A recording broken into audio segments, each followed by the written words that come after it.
Generative AI Full Course by Simplilearn. The world of generative AI is moving fast and it's a game changer. Imagine telling AI, write a story, design a logo, or even build an app and it just works. The exciting part is companies are looking out for people who know how to use these AI tools, a job market that didn't even exist a couple of years ago. Everyone from content creators to marketers, developers, and even doctors need someone who can leverage AI to drive their business. And here's the kicker.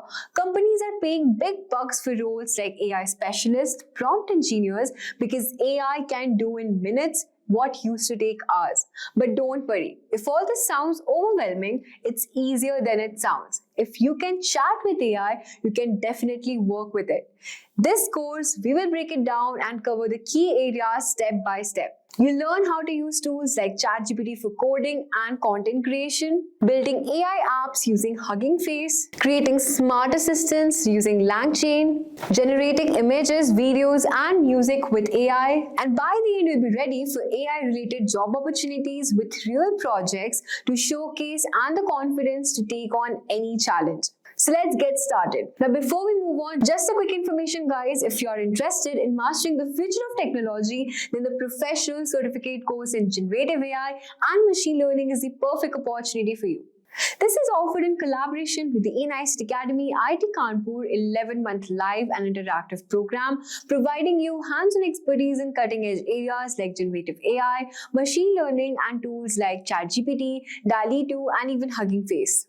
You'll be gaining practical experience through 15 plus live projects and live masterclasses delivered by esteemed IIT Kanpur faculty. And alongside, you'll be earning a prestigious certificate from IIT Kanpur. You'll receive official Microsoft badges for Azure AI courses and career support through Simplilearn's Job Assist program.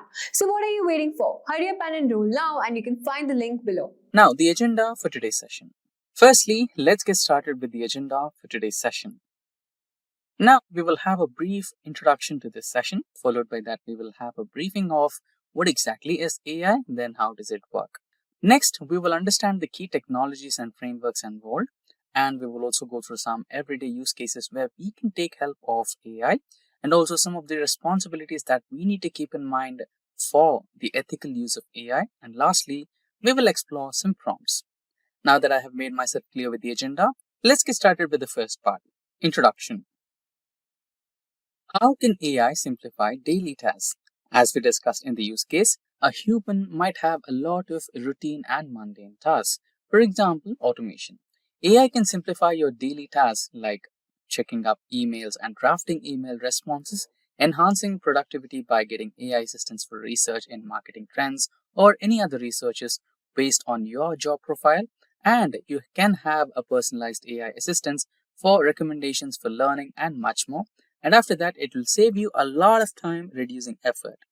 Now, the next part. Get set up with generative AI models like Microsoft Copilot and try some of the examples.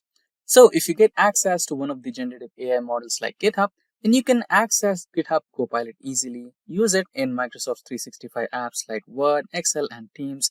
Then you can also explore prompting basics to start up with simple commands like drafting emails or summarizing documents. And proceeding ahead, we have another opportunity to experiment with different use cases like trying Copilot for brainstorming, planning, and organization. And fourth one, customize and iterate.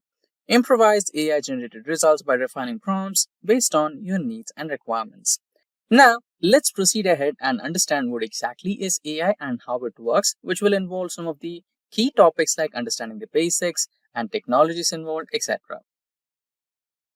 So, generative AI is an advanced type of artificial intelligence that can sync up with human activities and gather requirements to assist humans in their daily tasks, improving efficiency and effectiveness. Not just these professional tasks, AI can create new content like text, images, music, and videos. It uses natural language processing and neural networks to learn patterns from existing data and then generate new content. Now, let's see how we can use AI to simplify our daily tasks and make life easier. Firstly, AI can create unique content, not just analyze data and make predictions. It can assist you in real-time generation of original text, images, music, and more. Next is AI as a creative partner. Generative AI can produce original text, images, music, and much more. It goes beyond traditional AI. Unlike predictive AI, generative AI creates new content rather than just analyzing data. Proceeding ahead, we have the next functionality where it can enhance human creativity by assisting with brainstorming ideas, storytelling, design, and content generation. Lastly, it is widely used in multiple fields, found in marketing, education, entertainment, and software development. Now, let's proceed ahead and understand the key technologies behind generative AI. Large language models is the first one, trained on vast amounts of text to generate human like responses. For example, ChatGPT, Palm, Llama, and Microsoft Copilot. It is used for writing summarization of code and emails and much more. Now, the next part is natural language processing. It enables AI to understand, interpret, and generate human type languages. It powers chatbots, voice assistants, and translation tools. Next, it helps improve communication between humans and AI.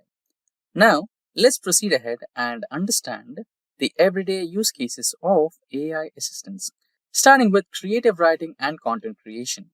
You can create and generate blog posts, articles, social media captions, and scripts. AI assistant in brainstorming ideas, editing text, and improving clarity. And lastly, you can also create poetry, stories, or some song lyrics using AI. The second one is organizing and planning. You can make use of AI to plan a trip itinerary based on preferences and budget. You can generate meal plans and grocery lists as well. You can schedule events and set reminders and manage to-do lists. The next use case is personal assistance. You can use AI to draft and refine emails or messages. It also helps you by providing phone books and recommending movies and music. And lastly, summarize documents, articles, or even meeting notes. Lastly, we have some other practical uses which include the following. Learning new skills with AI generated study plans, translating languages to provide real time interpretations, offering health and fitness suggestions based on personal goals. Now, proceeding ahead, we will understand AI agents. AI agents are advanced virtual assistants designed to perform tasks autonomously. They interact with users, process information, and execute commands. Some of the examples are ChatGPT, Microsoft Copilot, Gemini, and others. Now, what do AI agents actually do? So AI agents conduct the following tasks. First, automate some repetitive tasks. Repetitive tasks like scheduling meetings, setting up reminders, and managing emails is done by AI assistants. It can enhance decision making by providing data driven insights and recommendations. Third is it can act as a personalized digital assistant which can help you with learning, travel planning, productivity, and much more. Lastly, integrating with tools and apps which can help you work across Microsoft 365, CRM platforms, and much more. And now, let's proceed with the major part of today's session where we have to focus on how to use AI responsibly and effectively. So, here we have a detailed Microsoft Copilot AI overview and also AI agents and their role in productivity. Let's go through that first. So here we have a quick briefing of Microsoft 365 Copilot, and we have also some links to the Copilot Success Kit, Copilot Chat, Agent Starter Kit, and the community links over here, and resources, Copilot mobile version, what's new, and all and everything you need to know about Copilot, about the technical readiness, etc. Now back to the presentation where we were discussing about the responsible use of AI.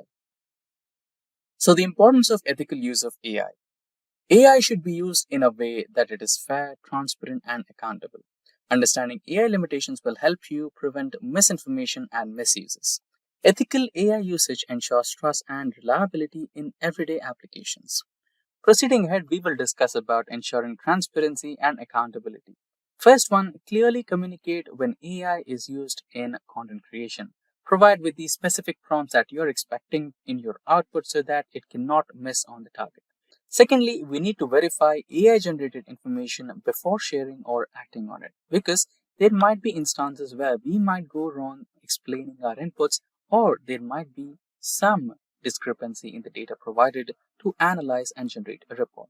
And lastly, understand how AI makes decisions to avoid over reliance. You need to understand the thought process of an AI and expect what kind of results it might generate so that you don't have to rely on one single prompt every single time. Now, let's move ahead and address some potential biases in AI. AI can sometimes reflect biases present in its training data. Common biases include general bias, racial bias, cultural bias, confirmation bias, and socio-economic biases. Let's discuss each one of them. Firstly, gender bias. AI generated job descriptions may reinforce stereotypes, example, associating engineers' roles with men.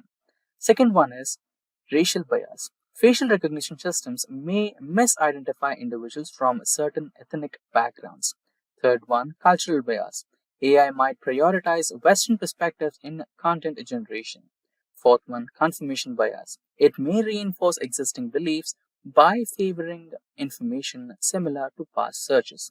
Lastly, socio-economic bias. For example, AI generated loan approvals may favor individuals from higher income backgrounds. Now, you also need to focus on responsible prompting. Use clear and neutral language to avoid influencing biased results.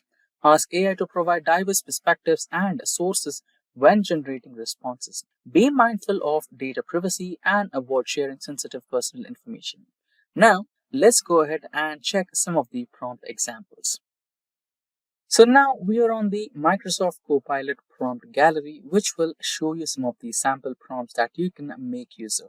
For example, get a to-do list, add an image, quiz yourself, create a technology, write more confidently. For example, you might have a description, you can just add it to improvise or add more impact onto it, find a specific information, draft an email, create a shopping list, and so on. So here you can also go through some other prompts as well by clicking on View All Prompts, and a whole new world of prompt gallery will open up for you. Try it out and let us know your experience in the comment section below. Welcome to the short course on Generative AI Models for Beginners by Simplilearn. So in this course, we will learn about the basic understanding of Generative AI. Then we will move on to the C applications of the many GenAI tools. And thirdly, we will understand the GenAI models, and then we will create our first GenAI model. And then we will move on and see the real world impact of the generative AI models. And then we will create a chatbot using the GenAI model. And then we will conclude the course with the limitations of the GenAI models, and finally we will see the future of GenAI models. Now, let us begin with the first chapter, that is basic understanding of generative AI. So, let us begin with what is generative AI.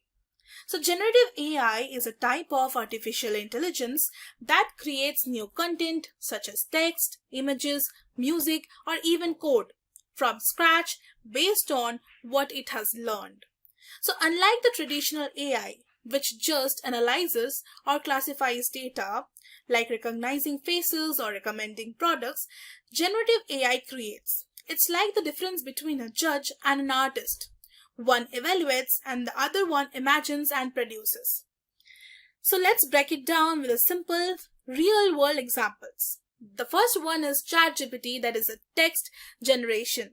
So what it does? So ChatGPT, like the one you are talking to right now, generates human-like conversations and answers. So you can ask it to write stories, emails, explain difficult topics, or even debug a code. For example, you say, write me a bedtime story about a robot and a unicorn. The ChatGPT creates an entire story for you on that particular spot. So let's move on and see DALL-E, that is for the image generation. So DALL-E creates pictures from words, that is the text prompts. Then artists and marketers use it to generate logos, illustrations, or more without hiring a designer.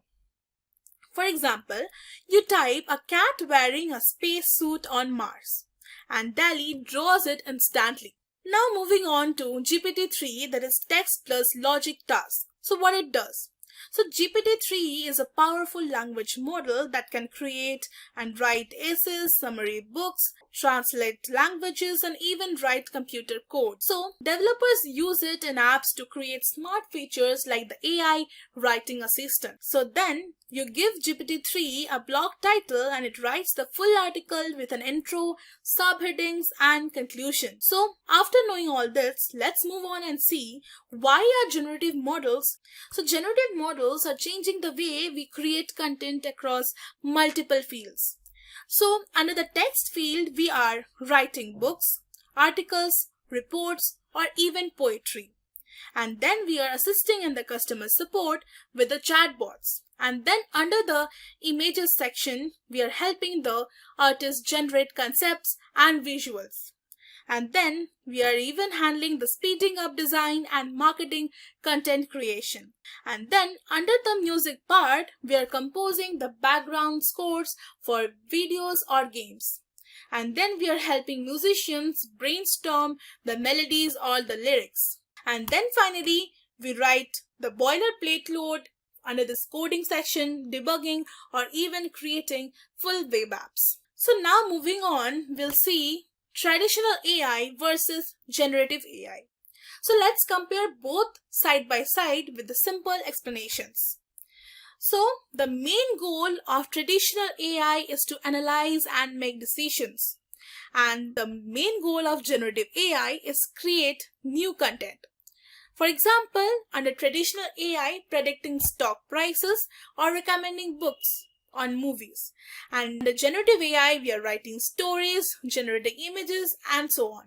So traditional AI handles data. It uses data to classify or forecast, and generative AI learns from data to generate something new. The traditional AI, it labels, scores, and categories as output, and generative AI, the text, images, music videos, and so on. For example, traditional AI is face recognition, fraud detection, spam filters, and generative AI is ChatGPT, DALL-E, Music LLM, and so on. So down the line in the next chapter, we will see the applications of some generative AI tools like the ChatGPT, DALL-E, and GPT-3. So imagine this. You are working on a college project. It's late at night and the deadlines is tomorrow. You need a well-written report and a poster design and a clear presentation. So total chaos, right? But what if I tell you that there's an AI assistant that can help you with all of this in just minutes? So welcome to the world of generative AI. Today we'll explore how tools like ChatGPT, DALL-E, and GPT-3 are being used by the students, content creators, and professionals to do amazing things faster, easier, and smarter. So let's break down each tool and see how you can actually use them in real life. So this is ChatGPT 4.0. If you're not aware of what ChatGPT is, so ChatGPT is an AI chatbot that can create, write essays, summaries, articles, explain topics, solve coding problems, and even conduct mock interviews all through one single chat. So let's look at real ways you can use it. So ChatGPT model, it uses this GPT-4, the latest in the generative AI pre-trained transformer that is a GPT family. So GPT-4 is designed for more nuanced and human-like conversation. So have a look at the real ways we can use it. So the first prompt we are going to try is explain the greenhouse effect like I am in class 12. So basically this prompt is asking for the greenhouse effect explanation, and it is asking the ChatGPT to behave that it is explaining to a class 12 person. So we will give this. So you can basically see a human-like generation. Just like here, the greenhouse effect is a natural process that warms the Earth's surface. It happens when certain gases in the Earth's atmosphere trap the heat. Here's how it works. It will have a detailed explanation on the solar energy, Earth's surface absorption, greenhouse gases, heat trapping, and all. So after all this 4 points, it has also given, without the greenhouse effect, the earth would be too cold to sustain life. However, human activities like as burning fossil fuels, deforestation and industrial processes. So you can basically think it has given one nutshell, and if you just understand this, you have a clear vision of what a greenhouse effect is. So the first point we can see over here is that it is like a own tutor. So the first point, we have just been to ChatGPT, that is founded by chat.openai.com. We have typed a question and we have got a simple and easy to understand answer. And even you can have a follow-up question, like if I ask, is solar energy related to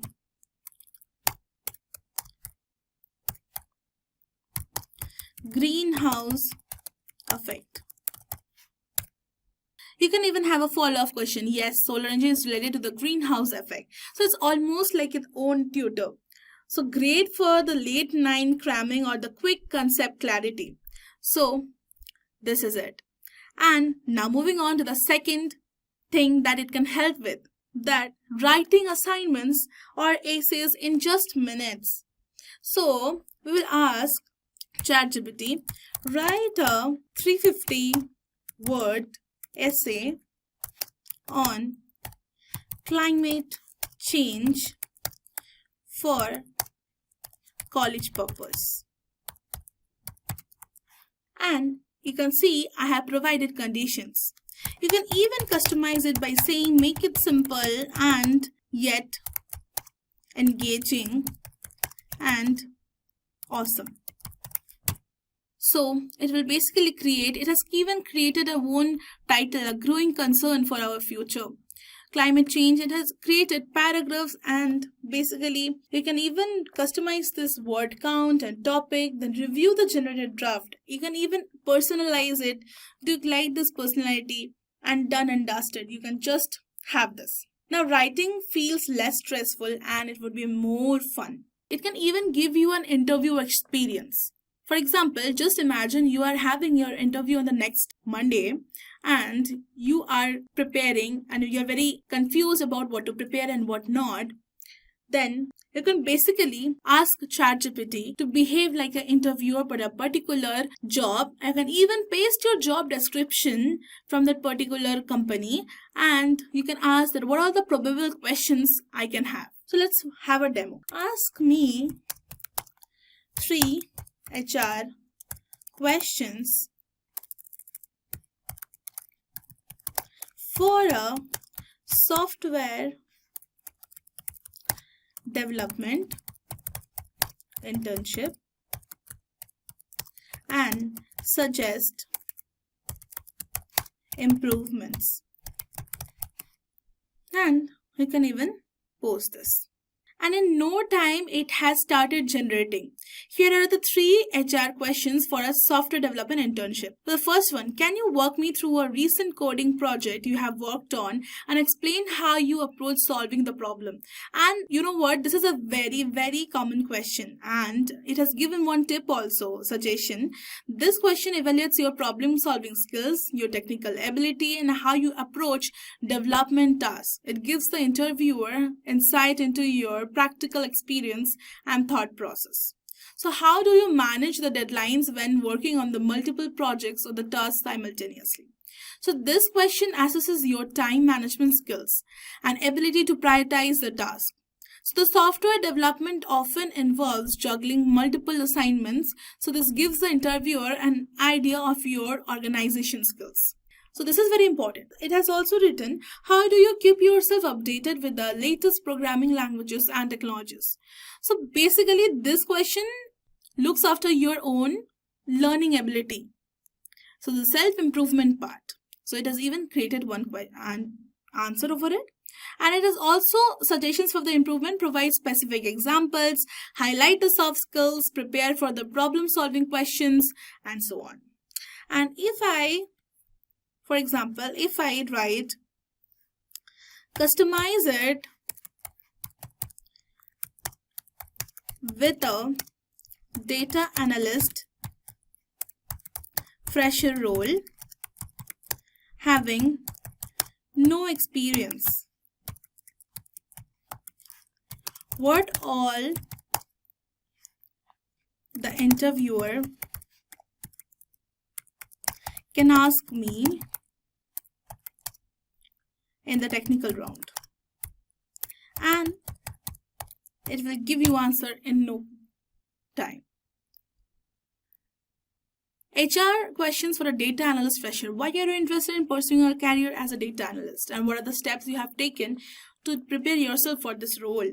Can you describe a situation where you had to analyze data or solve a problem using numbers or data in your studies or personal projects?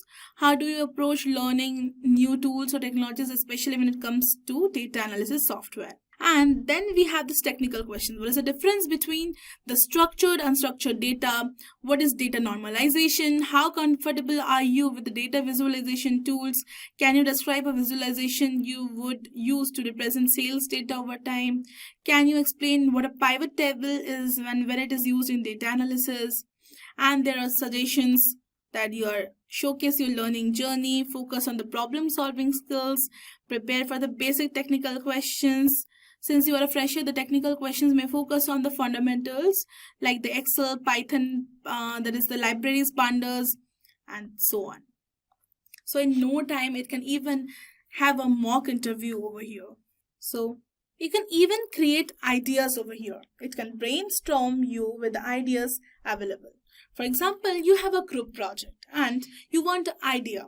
I'll type over here, give 5 creative ideas for a group project on sustainability.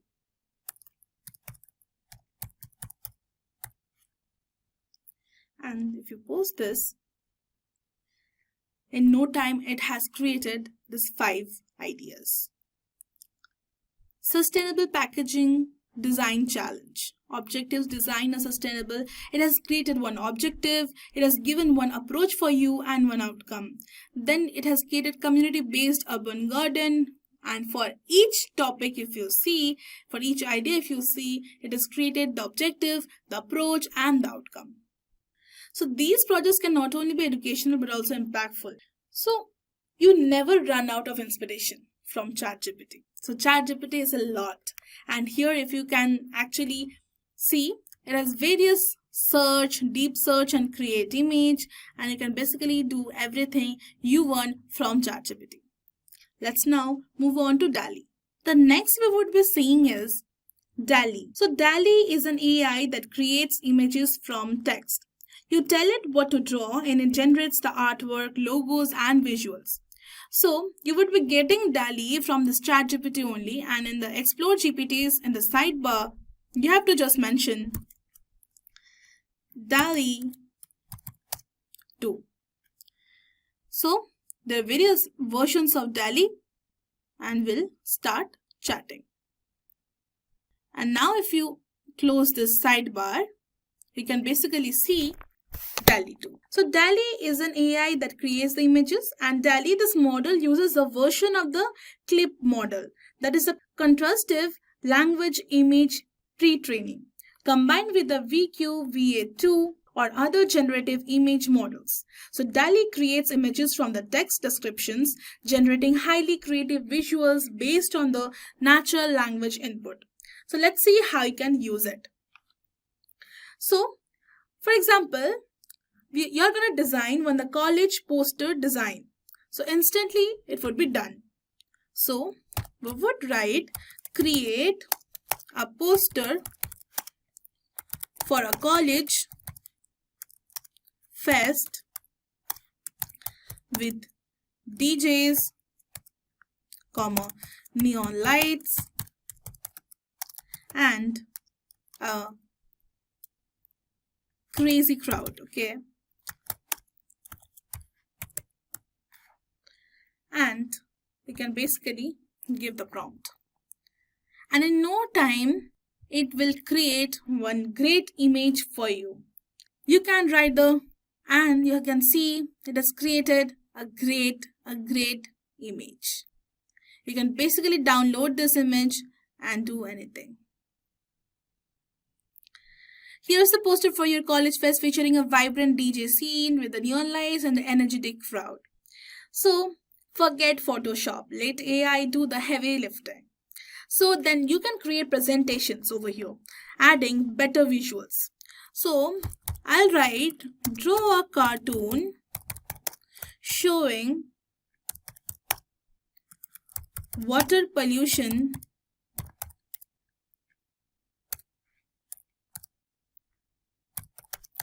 in a river. And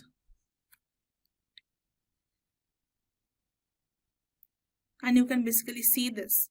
Now you can insert it into the PowerPoint or Canva and design it on your own. It acts as a vector, it acts as an icon, and anything you want to add.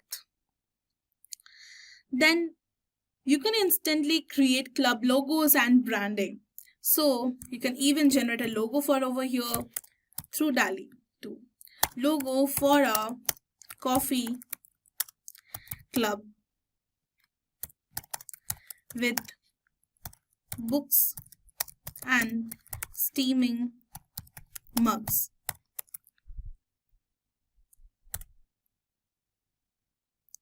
And you can see it has created a drastic logo and it feels like real. So you had just given one prompt and get 4 to 5 variations of logo. You can even ask it for a different version. So great for the student clubs or college events. Then you can even have it for the costume design or any ideas again. So we'll write futuristic costume design for a sci-fi play with glowing elements.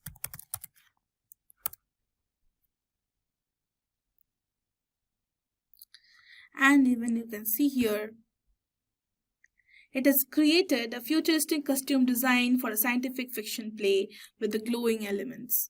And it is very amazing. The qualities of the images are of high quality.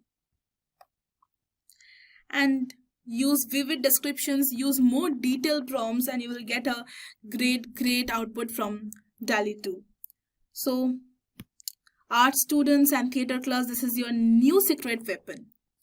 So let's move on to GPT-3. Our next GenAI tool is GPT-3. So GPT-3 is the powerhouse engine behind the tools like ChatGPT.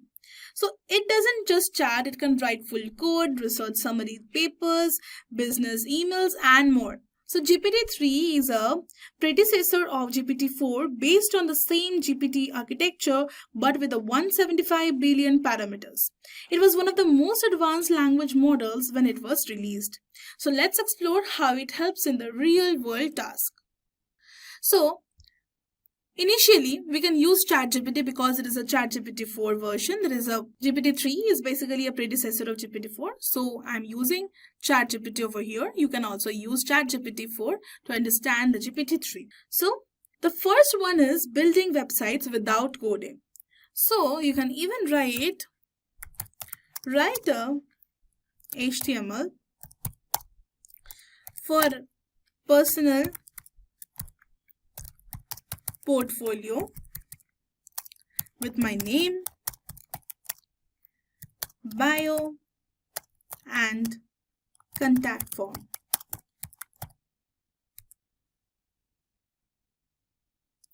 And in no time, it has generated this. You can just copy it, paste it in VS Code or any of the code editors you like, and you can definitely get a proper output of this. Perfect for the beginners or the design students. Then you can even summarize a lengthy research paper. You can have to just upload the paper, and if you see this plus section, you can just click on this. You can just upload from your computer and summarize it in 2 seconds. It can even brainstorm you with the project and the startup ideas, like suggest 5 unique app ideas for college students. Now you can see the first one is Study Buddy Finder. Helps students find partners based on their courses, schedules, and many preferences. And you can even see Campus Event Hub, Course Material Exchange, Mental Wellness Check-in, Foodie Finder, and so on. It has even created bullet points for better understanding. So it is a noise-free study timer. Use it to kickstart your next hackathon or competition or anything. So I'm not dragging it more because as I have already showed you the use of ChatGPT. So that's it. Moving on to the next lesson of understanding the generative AI models. Imagine you are teaching a computer to be creative, like painting a picture, writing a poetry, or designing a dress. That's exactly what generative AI models aim to do. So learn from the data and generate new content that looks sound or feels real. But how do this pull off? Let's break it down into the three major families of models.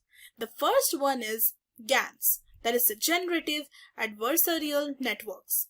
Then the second one we have is VAEs, that is the Variational Autoencoders. And the third one, the final one, is transformers like the GPT. So let's understand this in a detailed one. The first one is Generative Adversarial Networks, GANs, the artist versus the critic game. So how it works? Think of GANs like a competition between the two neural networks.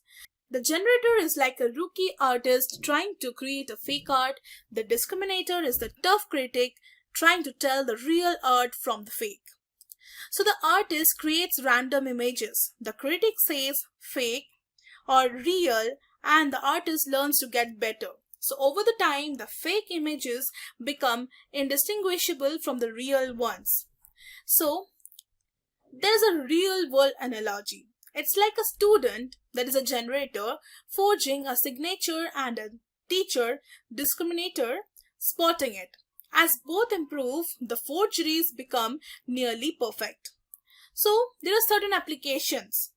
The first application is creating realistic human faces. Then style, the transfer in the art. And then we have fashion design prototypes. And then finally we have deep fakes, that is controversial but technically fascinating. And then let's move on to the challenges. So training instability. The second one is it requires a lot of data and computing. So moving on, we'll understand variational autoencoders, that is the VAEs, the data compressor with creativity. So VAEs are like the compress and the rebuild systems. They take input data like an image, compress it into a low dimensional space that is called a latent space, and then reconstruct it. But here's the twist. The VAs don't just remember, they imagine. So by sampling different points in the latent space, they can generate new similar looking content. So let's move on and see the applications. First application is anomaly detection. So what doesn't fit in the normal data? Then the second one is generating handwritten digits and faces. And then we have data compression. And then finally we can see drug discovery, that is generating molecular structures. So now let's move on to the strengths. So more stable than the GANs, and it gives a well-structured latent space for the interpolation. So now moving on to the third model, we have transformer models, that is a master of the sequences. So unlike the GANs or the VAEs, which focus more on images, transformers shine in handling sequences, especially the text. The core data idea is attention mechanism, a way to let the model focus on the different words when generating a sentence. So for example, when GPT generates a sentence, I like ice cream because it's sweet. It pays attention to the context, understanding how because relates to the ice cream and sweet. So let's now move on to the applications. The first one is chatbots. like the ChatGPT. And then we have code generation, that is the GitHub Copilot. And then thirdly, we have language translation. And finally, we have summarization and content creation. And then let's move on and see why transformers stand out. So the first one is they scale data well. The second one is they can be fine-tuned on specific tasks like the medical summarization or legal drafting. Then finally they handle the long-range dependencies better than the older models like the RNNs or the LSTMs. Then we have a comparison and the use cases. So the first one is GANs, and it is best at image generation. And then we have an example use, that is the face synthesis. And the associated strength is high realism, and the weakness is it is hard to train. Then we are seeing the VAs, and it is best at data compression, plus it is also good in anomaly detection. So it is used as a latent space exploration. And then coming to the strength, it is very stable training, and then coming to weakness, it has a less sharp outputs. So then coming to the model type, that is the transformers, and it is best at text and language. And then we have an example use, that is a ChatGPT and summarization. And then we have strength, that is powerful with the large data. And then we have certain weakness, that is expensive to train. Now moving on, let's clear something, which to use and when.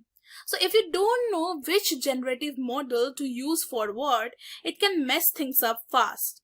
So let's say you are building an app that needs to write emails, make pictures, answer questions, and turn speech into text. If you use the wrong model for the wrong job, your results will be poor, things will be slow, and you will waste time. So let's understand which models performs what. So for a sharp realistic images, we are using GANs. And then coming to the next, for variation and latent space analysis, we are using VAEs. And then finally, for the language or the text-based task, we are using transformers. So finally, how do these models actually work? So the GAN training process is, the first process is generator makes the fake data. Then the step 2 is the discriminator tries to classify the real versus fake. Then the third step is both get better at their jobs with each round. So the final goal is to fool the discriminator with the realistic outputs. So the transformers under the hood pays attention mechanism. So it helps model understand which words matter more.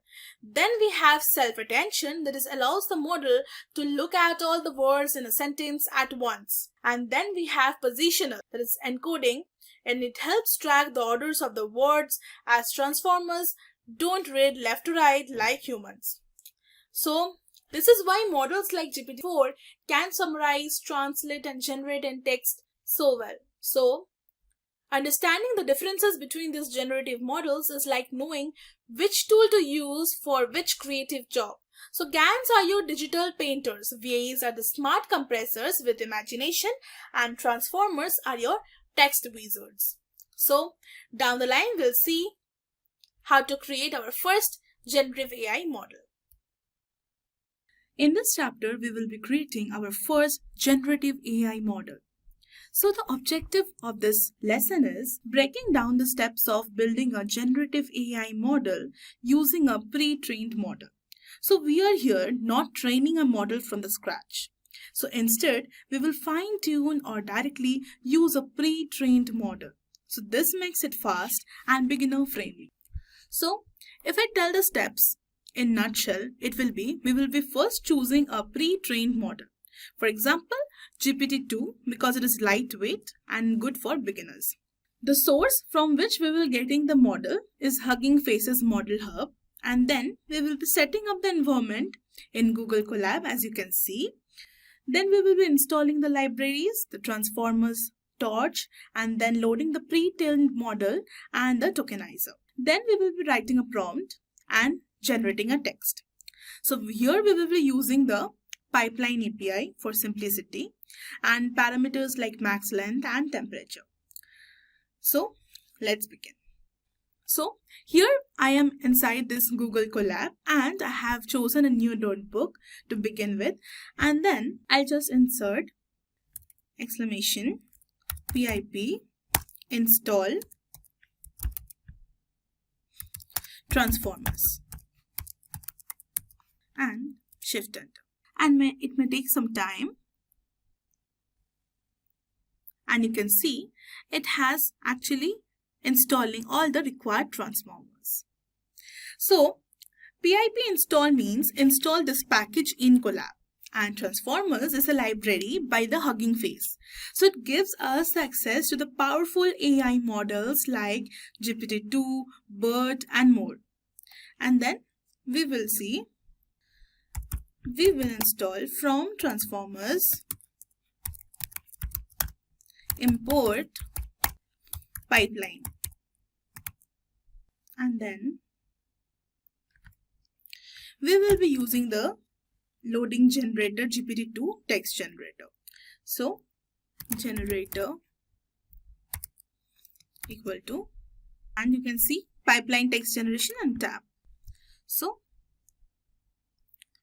we'll execute this, and basically this pipeline is a shortcut tool. It hides all the complex code needed to run the AI models.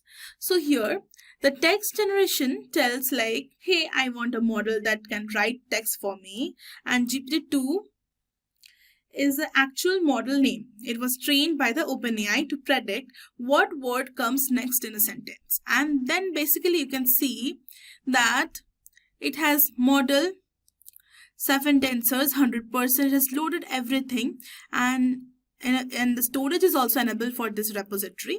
And then we'll begin with the prompt. Okay, so let's give the prompt, and let's keep it very simple.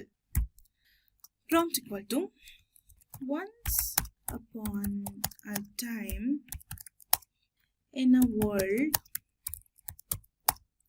full of AI, comma, and then in the next line I will be writing result is equal to generator, and we will be passing the prompt inside it, and then we'll be giving the max length, one parameter, and I will be specifying it as 100, and I will be giving the number return sequence,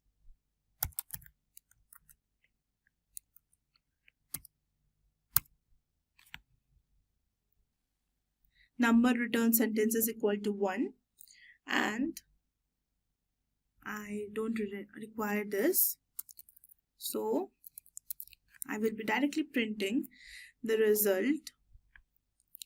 The first one, the first doc will print, and then we will be passing the generated text,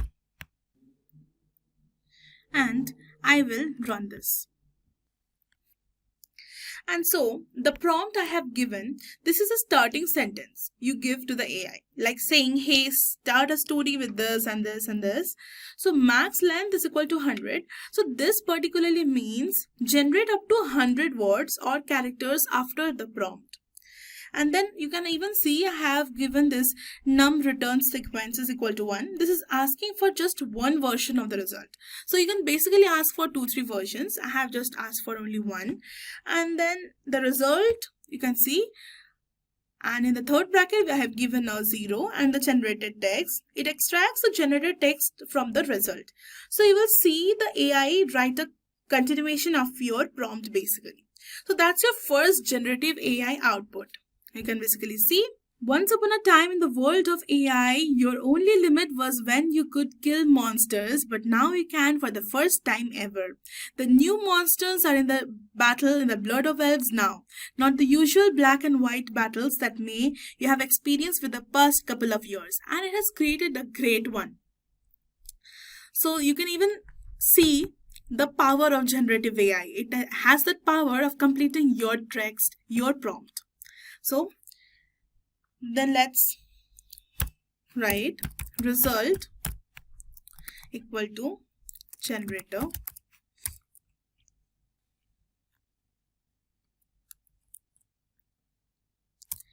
and if I want to write prompt comma enter, then max length I will again mention equal to 100, then enter. I want the num return sequence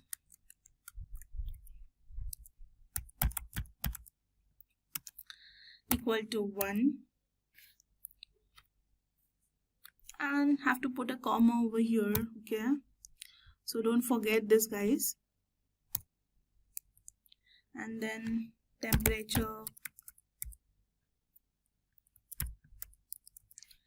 is equal to 0.7 comma top k. Don't worry, I'll explain one by one as I write. Equal to 50, then top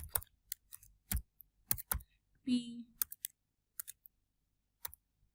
equal to 0.95 comma, then I'll write do samples equal to true, basically a boolean value. So then after this I'll print the result, print result, and in third brackets will be the first one, and then again third brackets will give in generated text, and then I'll basically gonna shift enter. So here basically we have parameters like temperature.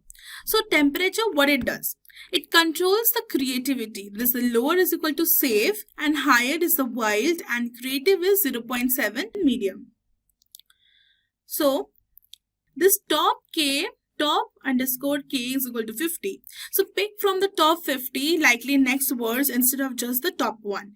Then we have this top underscore p is equal to 0.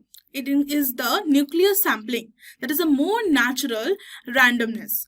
Then we have do sample is equal to true, that is enables the randomness. So without this the output is too predictable. So once you run this code, you will see something like once upon a time in a world full of AI, and with every advancement in AI machines, there has been a change in the way we think about the world. And we need to make sure that we can make sure, and it has repeated it so many times. So every time you run it, you might get a slightly different result. So over here, you have used the Hugging Faces Transformers library to load the GPT-2. Then you wrote a prompt, and then the AI continued it using its training. So you did it without any complex machine learning setup inside the Google Colab. So this is your very first generative AI model. In the next chapter, we will be seeing the real world of impact of generative AI models. So generative AI is not just about another buzzword. It's fundamentally changing how businesses operate, solve problems, and serve customers. From generating product descriptions to designing aircraft parts, generating AI is stepping into roles that once required human creativity and intelligence. So in this session, we will explore how industries across the board are using generative AI in meaningful and practical ways. The first one is healthcare. That is a faster diagnosis and drug discovery. So in healthcare, generative AI is helping doctors and scientists make faster decisions. The first one is medical imaging. So AI can analyze medical images like the X-rays or MRIs and create reports to help doctors quickly identify the problems. For example, a hospital uses AI to write reports for doctors, cutting down the time spent on each patient. Then we have drug discovery. So AI helps scientists discover new medicines faster by predicting how proteins fold, which is important for the creating drugs. For example, a company used AI to discover a new drug in just 18 months, which usually takes much longer time. Then moving on to the next one, we have finance, that is a smarter risk management and report generation. So in finance, AI is making it easier to analyze data and detect the problems. The first one is automated financial reports. So AI can create financial reports based on data, saving time for analysts. For example, a hedge fund uses AI to write the market reports in minutes. Then we have fraud detection. So AI helps banks detect fraud by generating the fake transaction data to test their security systems, making them more reliable. So for instance, MasterCard uses AI to create realistic transaction data to improve their fraud detection system. So now moving on to the third, we have retail, and that is the personalized shopping experience. So retailers use AI to create personalized shopping experiences for customers. The first one we have is product descriptions.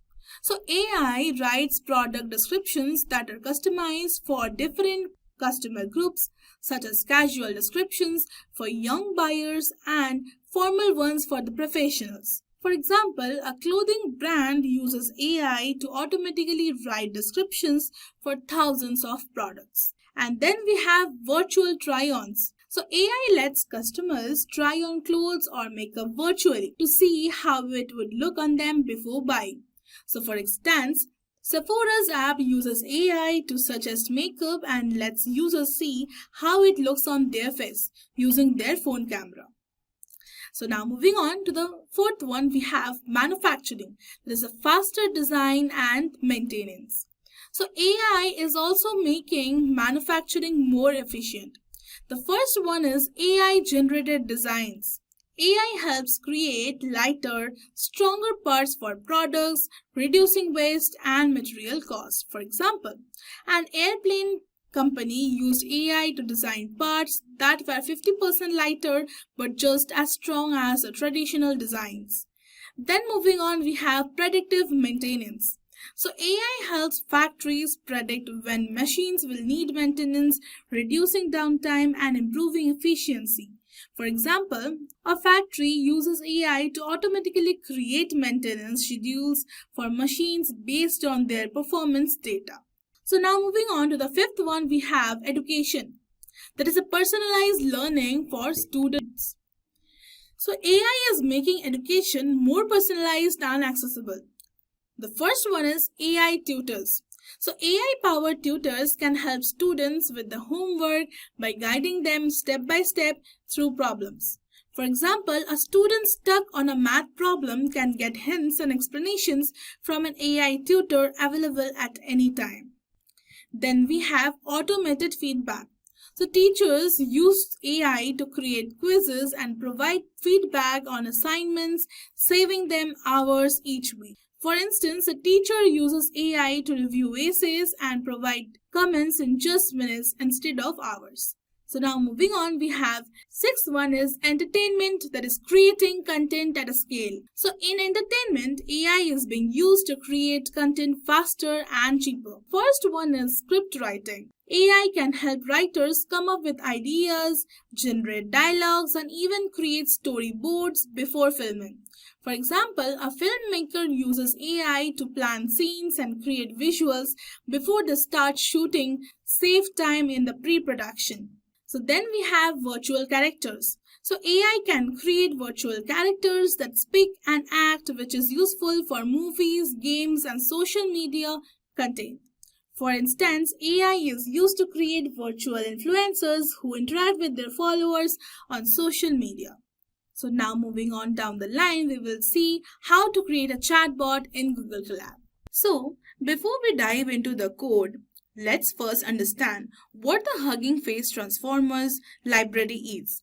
So the Hugging Face Transformers library is one of the most popular libraries for the natural language processing, and it provides the pre-trained models that can perform a variety of tasks like the text generation, text classification, named entity recognition, and more. So here in the code, we will be using a model called Dialog GPT Small, which is a variant of GPT-2 designed for conversation generation. So the Dialog GPT was trained on the large conversational datasets, making it a perfect fit for building the chatbots. So let's now build the setting up the environment. So for this, we will install pip install transformers.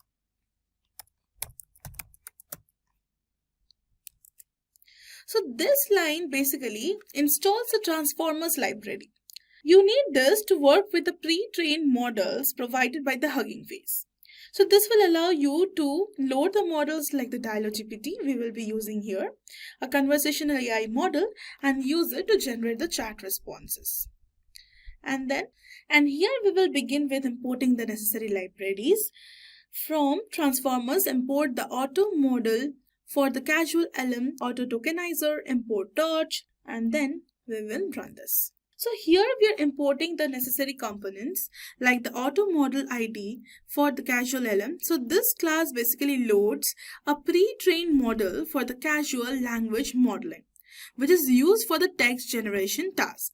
So we will use it to load the Dialog GPT model. And the auto tokenizer, the tokenizer converts the text into tokens which are known as numbers, that the model can process and then converts the model's output back into the human readable text. So the torch is then, PyTorch is the deep learning framework used by the model. It's used for the tensor manipulations as models rely on these tensors for the input and output. So let's begin. Then we will begin with the loading the model and the tokenizer. So here this converts the raw text, that is the user input, into tokens. Into that model understands. So each word or phrase is mapped into the unique ID, making it easier for the model to process and generate a response. So then model is that pre-trained Dialog GPT small model is loaded over here.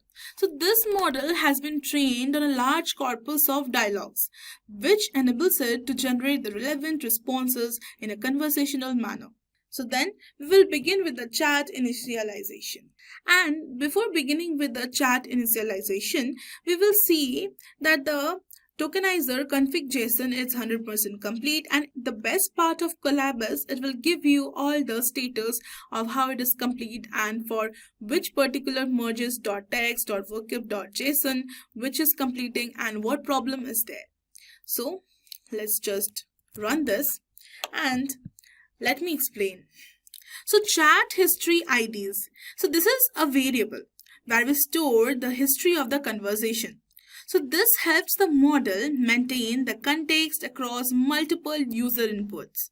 Then we have having a print statement that start chatting with your AI, type quit to exit. So this provides a welcoming message to the user to start chatting and gives the exit command. So then we will begin with the chat loop, that is the main logic of the chatbot. So then we'll begin with this chat loop logic. So we have written for step in range 5, user input is equal to input, and then u, and then semicolon, and then a space. And then we have written if user input dot lower is equal to quit, then I have to break it. Break the loop. Break. So then I'll run this. And this section of the code basically uses input to get the user's message and exit condition. If the user types quit, the loop will break and the chat ends. So let's see. And here basically you can see I have written hey and still it doesn't break. So let's write quit over here and let's see what happens. So you can see that it has stopped generating, means it has got out of the logic. So here we have this encoding user input. So encoding, the user input is converted into token IDs using the tokenizer .encode. So the EOS token, that is the end of sequence token, is added at the end of the user input. This tells the model that the input has ended and it prepares for generating a response. Then tensors. So this is the return underscore tensors equal to PT. That part ensures that the encoded input is returned as a PyTorch tensor. This is the format that the model expects. So we will run this. And then we will be moving on to managing the conversation in history. So here we are having this managing conversation history, and it is up to maintaining the context. So we want to keep the track of the conversation history so that the model can respond in context. So if there's previous chat history, that is the chat history IDs, it is concatenated with the new input, allowing the model to consider the entire conversation so far. So if there is no previous history, that is the first user input, the new input IDs are used directly. So then we will be moving on to generating a response.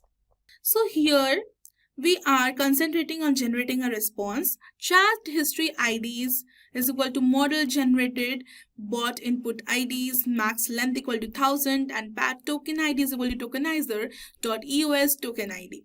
So model response, so this part sends the concatenated input to the model, that is model.generate, and generates a response. The maximum length specifies the maximum length of the generated text. So in this case, it is set to 1000 tokens. Then we have pad token ID, that is ensures the padding tokens are handed correctly. That is, the model needs to know which tokens are just padding.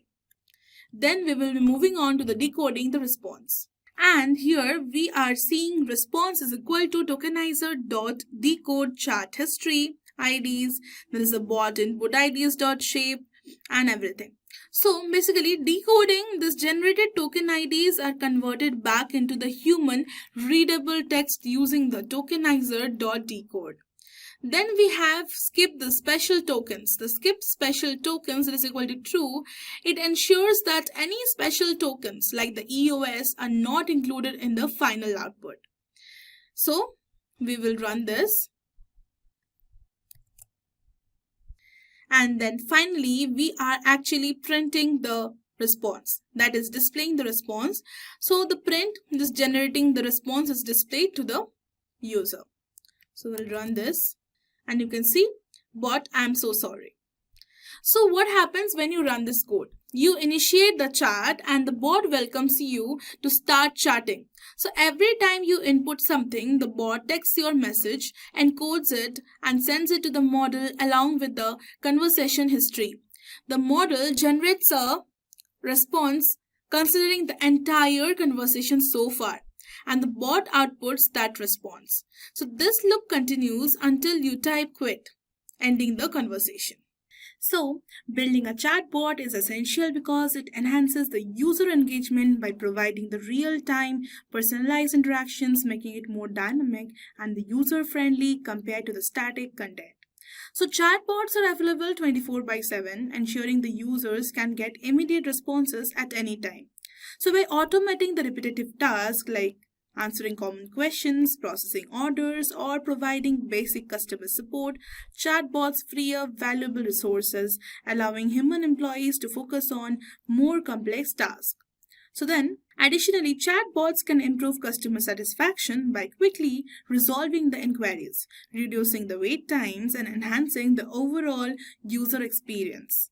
So implementing the context management allows the bot to remember the previous interactions, ensuring a continuous and more personalized experience for the user. So finally, enabling the multi-turn conversation handling means the chatbot can engage in back and forth dialogues rather than only answering the isolated questions, so making it feel more conversational and human-like. So these features collectively help create an intelligent, efficient, and engaging chatbot that can significantly improve user interactions and streamline the business operations.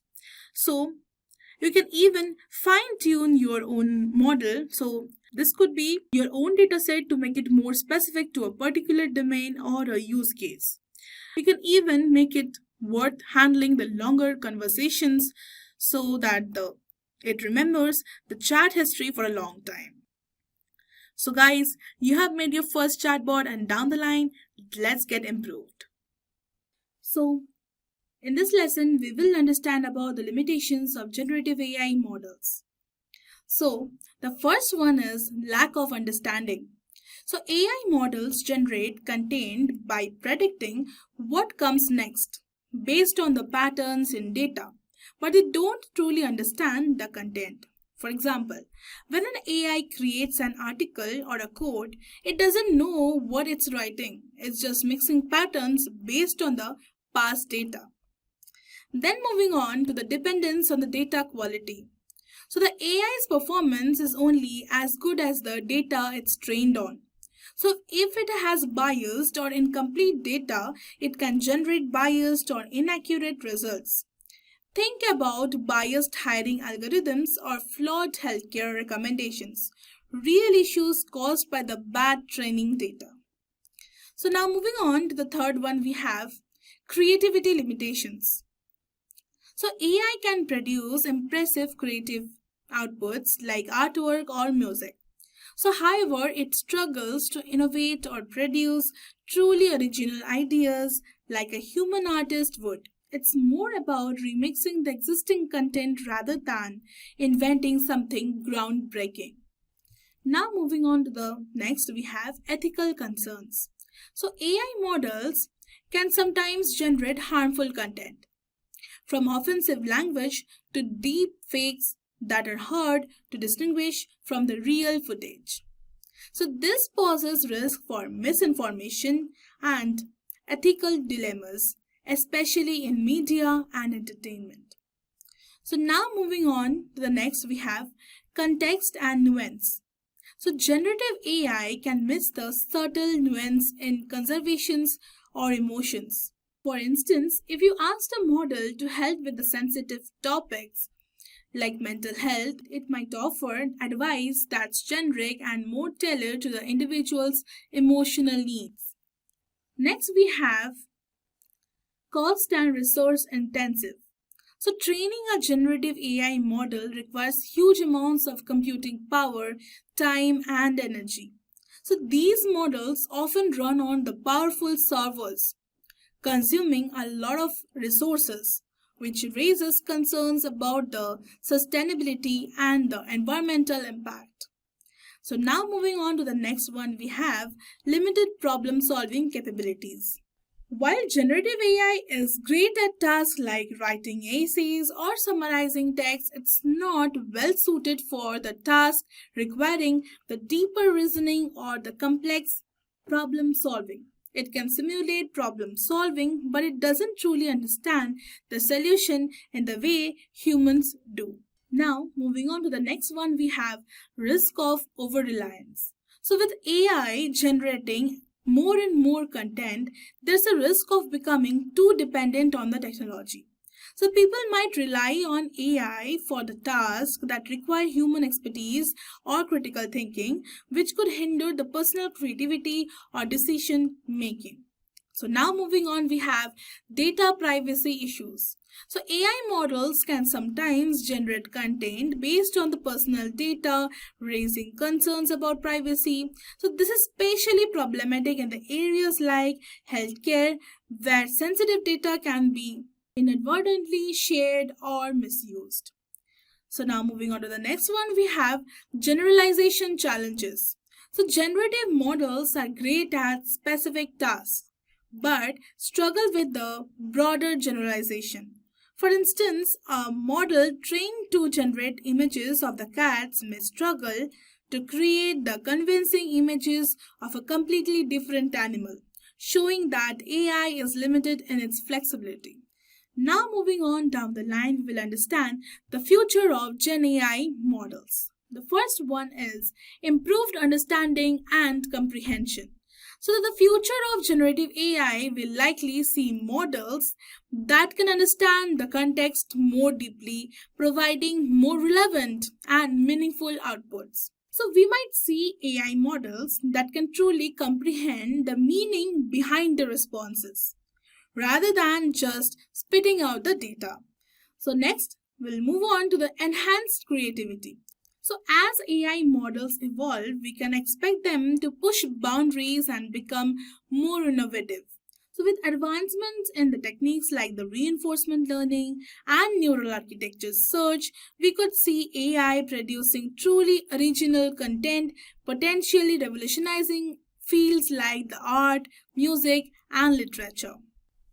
So now moving on, we have more ethical AI. So in the future, we will likely see more regulations around AI usage to prevent the harmful outcomes. So AI companies are already working on improving the transparency, reducing bias, and making their models more ethical and responsible. So now moving on, we have better personalization. So the future holds AI that can offer more tailored, personalized experience. So imagine an AI that truly understands your needs and preferences. So providing you with the content, products or services that feel personalized and relevant. Now moving on to the next one, we have energy efficiency. So as the demand for the generative AI grows, researchers are focusing on creating more energy efficient models. We may see smaller, more powerful models that can run on less computational power, reducing the environmental impact. So next we have human AI collaboration. So rather than replacing humans, the future of generative AI models is likely to be centered on collaboration. So we will see AI helping people be more productive, augmenting creativity and providing insights that humans can use to make better decisions. So now moving on to the next, we have integration with the new technologies. So generative AI will continue to integrate with the new technologies like augmented reality, that is the AR, then the virtual reality, that is the VR, the blockchain, and opening up new possibilities for the immersive experiences and the decentralized applications. So now moving on, we have solving complex real-world problems. So in the near future, we could see AI models working alongside scientists to tackle the big challenges like climate change, pandemics, and global food security. So AI could help analyze data, predict trends, and offer innovative solutions to these pressing problems. So now we'll see the next one, we have more accessible AI. So as technology advances, AI will become more accessible. Tools will be easier to use, and people from all the walks of life, not just the technical experts, will be able to harness the power of AI to create and innovate. So while generative AI models are still evolving, their potential to transform the industries, enhance creativity, and solve the complex problems is undeniable. But it's important to address their limitations and work towards creating more ethical, efficient, and responsible AI systems.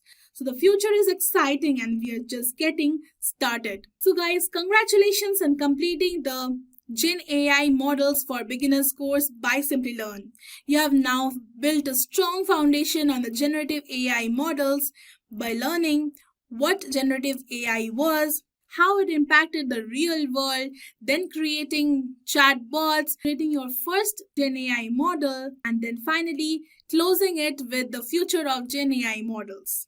So as you move forward, continue experimenting with your own data sets and refining your own pipeline to unlock the full potential of Gen AI in creating smarter, context-aware Gen AI systems and models.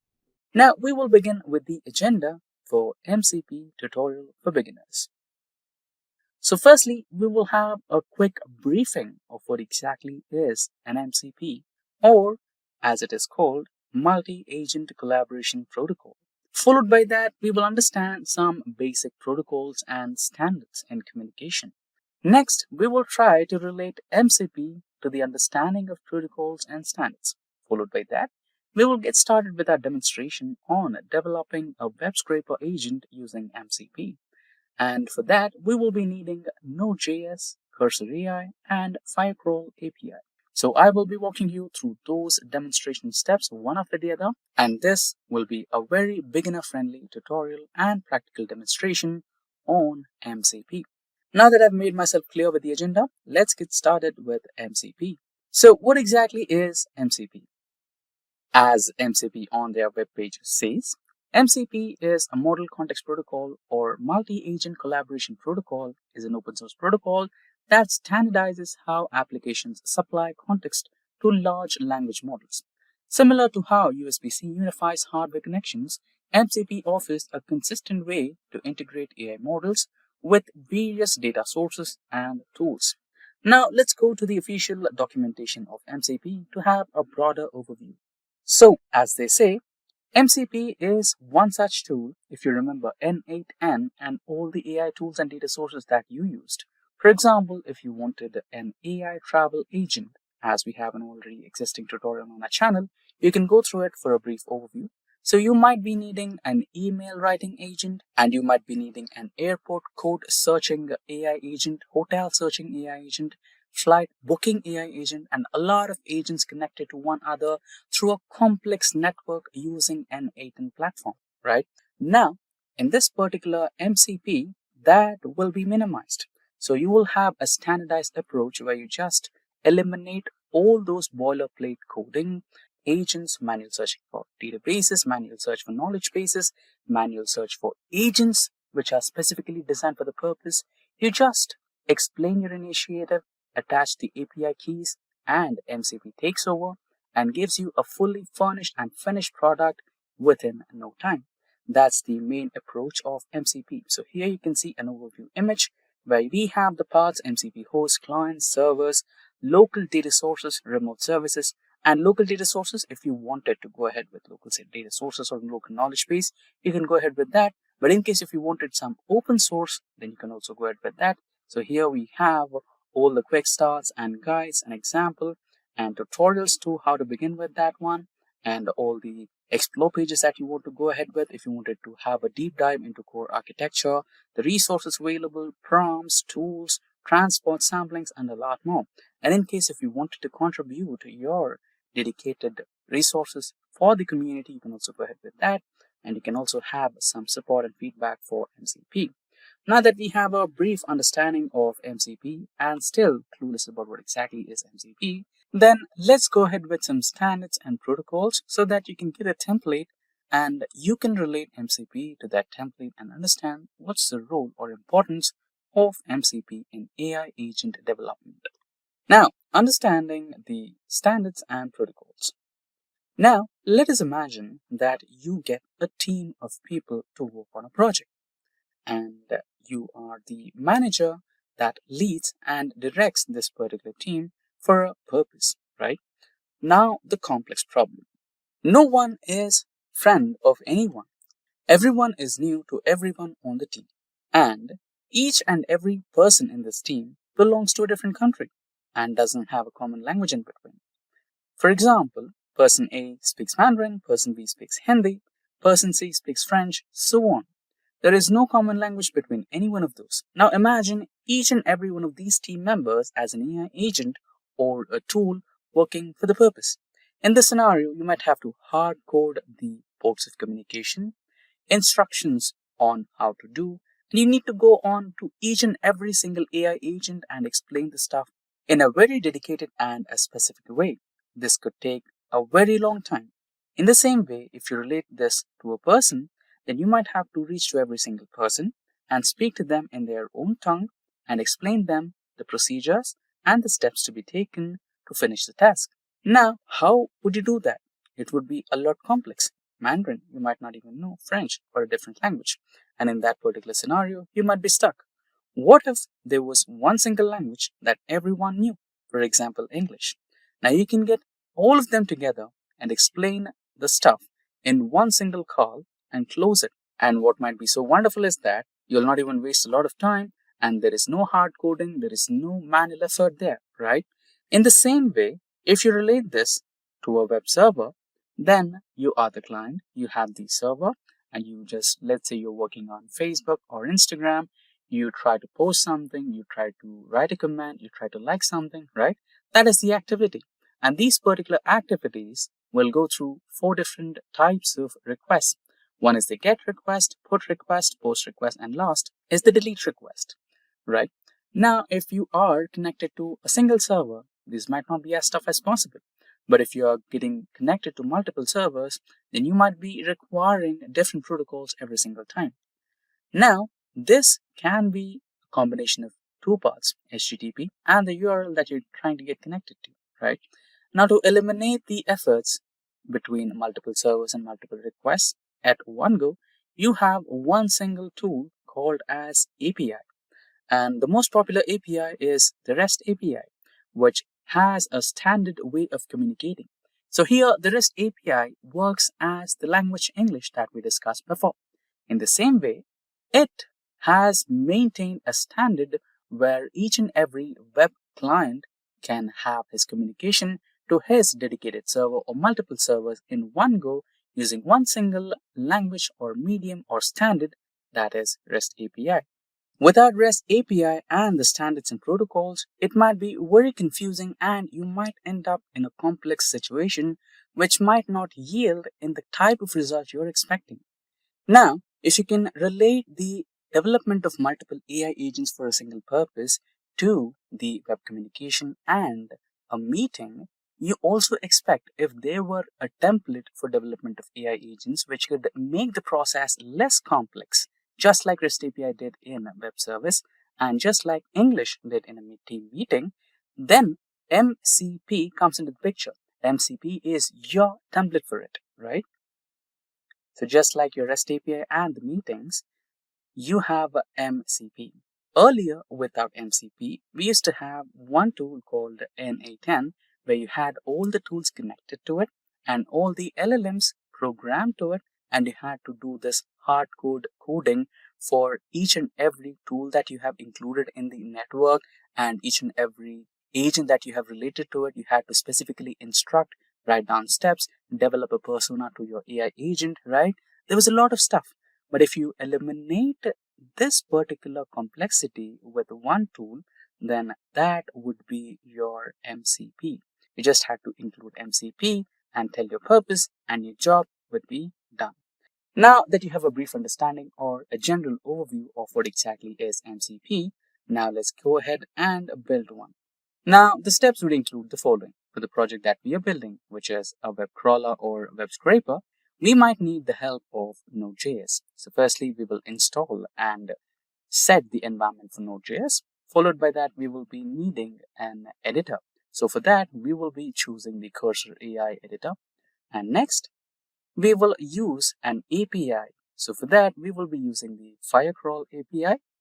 And lastly, we can get started with building one once we have all the required resources. So let's get started. So as we discussed before, we will get started by installing Node.js into our operating system. So we're working on Windows operating system.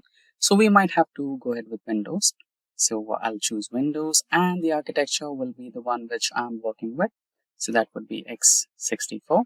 But in case if you are working with a different operating system, say Mac OS, then you might have to select ARM or any suitable architecture that you can be compatible with. For Linux, you'll have to choose with the same and so on. So since we're working with Windows, so Windows it is and x64 architecture. And click on that Windows installer MSI file. So it will be getting started to install. And you'll have to click on that Windows installer.msi file and it'll get downloaded. While it is getting downloaded, let's go to the next web page and download and install the Cursor AI that we will be needing for this demonstration today. You'll have to log in, create an account and log in. And automatically it will give you the version that suits our operating system. Since we are in Windows, it gave me a Windows operating system. Just sign up or log in. So since you have already an account, just log into your account and confirm it's that you, and followed by that, you'll have installed your Cursor AI. Choose your theme. I'll go with the Cursor Dark theme. And here you make sure that you have Cursor tab, Control K agent, and you can also choose the data sharing option. I'll go with the privacy mode. In case if you want the other one, go ahead with that. And here you have a few review settings, and there you go. Now you're on the new window for Cursor AI. And meanwhile, let's check on the Node Node.js installation. I think the wizard has already started installing the Node.js setup. So this is the window. Let's quickly go through each and every instance that we have gone through so far in this particular window from the beginning. So it started off with some packages that we would be needing.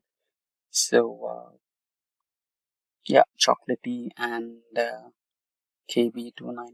Yeah, further we have, and the last one is Python 13, right? Version 3.13.3 is approved. So far, so good. I think we can now get started with the next step. So here we are on the Cursor AI. So we might have to get started going through the Cursor AI settings to create our new MCP. So there are quite a few methods that you can try out to reach to settings. One is you can go to the file and there you may have to choose the preferences, and then you have the cursor settings. You just can use that particular step, or you can go ahead with the search options as well. So you can use that step, or you can also use the other step where you can just go to the search window and search for the settings. Here you can see MCP on the left window. So let me also walk you through a few other steps. So go to the search window and type down Cursor AI or Cursor settings. I think there has been a discrepancy, but not to worry. We'll go with the regular approach where we go to the file, preferences, and cursor settings. And there you have the options on the left hand side. Go to MCP, and so far you don't have any MCP servers because this is the first time you've logged into Cursor AI. So you just have to add new global MCP server, which is available on the blue color button. Just click on that. And now you'll have a mcp.json file which is completely empty. You'll have to write down a few hard-coded codes here, which are not too complex related to the earlier ones that you have worked on in A10. So you might need a few more tools here. So go to the Firecrawl website. Before that, let's go through some awesome MCP servers GitHub link.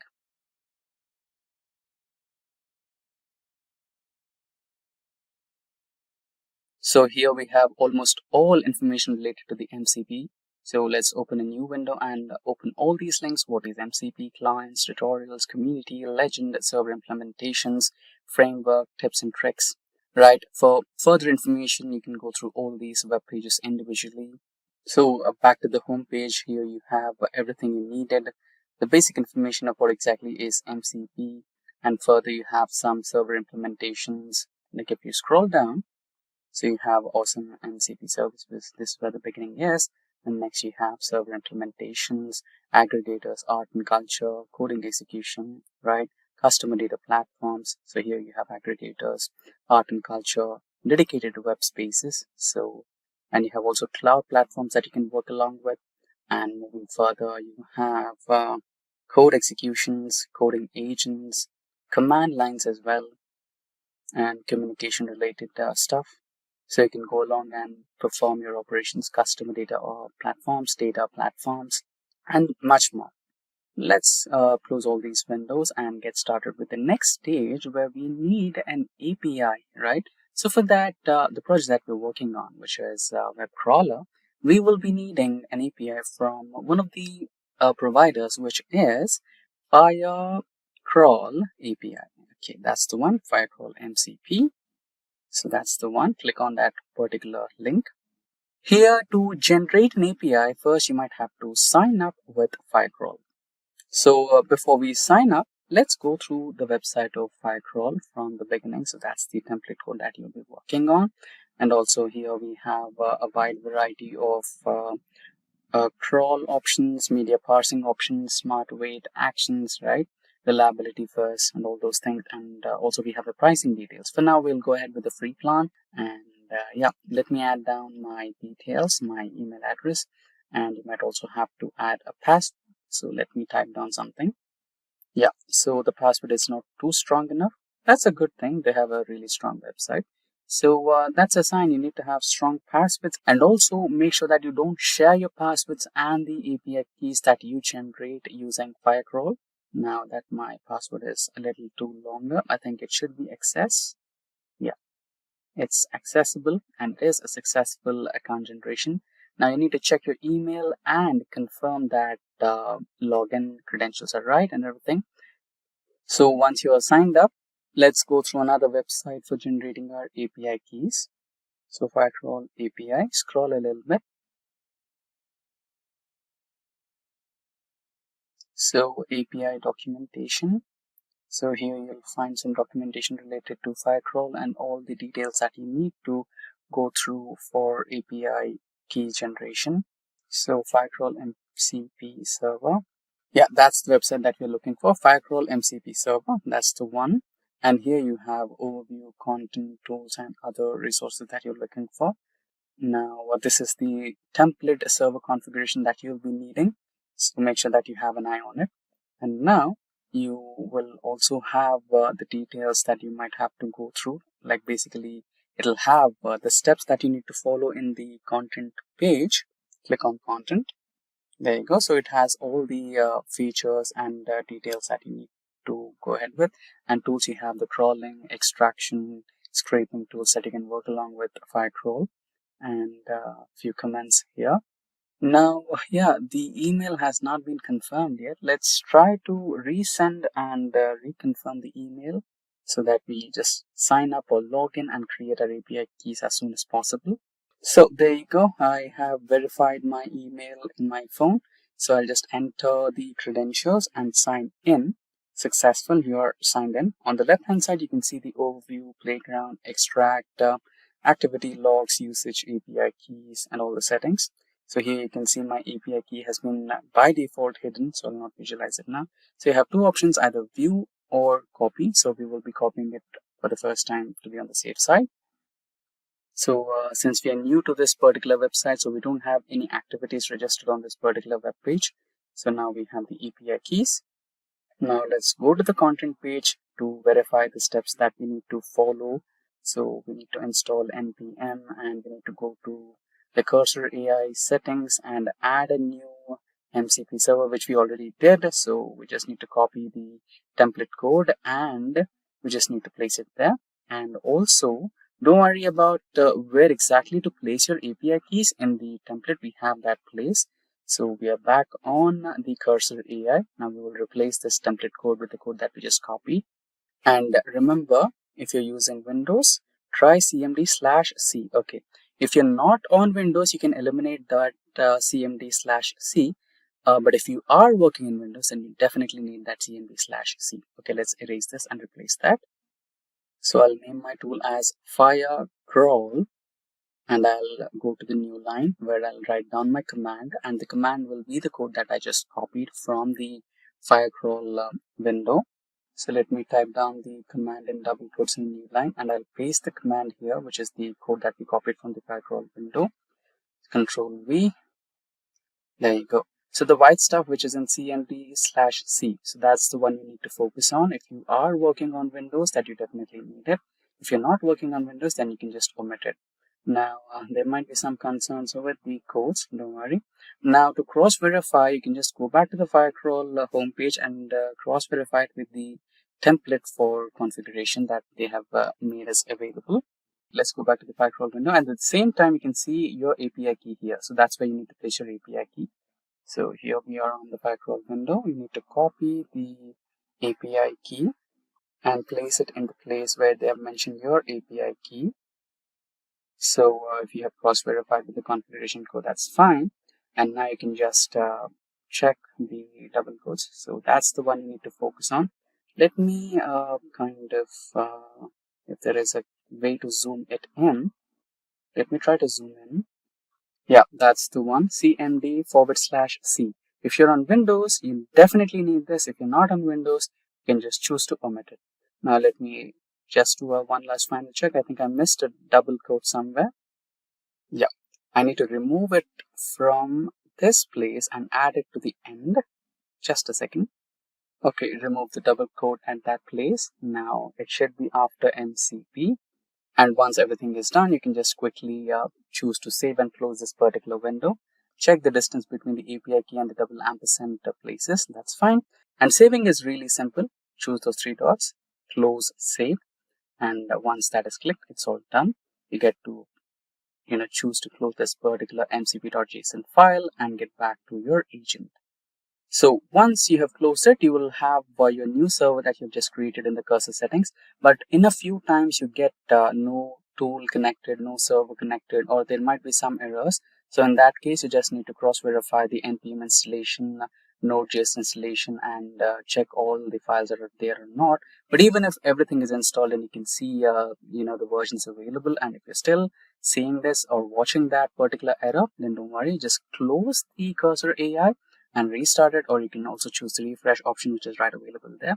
So I've closed and restarted it, and the same procedure, go to File, Preferences, Cursor Settings, and there you'll see the MCP models, and there you'll find it right there, correct? Now close it and go to the window where you'll find the server. Yeah, that's the one. And here you choose the agent. Make sure that you choose the agent instead of anything else. Not manual, not ask. I choose the agent. And now I'll write down a simple prompt. Search for Simplilearn on Google. Now it should give me results which it finds on Google. Maybe it's a home page, maybe it's a social media handle like LinkedIn or YouTube or Instagram, anything that it finds related to Simplilearn. Only the term Simplilearn. So here you can see it has given me 3 different results. First one is Simplilearn website. Second one is Simplilearn YouTube channel, and the third one is LinkedIn page. So let's get started with the official web page. So click on the simplilearn.com. Now, it's asking me permission, open. Now we are on Simplilearn homepage. Similarly, let's go back and select for the YouTube page. So that's the one. Open again, get permissions. So you're on the Simplilearn YouTube page. Now I think it might ask for a login for LinkedIn. But anyways, let's try to check if it can open without logging in to LinkedIn or not. So yeah, you can see I've logged into the YouTube. Yeah, it is asking me to log in. So let's quickly log in. It might take a couple of seconds. So there you go. I've logged into LinkedIn. Now open. So I can see Simplilearn's homepage getting loaded in a second. Yeah, there you go. On LinkedIn, we have opened the Simplilearn's homepage successfully. In this tutorial, we will learn about OpenAI's Gen AI agents. So generative AI agents are advanced AI-driven systems designed to autonomously perform tasks, generate content, and assist in decision-making by leveraging large language models, are also known as LLMs, and machine learning algorithms. Imagine an AI agent automating repetitive processes, enhancing productivity, and providing personalized recommendations across various domains, including customer support, marketing, and software development. By understanding context and generating human-like responses, they improve user engagement and streamline workflows. Businesses benefit from cost savings, faster problem solution, and improved efficiency. Such are a few out of many use cases of AI agents. Today, we will cover the OpenAI Gen AI agents and their facts, their challenges, and future implications. That's it. If these are the type of videos you'd like to watch, then hit that like and subscribe buttons and the bell icon to get notified.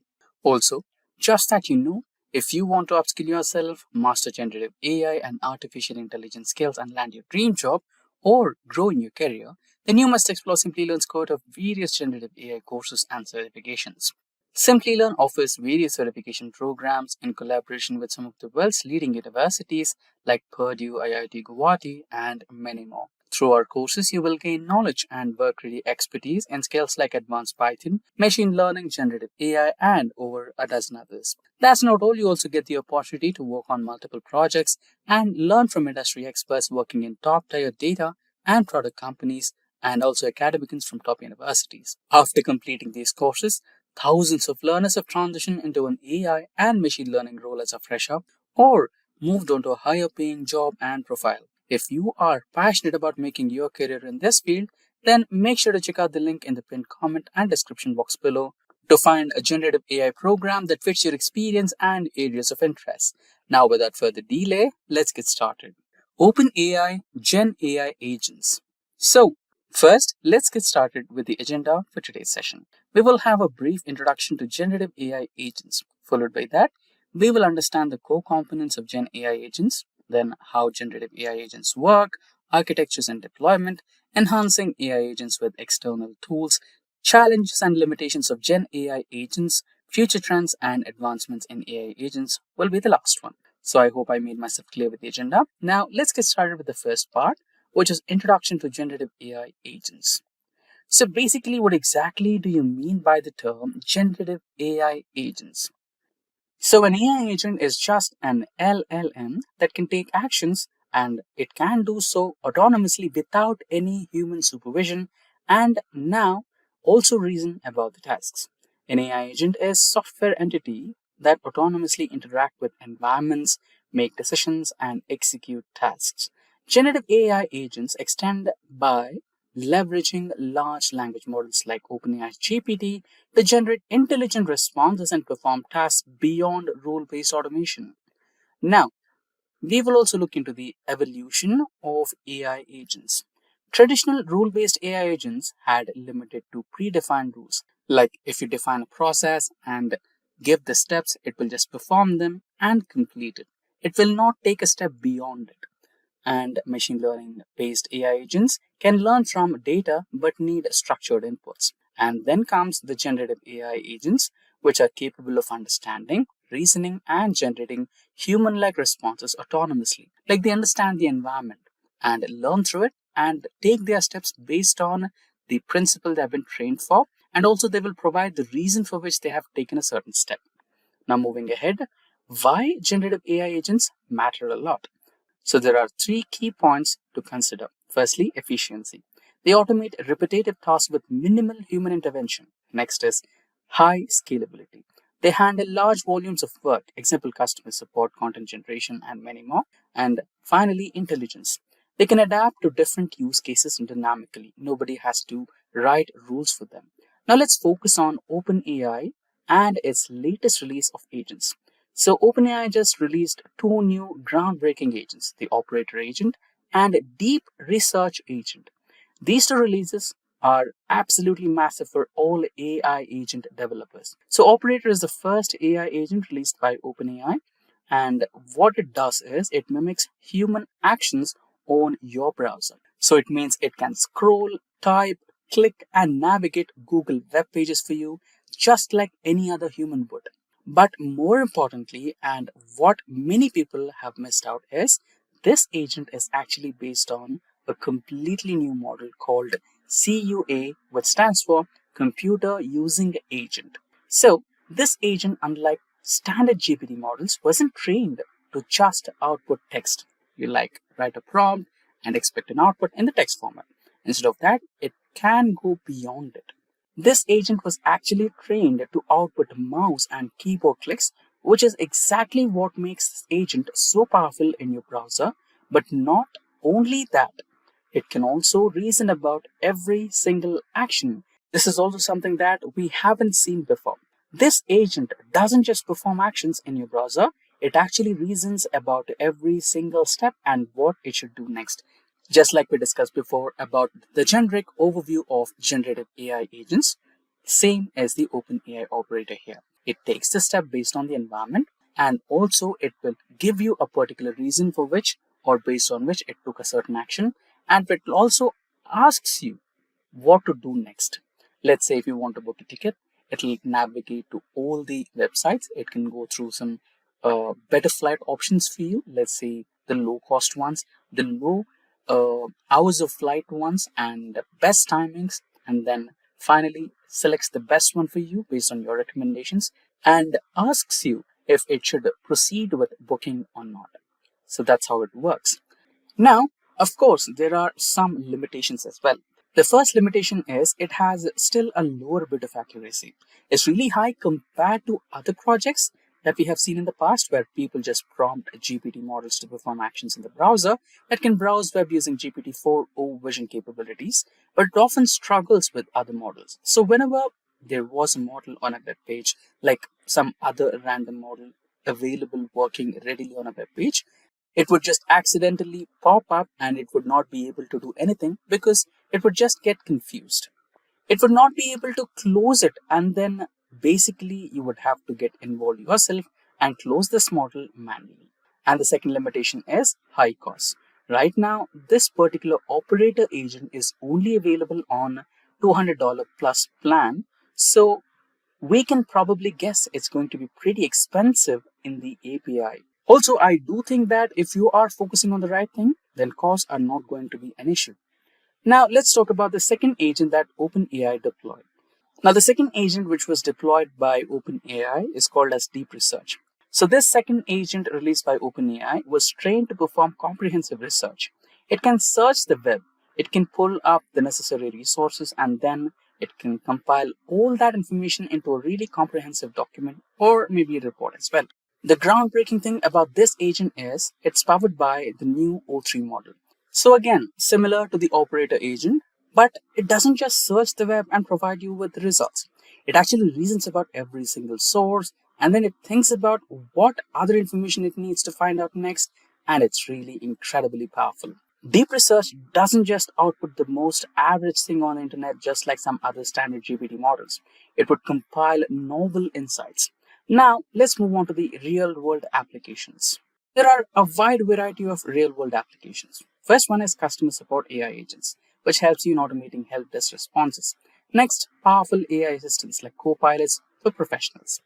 Third one is research and analysis agents for data summarization, literature reviews, and many more. Fourth one is creative writing and content generation, automating social media posts, emails, etc. And lastly, AI-driven code assistants like GitHub Copilot, OpenAI Codex, and many more. Now, let's go through the next part, which is core components of these generative AI agents. Let's begin with the foundation models. So the foundation models are GPT-4, Dolly, and Whisper. GPT-4 for natural language processing, Dolly for image generation, and Whisper for speech to text conversion. The next one would be prompt engineering and context handling. So here, designing effective prompts for AI agents to generate relevant responses, using few shot and zero shot learning for adaptability, and lastly, implementing context-aware AI agents that remember past interactions from the user. Now, next would be the memory and long-term context storage. AI agents typically process short-term prompts, but memory-based approaches, for example, LangChain's memory module, enable long-term reasoning as well. Now, storing and retrieving user-specific data for personal responses is also one of the priority. Next will be the tool use and API integrations.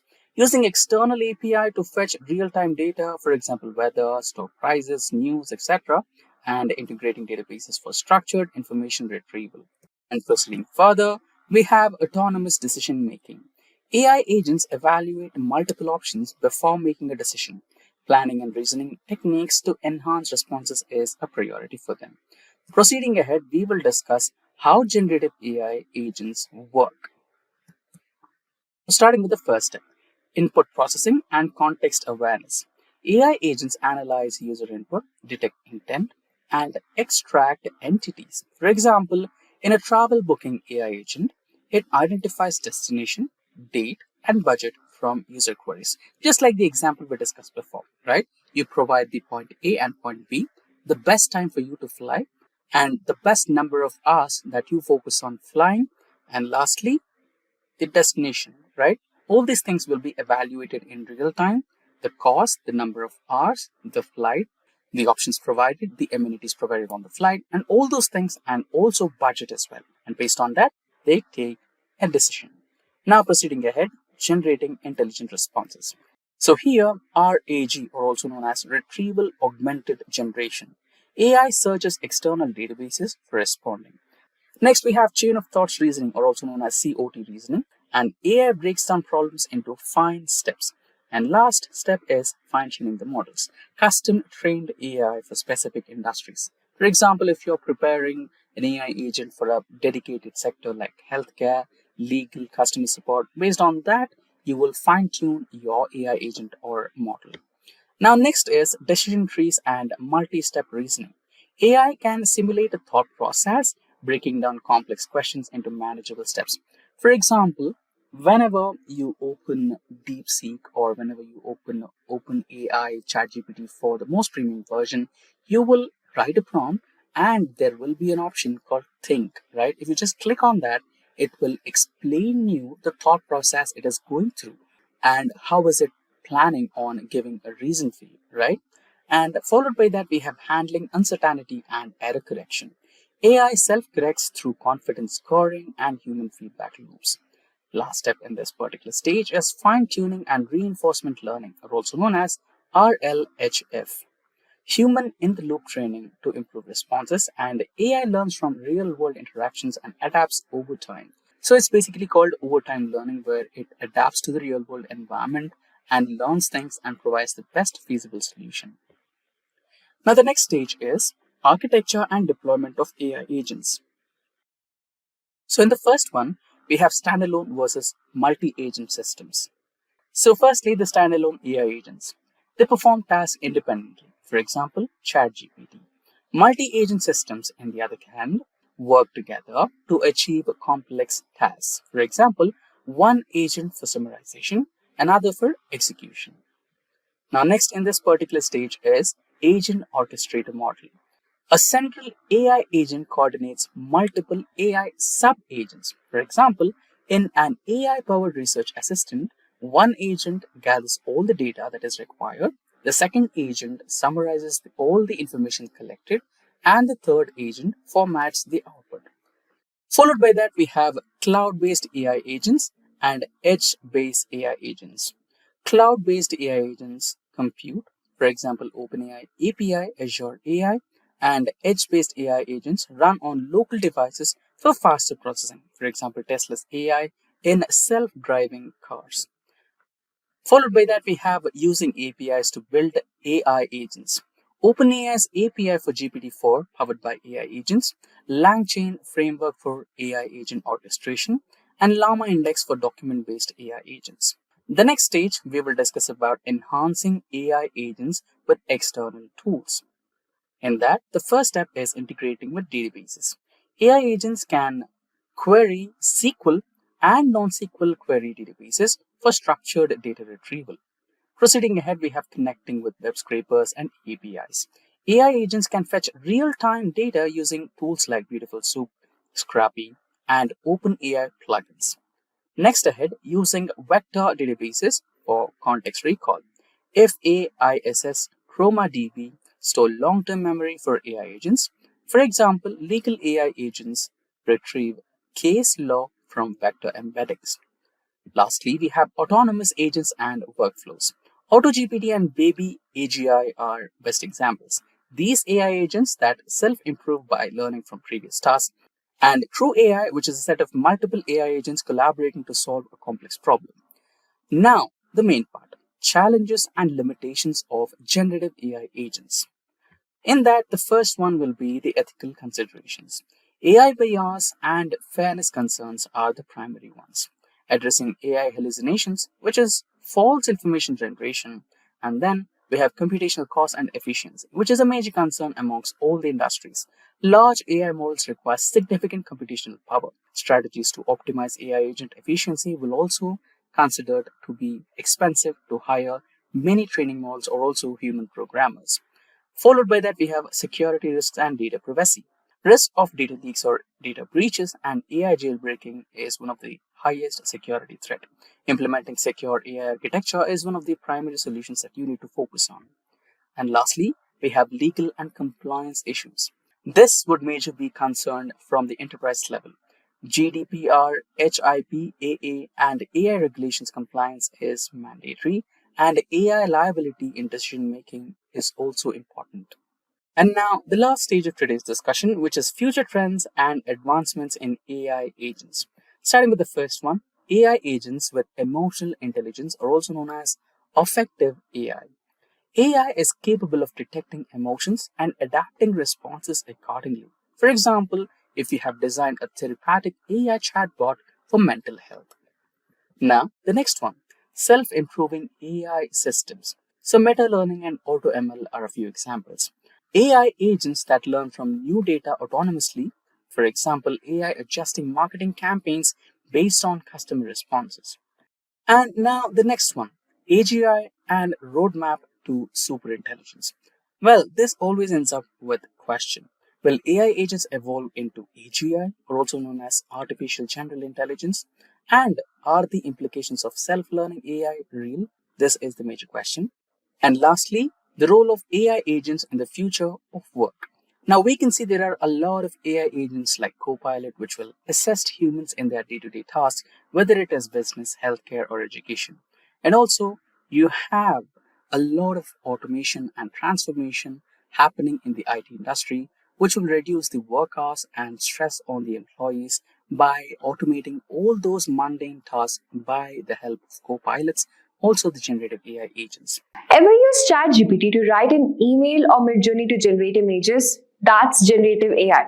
But what if I told you there's another kind of AI that can plan, act, and learn all by itself? Like a virtual assistant that doesn't wait for your command. That's agentic AI. And it's not a science fiction, it's already here. Alright, so here's what we are covering in this video. What exactly GenAI is and why is it great for creating things like text, images, and code. What makes agentic AI different, how it takes action and works on its own. The key differences between the two in the very simple way. Real world examples you'll actually relate to and how these two AIs can work together to shape the future. And by the end, you'll understand what each type of AI actually does, how they're changing the world in very different ways, when to use which one, and why it matters to your future. So let's get started. So first, let's understand what is generative AI. Now imagine you're working with a really smart artist who can paint, write, compose music, or even code for you, but only if you tell them exactly what to do. Now that's called generative AI. It will wait for your input. Let's say you type a prompt like write me a story about a detective squirrel in New York, and boom, it writes it. Why? Because it's trained on huge data sets and it uses pattern. It has learned to generate new content, that is text, images, music, or even the videos. Let's look at some popular tools. So first up, we've got this ChatGPT, which is best for text, and I'm pretty sure you guys must be using this tool now. Next up, we've got this DALL-E and Midjourney, which is great for creating images. And then we've got GitHub Copilot, which is great for coding. Now, let's suppose you can think of it like a chef who can cook anything you describe, but won't cook anything unless you ask them to. Next, we'll understand what is agentic AI and how is it different to generative AI. Now, imagine a personal assistant who not only listens to your goals, but also figures out the best way to reach them step by step, even when things change. Now that's called agentic AI. Now, unlike generative AI, it's proactive. That is, it's not reactive. It starts with a goal and it perceives the environment, it reasons through the problem, it takes the action and it learns from the result. Then it repeats the cycle just like a human would. Let's look at a real world example. Now give it a go like buy me the cheapest new iPhone online and it will search multiple platforms to find that one cheapest iPhone online. It will track the price drop. It will compare the delivery options and then it will check out all by itself. You can think of self-driving cars, smart robots in warehouses, or even a smart home managing your energy use across devices. Now, we'll look at some key differences between agentic AI and generative AI. So, first we'll be comparing the main feature, the main function of generative AI, that is, it creates content, whereas an agentic AI will help in achieving that goal. Now, the nature of a generative AI is reactive. That is, it will wait for the input. So for this, you need to actually give any prompt input to that AI and then it will create until and unless you don't command it to do. Whereas agentic AI is proactive. That is, it will act on its own. You don't have to give it a input or a command or a prompt to start doing the action. It will start creating on its own. Now, third is the scope. Now, generative AI looks for some narrow task, one output at a time, whereas an agentic AI includes multi-step evolving task. Now, the human role of generative AI is always guiding. That is, you need to give a proper guidance to follow the steps. Then, in case of agentic AI, it has got minimal involvement. You don't have to actually guide throughout. You just have to train the model once and it will do all the tasks for you. Then we've got the learning style. Now, as we know that generative AI is all pattern based, the learning style of generative AI is pattern based. Whereas in case of agentic AI, it's goal oriented and it is context aware. Now, let me give you an analogy recap. A generative AI is like a painter who needs instruction, whereas an agentic AI is like a personal assistant who plans your week without being told every step. I hope now you get a proper difference between an agentic AI and a generative AI. Let's move on to our next topic, which is the real world use cases you will actually see between generative AI and agentic AI. So first, we'll start with generative AI. Now, as we know, this is a creator, the artist, the writer, the designer, as well as the coder. Now, the first example, the real world use cases which you will see is in content creation. Ever read a blog post or email and thought, wow, that sounds too perfect to be written by a human? That's probably generative AI. Now it helps marketers and creators write newsletter, blog articles, product descriptions, even YouTube scripts like this one. And it's fast, consistent, and can write in different tones and styles. Then it also helps in product designing. In fashion and UX design, tools powered by GenAI can generate clothing styles or app interfaces based on market trends and user preferences. Let's say you're a fashion brand and you can feed it customer data and it will churn out the design ideas that too in minutes. Then we've got personalized marketing. Have you ever seen an ad that feels weirdly specific to you? Of course, that's not a coincidence. That's generative AI, which can personalize product suggestions. It can also write custom ad copies and optimize entire campaigns based on your online behavior. Then we've got customer chatbots. Now, this chatbot on a website that sounds super friendly and helpful. You must be seeing a lot of customer chatbots in in any application which you use. Yes, that's generative AI generating real-time responses to your queries like refund requests, shipping updates, or a basic FAQs. It also helps in programming assistant. Now, tools like GitHub Copilot can use generative AI models to help developers write code. You type a comment like sort this list alphabetically and boom, it will write the function for you. It's like autocomplete but for entire block of code. Now let's switch gears to agentic AI. Now this one doesn't just create, it will act, it monitors and it decides and also learn. First up, it is helping in healthcare monitoring. Now, companies like Propeller Health are using agentic AI in smart inhalers. Now, these devices will track your breathing patterns, it will detect air quality, and automatically it will alert the doctors if something is off without you lifting a finger. It's like having a silent guardian watching your health in real time. Then it helps in logistic and delivery. Let's say you're running a delivery service. In this case, agentic AI system can monitor live traffic, weather and road conditions, and it can instantly reroute drivers to avoid delays. Now this saves a lot of fuel, time and money all without human intervention. Then we've got in cybersecurity. Now, agentic AI can detect unusual network activity. It can analyze the threat and automatically trigger action to contain it before a human even knows something is wrong. That's like an AI-powered security guard that never sleeps. Then it helps in urban planning. City planners are starting to use this agentic AI to monitor the traffic flow in real time. You can imagine cameras and sensors feeding data to an AI that can adjust traffic lights, open new routes, or even trigger emergency responses on the fly. That's smart cities in action. In fintech, agentic AI can analyze market 24 by 7 and adjust your investment portfolio based on real-time changes. So here's the key takeaway. Generative AI is amazing at creating, but agentic AI shines when it comes to doing.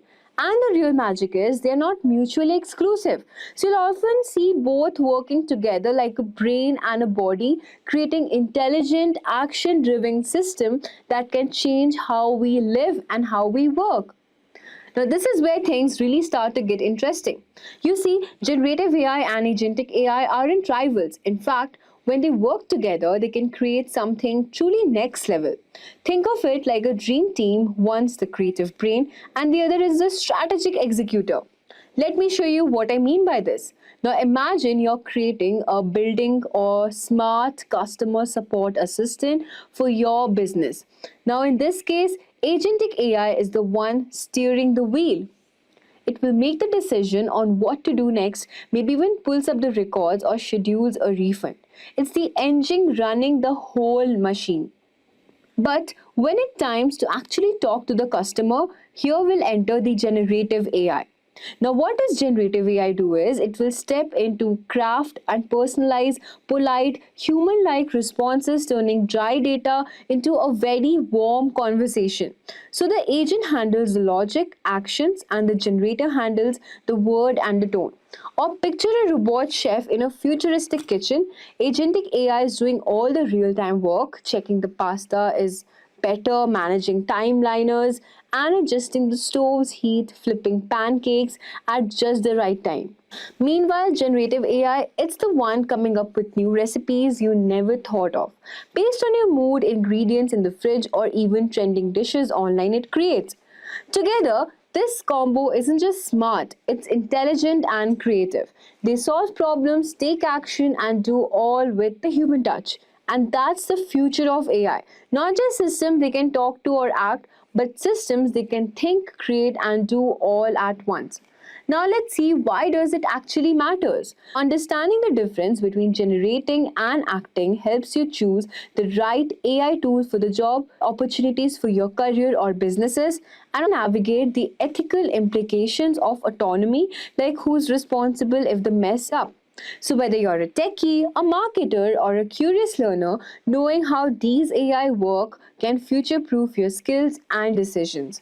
Just a quick information, guys. If you're interested in mastering the future of technology, then the professional certificate course in generative AI and machine learning is the perfect opportunity for you. Offered in collaboration with the Genai Academy, this 11-month live and interactive program provide hand-on expertise in cutting-edge areas like generative AI, machine learning, tools like ChatGPT, and even Hugging Face. So what are you waiting for? Hurry up and enroll now. You can find the course link in the description box below and in the pinned comment. Finally, let's talk about the future of AI. What does AI holds in the future? Well, the future isn't one or the other, it's both. We'll soon see hybrid AIs that can create solutions using generative AI, execute them using agentic AI. Now imagine an AI that writes your business plan and launches your first product autonomously. But with great power comes great responsibility. We must ensure these tools are transparent, ethical, aligned with human values. And that's where learners like you come in. So guys, stay curious and stay aware. You can like, subscribe, and check out the full tutorials on Simplilearn to dive deeper. The AI future is here now and it's both creative and capable.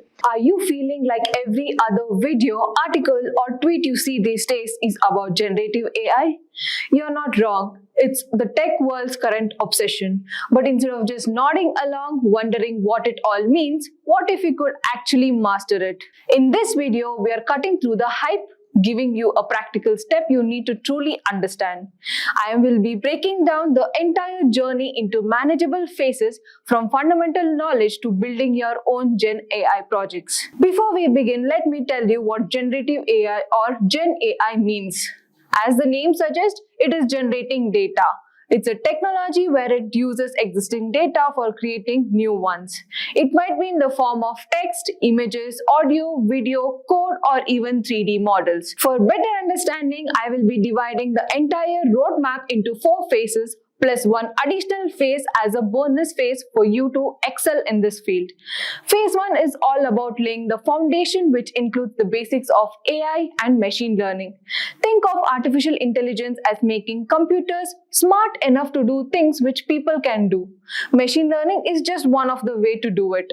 allowing computers to learn from example instead of being told exactly what to do. It's a learning by seeing and doing it, not just by a rule book. There are three main types of machine learning: supervised learning, unsupervised learning, and reinforcement learning. Supervised learning is where the computers learn with correct answers, whereas unsupervised learning involves finding patterns on its own, and reinforcement learning is about learning through rewards. You will need Python too. Key tools include NumPy for numerical operations, Pandas for organizing data, and Matplotlib and Seaborn for data visualization. These help you to work with and understand data. You need to understand data preparation, which involves cleaning and organizing data. Also, learn about the feature engineering, which is the process of selecting important parts of the data of the model. Gen AI uses deep learning. You can think of deep learning as a computer network with many layers. Understand the basic idea of how these networks learn from data. This is a key for understanding more complex Gen AI models. Moving on to phase 2, where you can start exploring the Gen AI models. Some of Gen AI models include GANs, which are two networks competing, one making fake data and other tries to spot it. This model works well for creating realistic outputs. The second model is VAEs. This model learns a hidden representation of data to create new or similar data. The next model is transformers, which are excellent at understanding context in sequence like text, audio, and even images using attention. The last model is diffusion model, which can create high quality data by reversing a noising process. This model is very popular for images. Apart from Gen AI models, you need to cover text generation model, which falls under natural language processing, which is NLP. These models power text creation from writing articles to translating languages. And lastly, you will cover image generation using GANs and diffusion models.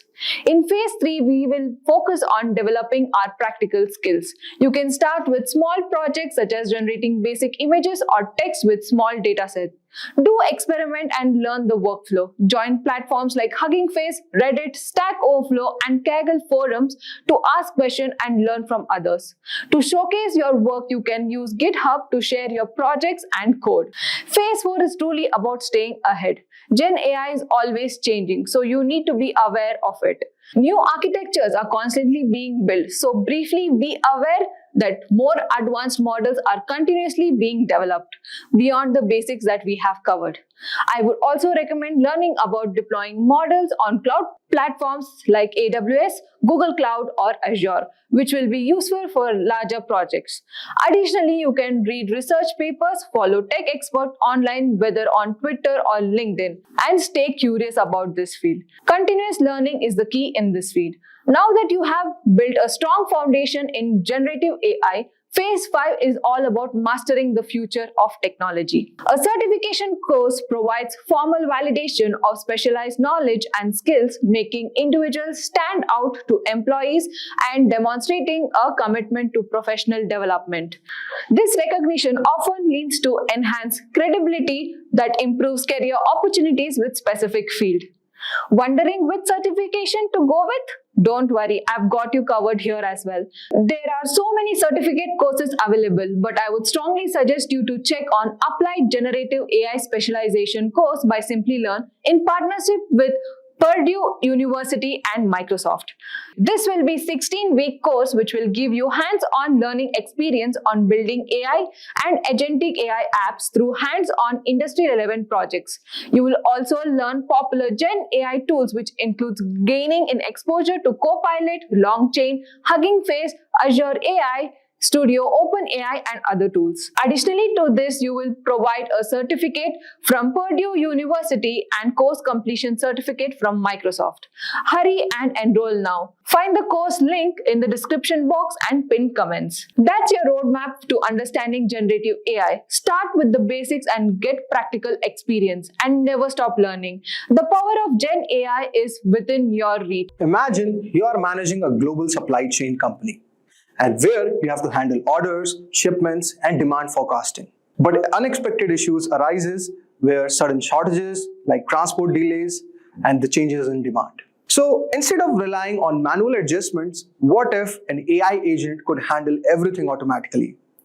This AI wouldn't just suggest actions, it would decide, execute, and continuously improve its strategies.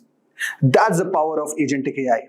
With that said, guys, I welcome you all on our today's tutorial on what is Agentic AI. Now, before we move on, just a quick info, guys. Simplilearn has got advanced executive program in applied generative AI with 2-day immersion at IIT Madras campus. You'll be getting certificate from IITM Pravartak, masterclasses by IITM, and top IIT's faculty and alumni. So guys, hurry up now and join the course. The course link is mentioned in the description box. Now, let us start with understanding first the first wave of artificial intelligence, which was predictive analytics, or we could say data analytics and forecasting. What exactly happened? Predictive AI focused more on analyzing the historical data, identifying the patterns, and making forecasts about the future events. And these models do not generate any new content, but instead it was predicting outcomes based on the statistical models and machine learning. Now, technically how it used to work? So basically what we had, we used to take, suppose this is the ML model, okay? So this is taking a structured data, which could be suppose any past user activity, or it could be a transaction record, or any sensor reading. For example, you can consider, say, Netflix users' watch history, okay? It could be any movie genre, watch time, and the user rating. So now, after this, what we were basically doing is, we were doing the feature engineering or pre-processing, okay? Now, in the feature engineering process, we were extracting key features like user watch time trends, preferred genres, and watch frequency. And we could also apply scaling, normalization, and encoding techniques to basically make data more usable for the ML model. Then, we were using the ML models. Suppose it could be a time series forecasting models like ARIMA, LSTM, and all those given algorithms, which was basically predicting the future movie preferences based on the historical data. And in the output, guys, Netflix AI recommends new shows or movie based on the similar user patterns. So this is how exactly the Netflix model was working, incorporating the machine learning model. So this was exactly the first wave of AI. Now, let us discuss about the second wave of AI. Now, if I discuss about the second wave, which was basically content creation and use of conversational AI. So, LLM models like ChatGPT became very much popular during the second wave of artificial intelligence. So what exactly was happening? Generative AI was taking input data and it was producing new content such as text, images, videos, or even code. And these models learn from patterns in large data sets, and it was generating human-like outputs. Now, let us understand how exactly this technology was working. So basically, first there was a data input, okay? So basically any prompt from the user. So suppose in the GPT, okay? So I'll just open GPT all over here and say suppose we are giving any new prompt, say such as write an article on AI, okay? So this was our given prompt. And after this, what exactly was happening was tokenization and pre-processing. So the input text, suppose which I have written all over here, write an article on AI. So this text was basically split into smaller parts. For example, you could consider certain thing like this. So here you have write as one, and as next. And similarly, you could carry on, for the other words. Then what exactly used to happen that these words were, converted into word embeddings, means the numerical vectors representing words in a higher dimensional space. And then we used to perform neural network processing. So here the LLM processes input such as attention mechanisms, okay, or using these models like GPT-4, BERT, and Llama. And with the help of self-attention layers, they were understanding the context and they were predicting the next word. Okay. Now, as a result, you are getting output certain thing like this. So, which was basically a generative AI phase. So this was, guys, our second evolution of AI. Now, if I talk about our third wave, so it is basically agentic AI or autonomous AI agent. Now, what is this, guys? So the agentic AI actually goes beyond text generation. So it integrates decision making, action execution, and autonomous learning. These AI systems don't just respond to prompts, but they also independently plan, execute, and optimize the processes. So you could understand something like this. So here the first step was the user input or receiving any goal. So user provides any high level instruction. For example, it could be like say optimize warehouse shipments for maximum efficiency. It could something be like that. And unlike generative AI, which would generate text, agentic AI executes real world actions. After this, what suppose the prompt that we have given, like optimize warehouse shipments for maximum efficiency, then the next step would have been querying the databases. The AI would pull the real-time data from multiple sources. So it could be traditional database like SQL or NoSQL, where we are fetching inventory levels or shipment history. Then it could be a vector database from where it is receiving some unstructured data like past customer complaints and all those things. Then with the help of external APIs, it is connecting to like forecasting services or fuel price APIs or supplier ERP systems, and these things are like present with this respect. Then the third step was the LLM decision making. Now, after querying the database, the AI agent processes data through the LLM based reasoning engine. Example like decision rules applied, like suppose if inventory is low, then it could automate supplier restocking orders. Like if shipment cost is increasing, then it is rerouting shipments through cheaper vendors. And suppose also if weather condition impacts the route, then it is adjusting the delivery schedules. Now you can understand how agentic AI is behaving all over here in the decision-making process. Now, next step would be action execution via APIs. So AI is executing tasks without human intervention. It is triggering an API call to reorder a stock from a supplier or update the warehouse robot workflows to prioritize fast-moving products, or even send emails and notifications to logistic partners and about the changes, what is going to be happen. And after this, finally, it is continuously learning, which is a data flywheel all over here. Okay, the AI is monitoring the effectiveness of its action, like it was restocking efficient or did routing shipments, reduce the cost and all. So it is monitoring the effectiveness of the action it has taken. And the data flywheel is continuously improving the future decisions. So basically it is using reinforcement learning and fine tuning to optimize its logic. Okay. Now let's have a just quick recap about the comparison of all these three waves of AI. So basically, predictive AI's main focus was on forecasting the trends, okay, while generative AI was creating the content, and agentic AI on the other hand, which is at the final step right now, is making decision and taking action. So you could see how the evolution happened of AI in all these stages. And if you understand about the learning approach, then predictive AI was basically analyzing the historical data, while generative AI was learning from the patterns like using text, image generation, okay? But agentic AI is basically using the reinforcement learning or the self-learning to improve its learning approach. Now, if we just look at the user involvement in predictive AI, so human is asking for the forecast and all. Here, human is giving the prompts, but in the agentic AI, the prompts or the intervention of human input has become very much minimal. If you could understand the technology, like basically predictive AI was using machine learning, time series analytics, so these kind of algorithms they were using. Generative AI was using transformers like GPT, Llama, BERT, and all those things. Now, agentic AI is doing what, guys? It is using LLM plus APIs plus autonomous execution. So we have discussed how this workflow is, in a short way, how it is working. And moving ahead, we are also going to discuss through an example how exactly all these steps like agentic AI is working. So based on the example, you could understand like predictive AI, Netflix recommendation model which they have on their system.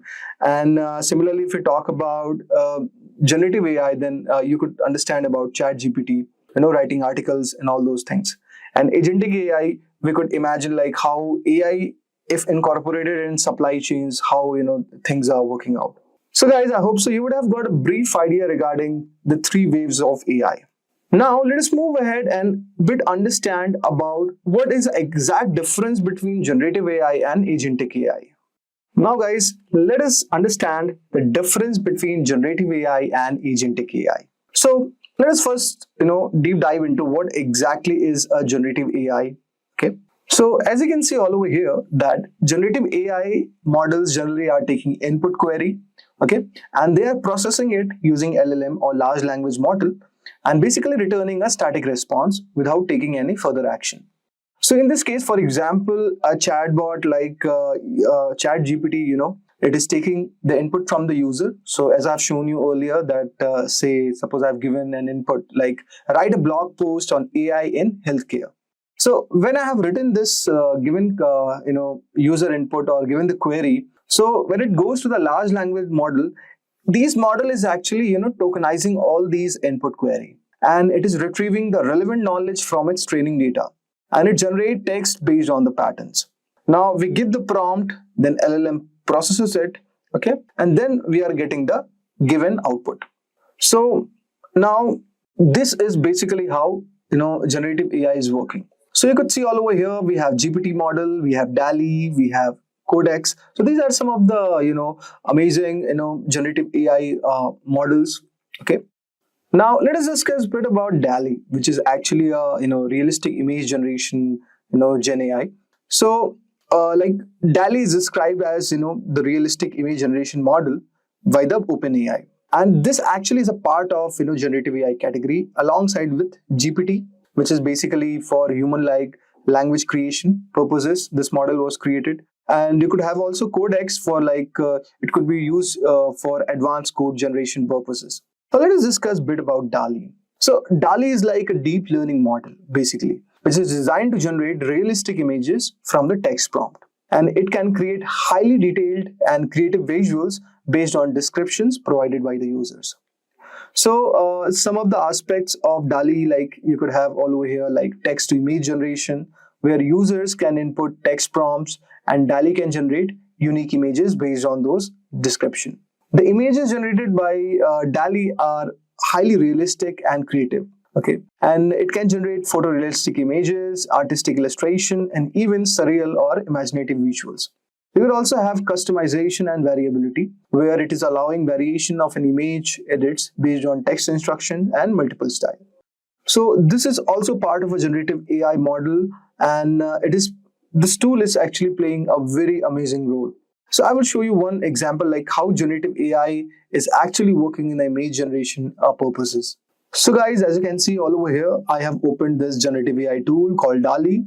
Let us give a prompt to DALI and let's see how the image is generated. So let's say we want a futuristic city at sunset filled with neon skyscraper. Say have flying cars and holographic billboards. The streets are bustling with humanoid robots, and we can have people wearing let's just say high-tech, let's include some technology. Okay, now let us see how DALI is trying to create an image. So this is how actually generative AI is working. So let us wait for a few seconds as the output comes up. Now you can see all over here that this image which is generated, basically this is generated by AI, and you could see based on our prompt, it has given like the kind of the input we gave, and we got the output based on this. Now, so this is one of the amazing Gen AI tool. You could explore this, guys. Okay. Now, guys, let us discuss about agentic AI or autonomous decision making and action execution. So you can see this diagram all over here. So agentic AI, unlike the generative AI, it is not generating responses, but it is also executing a task autonomously based on the given query. For example, like if we take AI in managing a warehouse inventory. Okay. Suppose we want to optimize the warehouse shipment for the next quarter. So here what is going to happen? So first the agent is going to receive its goal all over here, okay? And this AI agent, is going to query the external data sources. So it could, for example, it could be your, inventory databases or logistics API, and then it retrieves real-time inventory levels and it demands the given forecast. Okay. Now at here it is going to make the autonomous discussions, and the kind of output we are going to get will be kept in observation by this agent. Okay. So basically it is going to analyze the current warehouse stock, predict demand for the next quarter, check the supplier's availability, and automate the restocking if inventory is below the given threshold. So for example, you could imagine, suppose based on the output what we are going to get all over here. So based on this output we could get certain thing like this, like say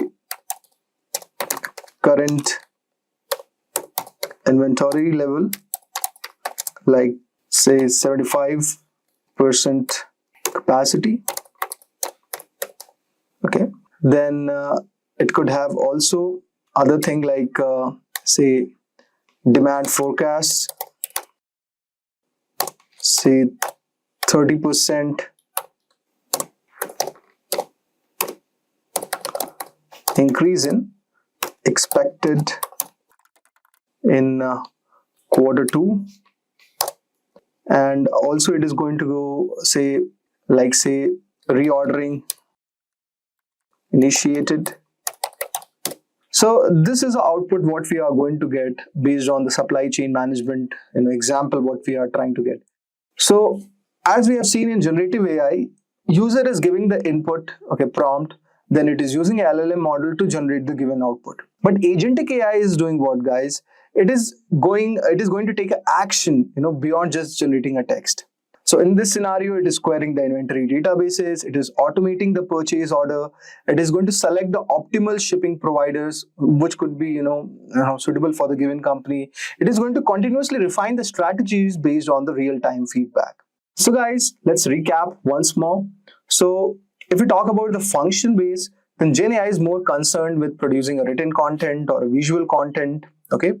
And even it can code from the pre-existing input. But if we talk about agentic AI, guys, it is actually, it's all about decision making, taking actions towards a specific goal, and it is focused on achieving the objectives by interacting with the environment and making the autonomous decision. GenAI is exactly relying on the existing data to predict and generate content based on, say, patterns it has learned during its training phase. But it does not adapt or evolve from its experiences. Whereas if I talk about agentic AI, it is adaptive. So it is learning from its actions and experiences. It is improving over time by analyzing the feedback, adjusting its behavior to meet objectives more effectively.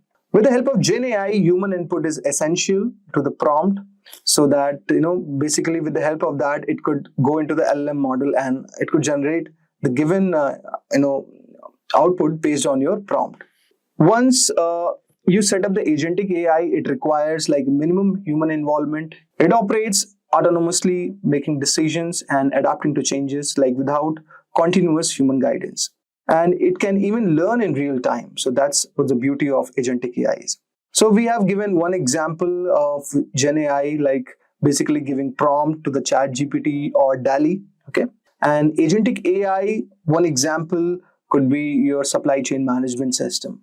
Now, let us deep dive into understanding the technical aspects of how agentic AI is exactly working. Now, guys, let us try to understand how agentic AI is exactly working. So there is actually a 4-step process of how agentic AI exactly works. So the first step is perceiving, where basically what we are doing is we are gathering and processing information from databases, sensors, and digital environments. And also the next step is reasoning. So with the help of large language model as a decision-making engine, it is generating the solutions. If we talk about the third step, which is acting, so it is integrating with external tools and softwares to autonomously execute the given task. And finally, it is learning continuously to improve through the feedback loop, which is also known as the data flywheel. Okay. Now, let us explore each of the steps one by one and let us try to understand. So if we talk about perceiving, okay, so this is actually the first step where agentic AI is actually stepping up. So it is doing the perception, where what exactly is happening, guys, that AI is collecting data from multiple sources. So this data could be from database, okay, like your traditional and vector databases, okay. So it could be GraphQL, like vector database means the same. And if we talk about other from data, it could be from APIs, like it is fetching real-time information from external systems. It is basically taking data from the IoT sensors, like for real-world applications like robotics and logistics. And also it could take data from the user inputs also, like it could be text command, voice commands, or a chatbot interaction. Now, how it is exactly working, guys? So basically, let us recollect everything technically and let us see how this is happening. So the first step which is going in perceiving is the data extraction, where exactly the AI agent queries the structured databases like SQL or NoSQL for relevant records. It is also using vector databases to retrieve any semantic data for context-aware responses, like it could be any complaints certain it is trying to find out.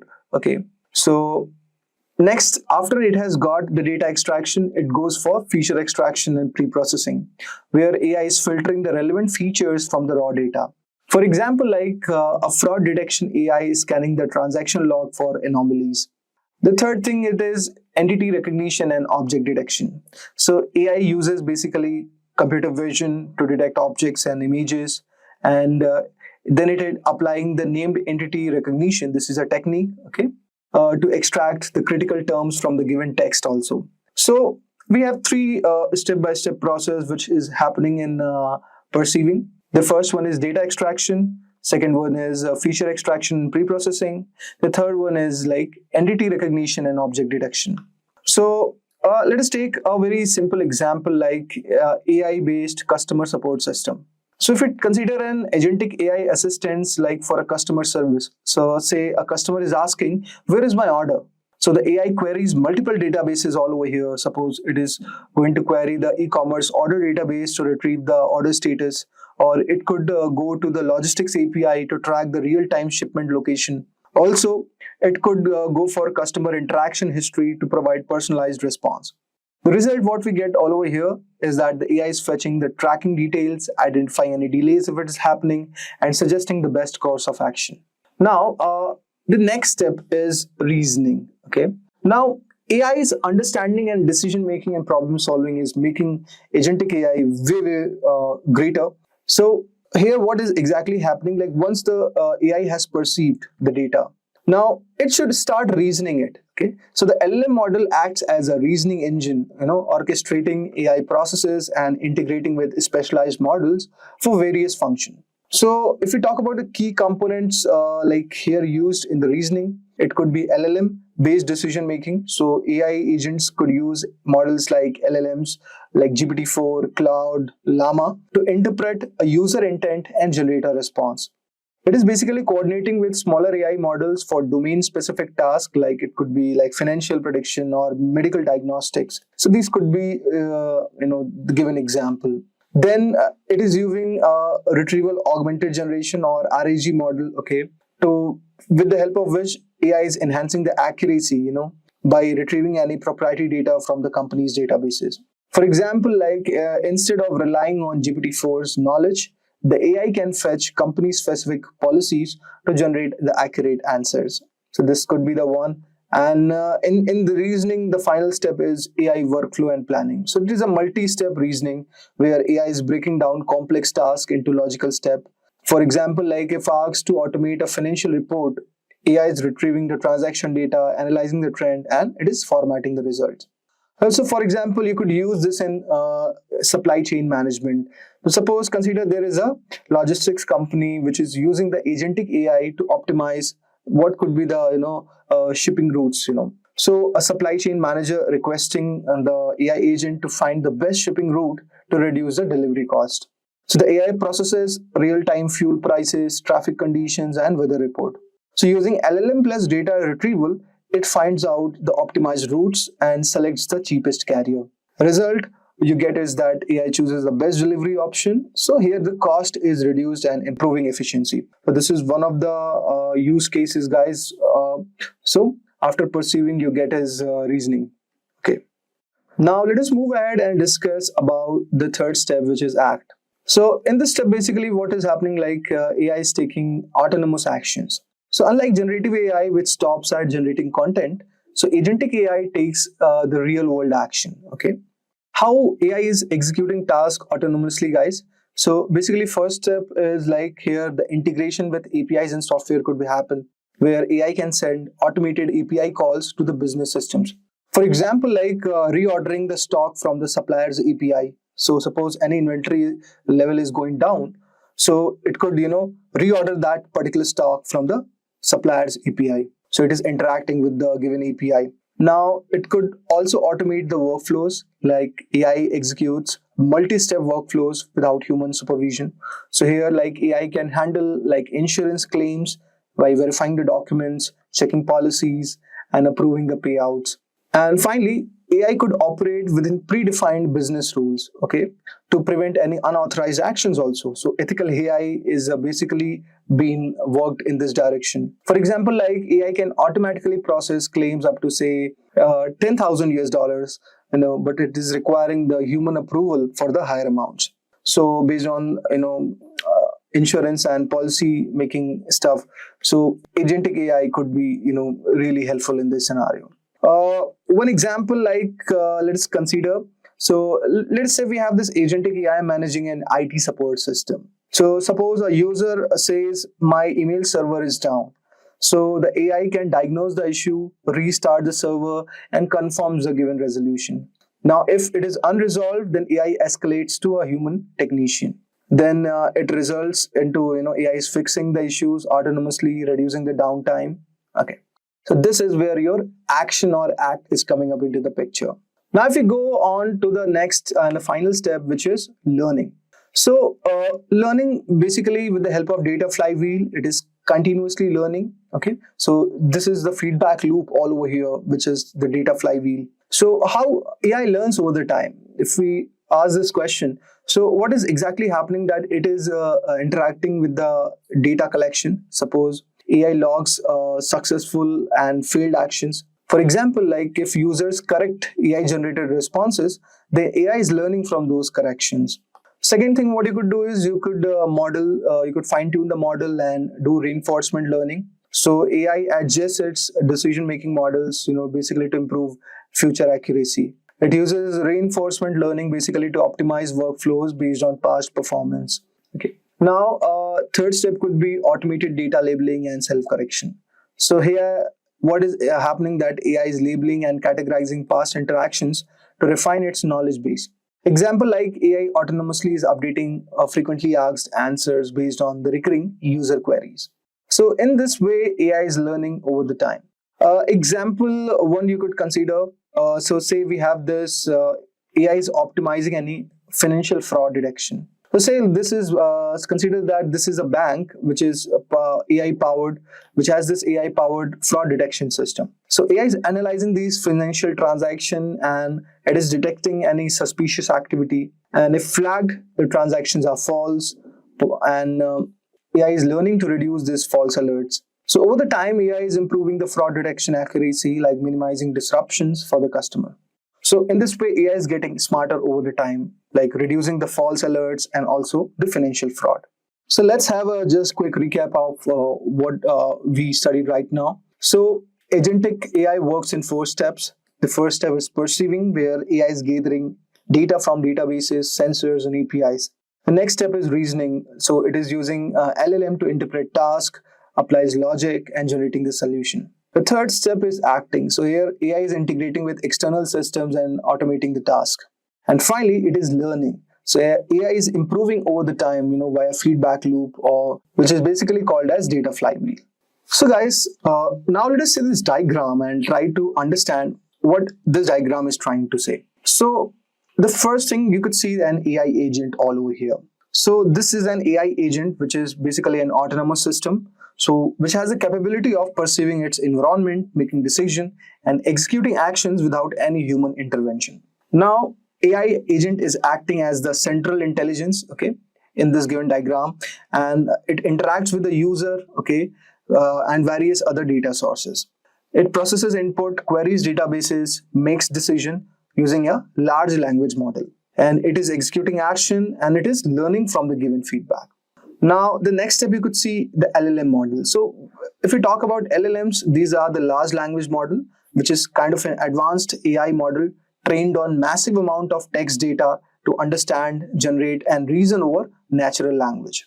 Now, if I talk about this LLM, so this is actually acting as the reasoning engine all over here, and it is interpreting the user inputs and making informed decision. It is also retrieving relevant data from the databases, generating responses. It can also coordinate with multiple AI models for different tasks, like it could be content generation, okay, predictions, or decision making. Now, when the user is asking a chatbot, like for example, let's say, what is my account balance? So the LLM processes the query, retrieves the relevant data, and responds the given bank balance accordingly. Now, if you look at the kind of database the LLM is interacting, so we have the traditional database and the vector database. So here, if I say the database, like AI agent basically is querying the structured database. So suppose structured database, like it could be a customer records or inventory data, or it could be any transactional log also. So traditional databases basically store well-defined, structured information. Okay. So for example, like when a bank AI assistant is processing a query like show my last 5 transactions, so it is basically fetching the information from a traditional SQL-based database. Next, we have this vector database also, guys. So vector database is a specialized kind of a database for storing unstructured data, which could be like text embeddings, images, or audio representations. So guys, like unlike traditional databases that store exact values, vector databases store in a high-dimensional mathematical space. It allows AI models to search semantically similar data instead of like exact matches. Now, AI is retrieving the contextual information from the vector databases, which is actually enhancing the decision making. It is improving the AI memory by allowing the system also to search for conceptually similar past interaction. Let's take an example to understand this. For example, we have discussed about a customer support chatbot. So suppose if it queries a vector database to find out similar past tickets, like when responding to a customer query. So a recommendation engine could use a vector database to find out similar products on a user's past preferences. So this could be done in that scenario. Also, some of the popular vector databases could be like Facebook's AI similarity search, Pinecone, or VV8. These are the certain amazing vector databases. Then you could see the next step is, after it has worked on these given data, it is performing the action. So the action component is referring where AI's agent has this ability to now execute tasks autonomously after the reasoning is done. So AI is integrating with external tools, APIs, or automation software to complete the given task. It does not provide only information, but it is actually, performing the given action. So for example, like in a customer support, the AI can automatically reset a user's password after verifying their identity. If we talk about in finance, then AI can approve a loan also, like based on the predefined eligibility criteria. Now, finally, we have the data flywheel. So data flywheel is a continuous feedback loop where AI is learning from the past interactions, refining its models, and it is always improving over the time. Now, every time like the AI is interacting with the data or taking an action or receiving a feedback, that information is fed into this model. So this is creating a self-improving AI system that is becoming smarter over the time. So the data flywheel is allowing AI to learn from every interaction, and AI is becoming more efficient by continuously optimizing responses and refining strategies. Best thing could be used in fraud detection. So in this, the AI is going to learn from the past fraud cases, and it is going to detect new fraudulent patterns and more effectively. Chatbots also can learn from user feedback and improve the responses. And finally, you have the model customization, which is basically you are trying to fine-tune the AI models on specific business need or any industry requirement. So AI models are not static, like they can be adapted and optimized for a specific task. So custom fine-tuning is actually improving the accuracy and domain-specific application, like it could be finance, healthcare, or cybersecurity. So a financial institution, say, fine-tuning an LLM to generate an investment advice, okay, on the historical market trends. That could be one use case. Or in healthcare, if we discuss, like the healthcare provider is fine-tuning then AI model to interpret the medical reports and recommend the treatments. So guys, based on the given diagram, you would have got a brief idea like how agentic AI is working. Now, if we discuss about the future of agentic AI, then guys, I would say it looks very much promising because it is keep improving itself and it is finding new ways to be useful. Like with better machine learning algorithms and smarter decision making, these AI systems will be more independent, handling complex tasks on their own. And believe me, in industries like healthcare, finance, customer service, they have already started to see how AI agents can make more impact and it could be more efficient from a personalization perspective, managing resources and many more other things. So as this system continue to learn and adapt, I think so they will be opening up even more possibilities, helping businesses grow, improving how we live and work. Now, I would say that in conclusion that agentic AI is actually paving the way for new opportunities, like unlike the older versions of AI, which was assisting with generating content or predicting the data, or responding to any queries. But agentic AI can perform techniques independently with minimal human effort. And agentic AI has become self-reliant in decision-making way, and it is making very big differences in industry like healthcare, logistics, customer services, which is enabling companies to be more efficient. As a result, it is providing better services to their clients. Have you ever wondered how AI models can understand and process multiple types of inputs, like text, images, and audio simultaneously? Hello, everyone. Welcome to our deep dive into multimodal prompting, a transformative approach that's reshaping the landscape of artificial intelligence. My name is Basil DeClala, and in this video, we'll explore what multimodal prompting is, why it's essential, and how it's applied across various industries. Let's embark on this journey to uncover the future of AI together. Here's our agenda. Introduction to multimodal prompting. Evolution of prompting. Core concepts of multimodal prompting. Tools and platforms that support multimodal prompting. Use cases and applications. Getting started with multimodal tools. And then we'll take a look into simple multimodal prompts in action. And we'll have a deep dive or step-by-step prompt building. Last but not least, we'll look into experimenting with different use cases. You might be wondering, what is multimodal prompting? Multimodal prompting is a technique that allows AI models to interpret and respond to input from more than one modality, like combining text, images, audio, or video. Instead of just reading text, the model can basically analyze visuals, sounds, or other forms of data to generate richer, more context-aware responses. It basically mimics how humans process information. Now, why it matters and where is it used? Multimodal prompting matters because the real world isn't just text-based. We live in a sensory-rich environment, and multimodal AI helps machines understand that. It's used in applications like image captioning, video analysis, interactive chatbots with visual context, and even healthcare diagnostics where images and notes are combined. In addition, multimodal prompting is very useful for content creation and recommendation. Let's talk about the evolution of prompting. Let's learn about the evolution of prompting, from text-only models to multimodal models. Prompting has evolved from simple text inputs to complex multimodal interactions. Today's models can understand and respond to combinations of text, images, audio, and more for deeper context. Prompting began with text-only models like GPT-2, which responded solely to written input. They basically leveraged NLP, which stands for Natural Language Processing. Over time, models evolved to process images, audio, and even video, giving rise to truly multimodal systems that can interpret and connect across different types of information. How models understand and process multiple input types.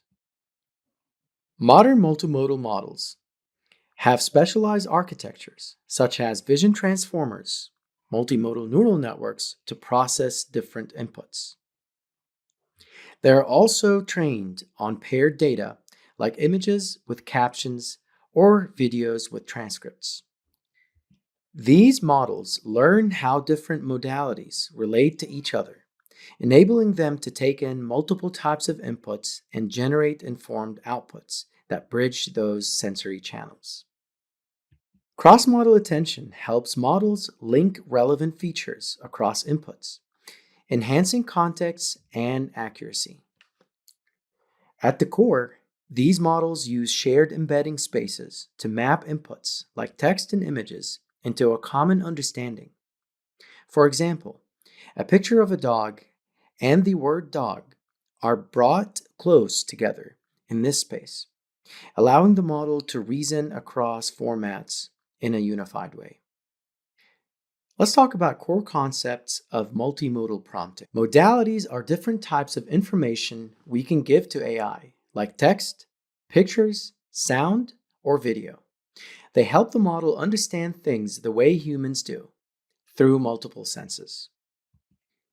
These senses are text, with written language input like prompts or documents; image, visual content such as photos, charts, or drawings; audio, sound-based input like speech or music; and video, time-based visual and audio content combined. In multimodal prompting, in unimodal prompting, the model receives one type of input, typically text. In contrast, multimodal prompting involves multiple types, like combining a question with an image or a diagram. So, input modalities include one or more types. This requires the model to integrate different streams of information and make connections between them. So let's recap the key difference between unimodal and multimodal prompting. First, we've got the input type. Unimodal prompting has one single type and typically is text. Multimodal prompting has multiple types, and it could be text, images, audio, etc. Second, context depth. Unimodal prompting is limited to one form of input.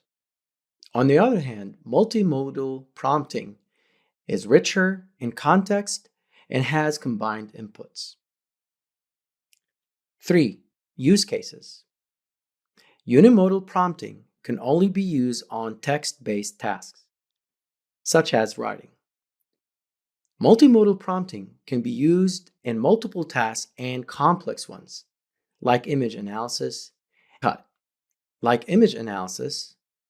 and speech to text. 4. Understanding. Unimodal prompting is linear and it's language focused.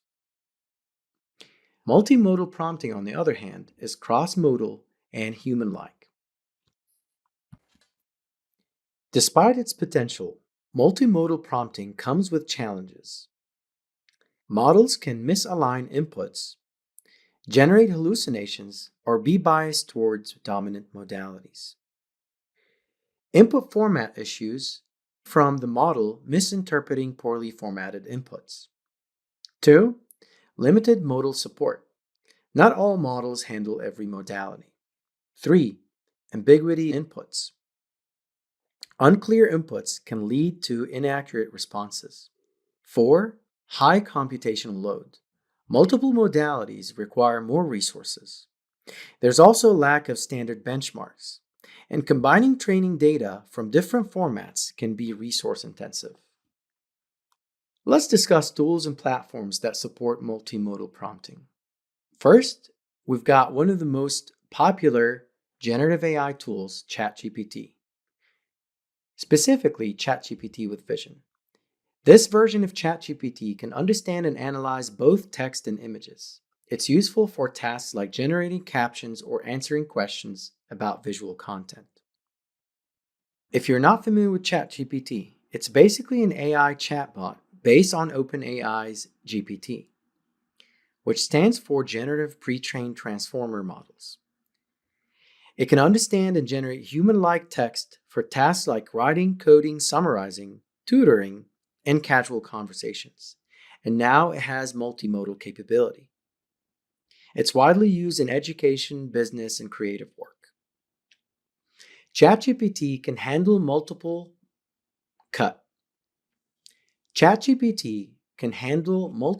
inputs by combining image recognition with text generation, allowing users to ask questions or generate text based on images.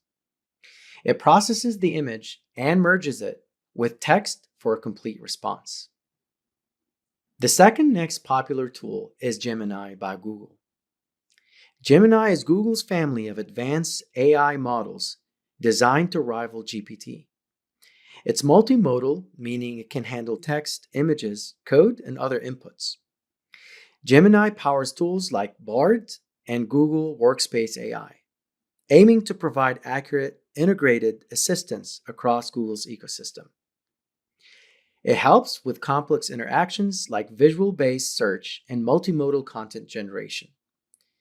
It's designed for broader, context-aware AI applications. It handles multimodal inputs very quickly and uses advanced fusion models to integrate text, image, and video inputs, understanding relationships between them for more context-aware responses and generation. Next, Claude is a conventional AI developed by Anthropic, focused on safety, helpfulness, and transparency. It's known for its thoughtful responses and is designed to be steerable and aligned with user intentions. It can also integrate text, images, and documents, allowing for in-depth analysis and interaction with various input formats. Claude is a strong competitor to ChatGPT and excels at tasks like PDF creation, Q&A, and content summarization. Claude also does a good job of breaking down each modality for text, images, and documents separately. It processes them and then combines them for tasks like document analysis or multi-source content generation. DALL-E by OpenAI is an AI model that generates high-quality images from text descriptions. It's known for its detailed, creative outputs and is integrated into ChatGPT's interface for users on the Plus plan. It basically accepts textual prompts and translates them into relevant images, seamlessly merging descriptive text with visual output for creative image generation. It's got a lot of tools that help you build a scene and will turn it into an image from realistic to fantastical. Let's talk about use cases and applications in multimodal prompting. We have users that can upload images, such as diagrams and charts, and then ask questions about them, with AI providing context-aware answers. Next, AI creates articles, social media posts, or marketing copy based on both text and image inputs. In terms of content generation applications, AI can create articles, social media posts, and marketing copy based on both text and image inputs. For product tagging, e-commerce platforms use images and descriptions to generate accurate product tags and recommendations. Multimodal prompting can also be effective for interactive education. AI helps in learning by analyzing images, videos, and text to provide interactive educational content. It's also useful for accessibility. It assists visually impaired users by converting visual content such as photos and infographics into descriptive text. Let's see how we can access and set up a basic multimodal prompting environment. First, choose a platform. You can sign up for access to platforms like ChatGPT or Gemini. Next, install required tools and install necessary libraries. Then, obtain API keys for the platform and configure your environment. Then, ensure inputs are properly formatted and compatible for the application. Lastly, test with basic prompts or run simple multimodal tasks. Let's talk about the required tools and input formats. First, you need an API access. Second, install some Python libraries and have a Jupyter notebook. Also, you can use cloud platforms, although some of these applications can be done using your local machine. Here's a list of the input formats that you can leverage. We've got text, image, audio, and video. Let's jump into a demo to show how LLMs can be used for multimodal tasks. In this demo, we'll be using ChatGPT to showcase its powerful multimodal capabilities. Keep in mind that most LLM tools like Gemini and Claude can also provide similar capabilities that I'm about to show. For ChatGPT, many of the capabilities we're about to showcase are only available in ChatGPT Pro. It's available for a limited number of prompts in the free version. If you want to leverage the full capabilities, you'll need to subscribe to ChatGPT Pro. First, after you log into ChatGPT, you need to make sure that you have GPT-4 activated. Next, you'll see that there's a plus button that is popping up where I can add media. But before we do this, let's generate media using text prompts.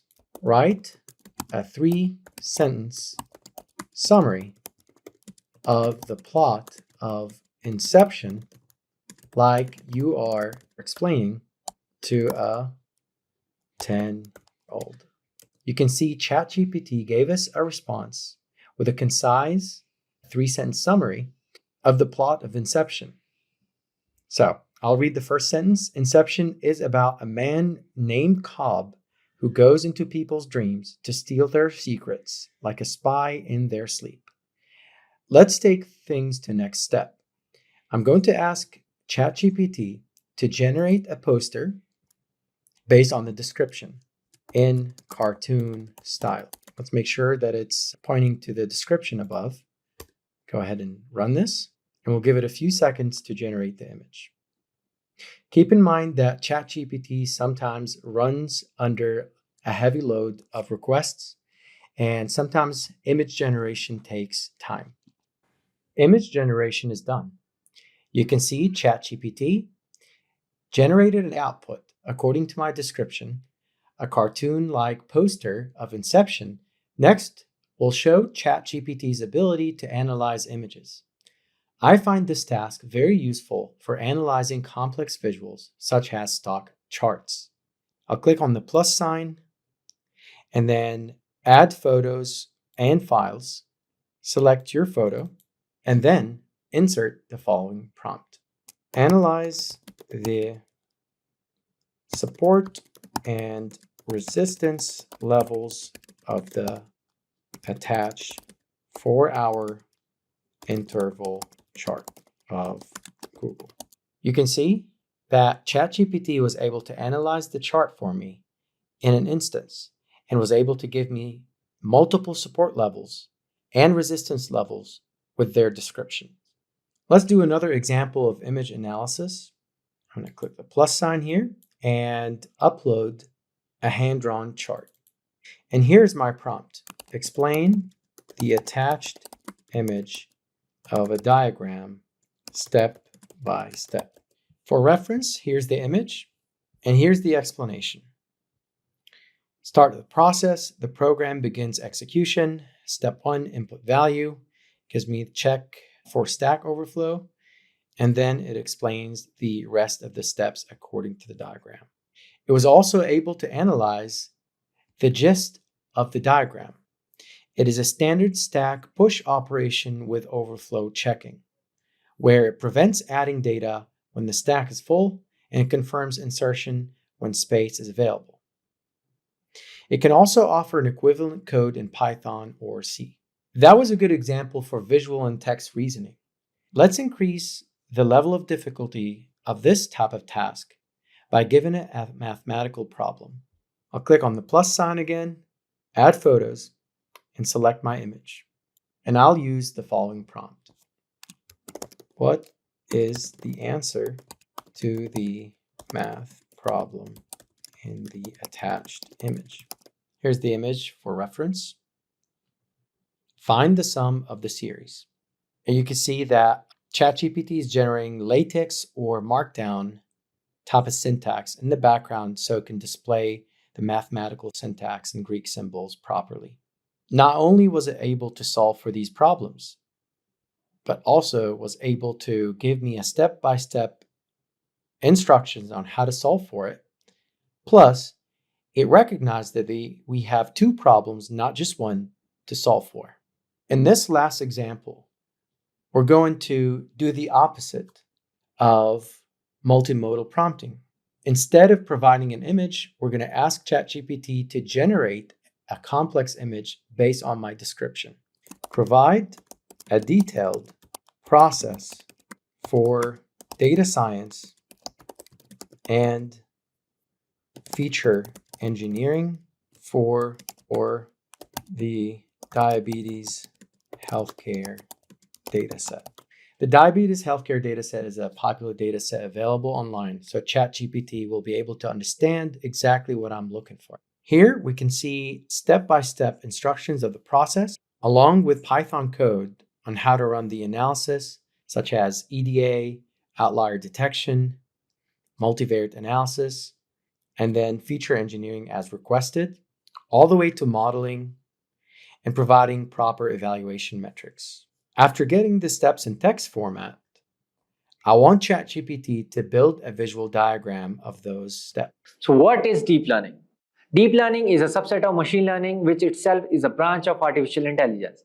Unlike traditional machine learning models, which require manual feature extraction, deep learning models automatically discovers representation from raw data. So this is made possible through neural networks, particularly deep neural networks, which consist of multiple layers of interconnected nodes. So these neural networks are inspired by the structure and the function of human brain. Each layer in the network transforms the input data into more abstract and composite representation. For instance, in image recognition, the initial layer might detect simple features like edges and textures, while the deeper layer recognizes more complex structure like shapes and objects. So one of the key advantages of deep learning is its ability to handle large amount of unstructured data, such as images, audios, and text, making it extremely powerful for various applications. So stay tuned as we delve deeper into how these neural networks are trained, the types of deep learning models, and some exciting applications that are shaping our future. Types of deep learning. Deep learning AI can be applied supervised, unsupervised, and reinforcement machine learning, using various methods for each. The first one, supervised machine learning. In supervised learning, the neural network learns to make prediction or classify that data using labeled datasets. Both input features and target variables are provided, and the network learns by minimizing the error between its prediction and the actual targets. A process called backpropagation. CNN and RNN are the common deep learning algorithms used for tasks like image classification, sentiment analysis, and language translation. The second one, unsupervised machine learning. In unsupervised machine learning, the neural network discovers patterns or clusters in unlabeled datasets without target variables. It identifies hidden pattern or relationship within the data. Algorithms like autoencoders and generative models are used for tasks such as clustering, dimensionality reduction, and anomaly detection. The third one, reinforcement machine learning. In this, an agent learns to make decisions in an environment to maximize a reward signal. The agent takes action, observes the records, and learns policies to maximize cumulative rewards over time. Deep reinforcement learning algorithms like deep Q networks and deep deterministic polygradient are used for tasks such as robotics and gameplay. Moving forward, let's see what are the artificial neural networks. Artificial neural networks, ANNs, inspired by the structure and the function of human neurons, consist of interconnected layers of artificial neurals or units. The input layer receives data from the external resources and it passes to one or more hidden layers. Each neuron in these layers computes a weighted sum of inputs and transfers the result to the next layer. During training, the weight of these connections are adjusted to optimize the network's performance. A fully connected artificial neural network includes an input layer or more hidden layers and an output layer. Each neuron in a hidden layer receives input from the previous layer and sends its output to the next layer. So this process continues until the final output layer produces the network response. So moving forward, let's see types of neural networks. So deep learning models can automatically learn features from data, making them ideal to tasks like image recognition, speech recognition, and natural language processing. So the most common architecture in deep learnings are the first one, feed-forward neural network, FNNs. So these are the simplest type of neural network where information flows linearly from the input to the output. They are widely used for tasks such as image classification, speech recognition, and natural language processing, NLP. The second one, convolutional neural network, designed specifically for image and video recognition. CNNs automatically learn features from images, making them ideal for image classification, object detection, and image segmentation. The third one, recurrent neural networks, RNNs, are specialized for processing sequential data time series and natural language. They maintain an internal state to capture information from previous input, making them suitable for tasks such as speech recognition, NLP, and language translation. So now let's move forward and see some deep learning application. The first one is autonomous vehicle.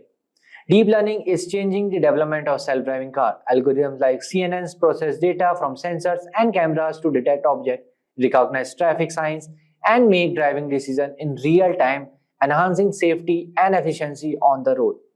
The second one is healthcare diagnostic. Deep learning models are being used to analyze medical images such as X-rays, MRIs, and CT scans with high accuracy. They help in early detection and diagnosis of diseases like cancer, improving treatment outcomes and saving lives. The third one is NLP. Recent advancement in NLP powered by deep learning models like Transformer, ChatGPT have led to more sophisticated and human-like text generation, translation, and sentiment analysis. So applications include virtual assistant, chatbots, and automated customer service. The fourth one, deepfake technology. So deep learning techniques are used to create highly realistic synthetic media known as deepfakes. While this technology has entertainment and creative application, it also raises ethical concern regarding misinformation and digital manipulation. The fifth one, predictive maintenance. In industries like manufacturing and aviation, deep learning models predict equipment failures before they occur by analyzing sensor data. Their proactive approach reduces downtime, lowers maintenance cost, and improves operational efficiency. So now let's move forward and see some advantages and disadvantages of deep learning. So first one is high computational requirements. So deep learning requires significant data and computational resources for training. Whereas advantage is high accuracy, achieves state-of-the-art performance in tasks like image recognition and natural language processing. Whereas deep learning needs large labeled datasets, often require extensive labeled dataset for training, which can be costly and time-consuming together. So second advantage of deep learning is automated feature engineering. Automatically discovers and learns relevant features from data without manual intervention. The third disadvantage is overfitting. So deep learning can overfit to training data, leading to poor performance on new unseen data. Whereas the third deep learning advantage is scalability. So deep learning can handle large complex dataset and learn from massive amount of data. So in conclusion, deep learning is a transformative leap in AI, mimicking human neural networks. It has changed healthcare, finance, autonomous vehicles, and NLP. What if I've told you I've tested over 1,000 AI tools? Yep, after all that exploring, experimenting, and a few late nights, I've finally narrowed them down to absolutely the best. In this video, I'm going to share my top picks of 10 tools from each of the 5 biggest AI categories that are actually worth your time.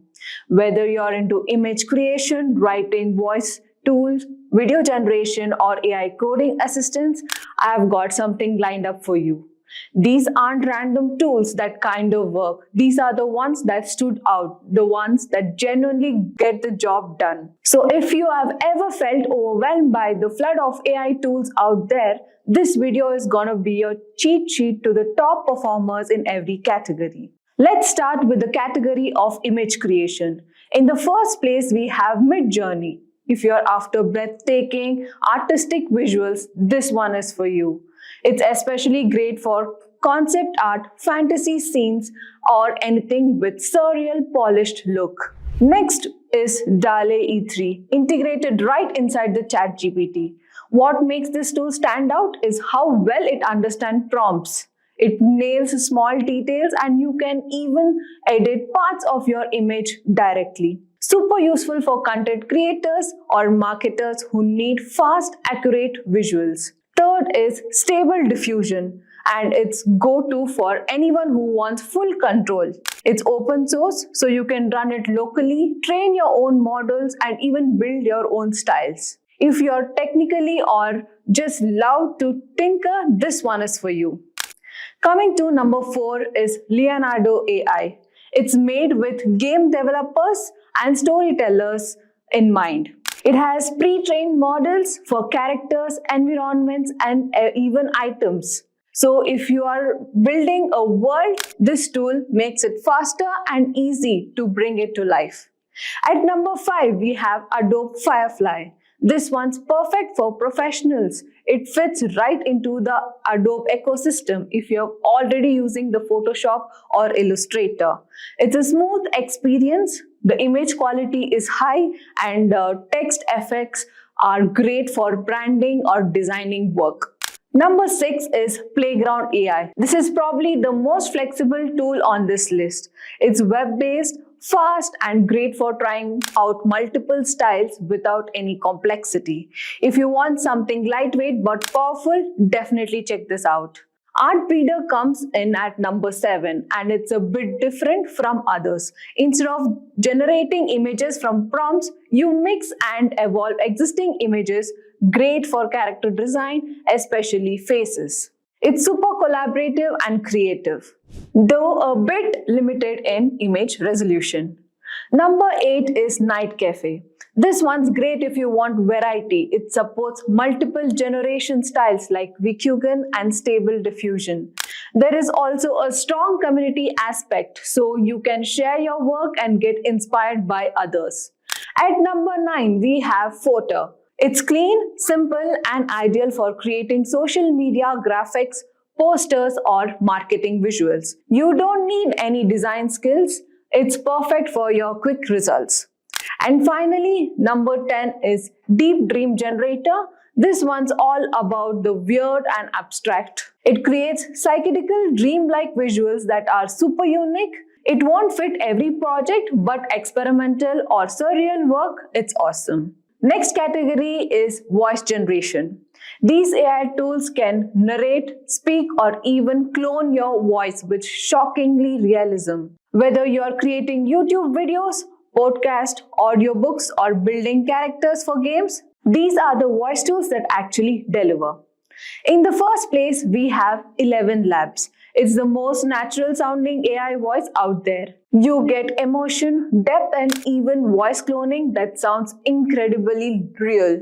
Coming to the second is Murph AI. This one is great for polished voiceover, perfect for videos, presentation, and training content.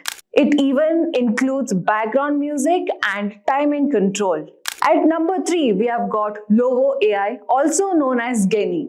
With a huge voice library and support for 100+ languages, it's ideal for creators who want expensive multilingual voiceovers. In the fourth place, we have Play.ht. It's fast, reliable, and offers detailed control over the tone, pitch, and speed. Great for podcasts, articles, or any voice-first content. Number 5 goes to Resemble AI. This one's all about real-time voice cloning and emotionally delivering. Perfect for interactive content like games and virtual assistants. At number 6, we have Descript Overdub, audio by editing text. It's a lifesaver for podcasters and video creators fixing mistakes or adding new lines. 7th on this list is Typecast. It combines realistic voice AI with animated characters, making it perfect for explainer videos, YouTubers, and storytelling content. At number 8, we have Speechify, originally made for reading, but now you can use it to turn any text into clean, human-like speech. Great for audiobooks and productivity. Number 9 is Synthesis, a solid choice for business voiceover, whether it's ads, explainers, or training videos. This one gets it done with professional sounds. And finally, in the 10th place, we have Podcastle. It's an all-in-one podcasting platform with built-in voice generation, recording, and editing, perfect for creators on the go. Now let's talk about writing. Whether you're crafting blog posts, emails, scripts, or social media caption, AI writing tools can save you hours and spark ideas you wouldn't have a thought of. I have tested dozens and these are 10 that stood out how well they actually help you write smarter and faster. In the first place, we have ChatGPT by OpenAI. It's a gold standard. From brainstorming to full-on article drafts, it handles everything with context and style. Especially with GPT-4, it's like having a writing assistant that just gets it. Second is Jasper AI, built specially for marketers and content creators. Jasper comes with tons of pre-built templates for product description, ad copy, blog intros, you name it. It's fast, efficient, and optimized for high converting content. At number 3, we have Writersonic. This one's amazing for versatility. It does blogs, landing pages, Google Ads, and even long-form content. It also has a chatbot, so it feels more interactive while creating. Fourth is Copy.ai. If you need social media post, product description, or email subject lines in seconds, this tool nails it. It's super intuitive and beginner friendly, perfect for quick content sprints. In the 5th place, we have Notion AI. Built right into Notion, this tool helps you expand, summarize, and brainstorm inside your notes and docs. Great for people who want writing help in their daily workflow without switching tools. Number 6 is Pseudo-Write. This one's made for creative writers such as novelists and storytellers. It helps with characters, development, plot twist, and rewriting the scenes. If you write friction, this is a secret weapon. 7th is Ink Editor. It combines AI writing with SEO optimization. So if you want your content to rank while sounding human, this tool does both. Great for bloggers, content marketers. Coming to number 8 is HypeWrite. It is like a smart autocomplete that works across your browser. It helps you draft emails, social posts, and even essays. At number 9, we have got Writer. Clean, fast, and super affordable. Writer is a solid tool for small businesses and freelancers who want quick content without any complexity. And finally, number 10 is WordTune. It is not a full-blown writing platform, but it's amazing at rewriting, rephrasing, and polishing your text. Great for improving tone, clarity, and shortening long sentences. Alright, now let's move on into the most powerful category, which is AI video creation. Whether you are a content creator, marketer, educator, or just someone who wants to make videos without cameras, editing headaches, these tools can seriously level up your workflow. In the first place, we have got Pictory. This tool turns scripts or blog posts into professional-looking videos in minutes. It picks stock footage and adds music and even guarantees subtitles all automatically. Next up at number 2 is Synthesia. It's famous for its AI avatars that looks and sounds like real people. Just type in your script, pick an avatar, and boom, you have got your studio style video with zero filming. In the third place is Runway. This one's creative powerhouse. You can remove the video backgrounds, edit scenes and text commands, and even generate a new video content using Gen 2.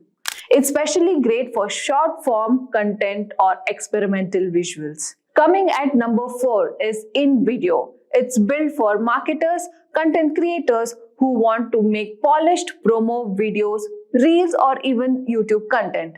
Tons of templates, stock assets, and AI script assistance makes it fast and easy.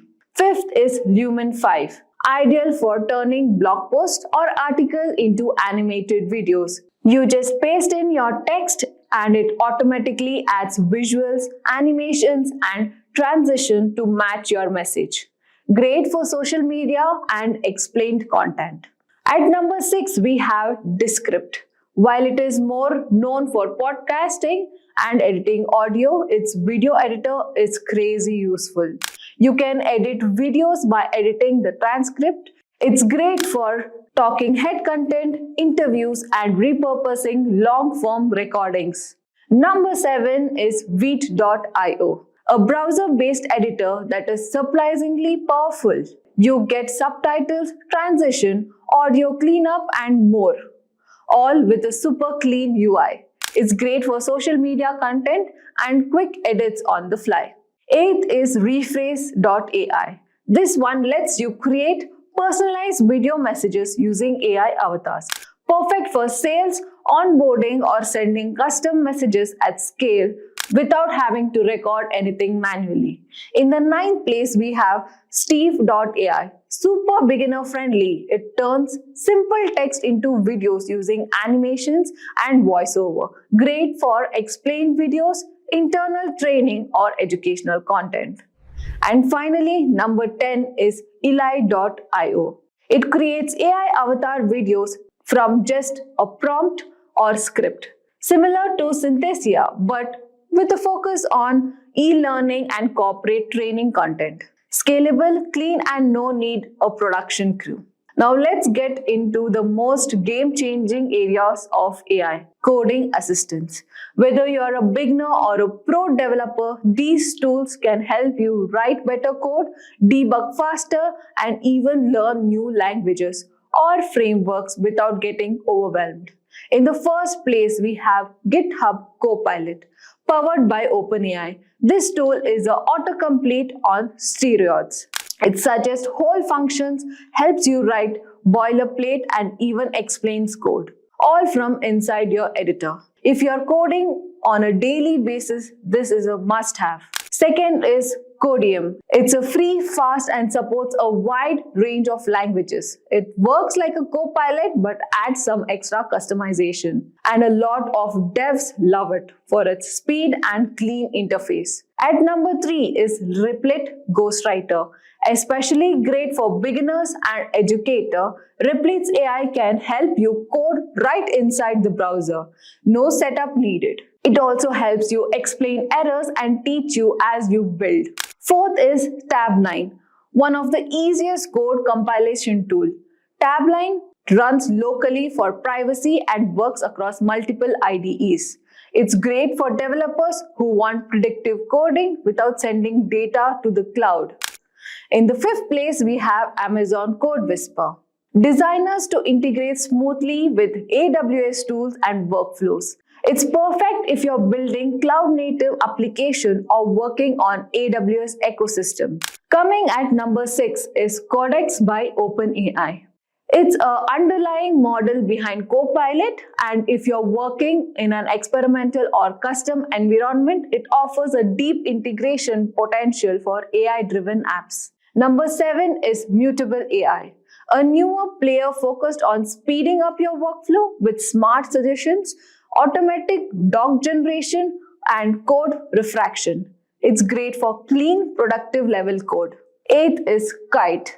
It is one of the OG AI assistants for Python and still holds up if you want lightweight, fast suggestions without overwhelming features. At number 9, we have SourceGraph Cody. It's made for enterprises terms that work on massive code bases.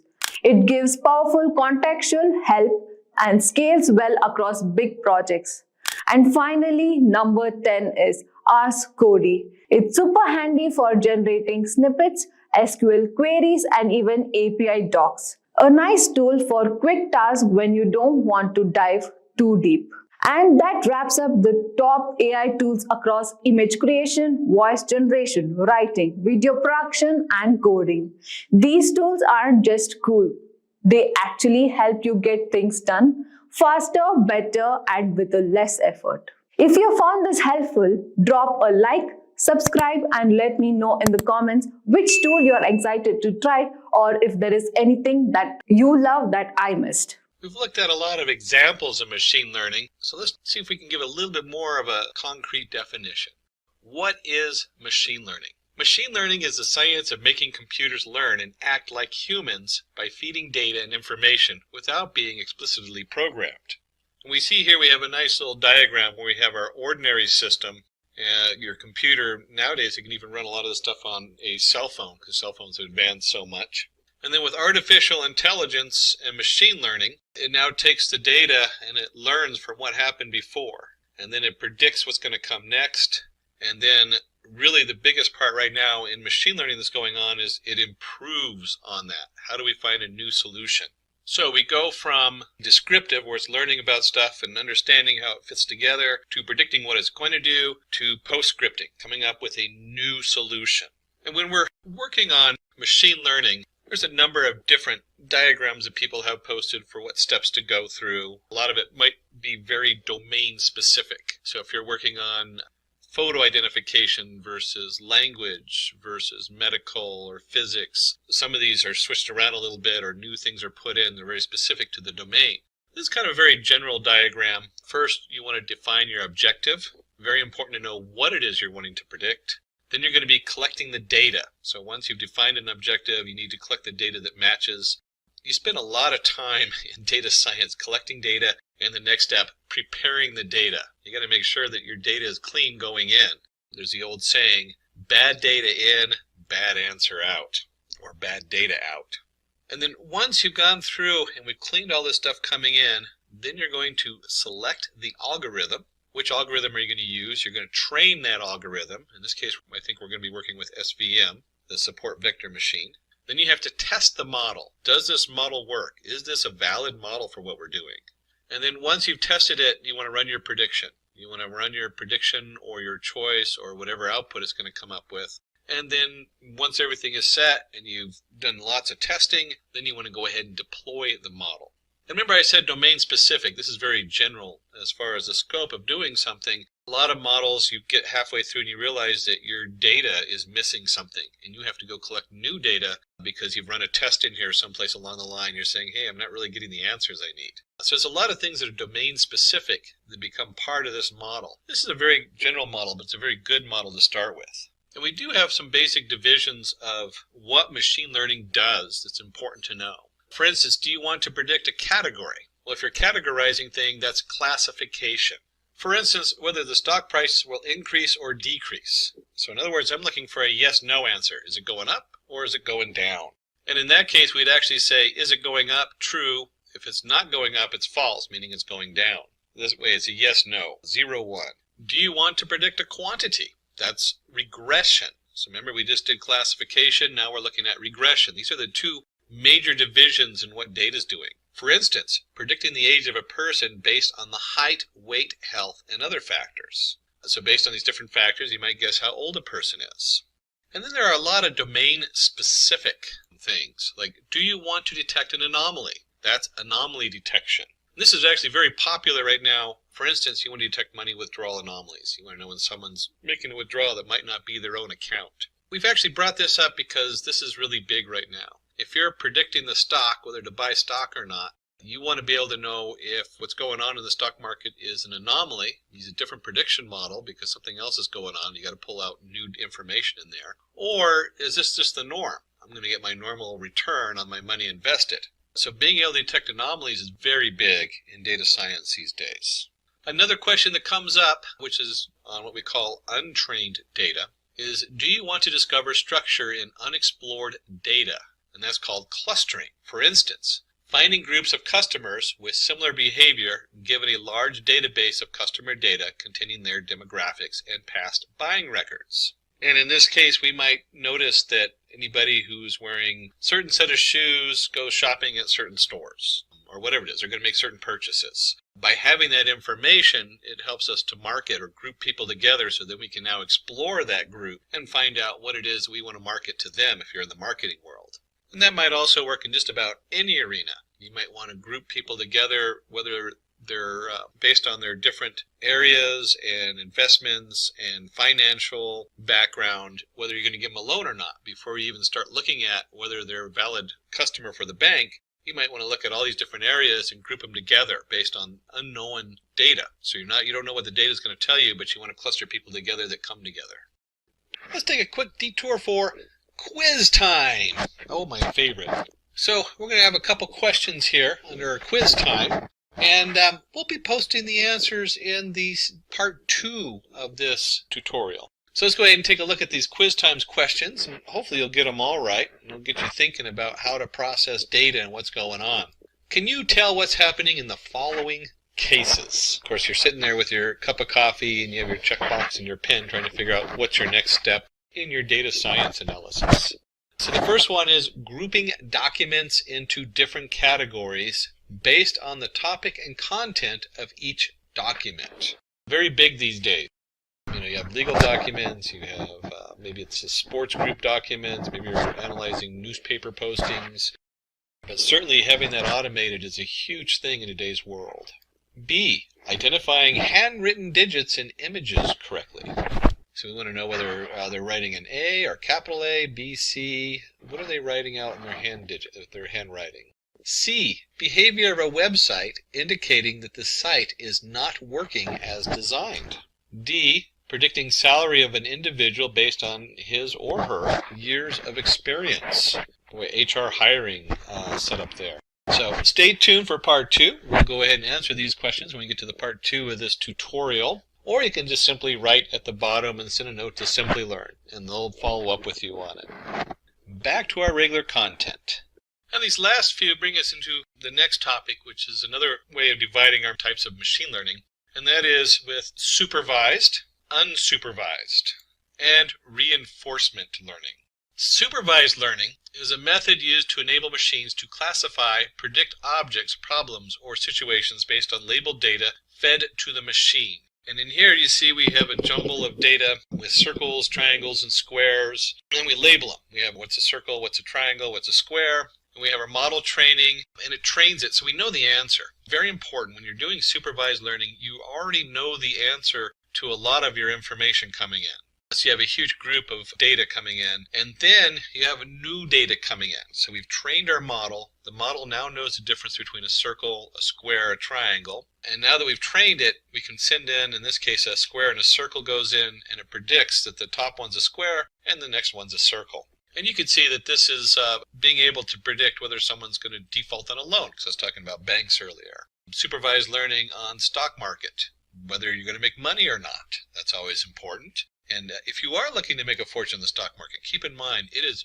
very difficult to get all the data correct on the stock market. It is it fluctuates in ways really hard to predict. So it's quite a roller coaster ride. If you're running machine learning on the stock market, you start realizing you really have to dig for new data. So we have supervised learning. And if you have supervised, we should need unsupervised learning. In unsupervised learning, machine learning model finds the hidden pattern in an unlabeled data. So in this case, instead of telling it what the circle is and what a triangle is and what a square is, it goes in there and looks at them and says, for whatever reason, it groups them together. Maybe it'll group it by the number of corners. And it notices that a number of them all have 3 corners, a number of them all have 4 corners, and a number of them all have no corners. And it's able to filter those through and group them together. We talked about that earlier with looking at a group of people who are out shopping. We want to group them together to find out what they have in common. And of course, once you understand what people have in common, maybe you have one of them who's a customer at your store, or you have 5 of them are customer at your store, and they have a lot in common with 5 others who are not customers at your store, how do you market to those 5 who aren't customers at your store yet? They fit the demographics of who's going to shop there, and you'd like them to shop at your store, not the one next door. Of course, this is a simplified version. You can see very easily the difference between a triangle and a circle, which might not be so easy in marketing. Reinforcement learning. Reinforcement learning is an important type of machine learning where an agent learns how to behave in an environment by performing actions and seeing the result. And we have here where in this case, a baby. It's actually great that they used an infant for this slide because the reinforcement learning is very much in its infant stages. But it's also probably the biggest machine learning demand out there right now, or in the future. It's going to be coming up over the next few years, is reinforcement learning and how to make that work for us. And you can see here where we have our action. In the action in this one, it goes into the fire. Hopefully the baby it was just a little candle, not a giant fire pit like it looks like here. When the baby comes out, and the new state is the baby is sad and crying because they got burned on the fire. And then maybe they take another action. The baby's called the agent because it's the one taking the actions. And in this case, they didn't go into the fire. They went a different direction, and now the baby's happy and laughing and playing. Reinforcement learning is very easy to understand because that's how, as humans, that's one of the ways we learn. We learn whether it is, you burn yourself on the stove, don't do that anymore. Don't touch the stove. In the big picture, being able to have a machine learning program or an AI be able to do this is huge because now it's starting to learn how to learn. That's a big jump in the world of computer and machine learning. And we're going to go back and just kind of go back over supervised versus unsupervised learning. Understanding this is huge because this is going to come up in any project you're working on. We have in supervised learning, we have labeled data. We have direct feedback. So someone's already gone in there and said, yes, that's a triangle. No, that's not a triangle. And then you predict an outcome. So you have a nice prediction. This new set of data is coming in and we know what it's going to be. And then with unsupervised training, it's not labeled. So we really don't know what it is. There's no feedback. So we're not telling it whether it's right or wrong. We're not telling it whether it's a triangle or a square. We're not telling it to go left or right. All we do is we're finding hidden structure in the data, grouping the data together to find out what connects to each other.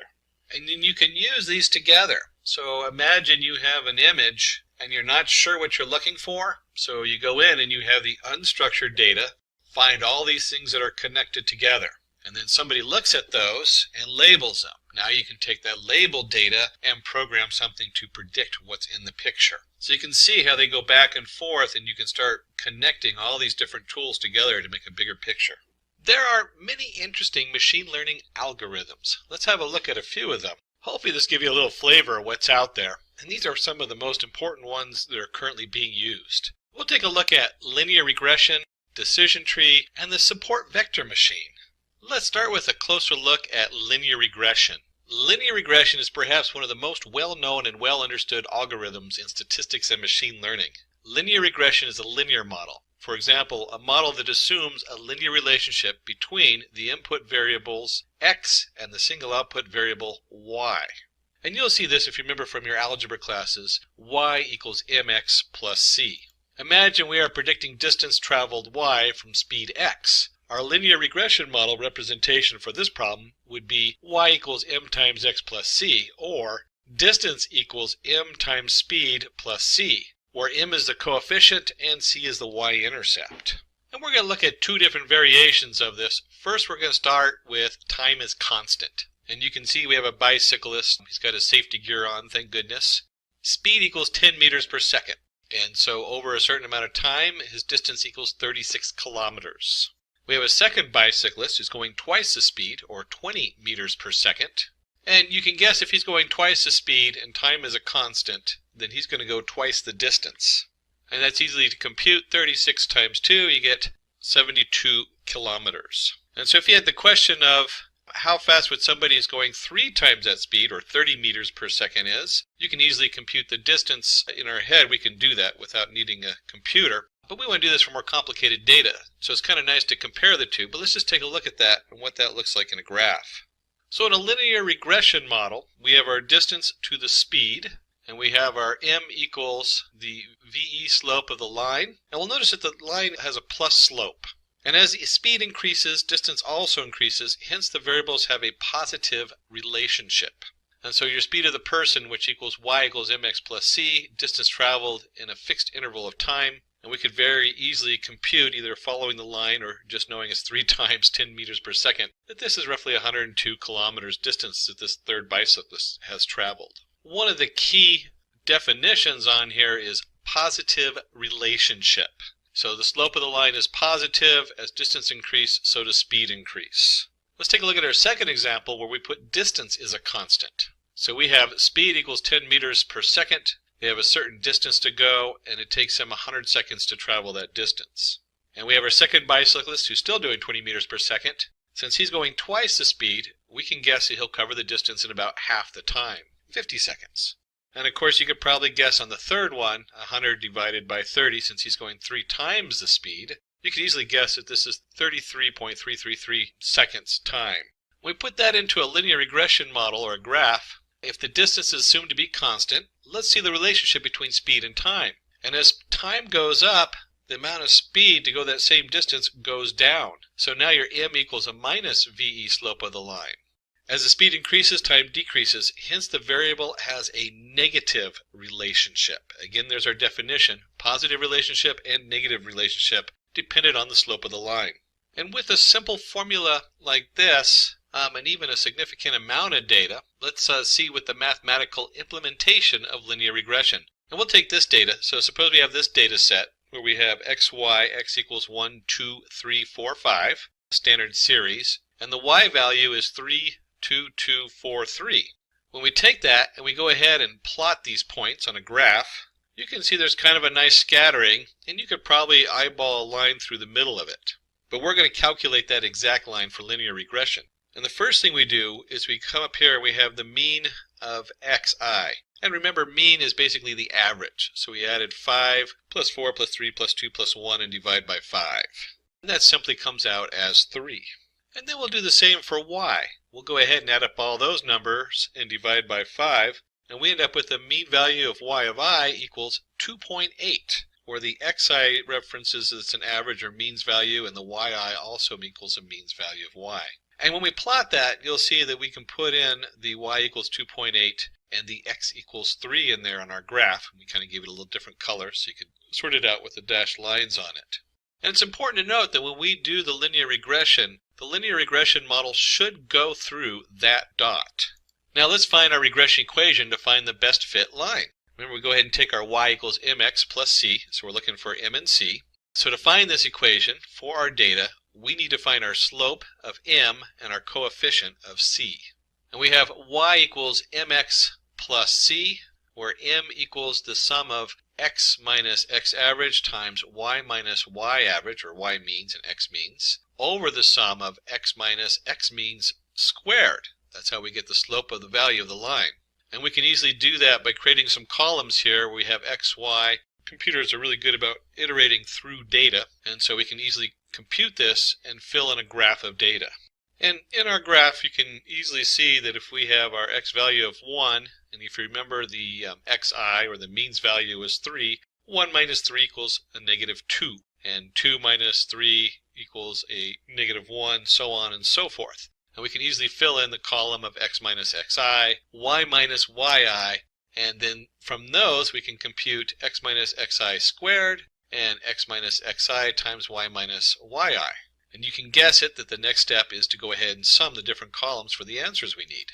So we get a total of 10 for our x minus xi squared, and a total of 2 for x minus xi times y minus yi. And we plug those in, we get 2/10, which equals 0.2. So now we know the slope of our line equals 0.2. So we can calculate the value of c.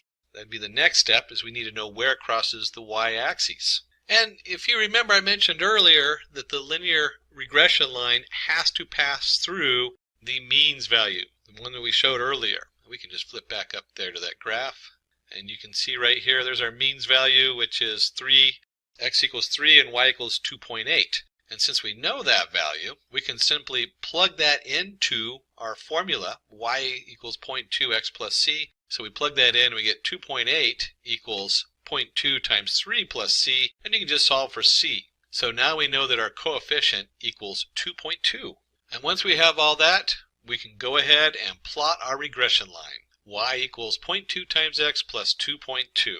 And then from this equation, we can compute new values. So let's predict the values of y using x equals 1, 2, 3, 4, 5 and plot the points. Remember, the 1, 2, 3, 4, 5 was our original x values. So now we're going to see what y thinks they are, not what they actually are.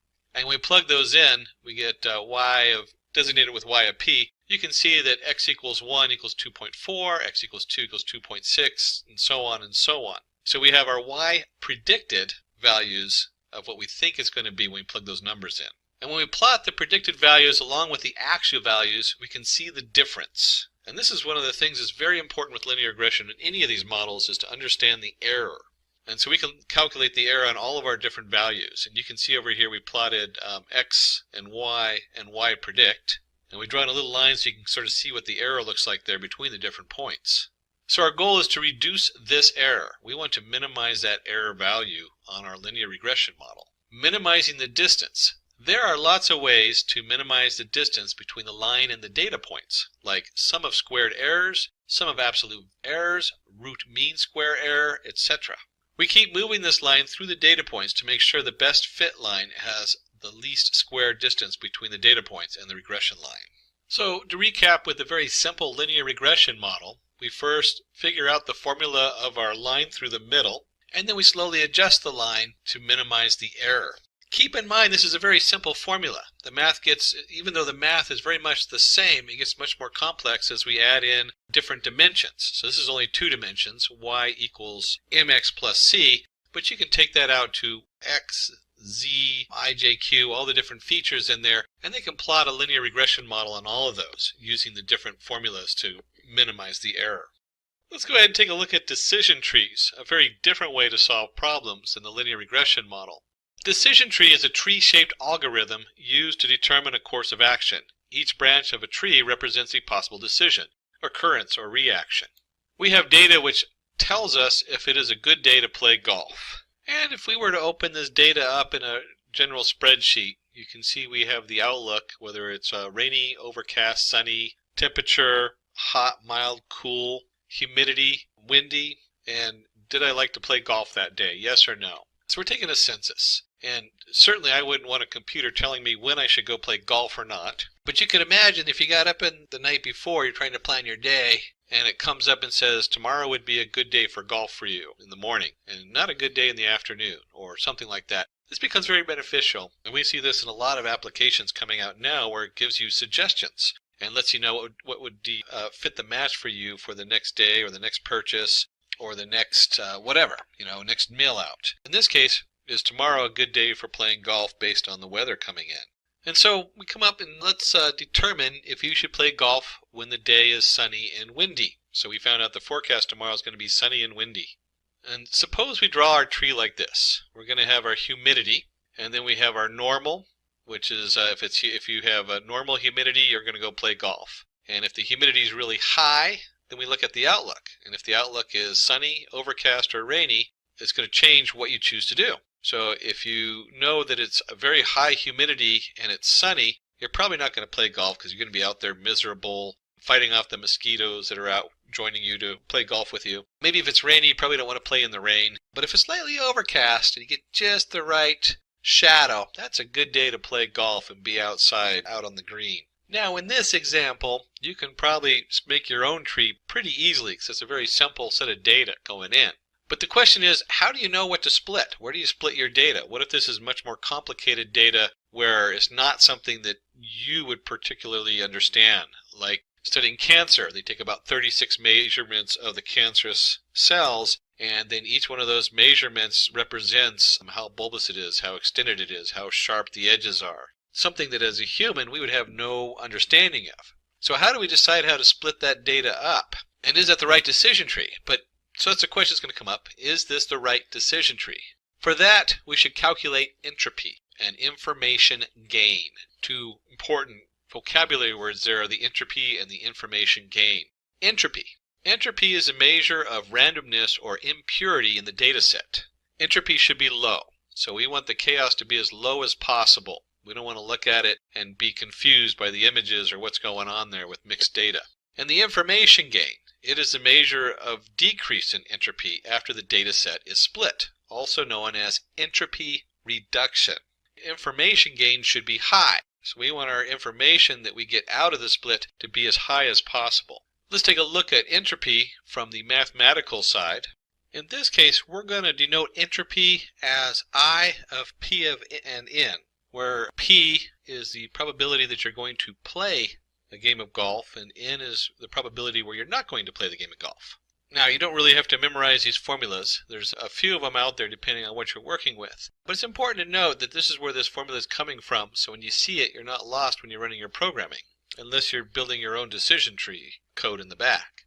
And we simply have a log squared of P over P plus N minus N over P plus N times the log squared of N of P plus N. But let's break that down and see what it actually looks like when we're computing that from the computer script side.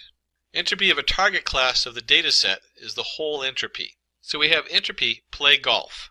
And when we look at this, if we go back to the data, you can simply count how many yeses and no in our complete data set for playing golf days. In our complete set, we find we have 5 days we did play golf and 9 days we did not play golf. And so our I equals, if you add those together, 9 plus 5 is 14. And so our I equals 5 over 14 and 9 over 14. That's our P and N values that we plug into that formula. And you can go 5 over 14 equals 0.36, 9 over 14 equals 0.64. And when you do the whole equation, you get the minus 0.36 log root squared of 0.36 minus 0.64 log squared root of 0.64. And we get a set value. We get 0.94.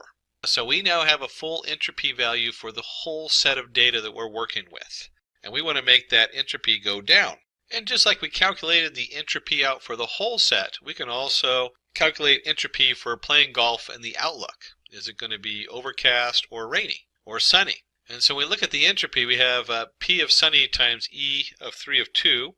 And that just comes out how many sunny days yes and how many sunny days no over the total, which is 5. Don't forget to put we'll divide that 5 out later on. Equals P overcast equals 4, 0 plus rainy equals 2, 3. And then when you do the whole setup, we have 5 over 14. Remember I said there was a total of 5? 5 over 14 times the I of 3 of 2 plus 4 over 14 times the 4, 0 and 514 over I of 2, 3. And so we can now compute the entropy of just the part that has to do with the forecast. And we get 0.693. Similarly, we can calculate the entropy of other predictors like temperature, humidity, and wind. And so we look at the gain outlook. How much are we going to gain from this? Entropy play golf minus entropy play golf outlook. And we can take the original 0.94 for the whole set minus the entropy of just the rainy day and temperature, and we end up with a gain of 0.247. So this is our information gain. Remember, we define entropy and we define information gain. The higher the information gain, the lower the entropy, the better. The information gain of the other 3 attributes can be calculated in the same way. So we have our gain for temperature equals 0.029. We have our gain for humidity equals 0.152, and our gain for a windy day equals 0.048. And if you do a quick comparison, you'll see the 0.247 is the greatest gain of information, so that's the split we want. Now let's build the decision tree. So we have the outlook. Is it going to be sunny, overcast, or rainy? That's our first split because that gives us the most information gain. And we can continue to go down the tree using the different information gains with the largest information. We can continue down the nodes of the tree where we choose the attribute with the largest information gain as the root node and then continue to split each subnode with the largest information gain that we can compute. And although it's a little bit of a tongue twister to say all that, you can see that it's a very easy to view visual model. We have our outlook, we split it 3 different directions. If the outlook is overcast, we're going to play. And then we can split those further down if we want. So if the outlook is sunny, but then it's also windy, if it's windy, we're not going to play. If it's not windy, we'll play. So we can easily build a nice decision tree to guess what we would like to do tomorrow and give us a nice recommendation for the day. So we want to know if it's a good day to play golf when it's sunny and windy. Remember the original question that came out? Tomorrow's weather report is sunny and windy. You can see by going down the tree, we go outlook sunny, outlook windy, we're not going to play golf tomorrow. So our little smartwatch pops up and says, I'm sorry, tomorrow's not a good day for golf. It's going to be sunny and windy. And if you're a huge golf fan, you might go, uh-oh, it's not a good day to play golf. We can go in and watch a golf game at home. So we'll sit in front of the TV instead of being out playing golf in the wind. Now that we looked at our decision tree, let's look at the third one of our algorithms we're investigating. Support vector machine. Support vector machine is a widely used classification algorithm. The idea of support vector machine is simple. The algorithm creates a separation line which divides the classes in the best possible manner. For example, dog or cat, disease or no disease. Suppose we have a labeled sample data which tells height and weight of males and females. A new data point arrives and we want to know whether it's going to be a male or a female. So we start by drawing a line. We draw decision lines, but if we consider decision line 1, then we will classify the individual as a male.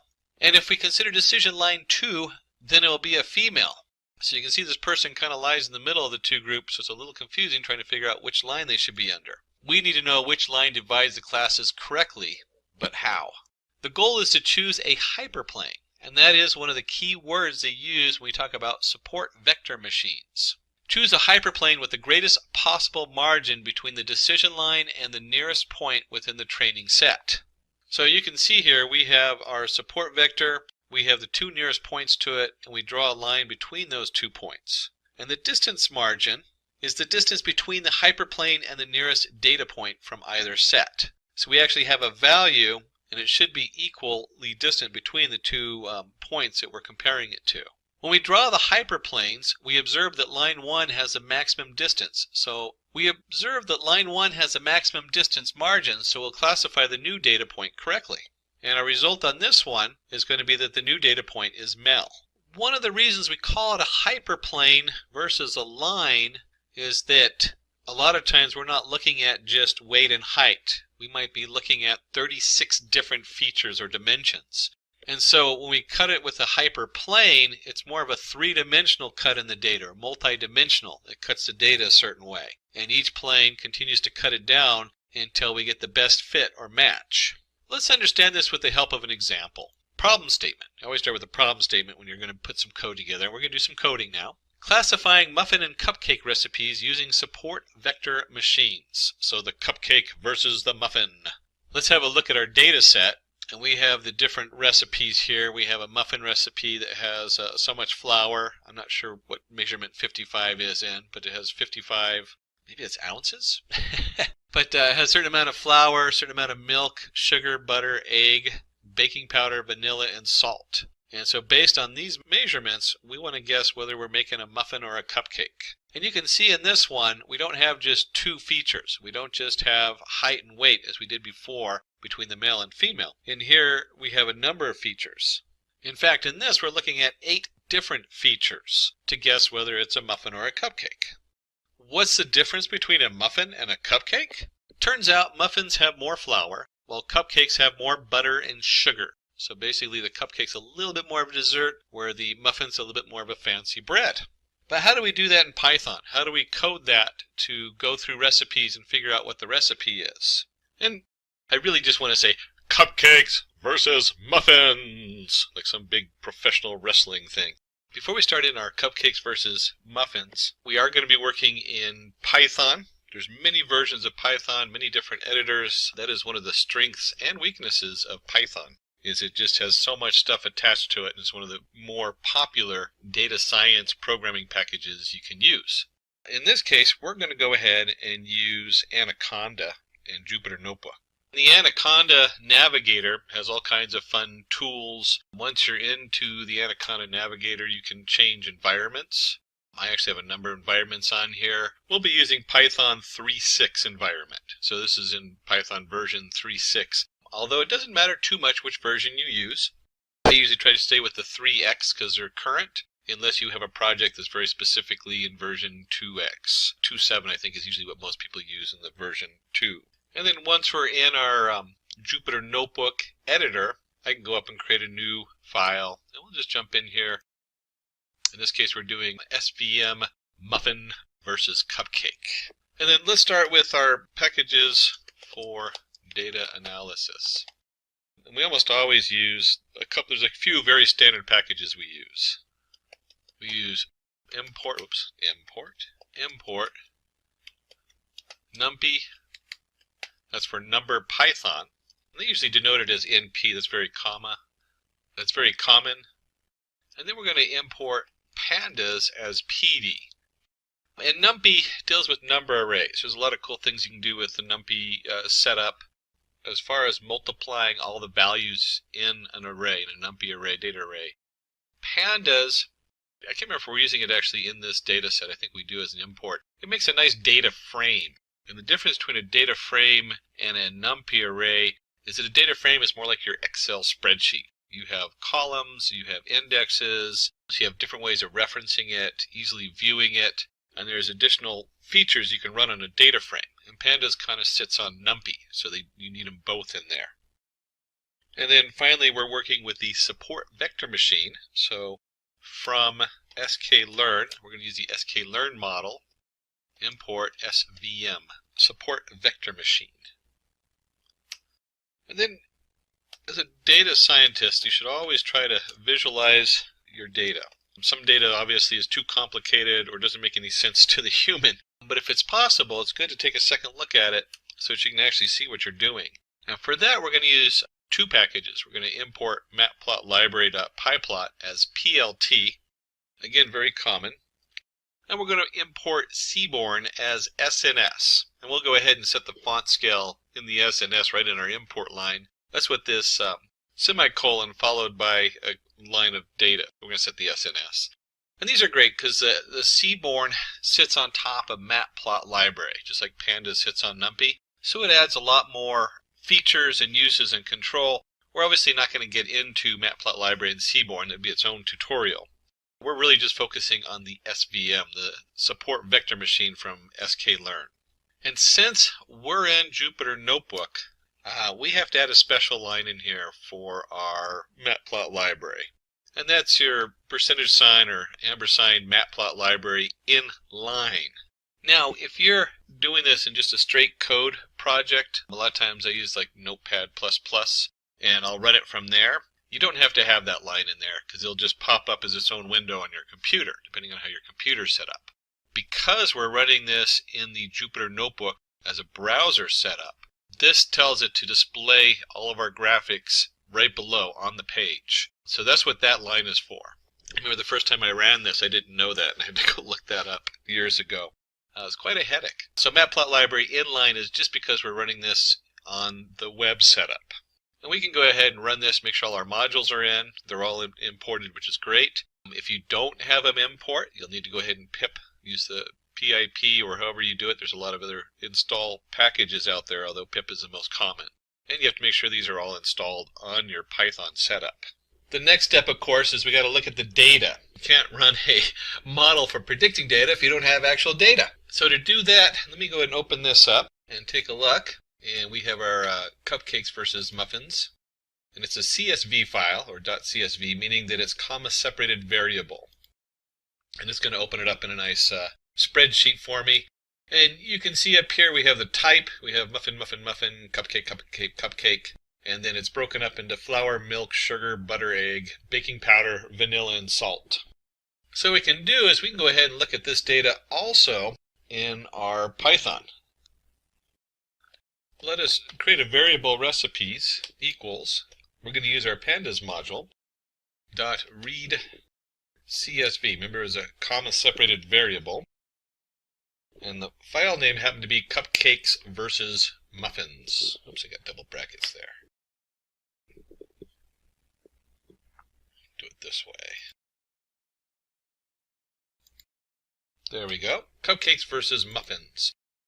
Because the program I loaded, or the place I saved this particular Python program is in the same folder, we can get by with just the file name. But remember, if you're storing it in a different location, you have to also put down the full path on there. And then because we're in pandas, we're going to go ahead and you can actually, inline you can do this, but let me do the full print. You can just type in recipes.head in the Jupyter Notebook. But if you're running in code in a different script, you need to go ahead and type out the whole print recipes.head. And Pandas knows that that's going to do the first 5 lines of data. And if we flip back on over to the spreadsheet where we opened up our CSV file, you can see where it starts on line 2. This one calls it 0, and then 2, 3, 4, 5, 6 is going to match. Go and close that out because we don't need that anymore. And it always starts at 0. And it automatically indexes it since we didn't tell it to use an index in here. So that's the index number for the left-hand side. And it automatically took the top row as labels. So Pandas using it to read a CSV is just really slick and fast. One of the reasons we love our pandas. Not just because they're cute and cuddly teddy bears. And let's go ahead and plot our data.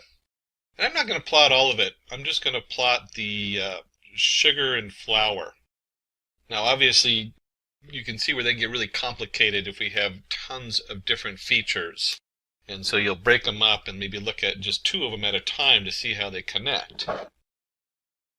And to plot them, we're going to go ahead and use Seaborn. So that's our SNS. And the command for that is sns.lmplot. And then the 2 different variables I'm going to plot is flour and sugar. Data equals recipes. The hue equals type. And this is a lot of fun because it knows that this is pandas coming in. So this is one of the powerful things about pandas mixed with Seaborn and doing graphing. And then we're going to use a palette set 1. There's a lot of different sets in there. You can go look them up for Seaborn. We'll do a fit regular equals false, so we're not really trying to fit anything. And it's a scatter, KWS. A lot of these settings you can look up in Seaborn. Half of these you could probably leave off when you run them. Somebody played with this and found out that these were the best settings for doing a Seaborn plot. And let's go ahead and run that. And because it does it inline, it just puts it right on the page. And you can see right here that just based on sugar and flour alone, there's a definite split. And we use these models because you can actually look at it and say, hey, if I drew a line right between the middle of the blue dots and the red dots, we'd be able to do an SVM and a hyperplane right there in the middle. Then the next step is to format or pre-process our data. And we're going to break that up into 2 parts. We need a type label. And remember, we're going to decide whether it's a muffin or a cupcake. Well, a computer doesn't know muffin or cupcake. It knows 0 and 1. So what we're going to do is we're going to create a type label. And from this, we'll create a numpy array, np, where, and this is where we can do some logic. We take our recipes from our panda, and wherever type equals muffin, it's going to be 0. And then if it doesn't equal muffin, which is cupcakes, it's going to be 1. So we create our type label. This is the answer. So when we're doing our training model, remember we have to have a training data. This is what we're going to train it with, is that it's 0 or 1. It's a muffin or it's not. And then we're going to create our recipe features. And if you remember correctly from right up here, the first column is type. So we really don't need the type column because that's our muffin or cupcake. And in pandas, we can easily sort that out. We take our value recipes dot columns. That's a pandas function built into pandas. Dot values, converting them to values. So it's just the column titles going across the top. And we don't want the first one. So what we do is, since it always starts at 0, we want 1 colon till the end. And then we want to go ahead and make this a list. And this converts it to a list of strings. And then we can go ahead and just take a look and see what we're looking at for the features. Make sure it looks right. Let me go ahead and run that. And I forgot the S on recipes, so we'll go ahead and add the S in there and then run that. And we can see we have flour, milk, sugar, butter, egg, baking powder, vanilla, and salt. And that matches what we have up here, right where we printed out everything but the type. So we have our features and we have our label. Now, the recipe features is just the titles of the columns, and we actually need the ingredients. And at this point, we have a couple options. One, we could run it over all the ingredients. And when you're doing this, usually you do. But for our example, we want to limit it so you can easily see what's going on. Because if we did all the ingredients, we have, that's what, 7, 8 different hyperplanes that would be built into it. We only want to look at one so you can see what the SVM is doing. And so we'll take our recipes and we'll do just flour and sugar. Again, you can replace that with your recipe features and do all of them, but we're going to do just flour and sugar, and we're going to convert that to values. We don't need to make a list out of it because it's not string values. These are actual values on there. And we can go ahead and just print ingredients, and you can see what that looks like. And so we have just the amount of flour and sugar, just the 2 sets of plots. And just for fun, let's go ahead and take this over here and take our recipe features. And so if we decided to use all the recipe features, you'll see that it makes a nice column of different data. So it just strips out all the labels and everything, and we just have just the values. But because we want to be able to view this easily in a plot later on, we'll go ahead and take that and just do flour and sugar. And we'll run that and you'll see it's just the 2 columns. So the next step is to go ahead and fit our model. We'll go ahead and just call it model. And it's a SVM. We're using a package called SVC. And in this case, we're going to go ahead and set the kernel equals linear. So it's using a specific setup on there. And if we go to the reference on their website for the SVM, you'll see that there's 8 of them here. 3 of them are for regression. 3 are for classification. The SVC, support vector classification, is probably one of the most commonly used.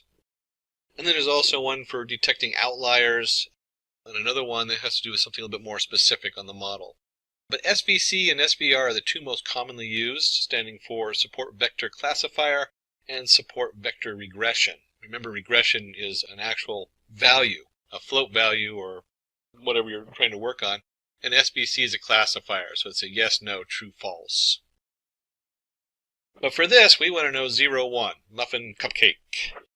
We go ahead and create our model. And once we have our model created, we're going to do model.fit. And this is very common, especially in the sklearn. All their models are followed with the fit command. And what we put into the fit, what we're training with it, is we're putting in the ingredients, which in this case we limited to just flour and sugar. And the type label, is it a muffin or a cupcake?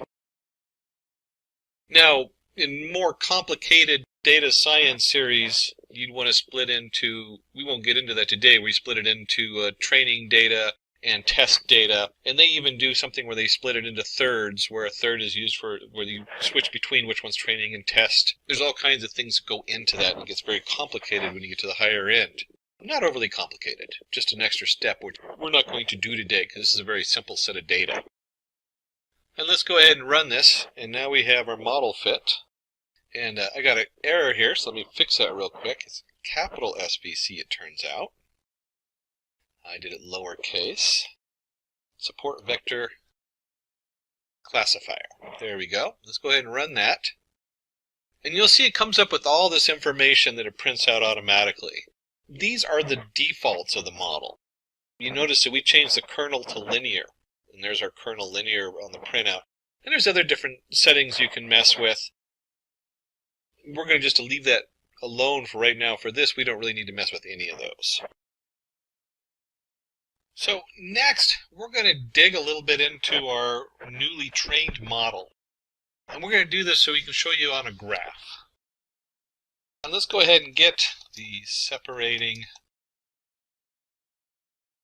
And we're going to say we're going to use a W for our variable on here. And we're going to do model.coefficient _0. So what the heck is that? Again, we're digging into the model. So we've already got a prediction and a train.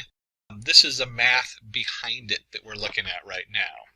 And so the W is going to represent 2 different coefficients. And if you remember, we had y equals mx plus c.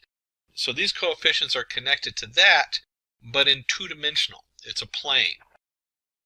We don't want to spend too much time on this because you can get lost in the confusion of the math. So if you're a math whiz, this is great. You can go through here and you'll see that we have A equals minus W of 0 over W of 1. Remember, there's two different values there. And that's basically the slope that we're generating. And then we're going to build an XX. What is XX? We're going to set it up to a numpy array. There's our NP dot line space. So we're creating a line of values between 30 and 60. So it just creates a set of numbers for X. And then if you remember correctly, we have our formula y equals the slope times X plus the intercept. Well, to make this work, we can do this as yy equals the slope times each value in that array. That's the neat thing about numpy. So when I do a times xx, which is a whole numpy array of values, it multiplies a across all of them. And then it takes those same values and we subtract the model intercept. That's your, remember we had mx plus c, so that'd be the c from the formula, y equals mx plus c. And that's where all these numbers come from. A little bit confusing because it's digging out of these different arrays. And then what we want to do is we're going to take this and we're going to go ahead and plot it. So plot the parallels to separating hyperplane that pass through the support vectors. And so we're going to create B equals a model support vectors, pulling our support vectors out there. Here's our YY, which we now know is a set of data. And we have we're going to create YY down equals A times XX plus B1 minus A times B0. And then model support vector B is going to be set that to a new value, the -1 setup. And YY up equals A times XX plus B1 minus A times B0. And we can go ahead and just run this to load these variables up. If you want to understand a little bit more of what's going on, you can see if we print YY, we just run that, you can see it's an array. This is a line. It's going to have, in this case, between 30 and 60, so it's going to be 30 variables in here. And the same thing with YY up, YY down. And we'll plot those in just a minute on a graph so you can see what those look like.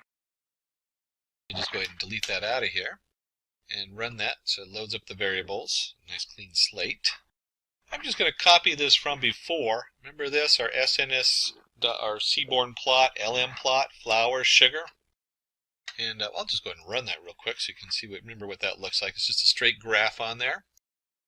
And then one of the neat things is because seaborn sits on top of pyplot, we can do the pyplot for the line going through. And that is simply plt.plot. And that's our XX and YY, our two corresponding values, XY. And then somebody played with this to figure out that the line width equals 2 and the color black would look nice. So let's go ahead and run this whole thing with the pyplot on there. And you can see when we do this, it's just doing flour and sugar on here. Corresponding line between the sugar and the flour and the muffin versus cupcake. And then we generated the support vectors, the YY down and YY up. So let's take a look and see what that looks like. So we'll do our PL plot. And again, this is all against XX, our X value. But this time we have YY down. And let's do something a little fun with this. We can put in a K dash dash. That just tells it to make it a dotted line. And if we're going to do the down one, we also want to do the up one. So here's our YY up. And when we run that, it adds both sets of line.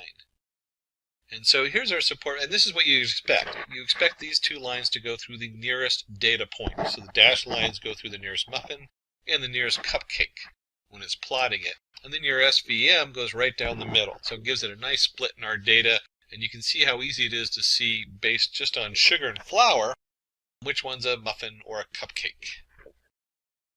Let's go ahead and create a function to predict muffin or cupcake. I've got my recipes. I pulled off the internet and I want to see the difference between a muffin or a cupcake. And so we need a function to push that through. And we'll create a function with def. And let's call it muffin or cupcake. And remember, we're just doing flour and sugar today. We're not doing all the ingredients. And that actually is a pretty good split. You really don't need all the ingredients to know it's flour and sugar. And let's go ahead and do an if-else statement. So if model predict is of flour and sugar equals 0. So we take our model and we run a predict. It's very common in sklearn where you have a dot predict. You put the data in and it's going to return a value. In this case, if it equals 0, then print you're looking at a muffin recipe. Else, if it's not 0, that means it's 1, then you're looking at a cupcake recipe. That's pretty straightforward for function, or def for definition. DEF is how you do that in Python. And of course, if you're going to create a function, you should run something in it. And so let's run a cupcake, and we're going to send it values 50 and 20, a muffin or a cupcake. I don't know what it is. And let's run this and just see what it gives us. And it says, oh, it's a muffin. You're looking at a muffin recipe. So it very easily predicts whether we're looking at a muffin or a cupcake recipe. Let's plot this. There we go. Plot this on the graph so we can see what that actually looks like. And I'm just going to copy it and paste it from below where we're plotting all the points in there. So this is nothing different than what we did before. If I run it, you'll see it has all the points and the lines on there. And what we want to do is we want to add another point. And we'll do plt plot. And if you remember correctly, we did, for our test, we did 50 and 20. And then somebody went in here and decided we'll do YO for yellow, or it's kind of an orangish yellow color is going to come out. Marker size 9. Those are settings you can play with. Somebody else played with them to come up with the right setup so it looks good. And you can see there it is graphed, clearly a muffin. In this case, in cupcakes versus muffins, the muffin has won.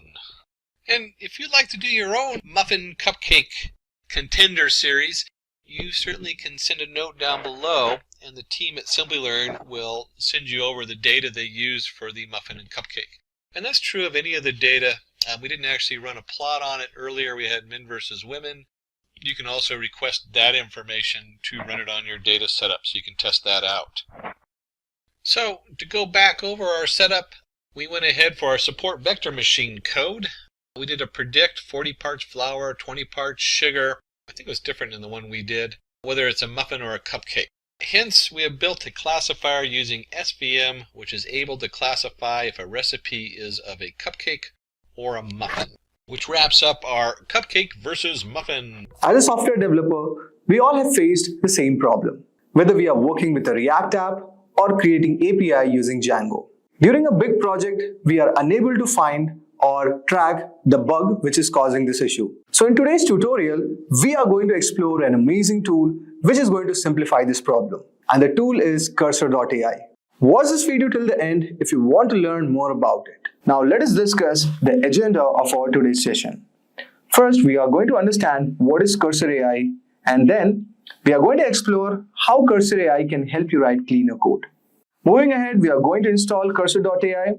And finally, we are going to have an in-depth demo where we are going to walk you through real-world example to show you how Cursor AI can be used. By the end of this video, you're going to see how Cursor AI can make your development process smoother, faster, and more efficient. So let's get started. Which of the following is an AI-powered code editor? Visual Studio Code, Cursor AI, Postman, or Figma? What is the main purpose of GitHub Copilot? Hosting websites, creating UI design, suggesting code snippets using AI, or running performance tests. And finally, which AI tool is best suited for generating long-form written content? Your options are Notion, Jasper, Firebase, or Git. So let us first understand what is Cursor.ai. So Cursor AI is an AI-powered code editor built on the top of VS Code, which is designed to help developers write, debug, and optimize code faster using artificial intelligence. So you can think of Cursor AI as your AI coding partner. It sits right beside you in your editor. It helps you by understanding your code, spot bugs, and also refactor messy code. It also helps you optimize performance and even explain code in plain English. It's like combining the power of ChatGPT with the usability of VS Code directly inside your development environment. Now, you'll be wondering what are the core features of Cursor.ai. So first, it has AI inline assistant like ChatGPT in your code. You can highlight a piece of code and simply ask like explain this or fix this bug or refactor this function, and Cursor responds right there in the editor. It also has smart bug fixing feature. Cursor identifies syntax and runtime errors as you type. It not only highlights the bug but also explains what's wrong, often provides a direct fix. For example, if you missed a colon in Python, Cursor will highlight it and fix it with a click. Then code refactoring and also cleanup. Cursor also helps to improve your code quality. Like it will suggest better variables name, simplifying complex logic. It also removes unused imports and it applies proper formatting like PEP8 in Python or Prettier. Next, you can see you can also optimize performance. Cursor can help you analyze entire files and projects to find inefficient loops or redundant database queries, memory leaks, or slow operations. It often suggests ways to refactor for better speed and efficiency. It also has natural language prompts. Just type a comment like, write a function to reverse a string.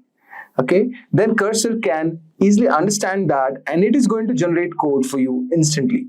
It understands English prompts, code context, multiple languages like Python, JavaScript, Java, and many more.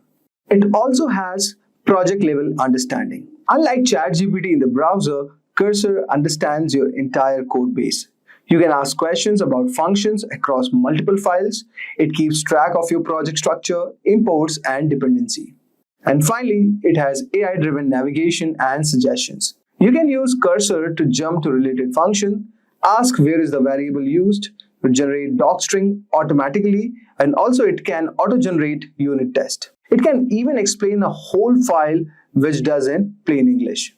Now, you'll be wondering for whom Cursor AI is. So Cursor AI is great for beginners. Beginners can learn by example, debug it also with explanation. For intermediate level developers, you can boost your productivity, clean up messy codes. And finally, for professional candidates, you can refactor faster, write better tests, and move quicker. Now, let us move to the next part that's called as installing your Cursor.ai. So what you have to do, guys, as you can see all over here, it's written download for Windows. When you right click on this, so it starts downloading, as you can see all over here. Now, since I've already downloaded, I will show you, but you have to follow few steps. Just you need to click it. So after installing, you're going to get a screen something like this. You need to just press enter and enter, and there you can see the packages will get extracted and you are going to get a screen like this. Since you are new, so just click on sign up. Now it is going to take you to this plugin. Now since I've already logged in, so I don't have to go through much of the thing. So you can see you're going to get an editor something like this.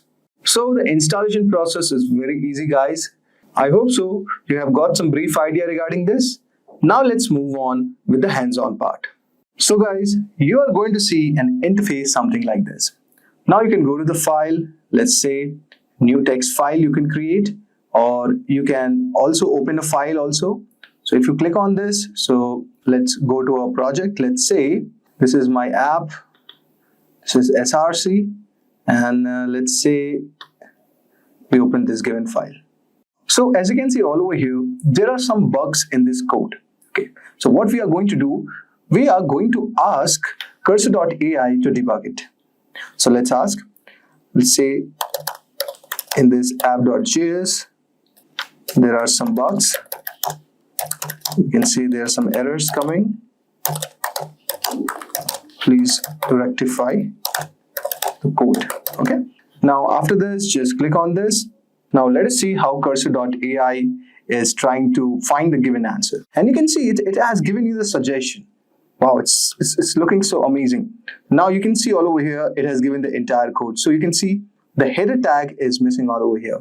And also, you can see there is no use of logo all over here, which we are trying to import. So all you have to do is nothing, just copy this given thing and you can just paste it in your code. Okay, now as you can see all over here, such amazingly it has given the option for the same. Now let us try to also work with the Python file and let us try to debug that. Now, as you can see all over here in our app.py, there are some errors that are coming. Now we are going to debug this using cursor.ai. So go to your given application, go to file, and let's say open a file. Now let us locate the given folder where we have this given code. So, and you can see all over here there's a file called app.py. Just open this given file and let's ask all over here to, okay, after this just type all over here in this given tab that some errors in app.py. Please rectify it. Now you can see all over here it has amazing recommendation it has started giving. Now we can ask the entire code from here. So you can just type give me the updated code. So now as you can see all over here it has started giving recommendations of these given code. Let us copy this and let us try to paste in our code editor. And you can see all the errors have been gone just in seconds. It's a very amazing tool, guys, and this tool will definitely improve your productivity. Now let us explore some of the more features of cursor.ai. Now it is just similar like your VS Code only. So you can see there is a terminal, there is a view, there's a file section where you can open a text file. You can also open a folder if you have entire project in the folder, and there will be different tabs generated all over here. You can save it as a workspace, and you can see this tool is actually built on the top of the VS Code only, with AI features being integrated. Seems interesting, guys. So this was one of the another feature. Now you can also open a project. Let's say if I just do this, and I have a couple of projects with me. Let's say I'm going to open a Spring project. So I'll just go to download and you could see in the demo 4, just select it. And you could see all over here, we have the complete repository that's been built. So you can see there is 2 file main. So in Java, we have like email service, notification service, user service, and there's some demo application. Let's say if anything goes wrong in any of the file, let's say any of the file is giving errors, you can ask this chat assistant all over here, and it is going to give you a very clear resolution of the same.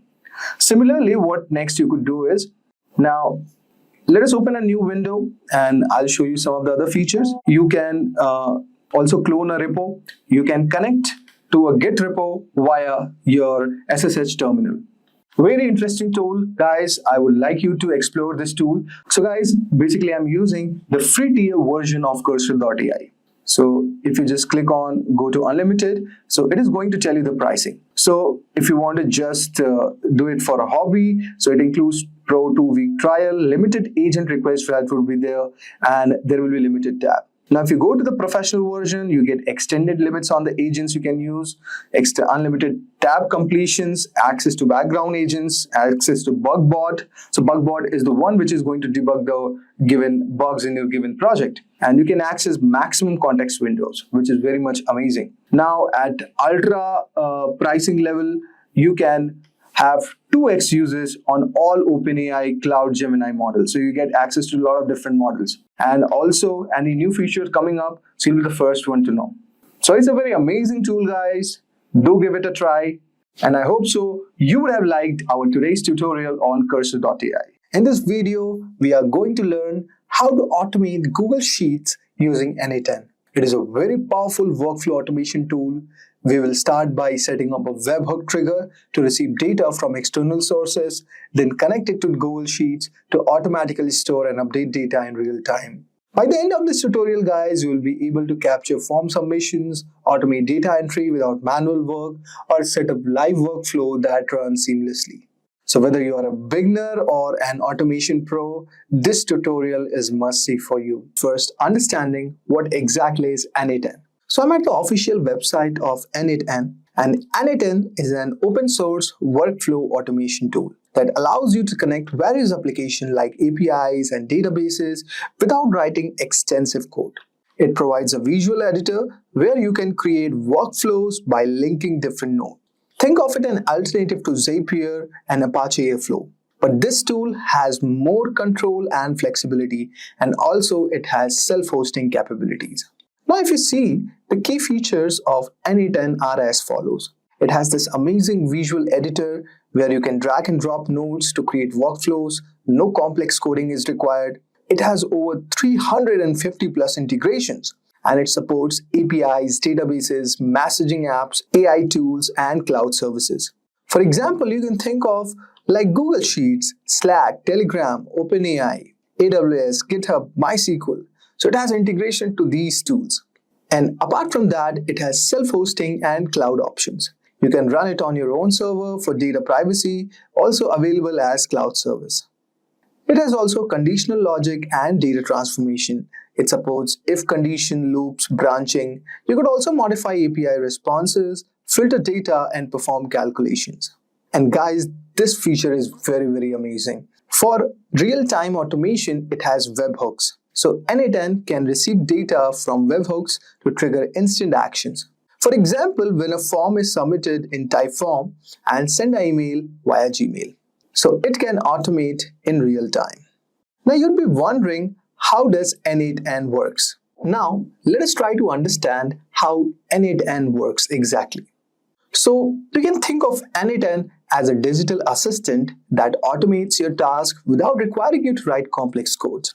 It basically works by connecting different applications, services, and database into a sequence of steps called workflow. So if you go and log in to the creators.n8n.io.dashboard, if you register for this n8n, you're going to get a workflow template. Okay, you can go all over here, and you can share your template with the template name and give a description about it. And this could be your template code, whether it is free or paid.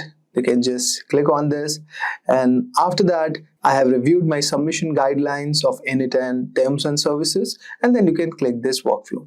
Now let us try to understand what exactly is a workflow. But before that, let us try to understand nodes. Okay, so nodes are tiny workers that do specific tasks. You can consider this something like that. And workflows are a sequence of nodes working together to complete a job. Like for example, let us say we are sending an email when you get a new form submission. Imagine you have a Google form where people can contact you. So every time someone builds the form, you want to automatically send them an email. So in n8n, you can create a workflow like this. So a Google Forms node collects the new response, and Gmail node sends an automatic email to the person who submits the form. So this is something like this. We'll be doing a one hands-on tutorial also to elaborate more about it. So this is one of the way how it works. Next, there is a concept of triggers. So there are trigger-based execution mode also, how to start your workflow. So you have to also understand, guys, that n8n workflows don't run all the time. They only start when something happens. So there are three ways to trigger a workflow. So the first one is trigger-based execution, okay, which is basically called as an event-driven. The workflow automatically starts when a specific event occurs. For example, let's say a new row is added to the Google Sheets. Now the workflow starts to run. Or you can think about it something like that. When a customer fills out a type form survey, the workflow runs. Think of it like a doorbell.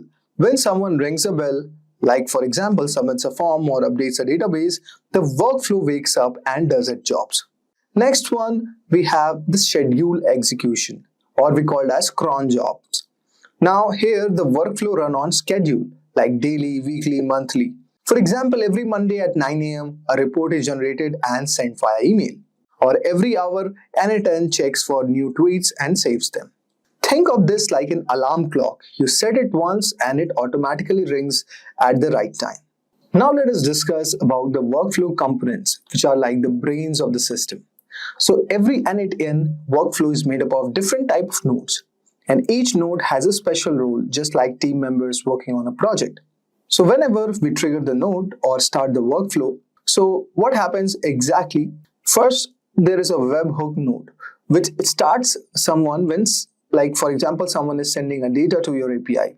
Then there is a scheduler node, which starts at a specific time, like every morning at around 8 a.m. And then there is a typeform trigger node, which starts when someone fills out a typeform survey. So we'll try to cover all these things in this today's tutorial. Now, there are some also nodes, like we call them as action nodes, which basically perform tasks. So these nodes do not actually work in your workflow. For example, let's say send an email node or send an email via Gmail or Outlook, or there is a HTTP request node which fetches the data from an API like a weather update or something.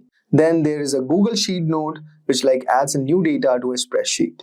So these are called as action nodes, which basically performs task.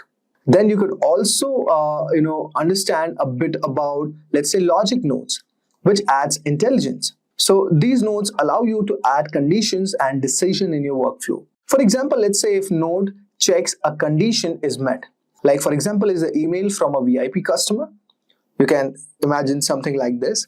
Then there is a switch node, which routes the workflow based on different cases. Like for example, the payment example is the best one. Like if the payment is failed, send a reminder. Otherwise, if it's successful, send a confirmation. And then you could also find out the loop node, which repeats an action multiple times, like sending a follow-up email every 3 days. So guys, these were some of the logics nodes, which basically adds intelligence. And finally, we have the data nodes, which store and retrieves the information. These nodes basically help you save and manage data. For example, like Google Sheet node, which helps you to read and write data from my spreadsheet, or MySQL node, which stores customer data in a database, or Airtable node, which basically updates information in a table. Think of it like filing cabinet. It organizes and stores important documents or data for future use. So putting up all together, let's say you run an online store and you want to notify your team on Slack when a new order is placed in Shopify. So here is how your N8N workflow would look like. There is a trigger node, like Shopify will trigger, like it is going to detect a new order. Then the action node is going to come up, which is going to fetch order details from Shopify. Then there is a logic node. If the order is above $1,000, it marks it as a high priority. An action node, which basically sends a Slack message to your sales team. So this is like the entire process which runs automatically, saving your time and effort. Now guys, you would be wondering, why should you use N8N? See guys, there is no need for coding skills. You can just drag and drop nodes. It saves a lot of time by automating repetitive tasks. And it works with hundreds of apps and APIs like Google, Slack, Shopify, ChatGPT, etc. It also has self-hosting option, which ensures privacy and full control.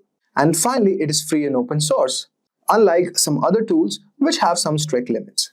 Now we are going to move forward and do a small hands-on to make you more understand about this platform. So guys, now let us create an automation using N8N. So first click on the first step. And let's say we want to use a trigger, let's say on a webhook call. So basically when we will be sending any HTTP request like get, post, put or delete, it is going to trigger our webhook on N8N. So just click on this and you could see our method is, let's say, post, and we want to post a data on using this post request. And after selecting this, guys, just click for listen for test event. Let's test our webhook API. Copy this and then you can go to this online tool which is called as Recubin. Okay. And it is just a very simple tool where you could just do one thing. You could paste the same URL which you have copied it from here. Okay. Now, after going all from here, what are you going to do? Just click on the send request. Now, you could see we have got a successful message that the workflow has started. But how to be sure of that this thing is working? Because in the output section, you will be seeing these kind of output. Okay. So our webhook API is working very much fine. Now, what next thing you could do? So the next thing, let's say, let us add a node all over here. So for example, let's add a Google Sheet, okay? And let us trigger an API, okay? Let us say append a row in a sheet, or we want to update a row. So now you could see all over here, we have this option called append or update a row from this list. And let's say we have this document called monthly expense, and you could also choose it, let's say from expense, and we want to add these properties, what values to send. Suppose name, we could say the name as Neil, and all over here, that's one thing, okay? Then what we could do, we could add another option, like what would be the cell format, and we could add the next property, let's say as email, let's say .com, okay? Now we could test these steps, okay? Now you could also say, let's add a column, okay, to name, okay? And let's say we could add just one value, then we could add another column, let's say email, okay? Let's okay, we could write the name of another column, okay? So we had only two columns that I have actually created all over here, name and email. So that's why our workflow is showing the same. And also, guys, there is one point to note. You have to also connect to your given applications. Okay, so I'll just show you how you could do it. But first, let us try to test this step. Okay, so, okay, fine. We can choose it, match each column manually. And let's test the given step. Let's wait for the output. And if I open my Google Sheet, you could see, we can see, the name, email, and it's already mentioned here. So this is like how you are basically creating your workflow. So if you go back to your canvas, you could see our workflow has been created using the webhook call. Similarly, you can trigger a lot of, in a very different ways. Suppose you could add a next node, like you could add AI and all those things, and you can create this automation using N8N. Guys, this is a very amazing tool, and this automation tool is definitely going to save a lot of time for you. Hello guys, welcome to this Reasoning with O1 course. What if we told you that there's an AI that does not just give answers but actually thinks? So introducing O1, the latest and the most advanced reasoning model from OpenAI.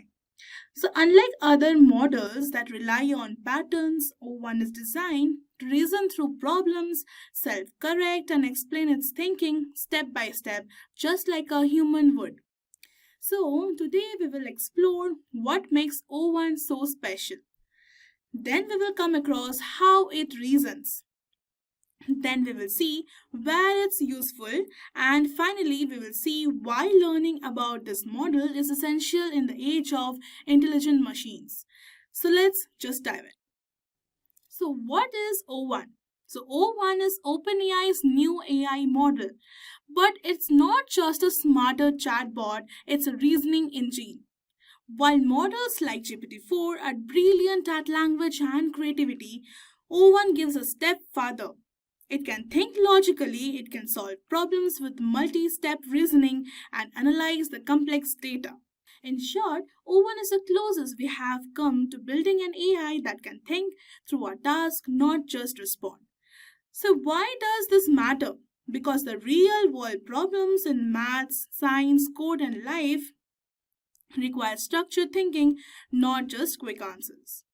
So let's now move on to what is reasoning and why O1 needs it. So before we understand how O1 works, let's ask, what is reasoning? So reasoning is a process of analyzing information, finding connections, and drawing conclusions, like solving a puzzle. For example, you see dark clouds. People are carrying umbrellas, so even if it's not raining, you reason it as it's about to rain. So AI needs this same skill.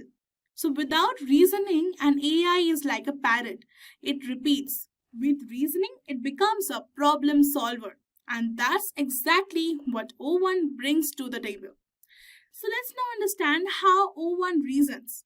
So let's break down how O1 actually reasons step by step.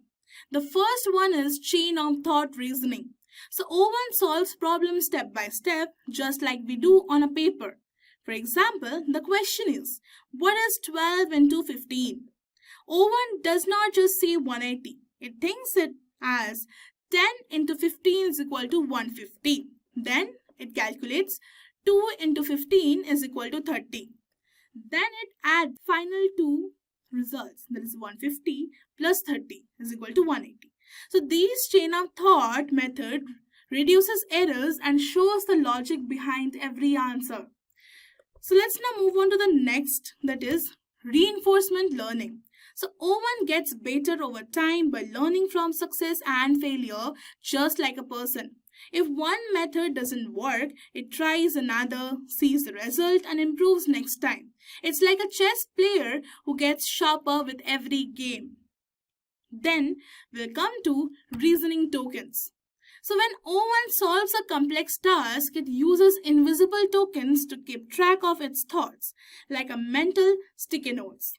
So imagine solving a math problem. You scribble your steps on a paper. O1 does the same internally, helping it to stay organized and accurate. So let's now dive into the real life examples. So let's see O1 in action. The first one is solving a math problem. So the question is, what is 25 plus 37? So O1 thinks like 20 plus 30 is equal to 50. And 5 plus 7 is equal to 12. 50 plus 12 is equal to 62. And the final answer it gives is 62. So it's not magic, it's methodical reasoning. That's what makes O1 more trustworthy and transparent. Then we are going to the next example, that is debugging a code. So now let's shift to a coding scenario. If you ask, why is my Python code giving me an error? So here's what O1 does. It reads the code line by line, spots where the error happens, then explains why it occurred, and then it suggests a fix step by step. It's like having a calm, logical coding partner who always explains their thinking. So let's now move on to the next one. We have what makes O1 different. So here is a quick comparison. Say we have the capability. So GPT-4 predicts the next word, and same O1 also does. So GPT-4 thinks through steps. It doesn't think through steps, but O1 does. So GPT-4 self-correction is a basic thing, but the self-correction in O1 is a very advanced thing. Then it solves the complex problems. GPT-4 sometimes does it, but O1 is consistently doing it. Then transparent reasoning. GPT-4 has no transparent reasoning, but O1 has a transparent reasoning. So let's move on to where can O1 be used. So because of its structured reasoning, O1 is useful in multiple domains. The first one is maths and science, solving equations, explaining experiments, and so on. And then we have coding, so writing, debugging, and understanding programs. Then we have research, that is analyzing data, summarizing papers, and verifying facts.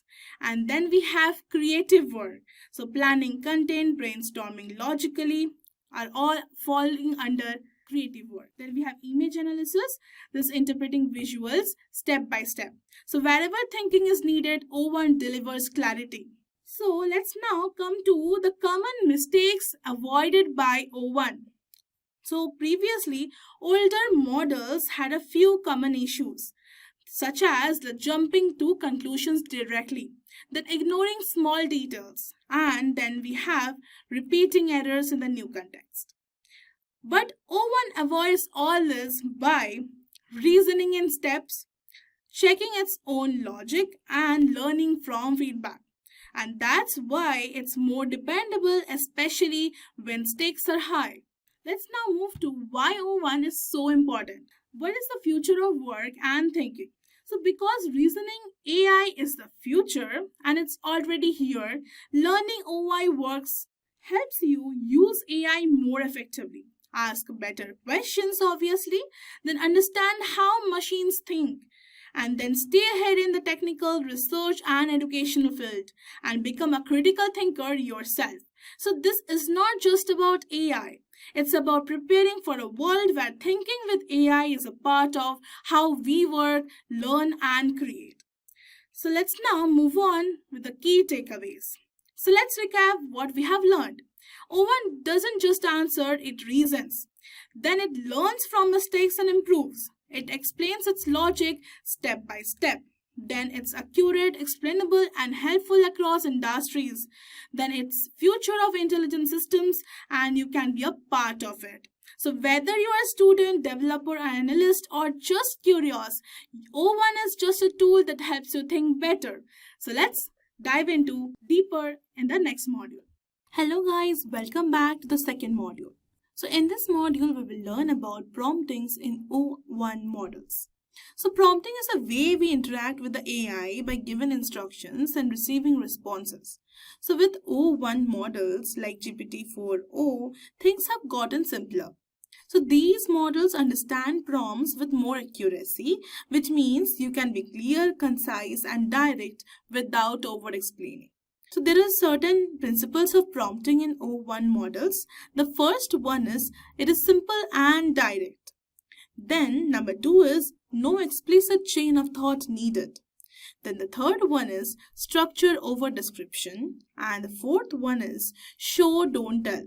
So there is a summary for this. Like to get the best out of the O1 models, remember these 4 principles. You have to be simple and direct. No need for explicit reasoning. It's already built in. So give structure, not long descriptions, and show tone with examples. Don't just tell. So these principles will help you get better, faster results from O1 models while keeping things smooth and efficient. So let's then get into the demo part. So here we'll write our first code as. So the first thing, import warnings, warnings.filter warning, ignore. So this is basically a warning control. So this is a Python code snippet does 2 main things. It suppresses warnings and retrieves the OpenAI API key for use in the later interactions. So I will just break it down step by step.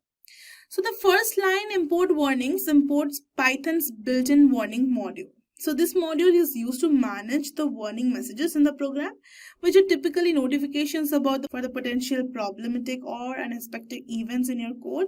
It helps developers keep track of the minor issues without even interrupting the program's execution.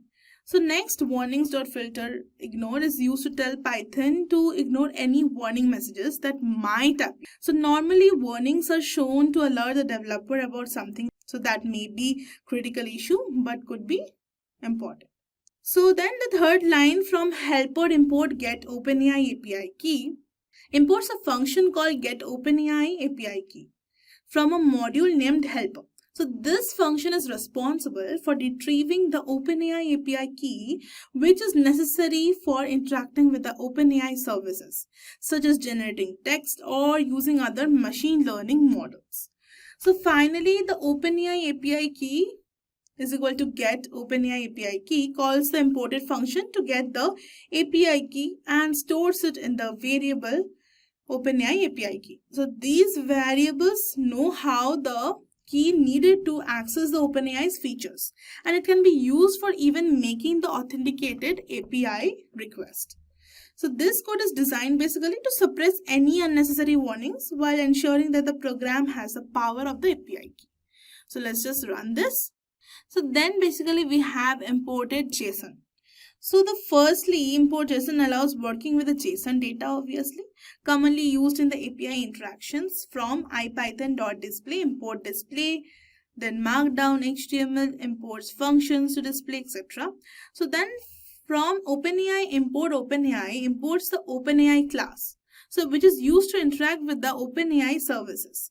Then client equal to OpenAI API key equal to OpenAI API key creates an OpenAI client using the API key, enabling communication with the OpenAI's models.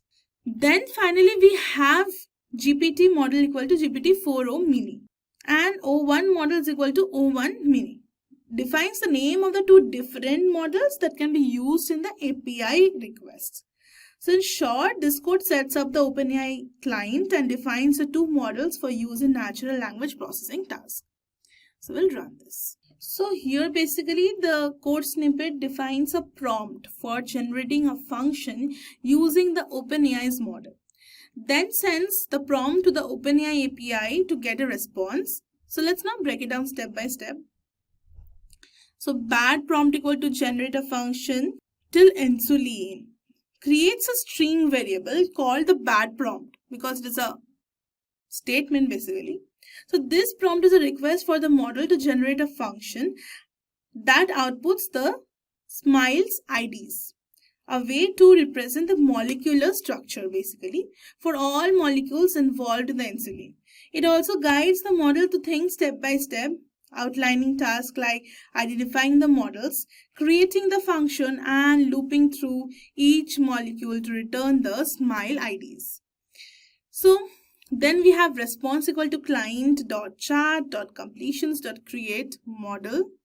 So this basically sends the prompt to the OpenAI API for processing. It uses the client.chat.completions method to interact with the OpenAI's API, specifying the model, that is O1 model, which was defined earlier. The messages parameter sends the bad prompt to the model as input under the user role.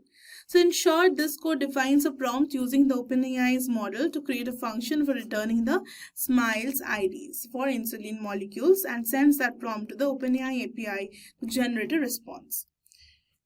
So let's now move on, run this and move on. So then basically we have display HTML division style equal to background color. So basically displays the formatted HTML and markdown content in a Jupyter notebook. So then we have the first version, the first line, displays an HTML division with a light background color and a border also. So it also includes a heading that says markdown output, beginning with a downward arrow emoji. Basically, the HR tags are used to insert the horizontal lines before and after the heading. Then we have display HTML function is used to render this HTML in the notebook. Then we have display markdown. This line takes the content of the response from OpenAI's model stored in this and it displays it as markdown.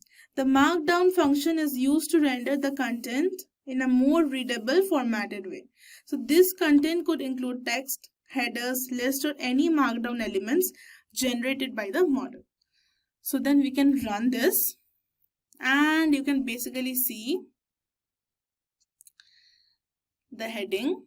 Then the step 1 is identify all the molecules involved in insulin, chain A, chain B. Then step 2, prepare the smiles and strings for each amino acid. Then we have create the function. This is basically the output. So then we have this good prompt, generate a function that outputs a smile IDs. As we have given a bad prompt, it is necessary to give a good prompt as well. So yeah, we have given a good prompt. So let's now display that good prompt. Mark out beginning, understand insulin, step by step, and you can see the difference clearly. So this is basically a great code, but don't get overwhelmed. I'll break it down step by step. So this example is a structured prompt basically and used to guide an AI assistant to behave like a customer service representative for a company named Anycorp, so which sells storage solutions such as beans. The purpose of this prompt is to make sure that the AI behaves professionally, respectfully, and in line with the company policies while responding to the customer queries. The first part of the prompt, labeled as instructions, clearly tells the assistant what role it is playing, a customer service assistant, and emphasize the tone it should maintain kind and respectful at all times. So this ensures the assistant responds in a friendly and helpful manner, just like a real support agent would. So next comes the policy section. which outlines the 6 specific areas that the assistant must follow. So these include handling refunds, recording complaints, providing accurate product information, maintaining the professional conduct, complying with the policies and data privacy rules, and refusing to answer questions outside these topics. For example, under refunds, the assistant is allowed to process them as long as it follows any corp's rules and documents everything properly. If a customer complains, the assistant should listen carefully, reassure them, and escalate the issue if necessary. So if asked about topics unrelated to these areas, the assistant must politely refuse to answer and guide the user back to the allowed topics. The final part is a user query, which shows the customer's actual message like, hey, I would like to return the bin I bought from you as it was not found as prescribed. So these falls under the refunds category in the policy. Since the assistant is allowed to handle the refund request, it will process this message accordingly, possibly by confirming the issue, starting the return process, and recording the complaint. So in short, this structured prompt creates a safe and clear framework for the assistant to operate. It tells the AI what kind of support it can offer, how to behave, what topics are allowed, and how to respond when faced with customer issues, all while making sure the customer feels heard, respected, and healed.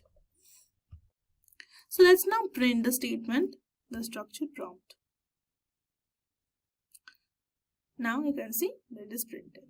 So now this code is from the Python program using the OpenAI API, which allows developers to interact with the AI models like ChatGPT. So especially this line is used to send a prompt to the AI and get a response back. The function call is then client.chat.completion.create. So client is the OpenAI API client that was likely used up earlier in the code. It connects your code to the OpenAI server. So the .chat.completions.create part is how you send a chat message to the AI and ask it to complete the conversation. So in other words, generating a reply. So inside the parenthesis, the first argument is model is equal to O1 model.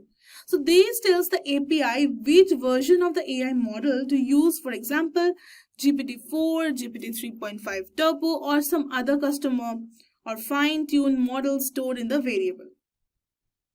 So this ensures that you are using the right AI brain for your task.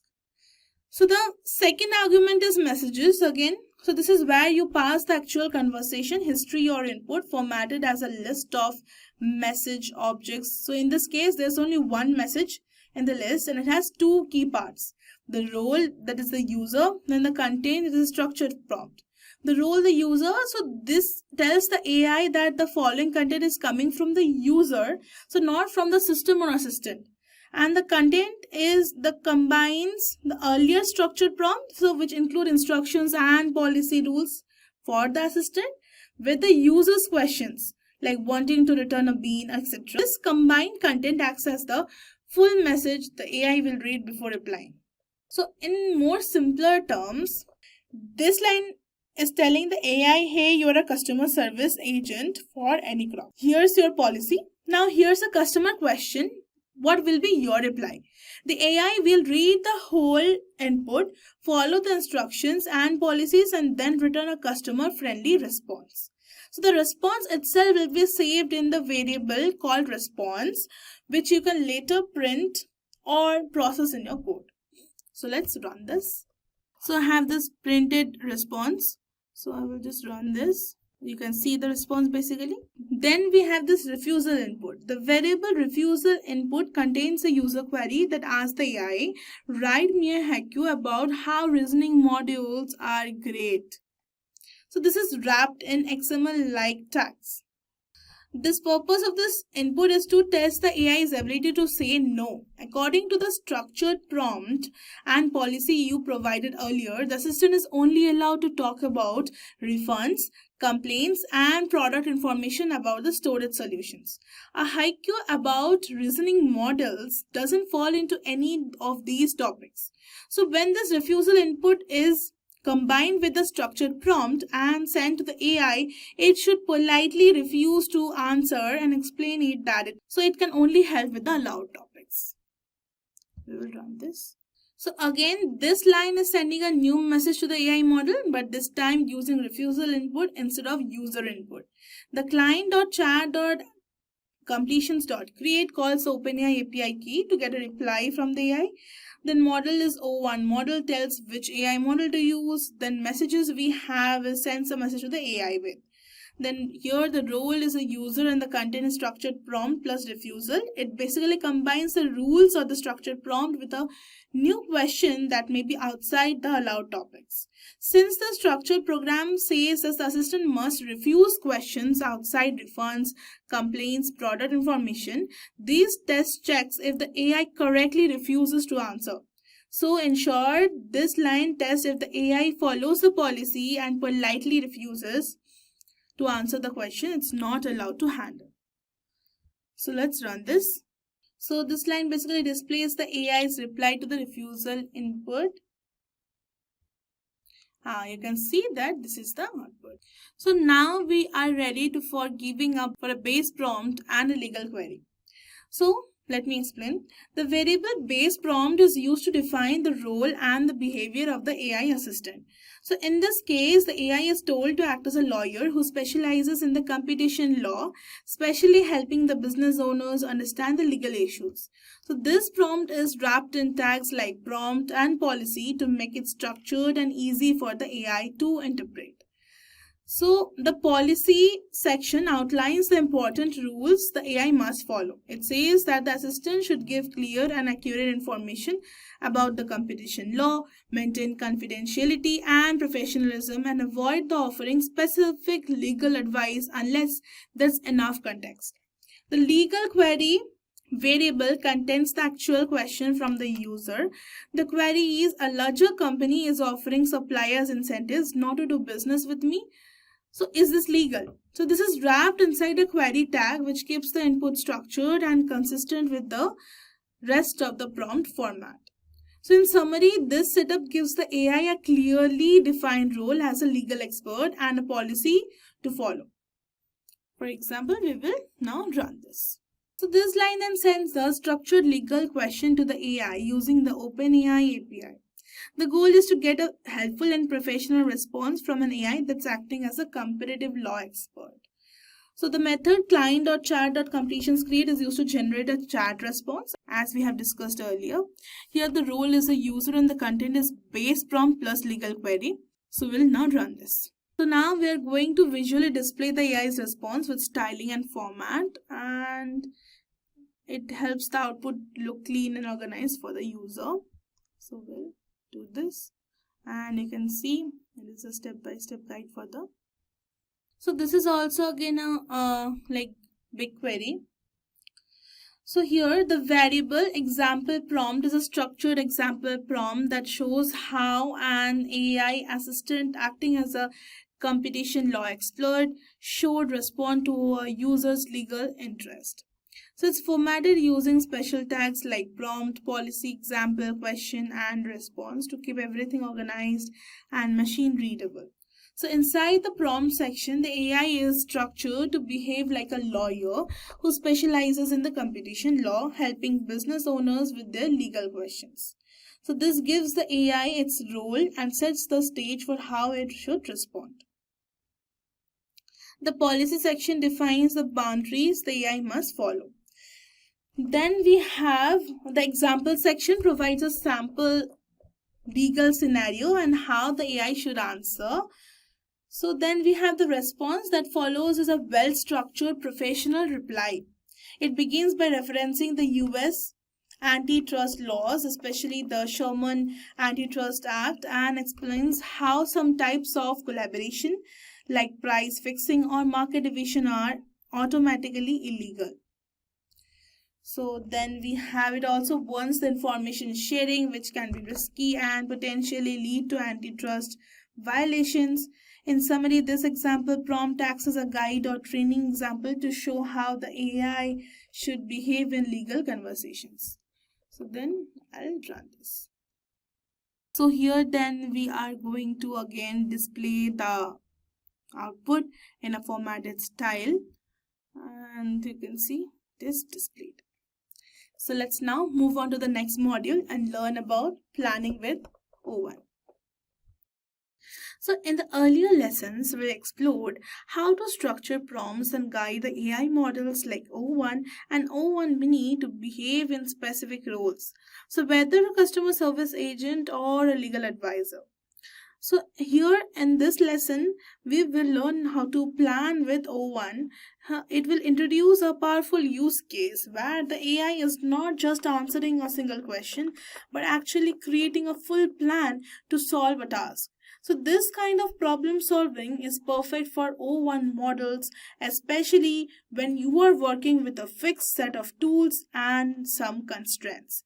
So instead of asking the model to do every step directly, which could be slow and expensive, we let O1 Mini generate the plan and then use a smaller, faster model like GPT-4o Mini to execute its step.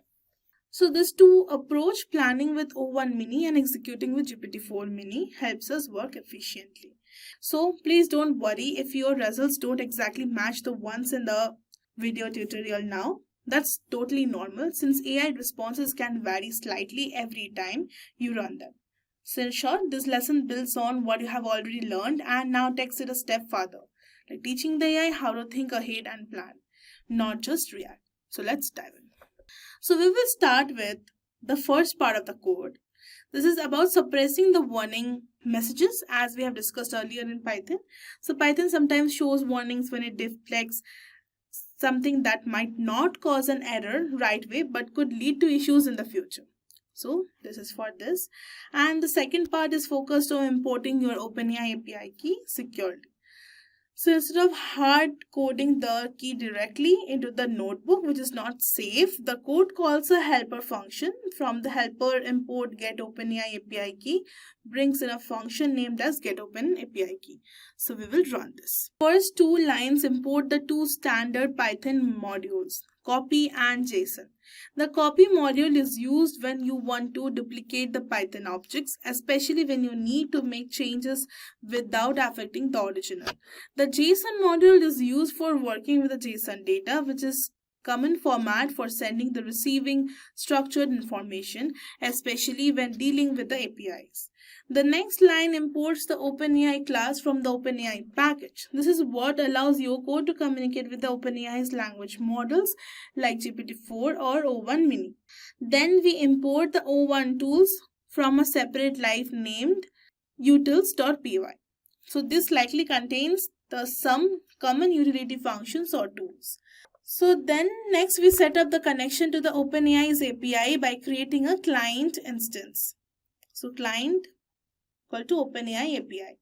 Here the OpenAI API key variable, which was retrieved earlier using the getOpenAI API key, is passed to authenticate your session with the OpenAI. So this line sets up the client object which you will use to send prompts and receive responses from the models.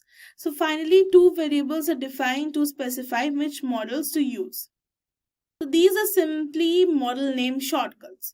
So instead of writing the full model name each time, you can just refer to O1 model and GPT model. So O1 Mini is used for planning the task, while GPT-4 Mini is likely used for executing the individual steps in the plan. So we will run this. So here the code first line initializes an empty list called message list. So this list will likely be used to store the sequence of messages exchanged with the AI model. Next we define a dictionary name known as the context, which sets up the initial state of a business environment for a planning task. Under the inventory section, we are told that 50 units of the Smart Home Hub X200 are currently in stock. Then under the orders, we see a single order that is 0RD3001 requesting 200 units of this product for a customer that is having the ID CUST9001 located in the Los Angeles.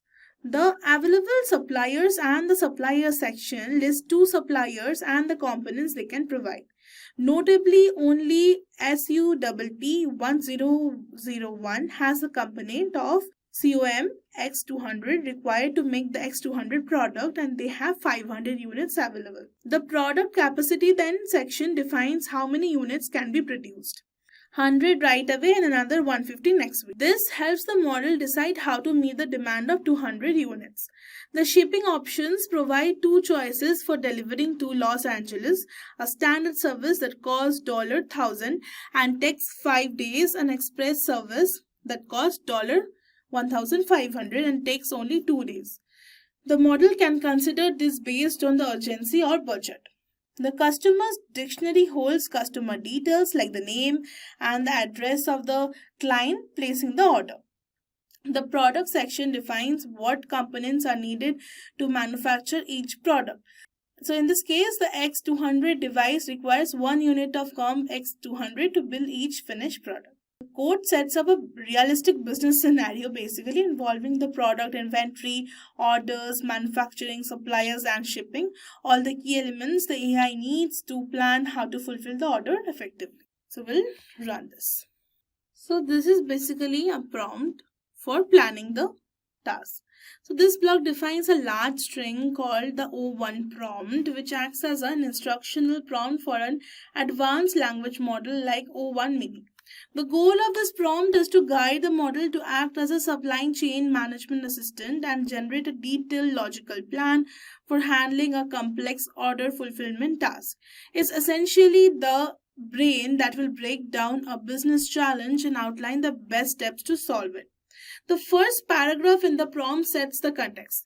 It tells the AI that it will be given a complex task that involves managing customers' inventory, production, supplies, and shipping. The next section lists all the functions available to the executor AI. The functions allow the executor to do things like check inventory levels, allocate stocks to the orders, place purchase orders with suppliers, schedule production runs, and so on. Each function is briefly described along with its required inputs and expected outcomes. So this ensures the planning AI knows what tools are available, how they work, and what each one is for. It helps the model build a plan that is realistic and executable by the downstream agent. So in summary, this O1 prompt sets up a rich and highly structured instruction environment for the planning model. It tells the AI to think carefully, reason step by step, and create a clear, detailed, and logical order plan, one that another AI can confidently execute using the provided tools. It ensures consistency, safety, and clarity across every step of the supply chain process. So let's run this. So this is basically the prompt for the execution process by the system. So this block defines a variable called GPT-4o system prompt, which is a string used to guide the behavior of the execution model, especially the GPT-4o Mini. In this case, while the O1 Mini model is responsible for planning, the prompt is for the model that carries out each step of the plan. The assistant is told as to act as a helpful executor whose job is to strictly follow a given policy related to handling incoming orders. The prompt defines a step-by-step workflow for the model to follow. First, the model should read and understand the full policy. Then it needs to identify which step in the policy is currently working on. So before acting, it should give a brief explanation of the decision. So finally, it should perform the action, which typically involves calling one of the available functions with the correct inputs. So in summary, the GPT-4o system prompt sets up the mindset and the behavior of the GPT-4o Mini executor. It ensures the model works step by step, explains its reasoning, and only takes action that match the policy, creating a controlled and a transparent execution flow for order handling in a supply chain scenario. So let's now do this. This code block defines a list name tools which contains a collection of the functions that AI can use to interact with the supply chain system. So these functions act like a toolbox, and each tool or function performs a specific task related to the inventory, production, suppliers, orders, etc. So each tool is defined as dictionary that includes its type, that is the function, and a function section that deals the function's name, description of what it does, and the input parameters it expects. Some key functions include get inventory status to check how much a product is in stock, then update inventory to add or subtract stock, then fetch new orders to see which orders are pending, then get product details and check available suppliers to explore what's needed to make products or find suppliers. Then place purchase order to order components. Allocate stock to reserve product for a customer order.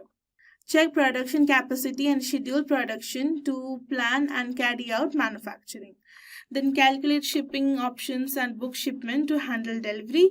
Send order update to notify the customer. Instructions complete to mark that all steps in the plan are finished. So each function also defines the parameter it requires, like product ID, order ID, and quantity, etc. So this is important because AI must pass exactly the right data when calling these tools. The use of required fields and the additional property. So in summary, the tools list defines a complete set of functions the AI agent can use to operate the supply chain system. So let's now move on to the functions then. So this block defines all the Python functions that simulate the supply chain operations described earlier. The first few functions deal with the inventory management, get inventory status, then get product details.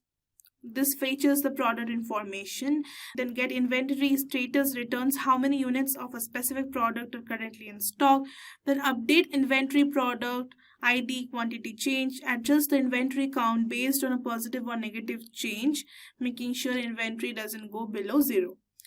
Then allocate stock, tries to reserve the inventory for an order. If there's enough stock, it reduces the inventory and confirms the allocation. If not, it allocates whatever is available and marks the result with an insufficient stock warning.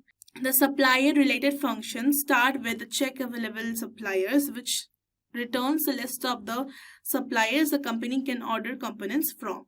Then comes the production related logic. Check production capacity, time frame checks how many units can be produced with the given time frame. Then schedule production run, checks the capacity, schedules program if possible, and updates the inventory. For shipping, the function calculates shipping options, returns a list of available shipping methods and their cost for the specified destination. Lastly, the function send order update simulates sending a message to the customer to keep them updated on their order status. So at the very end, there's a dictionary called function mapping, which links each function name to the actual Python function. So let's then run this. So guys, knit together the whole process and make the most out of it. Let's now move on to the next module. Hello guys, welcome back to this new module of coding with O1. So initially we will start with the first part that hides the warning messages using the warnings.filter warnings ignore as we were using to. So this keeps the output clean by preventing the non-critical warnings from appearing during execution. Next, the code imports get OpenAI API key function from the helper file. Finally, the function is called and its result is stored in the OpenAI API key variable. So in short, this setup hides warnings and securely loads your API key for using OpenAI tools. So we'll run this. So here then the first line imports the 3 useful display tools from ipython.display, display image and markdown. These are commonly used in Jupyter notebooks to visually show images, format output using markdown or display objects in a cleaner way. Next, the code imports the OpenAI class from the OpenAI library. So this class is used to create a client that communicates with the OpenAI's API to generate responses, run models, or perform other AI tasks. So then the client is equal to OpenAI API key. OpenAI API key initializes the OpenAI client using the API key we previously stored. So this connects your code to the OpenAI services so you can start making the API calls. So finally, 2 variables GPT model and O1 model are defined with model names GPT-4o mini and O1 mini. These are likely short and labels are used in your code to specify which AI model you want to work with when making the API request. So we'll run this. So this code defines a function called getChatCompletion, which is used to get a response from an OpenAI chatbot model. It takes two inputs, the model, the name of the model you want to see like GPT-4o mini, and prompt, the user's message or question. So inside the function it calls client.chat.completion.create. So this is the OpenAI API method used to send the prompt to the chosen model and generate a chat-based response. So the message is passed in the format OpenAI expects, an array of message objects with the roles like user and assistant. Finally, the function returns just the content of the model's reply using the response.choices.message.contain. So this keeps the output clean and gives you only the AI's reply text, not the entire API response structure. So we'll run this. Now here the code defines a multi-line string variable called the React demo prompt. So it's a prompt written in the natural language that will be sent to an AI model like ChatGPT to generate a React component.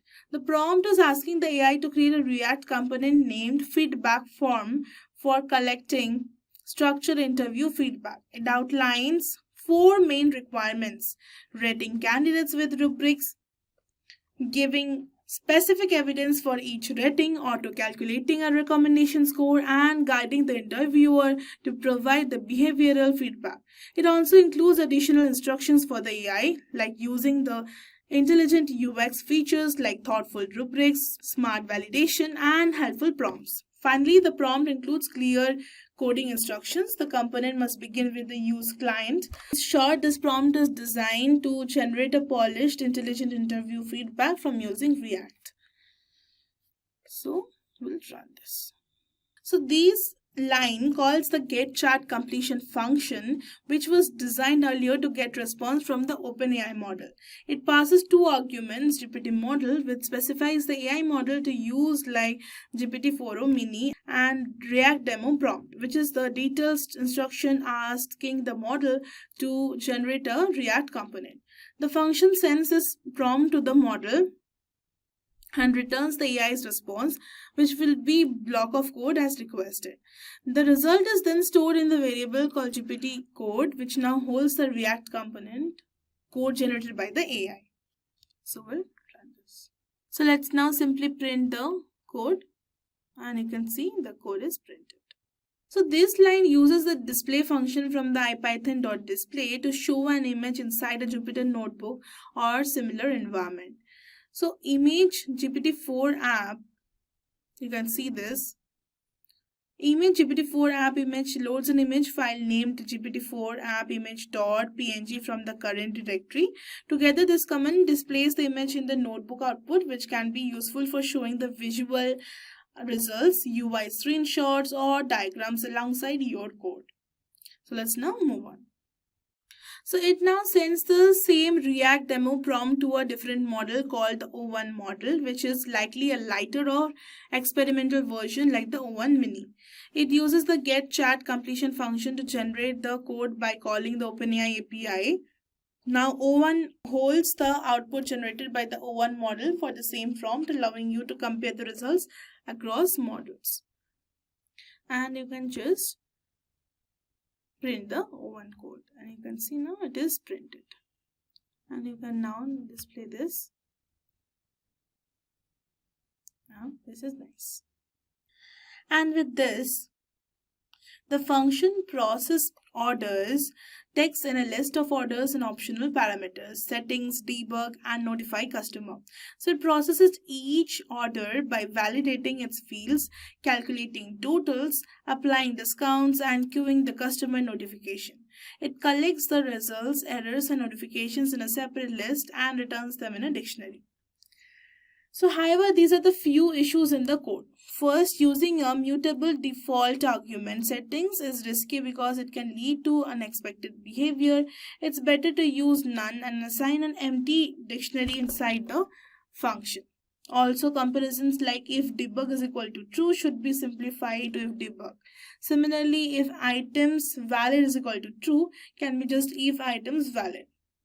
So in short, the function logic works for basic order processing but should be cleaned up for the Python best practices, performance and maintainability. So let's now run this. So basically it creates a prompt string called prompt using the F string. So it tells the AI to clean up and improve the Python code stored in the code snippet. So the prompt specially asks the AI to return only the updated code. Next, the get chat completion sends this prompt to the selected GPT model using previously defined function. So this function calls the OpenAI API and gets a revised version of the code as a response. Finally, we are printing the GPT code, displays a new version of the code so you can review or use it. Lastly, this line sends the same prompt to a different model, the O1 model, using the get chat completion function. So this prompt asks the model to clean up and improve the code stored in the code snippet. The function processes the request and stores the model's response in the O1 code variable. So this response should contain the optimized version of the original code generated by the O1 model. The next line we are having print O1 code displays the improved code in the output, allowing you to see and compare the O1 model's version with GPT model's output. This is useful for evaluating the differences in the code quality, clarity and optimization between the models. Lastly, the result is stored in the result variable and then displayed using the display markdown result, which renders the output in the nicely formatted markdown, great for readability in Jupyter notebooks. In short, this step helps you to use the AI not just for generating code but also for doing a quick side-by-side code review and analysis as well. So let's now move on to the last module. Hello guys, welcome back to this last module. So let's now get into reasoning with images. We will start with importing the warnings, and this is a built-in warnings module which is used to manage the warning messages during code execution. The second line uses the warnings.filter warnings to suppress all the warnings. This means any non-critical alerts will be hidden from the output. This is commonly done to keep the output clean, especially in the notebooks or scripts where you don't want warning messages to clutter your results. So we'll run this. So then here the first line imports the JSON module which is used to work with JSON data. This is helpful for parsing, formatting or storing structured information. The second line imports the OpenAI class from the OpenAI package. This allows you to connect to the OpenAI's API and make requests to generate the text, code, or other outputs from the AI models. Then the line from ipython.display, import display, markdown image imports tools to visually display the markdown text, images, or formatted output, commonly used in the Jupyter notebook. So after that, the code imports the get OpenAI API key function from a custom file named helper. This function retrieves your OpenAI API key securely, so it doesn't need to be hard-coded. The function get OpenAI API key is called and the return key is stored in the OpenAI API key variable. This key is needed to authenticate with the OpenAI API. The lines defining the GPT model, GPT-4o mini and the O1 model, that is O1, specify the names of the AI models you want to use for generating responses. So these can later be passed when making the API calls. Finally, client is equal to OpenAI creates an OpenAI client instance which you will use to send prompts and receive completions. So this should ideally be OpenAI API key, include the authentication unless your environment handles the key automatically. So we'll now run this. So this means the image is expected to be located inside a folder named data in your project directory. The second line uses display image file path to load and show the image in Jupyter Notebook or similar environment. It visually renders the organization chart image so you can see directly in your notebook output. So this is commonly used when working with the visual data or presenting diagrams, charts or anything like that. So let's now move on to the next one. The code starts by importing the base64 module, which is used to encode the binary data like image files into a base64 string format. This is necessary because APIs like OpenAI's vision models accept images as base64 encoded strings. The function encoded image, that is the image path, takes an image file path, reads it in binary mode, that is the RB, encodes it in using base64 and returns it as UTF-8 string. This prepares the image so it can be safely passed to an AI model in the required format. The main function O1 Vision is designed to send both an image and a text prompt to an OpenAI Vision enabled model like GPT-4o. It first encodes the image using the encode image function. So inside the function, it checks whether JSON model is true or false. If JSON mode is true, the response will be requested in the structured JSON format using response format, type, and JSON object, which is useful for extracting the structured data from the model's reply. So if JSON mode is false, it simply sends the prompt and image together and expects a regular text response from the model. Both the versions use client.chat.completions.create method to make the API call. Finally, the function returns the raw response object from the API, allowing the caller to further process or display the model's output. In short, this function lets you send an image along with the custom prompt to a vision capable OpenAI model with an option to get the result either as plain text or structured JSON. So this line calls the O1 Vision function, which sends both an image and a prompt to an OpenAI Vision model for analysis. So it passes three arguments: file path, that is image file path, to the image file, prompt equal to what is this. This is asking the model to describe the image, and then model is O1 model, which specifies the vision capable model to use like O1. The function processes the image and the prompt, sends them to the model, and then stores the model's response in the variable response. So this response will contain the AI's interpretation of the image, which you can later extract and display. So this line is used to display the AI model's response in a clean and readable format inside a Jupyter notebook. So this response.choices0.message.contained accesses the actual text contained and generated by the model in the first response choice. So wrapping it with the markdown allows the output to be rendered with the proper formatting such as bold text, bullet points, or headings if the response includes markdown syntax. Finally, display renders the format markdown content in the notebook output area, making the model's reply easy to read and visually structured. So let's now start with understanding the image. The code defines a variable called the structured prompt, which is a string that will be sent as a prompt to the AI model, most likely a vision-enabled one, to extract the structured data from an image.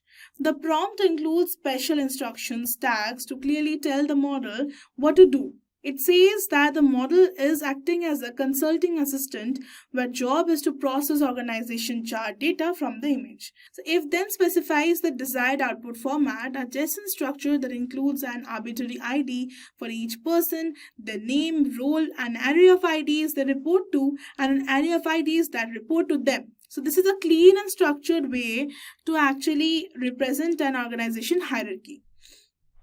So finally, we are printing the structured prompt, says the full prompt string, so you can review or verify its contents before using it as a function like the O1 version. So this code calls the O1 Vision function to send both an image and a structured prompt to the OpenAI Vision model. This is the O1 asking it to extract the organizational hierarchical data.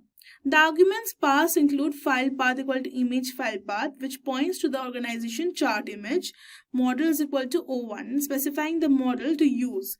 Then we have prompt is equal to structured prompt, which contains the detailed instructions on the output format, and the JSON mode is equal to true. Setting JSON mode equal to true tells the model to return the result in a structured JSON format. So instead of plain text, making it easier to parse and use programmatically. The final line actually prints the model's JSON formatted response from the first message choice, which should include the organization structure with IDs, names, roles, and reporting relationships. You can see the output. So this line creates a new variable called the clean JSON that stores a cleaned up version of the model's response. Sometimes when the models return the JSON code, they wrap it in markdown formatting using the triple backticks like JSON and to indicate a code block. So this line removes those wrappers using dot replace and dot replace with inverted commas, leaving behind only the raw JSON content. The result is a plain JSON string that can now be parsed or processed further without formatting the issues. So this line attempts to parse the model's response directly using the JSON loads, which converts a JSON formatted string into a Python dictionary order list. So it accesses the O1 response.choices.message.content, which is expected to contain the JSON output describing the organization chart structure. The result is stored in the variable that is the organization data, making it possible to work with the organization hierarchy as a structured Python object. However, the JSON file still contains the markdown wrappers like JSON. You should use previously clean version instead for space parsing. So the code defines a new prompt string called the analysis prompt, which is meant to guide an AI model to answer questions based on a previously extracted organization chart. It starts with the special instructions like you are an organization chart expert assistant. Your role is to answer any organization chart questions with your organization data. And we have given the instruction. So this tells the AI what role it plays and how to use the data. Then it embeds the structured organization chart data inside organization data tags by using an F string. This helps the model clearly understand that this is the data it should reference when generating answers.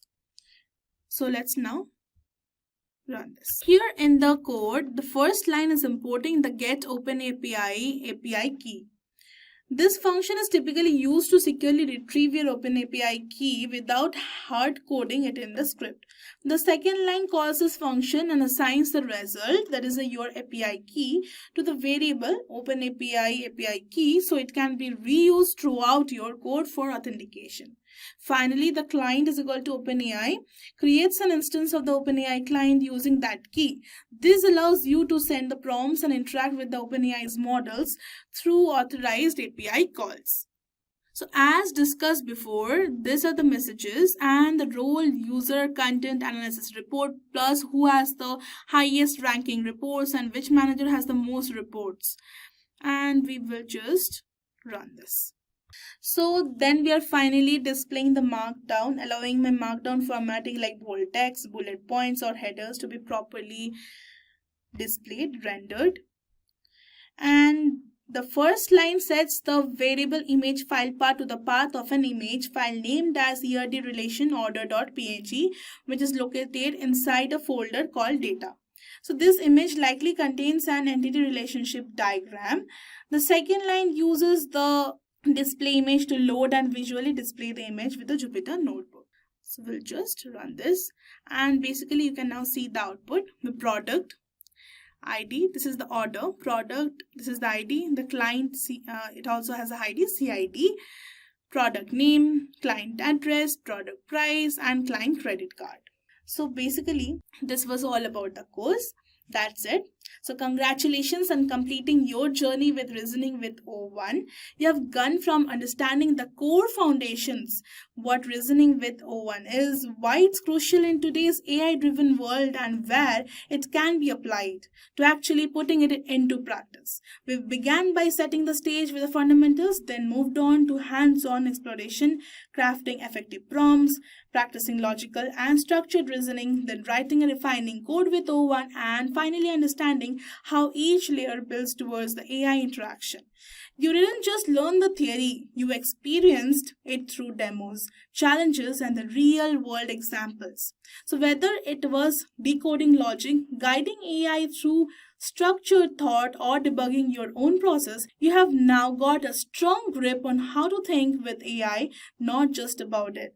This is just the beginning, guys. Keep experimenting, keep questioning. The more you reason, the smarter your results become.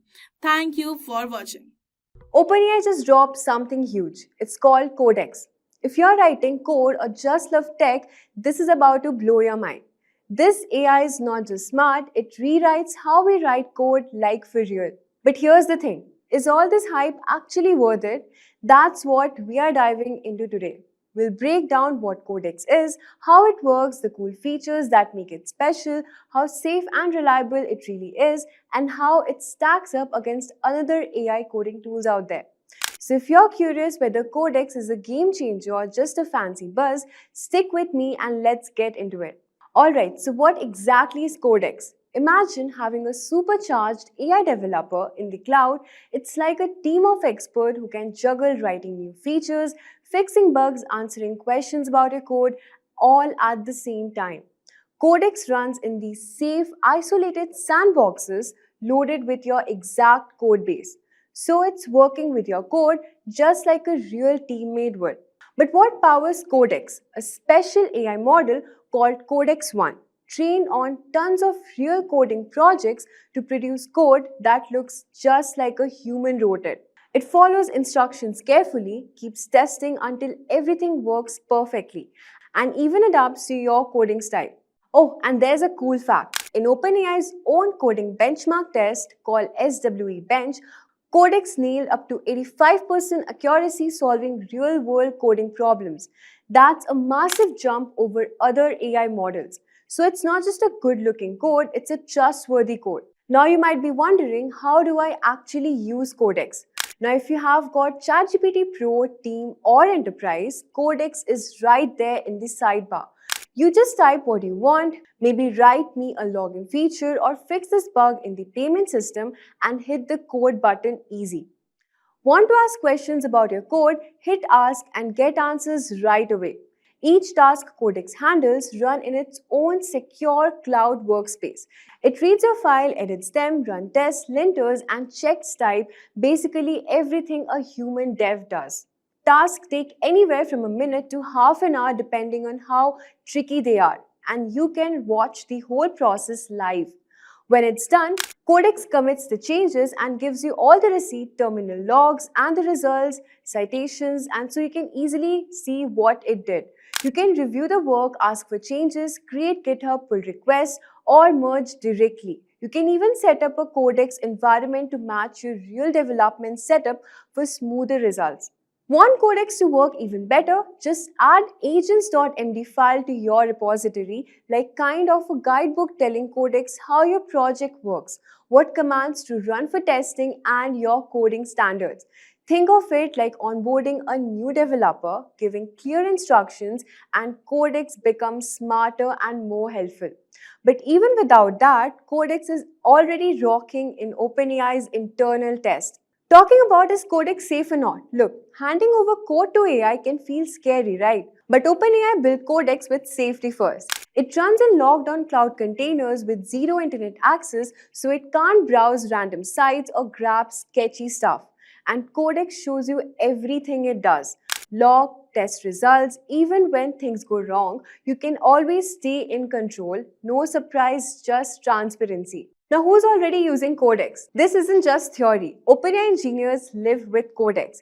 They offload boring stuff like renaming, refactoring, writing tests, and fixing bugs, so they can focus on the cool, creative part. Cisco uses it to speed up features and untangle huge code bases. Superhuman speeds up testing and test product managers do small code tweaks without bugging engineers. Codex helps team work smarter and faster, cutting down distractions and keeping projects moving. Let's talk about the updates to Codex CLI and development experience. If you love working with the terminal, OpenAI launched Codex CLI, a lightweight open source assistant that brings Codex powers to your local workflow. They also made a smaller, faster version called Codex Mini for quick QA and editing. Perfect when you want instant help. Signing is in a breeze now. Just use your ChatGPT account, pick up your API organization, and boom, you're all set. Plus and Pro users even get free credits to start. Right now, Codex is rolling out globally to ChatGPT Pro, Team, and Enterprise users. Plus and Education users, you are next in line. For API users, Codex Mini costs around 1.50 per million input tokens and $6 per million output tokens, with discounts if you reuse prompts a lot. Heads up, Codex is still in early days. It can't yet process images or change course mid-task, and remote task delegation takes longer than quick edits, but it's evolving fast and will soon handle more complex work. What's next? The future. OpenAI vision. Developers own the work they love and delegate the rest to AI agents, boosting productivity like never before. Soon you'll chat with Codex mid-task, guide it, get progress updates, and assign jobs from your IDE, GitHub, or issue tracker. Imagine a smooth, unified workflow where AI is your teammate across all your tools. Just a quick information, guys, if you are interested in mastering the future of technology, then the professional certificate course in generative AI and machine learning is the perfect opportunity for you. Offered in collaboration with the ENI Seat Academy IIT Kanpur, this 11-month live and interactive program provides hands-on experience in cutting-edge areas like generative AI, machine learning, and tools like ChatGPT, DALL-E 2, and Hugging Face. So hurry up and enroll now and find the course link in the description box below and in the pinned comments. Now, how does Codex stacks up against other AI coding assistants? GitHub Copilot is amazing for real-time code suggestions while you type, like a buddy sitting next to you. Codex works more like a remote teammate that handles entire coding tasks asynchronously, writing features, fixing bugs, running tests, and submitting pull requests, freeing you up for bigger picture stuff. And GPT-4, it's great at code snippets and explanation, but Codex is trained specifically for software engineering, producing cleaner, more reliable code tailored to real projects. Together, these tools form an unstoppable AI coding dream team. But Codex's ability to multitask safely and transparently is pushing the limits of what AI coding can do. So whether you're a solo developer or a part at a team, Codex is here to change the way you build software. It's available now for ChatGPT Pro, Team, and Enterprise, with Plus and Education coming soon. Try it out, play with different tasks, and see how it speeds up with your workflow, cuts headaches, and makes coding way more fun.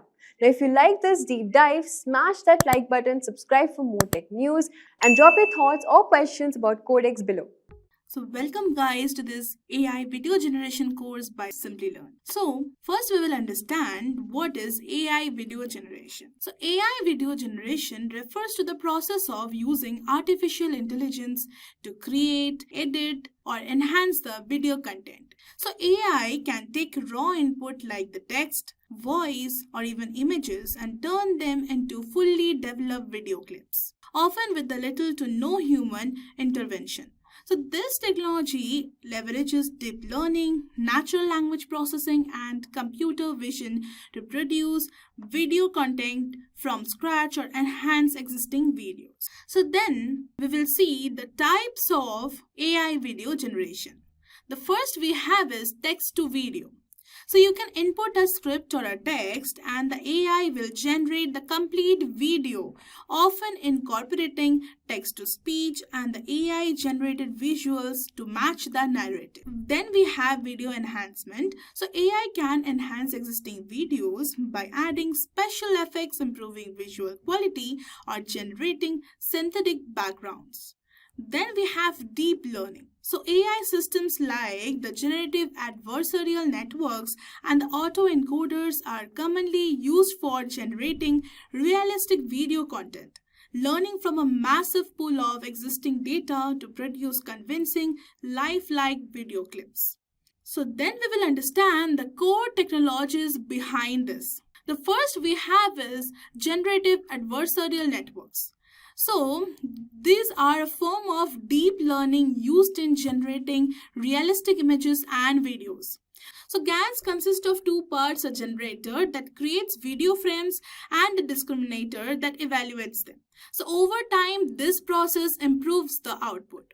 So, then we have natural language processing, that is the NLP. So, the NLP enables AI to convert the written scripts to the text descriptions into the video, synchronizing the dialogue with the generated visuals. So, for instance, tools like Synthesia, take your input text and create a video with the human avatars delivering your script. Then we have voice synthesis, that is a TTS.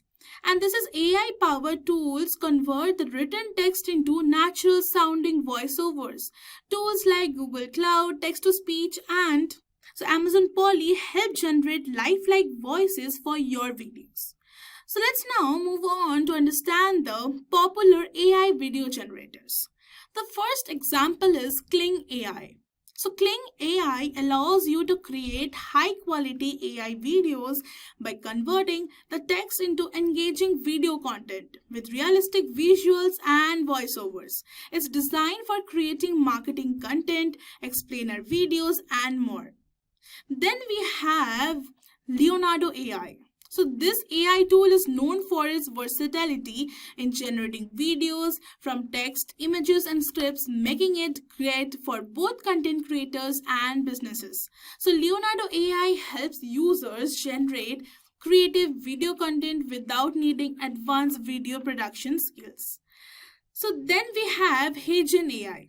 So with Agentic, you can generate AI-powered videos using avatars or text-to-speech models, enabling easy creation of educational or promotional videos. It provides a simple interface for generating lifelike videos without professional video editing tools. So while these are a very few popular tools in the space, there are many more available. So in this video, we will focus on exploring some of the widely used AI video generation tools, including Kling AI, Sora AI, Agentic AI, and Render Forest. So then, let's move on and understand why is AI video generation important. So then the first point is cost-effective content creation. So creating videos traditionally requires expensive equipment, studios, and a team of professionals. So then AI reduces this cost significantly by automating the production process, allowing content creators to produce videos at a fraction of the cost. Then we have time efficiency. So AI drastically cuts down video production time. What would take days or weeks to shoot, edit, and finalize, AI can accomplish in hours or even minutes, making it perfect for the fast-paced industries like marketing, education, and entertainment. So then we have scalability. So AI allows for the rapid creation of content in bulk. So whether you are making dozens of training videos for employees or creating personalized ads for thousands of customers, AI can scale video production without compromising the quality. Then we have personalization. So AI enables content creators to tailor videos to individual users. For instance, an AI can personalize educational videos or create dynamic advertisements that resonate with different audience segments based on their preferences, geographic locations, and past behaviors. So then we have SEO and audience engagement. So AI video generation can be optimized to target specific audience segments. So AI tools can help generate SEO-friendly video titles, descriptions, and even assist in creating thumbnail images. So platforms like the Video IQ and the TubBuddy are perfect examples of how to maximize this engagement by leveraging AI for the YouTube video optimization. So then we have certain key benefits of AI video generation. First one is cost effectiveness. So reduces the cost of production, including the equipment and the manpower. Then it is the speed. So it generates high quality videos quickly, even in real time. Then the global reach. Personalized content for the diverse audiences, increasing the engagement and the relevance. So now let's understand where is AI video generation used. So AI video generation is used in various industries, and for different purposes, here are some common applications. So the first one is marketing and advertising. So AI video generation is widely used for creating personalized ads. Businesses use AI tools to generate the video content tailored to specific customer segments, helping them target their audience more effectively and increase the engagement. So AI can also automate the creation of the ads, saving both time and money. For example, AI-driven platforms can automatically generate the product demos, promotional videos, and social media content. So brands like Coca-Cola and Nike utilize the AI tools for scaling their video marketing products. Then we have education and e-learning. So AI-generated videos are increasingly being used in the educational sector for creating interactive and engaging content. So AI can convert the educational text into video lessons, provide visual instructors, and personalize the learning materials based on the student's need. For example, platforms like Simplilearn and Coursera are experimenting with AI to create dynamic and personalized learning experiences for their users, including the generating content for specific learning pathways. Then we have entertainment. So AI video generation is also making waves in the entertainment industry, whether it is used for creating animated films, video games, and even virtual influencers. So AI tools can generate background scenes, characters, and even entire animations from a simple script. So for example, AI generated avatars and characters are becoming increasingly common in the animated movies, where the AI creates real-time animations from the voice acting input. Moving on, we will understand the corporate training. So companies use AI-generated videos to automate the training materials and onboarding videos. So these videos are customized to reflect the company culture, policies, and practices, and can be adopted to different learning styles. So many organizations are turning to AI video tools to create the training content for employees in various fields, including HR, compliance, and product training. Then we have healthcare. So AI video generation is also applied in healthcare for critical medical tutorials, training, and educational content. So AI tools are used to create videos for the patient education, demonstrating medical procedures, or providing healthcare professionals with virtual training materials. So virtual healthcare assistants and AI-generated medical tutorials are becoming more common in the telemedicine and the remote healthcare services. So next we have social media and content creation. So content creators, influencers, and bloggers use AI tools to produce engaging videos for the social media platforms. So AI makes it easier to generate the video content in the various formulas, from short clips for the TikTok to full-length YouTube videos. Platforms like Instagram and YouTube are seeing a surge in AI-generated videos as creators look for ways to automate their content production, saving time while maintaining high-quality output. So then we have is how to generate the AI videos. And there are certain steps over here. So let's explore that one by one. The first step is choosing the right AI tool. So choosing the right AI tool for video creation is a key to producing high quality content efficiently. So a good tool should offer flexibility, allowing you to create engaging videos from text, images, or audio. So look for features like customization with the avatars or voiceovers and automation that converts the long form content into shorter videos. So advanced editing options also help tailor the final product for your brand. So the right tool can save time, boost engagement, and ensure the professional results. So coming to the step number 2 is input your content. First one is text. So provide a script or a blog post to the AI tool. So there are many tools that allow for the inclusion of the keywords to ensure your video aligns with the SEO practices. So then we have voiceover. So if you're using AI tools with the speech generation, upload your script to be read by an AI generated voice. So this is perfect for creating explainer videos, product demos, or storytelling formulas. So some AI tools let you upload images or videos that you want the AI to incorporate. You can customize the style or visual elements based on your needs. Coming to step number 3, that is customizing the output. So voice and tone, choosing the tone, gender, and accent of the voiceover to match your audience is a great deal. So then there are visual style. Select a template, animation style, or background. Most AI video tools offer a variety of templates that fit different industries, for example, corporate, educational, and entertainment. Then we have music and effects. It is some tools like Runway ML allow you to add custom music or sound effects to enhance the mood of the video. Then coming to step number 4, we have review and edit. So after the AI generates the video, review it for clarity and engagement. You may need to adjust some elements such as timing, pacing, and visual cues. So add personal touches like intros, outros, or logos to brand the video. Coming to step number 5, we have export and share. Once you're happy with the video, export it to the desired format. Tools like Bittree and Runway ML allow exporting directly to the YouTube, Vimeo, or other platforms. You can also repurpose the video for different platforms by adjusting its length and format. There is a vertical videos for Instagram or TikTok. So in this chapter, we have covered the basics of AI video generation, including its definition, technologies, benefits, and the common applications across the industries. So AI video generation opens up new possibilities for content creation in the fields like marketing, education, entertainment, and more. So let's now, without any delay, let's get into the demo section of the AI generated videos.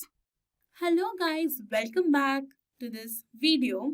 So in this chapter, the first AI tool for creating AI generated videos we are choosing, that is Kling AI. So we will start by logging in to Kling AI with our Gmail account.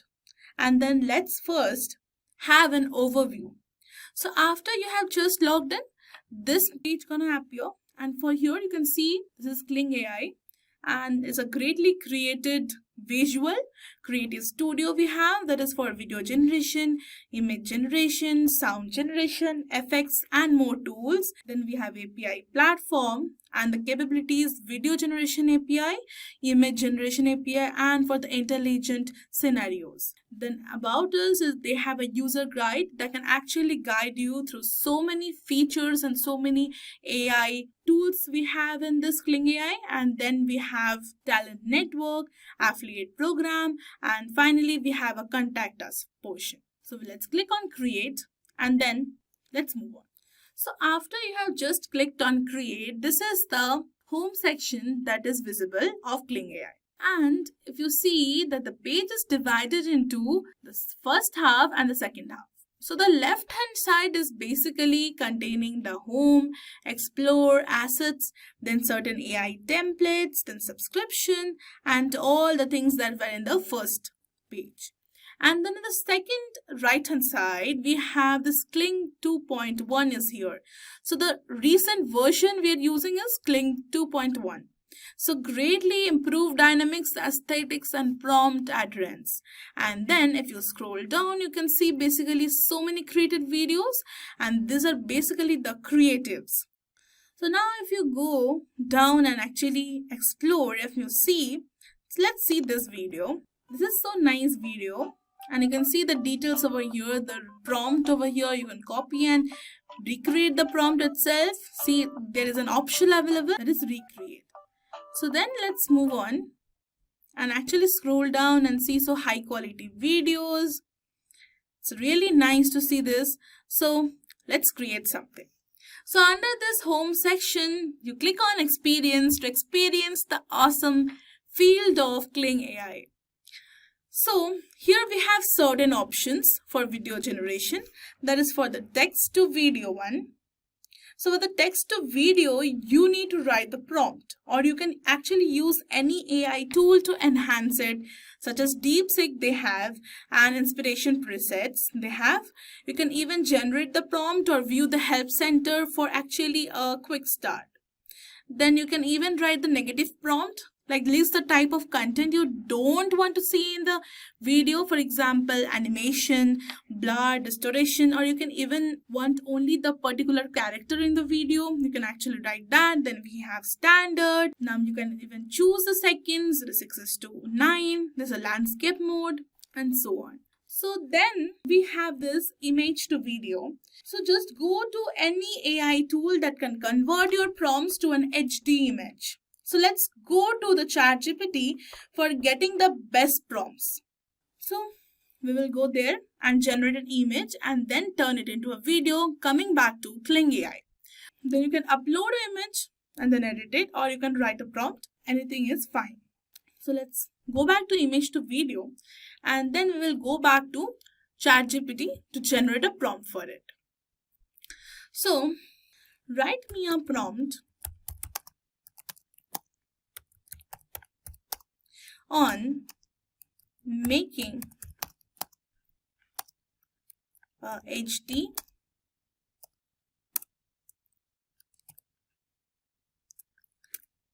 image on Harry Potter. So I'm a fan of Harry Potter, and so are you, I guess. And so let's create it. Harry Potter with his cloak and magical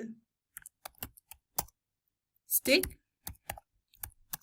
and Nimbus 2000 and the white snowy owl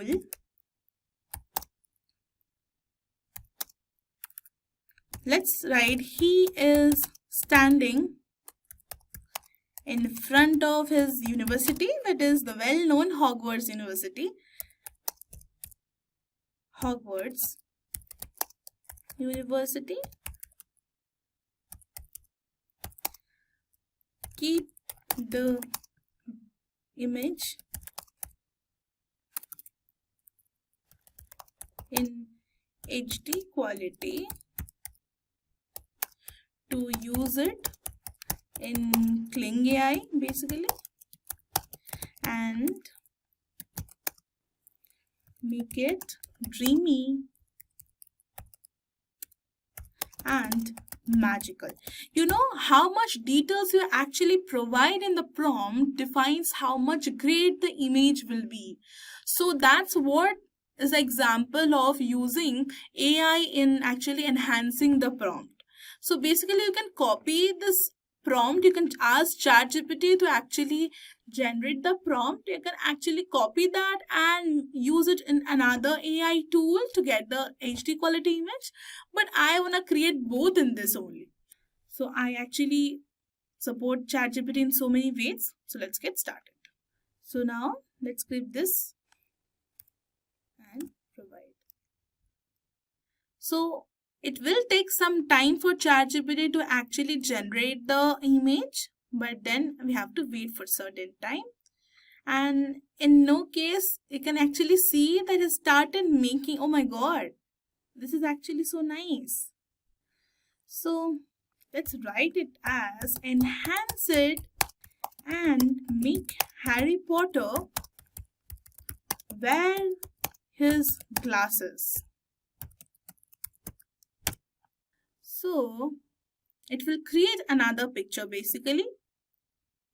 So let's wait for some time, have some patience, and you can see that it has started creating the image. So let's now download this. So this is it. Let's now go back to this image to video and have to upload the image over here.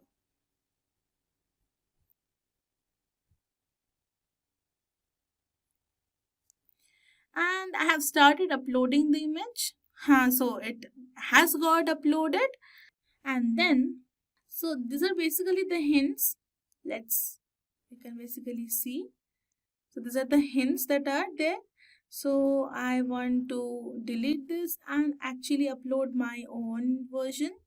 So yeah, I have uploaded it again, and let's wait for some time. So it got uploaded, and then this is the prompt basically. So it won't be here. So please describe your creative ideas for the video or have DeepSeek to generate the prompt. So let's write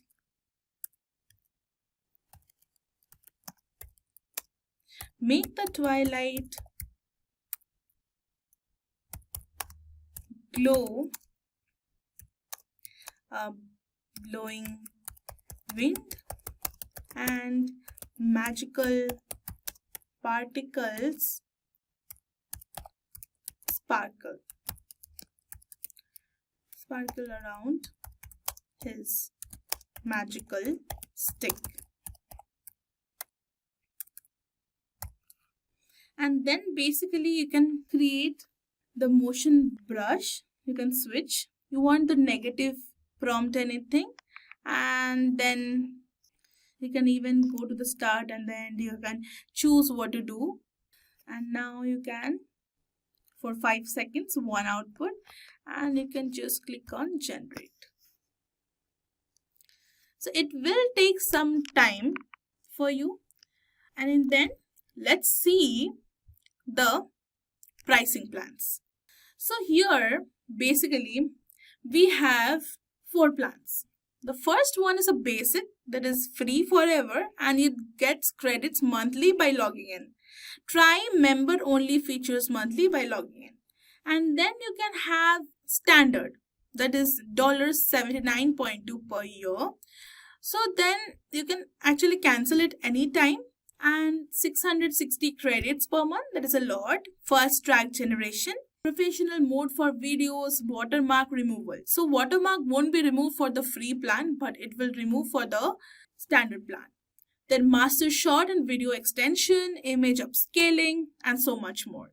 And then we have pro, that is for $293 per year, and this we have 3000 credits per month. So basically for the creators who are actually using Kling AI to the power of infinity. Then we have fast track generation, professional mode for the videos, again same watermark removal, master shot, image upscaling, and then we have priority access to new features. So the new features, we have a priority to use them. And this is the best offer by Kling AI, and this is Premier, that is $728.64 per year. And you can subscribe Premier yearly, 8000 credits per month. So fast track generation, everything here is the same. So let's now go back and see if it has generated the video. So yeah, it has generated the video. So let's see this. And you can see that it has all the particles falling from the sky, and you can see this is glowing. So this is really nice. This is all I actually wanted in the Harry Potter, because he is actually famous for his Nimbus 2000 and his stick. And this is really nice. It has inspired me a lot. So now you can see I have generated this video previously, and you can see this is the angry monkey over here, and you can see he is getting angry, his actions, and you can see it is a very great quality video. And I have generated this image to video only, because actually that creates a lot of great image quality. So this is literally nice. I want you to personally use it and see and explore this AI tool for AI video generation. So let's now move on to the next tool. So before moving on, you can actually see this is have a sound generation as well. So you can even write the sound prompt. Please enter your prompt. The system will prioritize it for sound generation. You can campfire crack or car splash, anything you can do, or you can generate sound for the video and so much more. AI virtual try-on, lip sync. So basically this is a great editor over here. So you can actually see for the free plan, we have a limited credits of 150 only, as I have created 2 videos, this monkey, and you can actually see I have provided a prompt in the same way where what I have did just for with the ChatGPT, and then this also I have created in front of you. So let's now move on to the next AI tool. So hello guys, welcome back. Before we jump into the demo, let me quickly share my next AI tool. I'm not using ChatGPT for AI video generation, but yeah, I am definitely using Sora AI as my next tool for the AI video generation. So let me quickly share why Sora AI is worth your attention. So from ChatGPT only, you can have Sora AI. So it's incredibly easy to use and design to help you create high quality videos in no time. So if you don't have a background in video editing, so whether you are a content creator, marketer, or just someone looking to make your ideas come to life, Sora AI is for you. Sora AI makes the process seamless. So with this intuitive interface and powerful features, you get the creative control you need without any hassle. It's perfect for anyone looking to make great videos quickly and effortlessly. So without further ado, let's get started with Sora AI. So for that, you have just go to Sora AI in your browser and choose Sora AI under OpenAI. Or you can directly go to ChatGPT and find Sora AI. So basically here you have certain backgrounds. Here basically in the left hand side you can see explore, images, videos, top, likes. So you can even go to images and actually view the images over here. It may take some time to show you. You can see how high quality the image is. So then we have this video. That is what we are going to use. And then for this we want the prompts and we are good to go. And for the prompts as usual we'll go to ChatGPT. So write me a prompt to create a video in Sora AI where a woman, let's specify it by a business woman driving a sports car in the scorching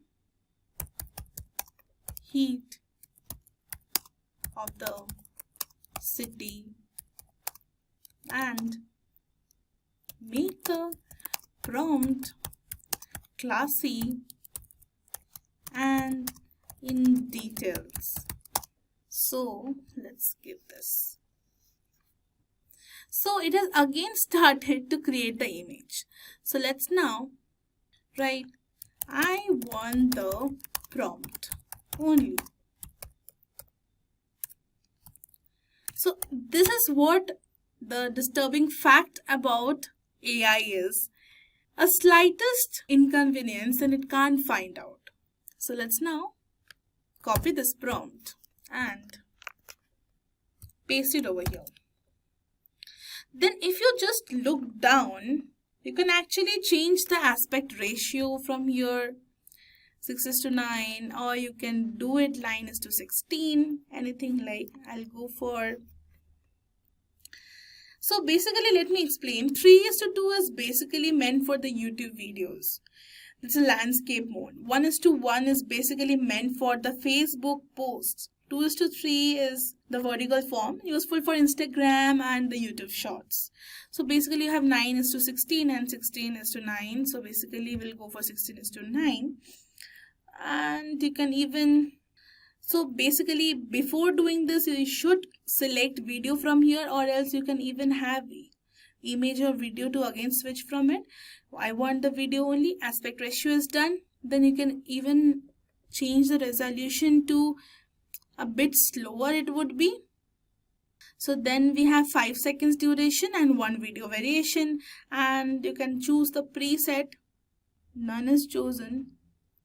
So let's keep this as normal and only, and then you can just go for creating the video. It is added to the queue.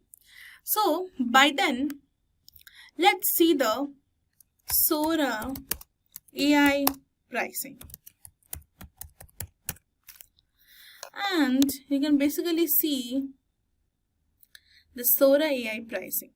So for this, we have ChatGPT plans. Sora comes with ChatGPT plans as well. So ChatGPT Plus included the ability to explore your creativity through image and video. So up to 720p pixel resolution and 10 seconds duration videos. More everything you get with the ChatGPT Plus. And if you go for ChatGPT Pro, it would be enhanced to 1080 pixel resolution, and that is nice. I mean, the greatest HD quality, and the 20 seconds duration videos, up to 5 concurrent generations, download videos without watermark, and so on.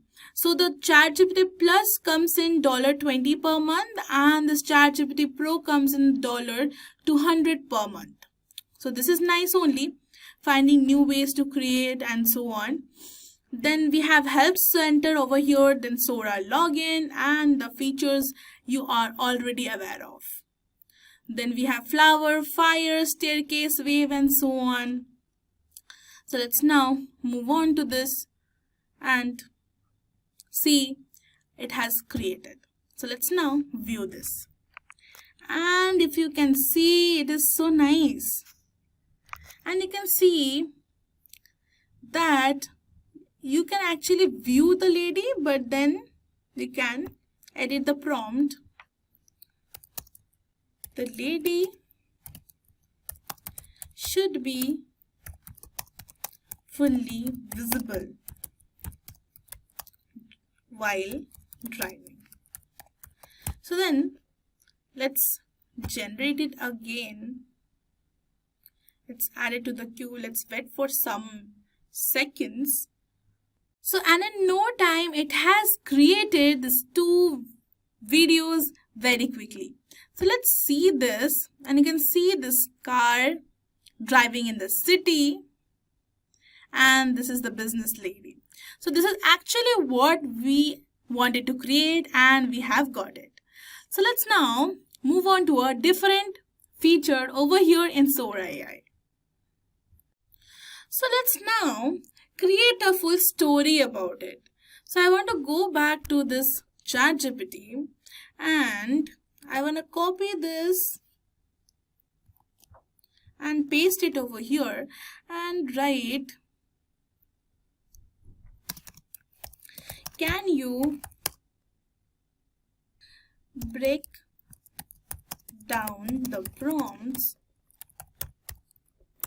in such a way that it becomes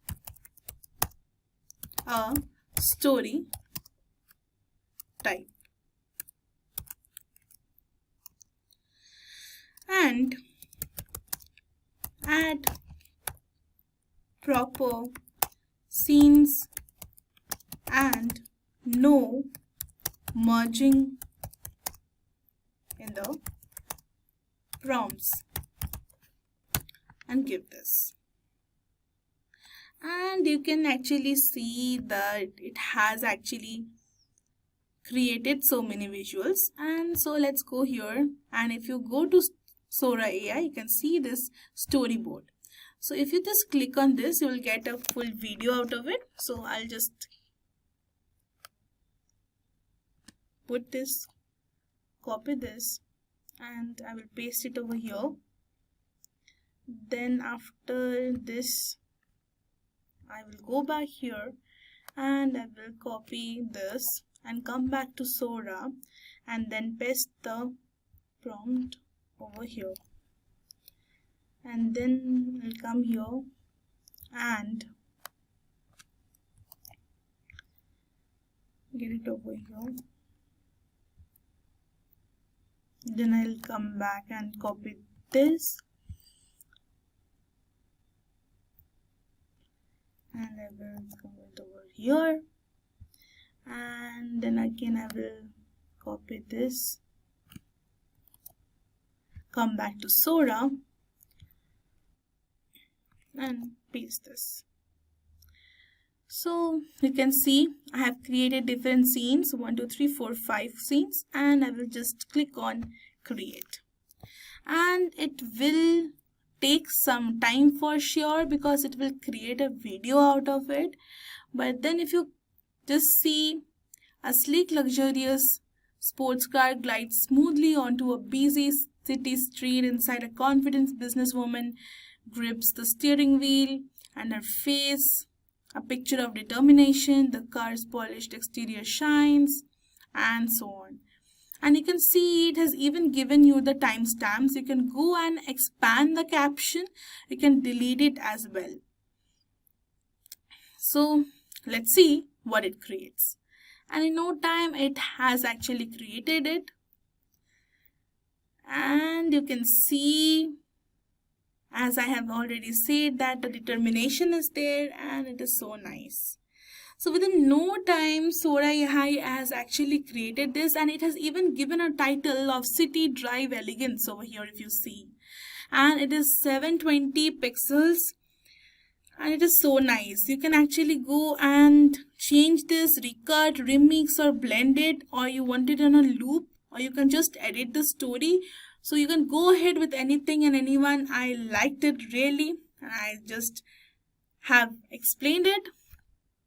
And this is a great time for you to actually stop the video or pause the video and just go ahead and try the Sora AI's awesome feature. Hello guys, welcome to this next chapter, and the next AI tool I would be talking about today is Agentic AI. So, I have been using Agent lately and it's honestly amazing. It's one of the top AI video generation tools out there. So what makes it stand out is how easy it is to create realistic videos. So first off, you can just type your script, even choose your avatar or upload your own, and Agent will create the video with the mouth syncing and everything. It feels super lifelike, like watching a real person speak. So it's not just for talking head videos either. It offers so much. It offers the AI avatars, pick from a variety of avatars here available. And then you can even have this text to video option. Just paste your text and it generates the whole video. No filming needed. 40 plus languages, just imagine. It supports a ton of languages so it can reach a global audience easily. Then the script assistant, if you're not sure how to word something, it helps with writing even. And you can even help in cloning, that is, you can clone your own voice and face. So it's super personalized. Then you can even have a team collaboration over here. That is great for businesses or creators who work with a team. Honestly, it's like magic for anyone who wants to make content without the hassle of shooting and editing. And it saves so much time. It's been a real game changer for me in creating marketing videos and even training materials. So just go to your browser and type Agentic AI. So just click on sign in, and with your Gmail account, you just have to sign in. Then after you have got sign in, they will ask for something like what are your professions, what suits you best, and certain personalized questions. And after answering this, then you are good to go. And then you will basically land over this page over here. So let's now see the overview. So again, you can see that it is divided into two parts, the left hand side and the right hand side. The left hand side basically contains your profile, then your create a video or your upgradation plan, home, projects and templates. Then we have assets like avatars, AI voice, brand, uploads, integrations, labs, and so on. So then you can even just come to the right hand side and see that create something new, photo to video with Avatar 4. Then launch AI Studio, translating a video, create your avatar, interactive avatar, PPT or PDF to video, and so on. It has so much to offer. So then let's create an avatar. So if I go to avatars, you can see there are certain avatars already available over here.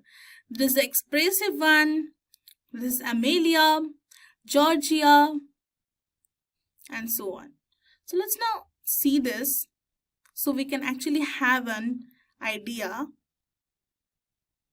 Okay, so we actually need a script over here. So let's now create new avatar. Custom photo avatar or generate. So I'll click on generate. You can even have a name, for example, Lily.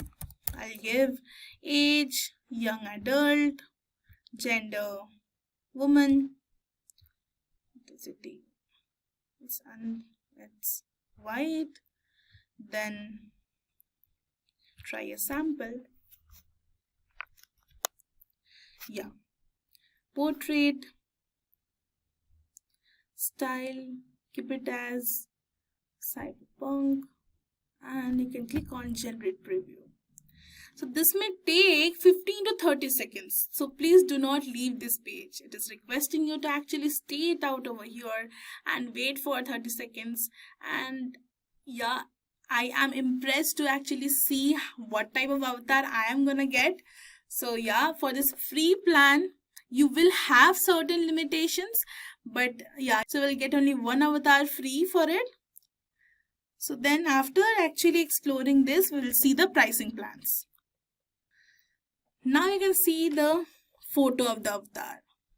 So let's now pick this. Then you can choose a voice for me.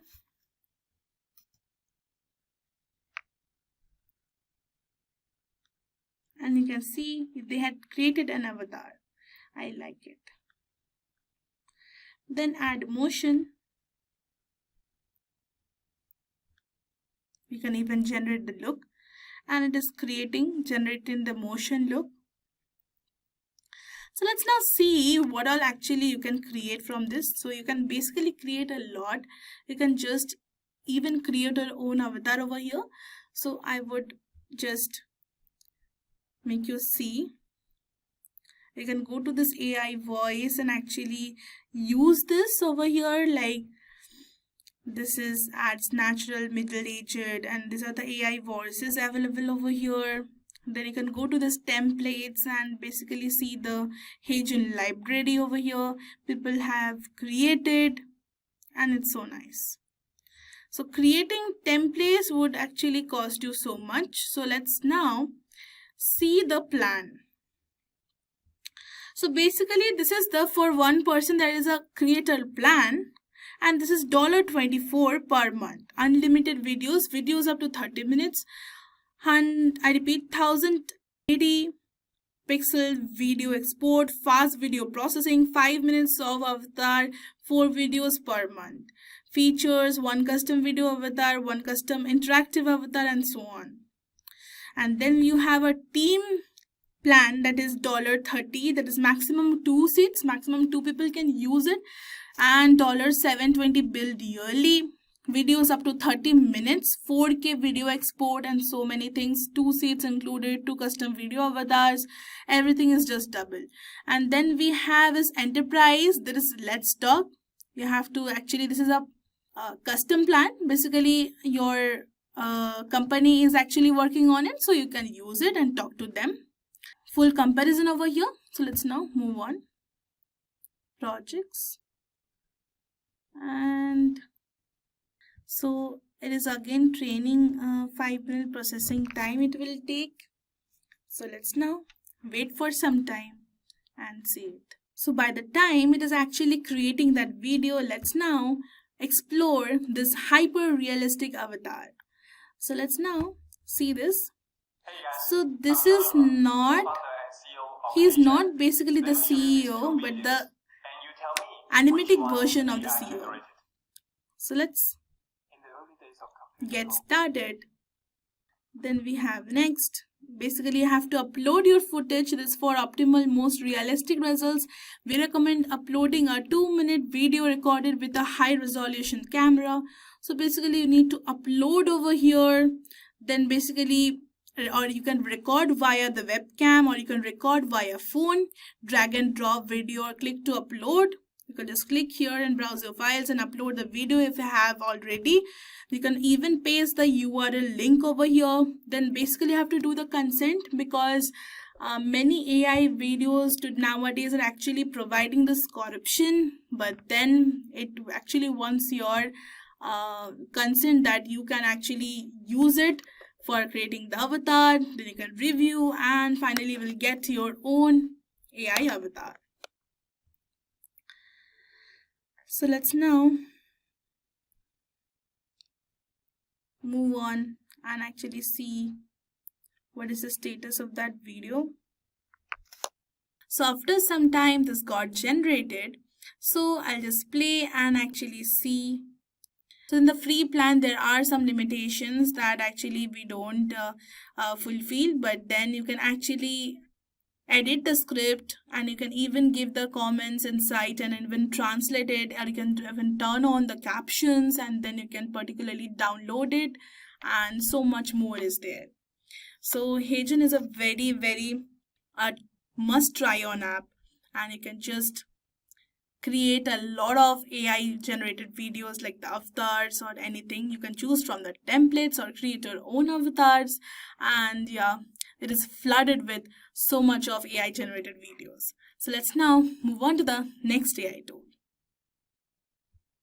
So the next tool we would be talking about today is the Render Forest AI. So just click on this Render Forest first link and you are over here. So this is basically the site of Render Web Forest, and you can see the videos, websites, logos, mockups, designs, Explore AI. So you can actually all your designs tools in one particular place for any business by creating stunning videos, animations, branding, mockups, presentations, and so on. And the best thing is you can actually start for free now. So coming to the pricing plan, let me first explain this.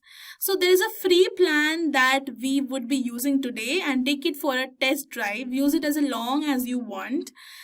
So HD videos with Render Forest watermark. So obviously you can't expect watermark to be removed with a free plan. 3 minutes of video duration, 4-minute text to speech, 5 AI image credits, logos in low quality, mockups, free AI website hosted by Render Forest, 500 MB cloud storage. And then we have Lite, that is gain access to this with 899 rupees. That is almost 900 per month, and 5 HD 720 videos with no watermark.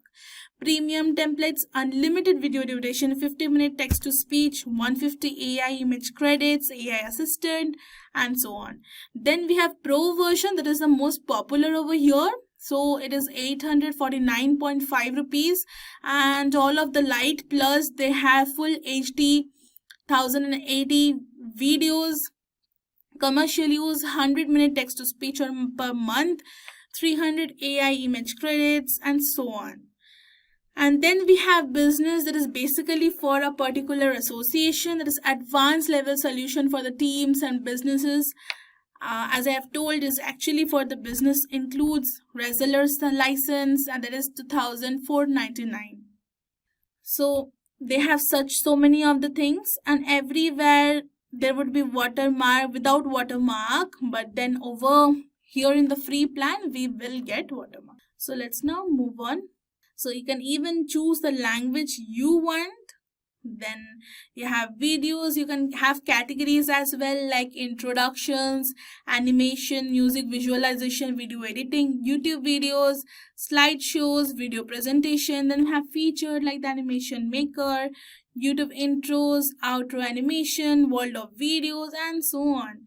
So you can even build a website like categories, marketing, tech and apps, music, lifestyle, then so on. We have mockups as well, t-shirt mockup, poster mockup, and these are great business actually.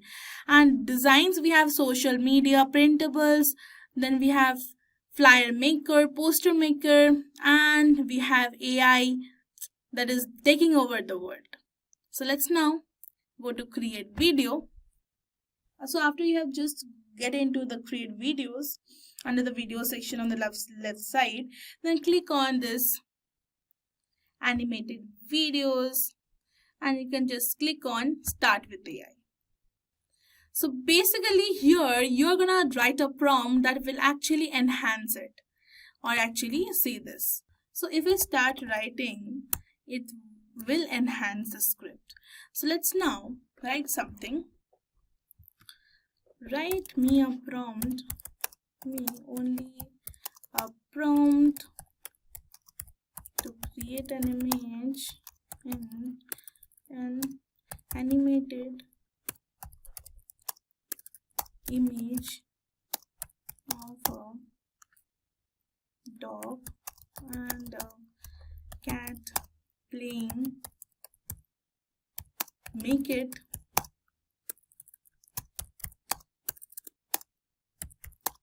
in HD quality and create zoom in and zoom out with the inside a green forest. And again it has started making the prompt, the image, write the prompt only. And I want to copy this and paste it over here. And then I'll click on next. And then it will ask me for the animated one or the realistic one. So I'll go for the realistic one. And then language, keep it as English. AI choice, stock videos, go ahead with the stock videos because this is only free. And then you can even go for the screen size, that is 16:9 and so on, and then click on generate. So now you have to basically log in over here. I will basically log in with my own account and then I'm good to go. For personal projects I would say, so let's go for other, be a beginner, until 18, thank you. And you can go ahead and now click on generate. So it will take some time for you to actually generate it. So let's now have some patience. And it has now almost done.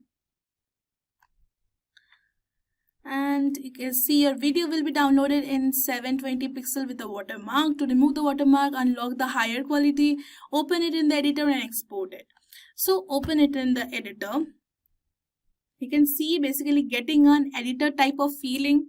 It is almost an editor. You can even drag it. Like I want to drag it till here. You can even zoom in and zoom out if you want to do anything. You want to upgrade it, you can do it as well. You can go to this text to speech. You can go to this font if you just upgrade it, my watermark or anything like that. So I will go to export and free export. So basically, Render Forest is preferred for the AI video generation due to its ease of use, offering a user-friendly interface with a customizable templates. So the platform leverages AI technology for features like automatic scene, transitions, and text-to-speech, which helps streamline the video creation process. So moreover, Render Forest offers a flexible pricing plans as well, including a free option, making it accessible for both the individuals and the business. Its versatility goes beyond the video creation, also offering tools for the logo animation, website creation, and more. So let's now see this. So let's play this. Animated image of a dog and cat playing in a forest. The dog is full of energy, chasing a ball. The cat, agile and playful, jumps to catch it. Beams of sunlight filter through the leaves, illuminating the scene. A joyful, carefree moment unfolds in nature. This animated adventure brings together the best of nature and animal play. And you can see it is a great thing. And getting so much of thing in just free is really awesome. So it is a must-try tool for you, and it is a great time to pause the video and actually try your own thing. You can actually download it with a HD 720 pixel with it, And this is really awesome with so much of templates, so much of AI, and it's really awesome for the video publications.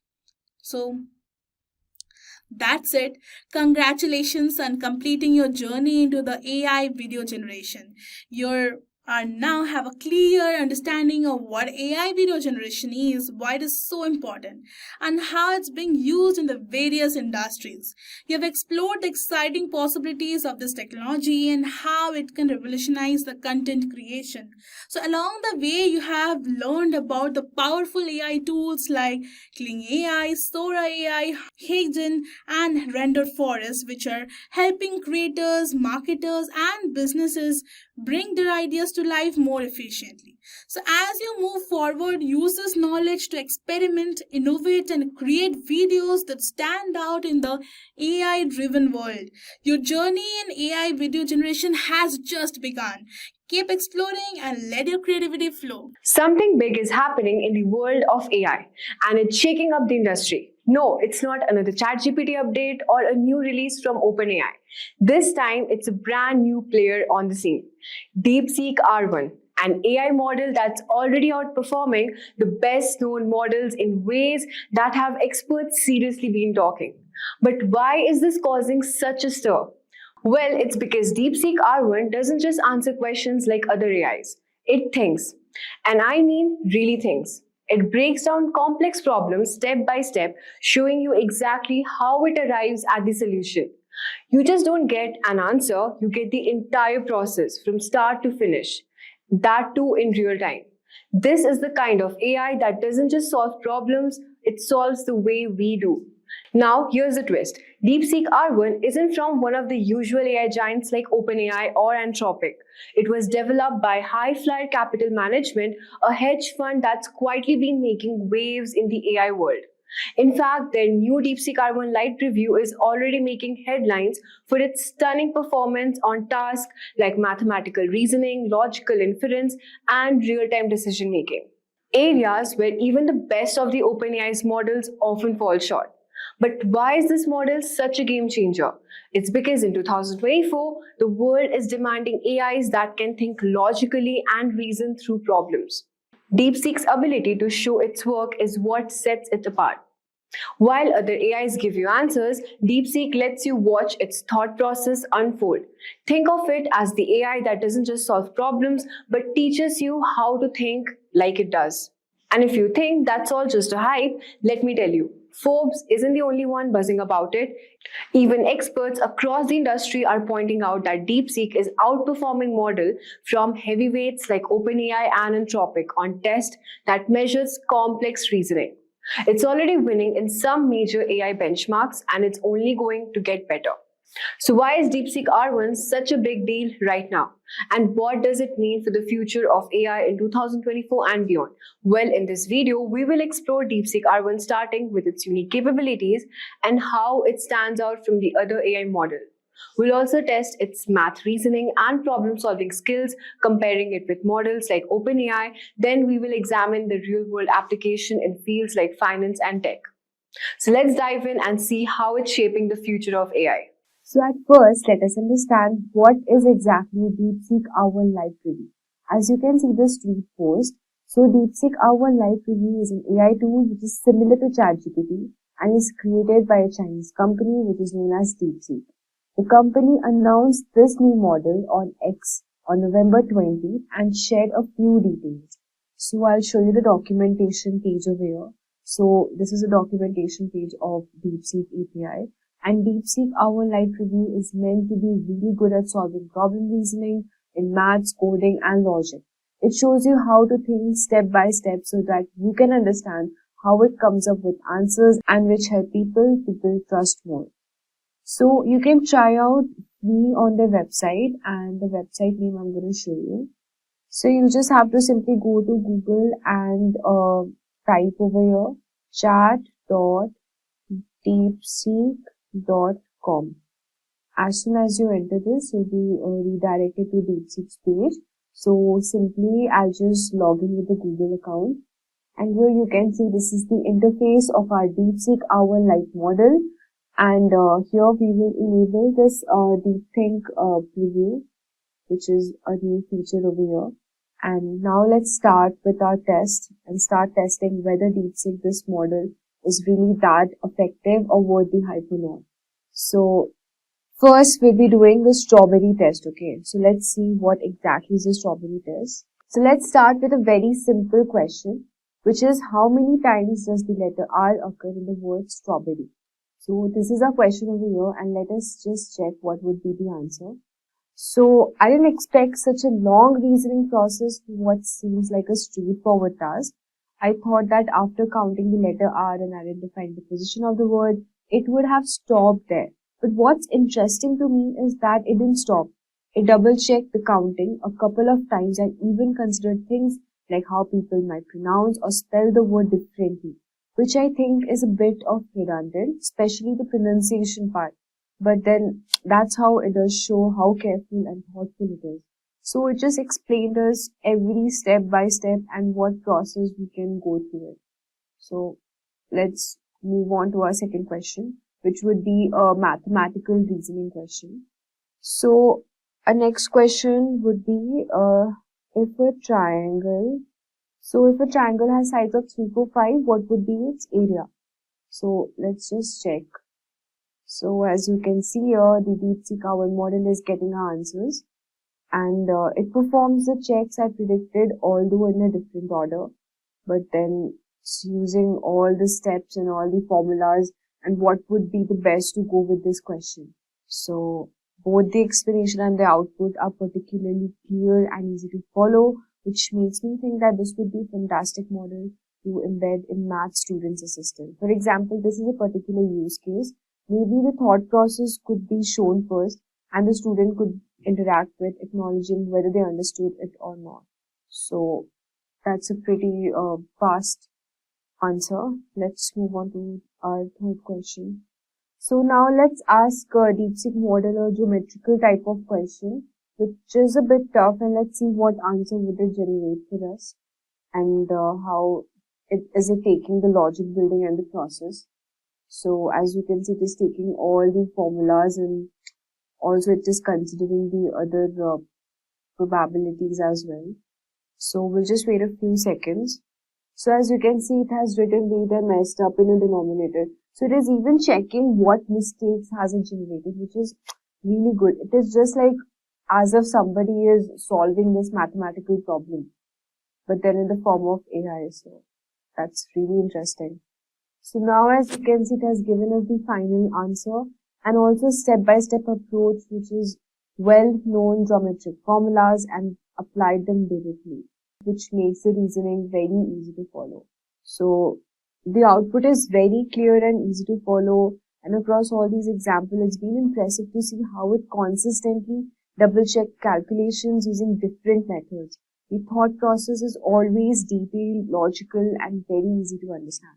So for somebody who wants to actually learn or go through these mathematical problems, this model will give a very detailed explanation. So I would highly suggest using this.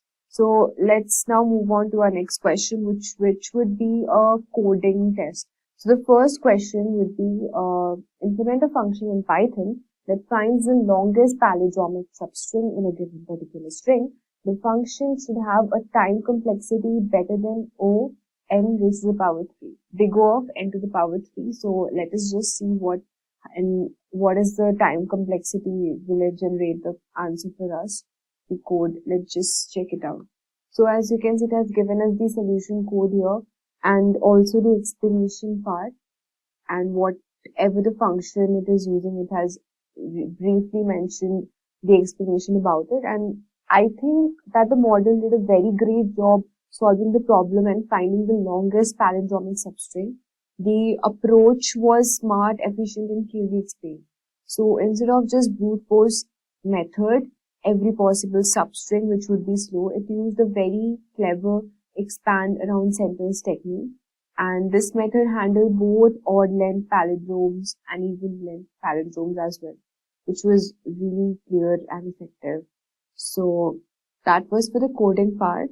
So now let's move on to a logical reasoning type of question, and let's see what answer does it generate, and we will also compare it with the OpenAI model here as well.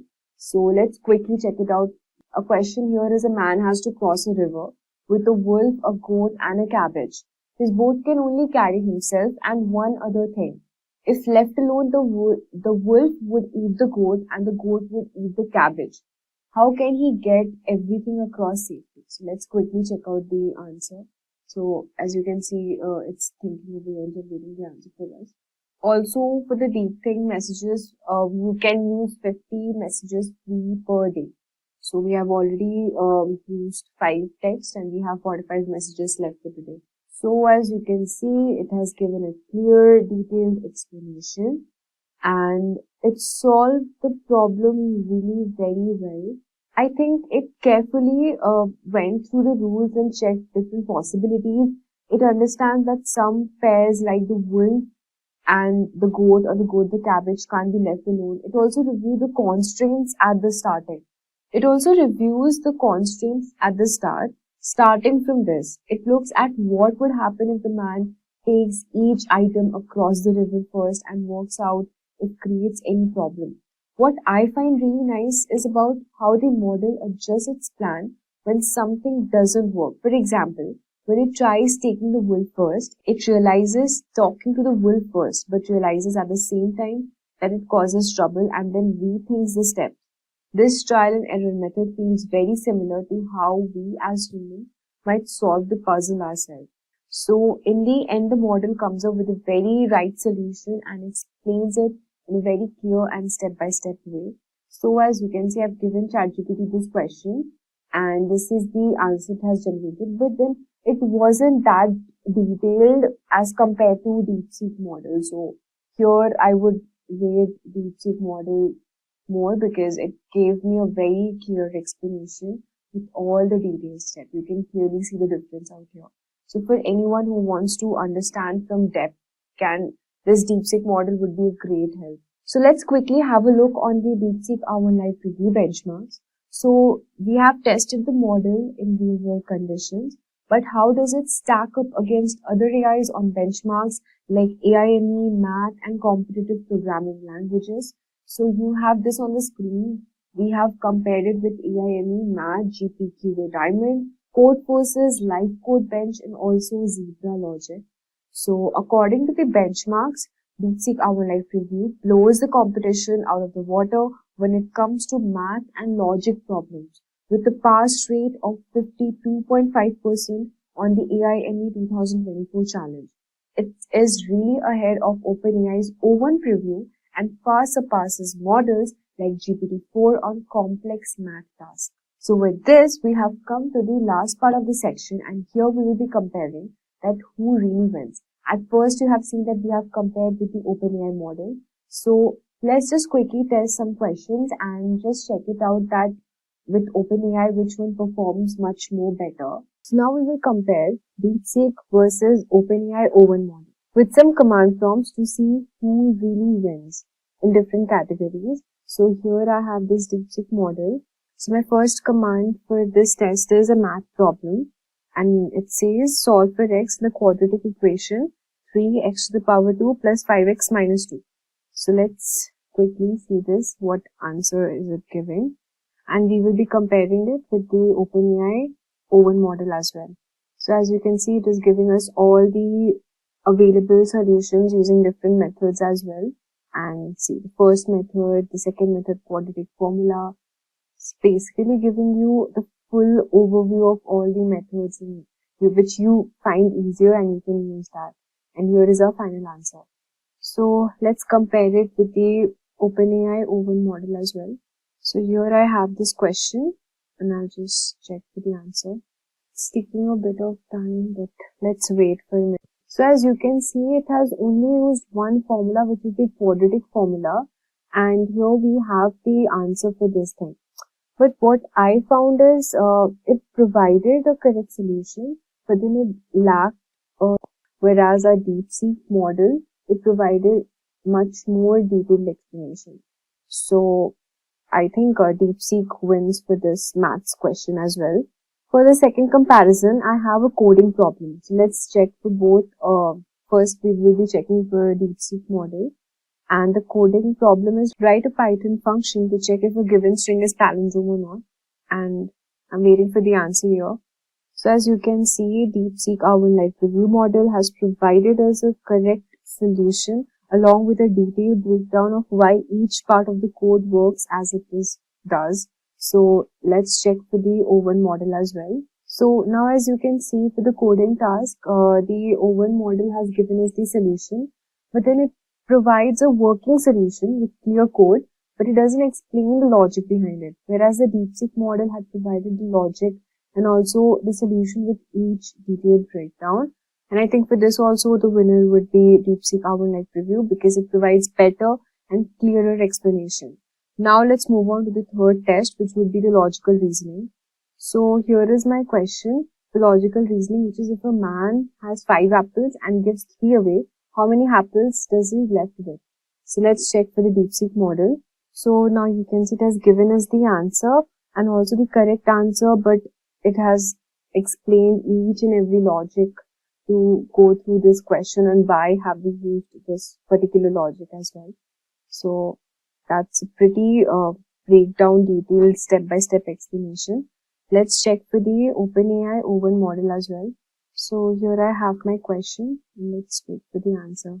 See, it has given us a straightforward answer, which is approx 2 apples. But then it hasn't mentioned the logic behind it, same as it was same for the coding task. I think since both of these models have provided the accurate, correct answer, but here also the winner would be DeepSeek because it has provided with a lot of explanation and transparency as well. So this is the wrap up of the video today. And if you're looking for an AI that excels in reasoning, problem solving, and transparency, it's definitely a contender.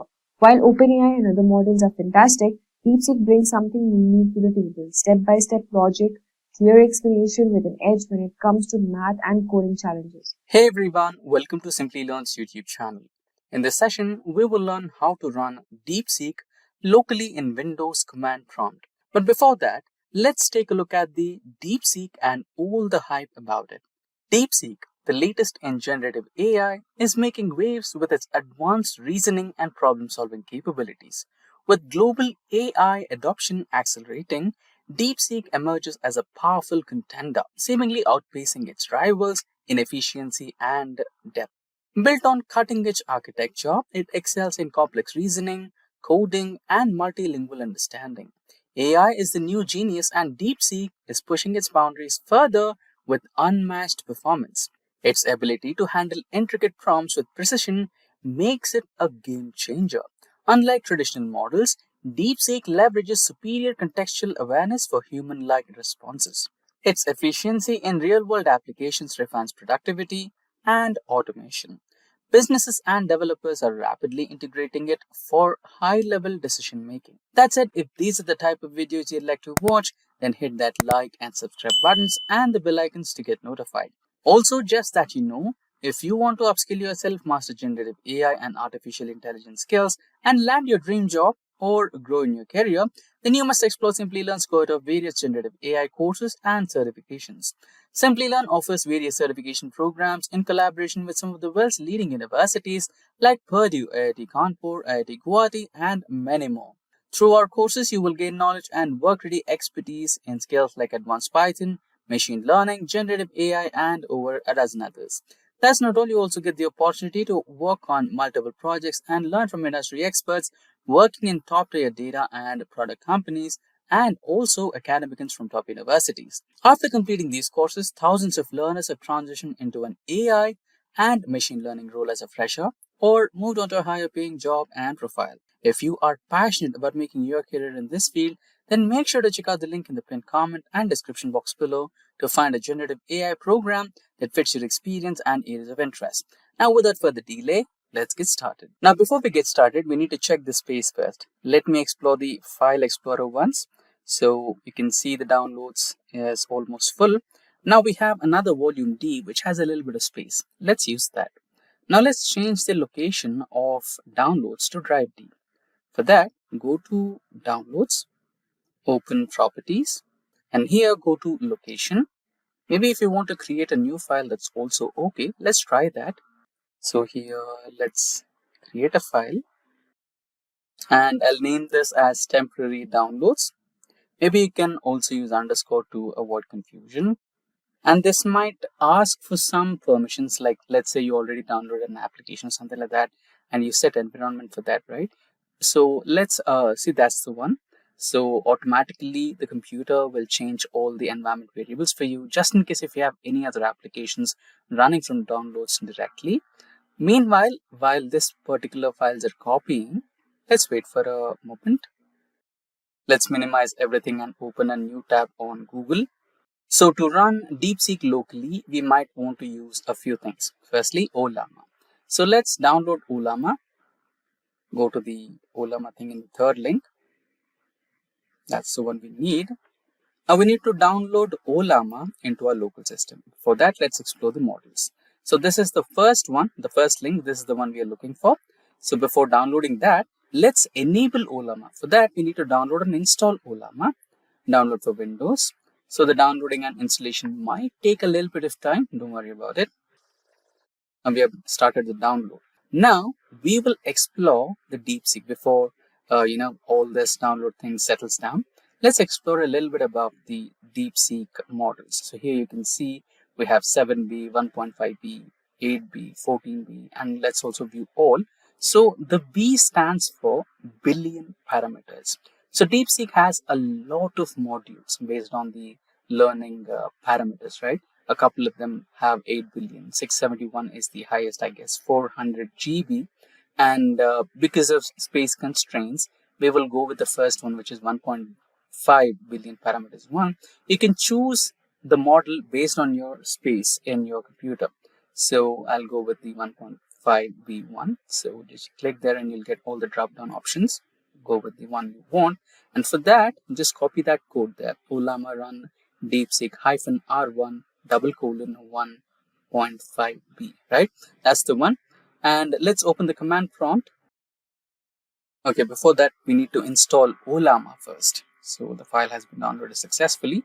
Navigate to the downloads location. Start the setup. It might take a couple of time. Once the setup is completely done, then we will open the command prompt. And then copy paste that particular code. Then everything will be automatically downloaded and loaded for you. So DeepSeek will be ready to run locally on your CMD. So what's the benefit of running DeepSeek locally? Basically, when you want to communicate with your generative AI, you might want the internet connection with you. If you are able to download and set the generative AI, in our case, DeepSeek, in your computer, then it is beneficial for you so that it can run without the internet connection. It might take a little time, don't worry. Once the setup is done, look at the bottom right corner. You'll get a slight notification, a smaller notification which says Llama is set up and running. Similar to that, you can just get Llama is running now, something like that. Just a couple of moments while the final settings are done. There you go, the setup is done. Close it. Now check the tray there. Should be having an Llama logo present right there. There you go. That's the notification we were looking for. Llama is running. Now to check, you can also check the logs of Llama which are presently in your computer just for cross verification. Also, make sure that to copy that Llama run DeepSeek R1 code there to run it on your command prompt. Just press Windows icon with R to have the run command, and you can type CMD to execute the command prompt. There you go. Now make sure to copy that code. Once the Windows command prompt is active, you just have to paste it and hit enter. Command prompt is loading.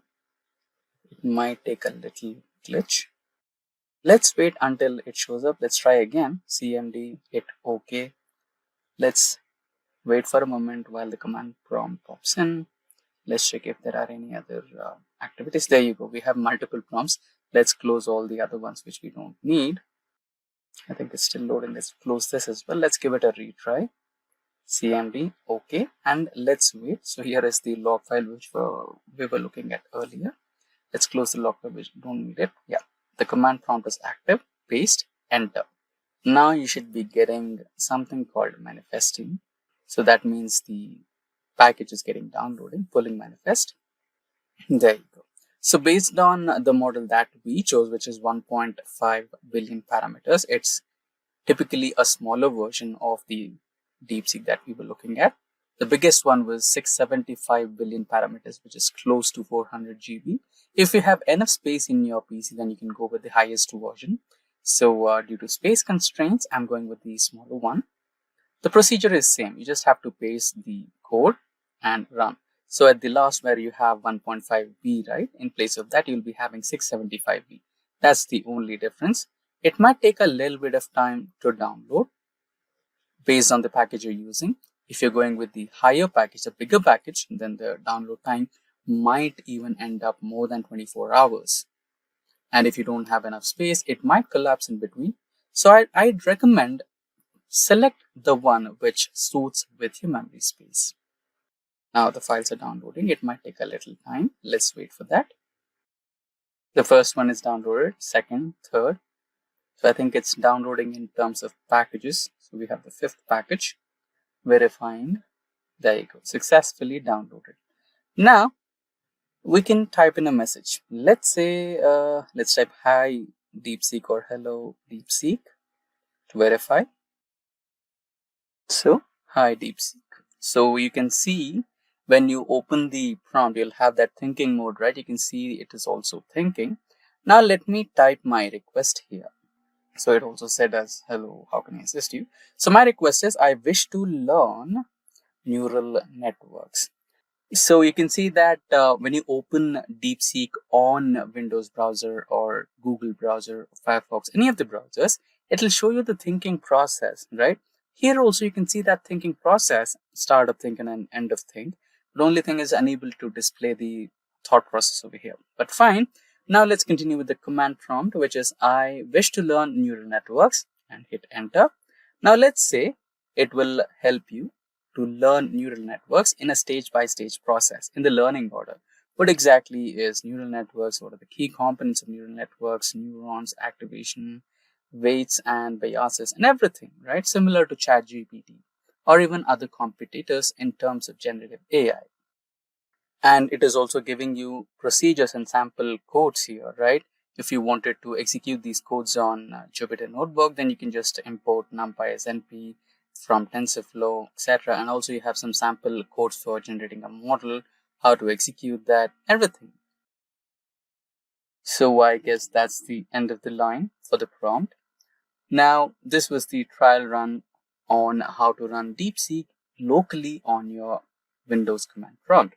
Now, you can also develop a completely new user interface and experience for your DeepSeek to run on locally.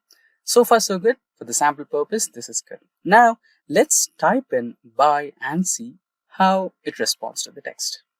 There you go. It might be confused, but it might give you an alternate approach. Yeah. So it looks like your message got cut off. Okay, could you clarify? Today we are exploring Hugging Face, an amazing tool that makes working with language and AI super easy. If you are curious about using advanced technology to understand or create text, this video is perfect for you. Hugging Face is a company that helps people use AI models for language tasks like translation, text analysis, or even generating new text. They have created a library called Transformer, which comes with pre-trained models, so you don't have to build everything from scratch. It's simple, powerful, and perfect for developers, researchers, or even beginners. So in this video, I will show you 3 cool things you can do with Hugging Face. Speech to text, turn spoken words into written text easily, great for captions or voice apps. Second one is sentiment analysis. Find out if a text is positive, negative, or neutral. Helpful for understanding reviews or comments. The third one is text generation. Create human-like text that sounds natural. Perfect for chatbots or creative writing. I will also explain some important basics like how pipelines make using Hugging Face models super easy and how tokenization helps AI understand text. By end of this video, you will know how to use Hugging Face to start building your own projects. It's simple, fun, and really powerful. Before we move forward, unlock the future of AI with comprehensive program in collaboration with ENICT Academy, IIT Guwahati. In just a few months, you will master cutting-edge skills in generative AI, large language models, and machine learning, from learning tools like ChatGPT and DALL-E 2 to gaining hands-on experience with Python and TensorFlow. This course will equip you to lead AI projects and qualify for top roles like machine learning engineer or data scientist. Plus, with an IIT certificate on your resume, you will stand out to the best employers in tech. So don't forget to check out the course link from the description box below and the pinned comment. So without any further ado, let's get started. So welcome to this demo part of this video. So here, as you know, we will be doing three things. First thing, speech to text recognition. The second thing, text generation from a particular sentence or a word. And the third thing, we will do sentiment analysis. Okay, so we will perform this one by one. So let's start with something called speech to text recognition. Okay, using Hugging Face. So first I will rename this. I'll write here Hugging Face speech to text. Okay, yeah. So first I will install transformers library. It is already installed on my system, but again, just for you guys, I'm doing this. Okay, pip install transformer. So now let's see what is transformers. So transformers is a powerful Python library created by Hugging Face.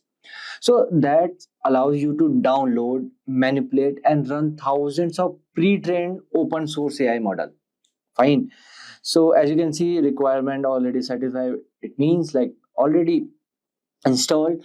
So these transformer models cover multiple tasks across modalities like NLP, natural language processing, computer vision, audio, and multimodal learning, like many things. Fine.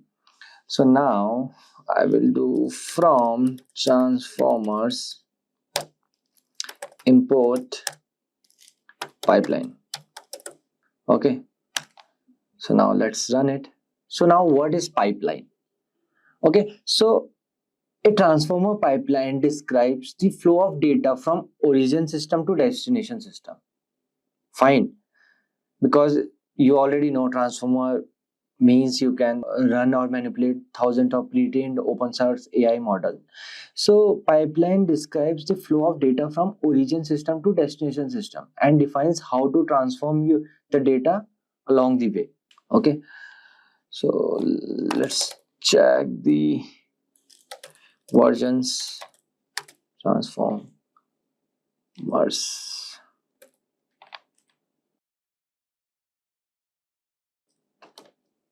version.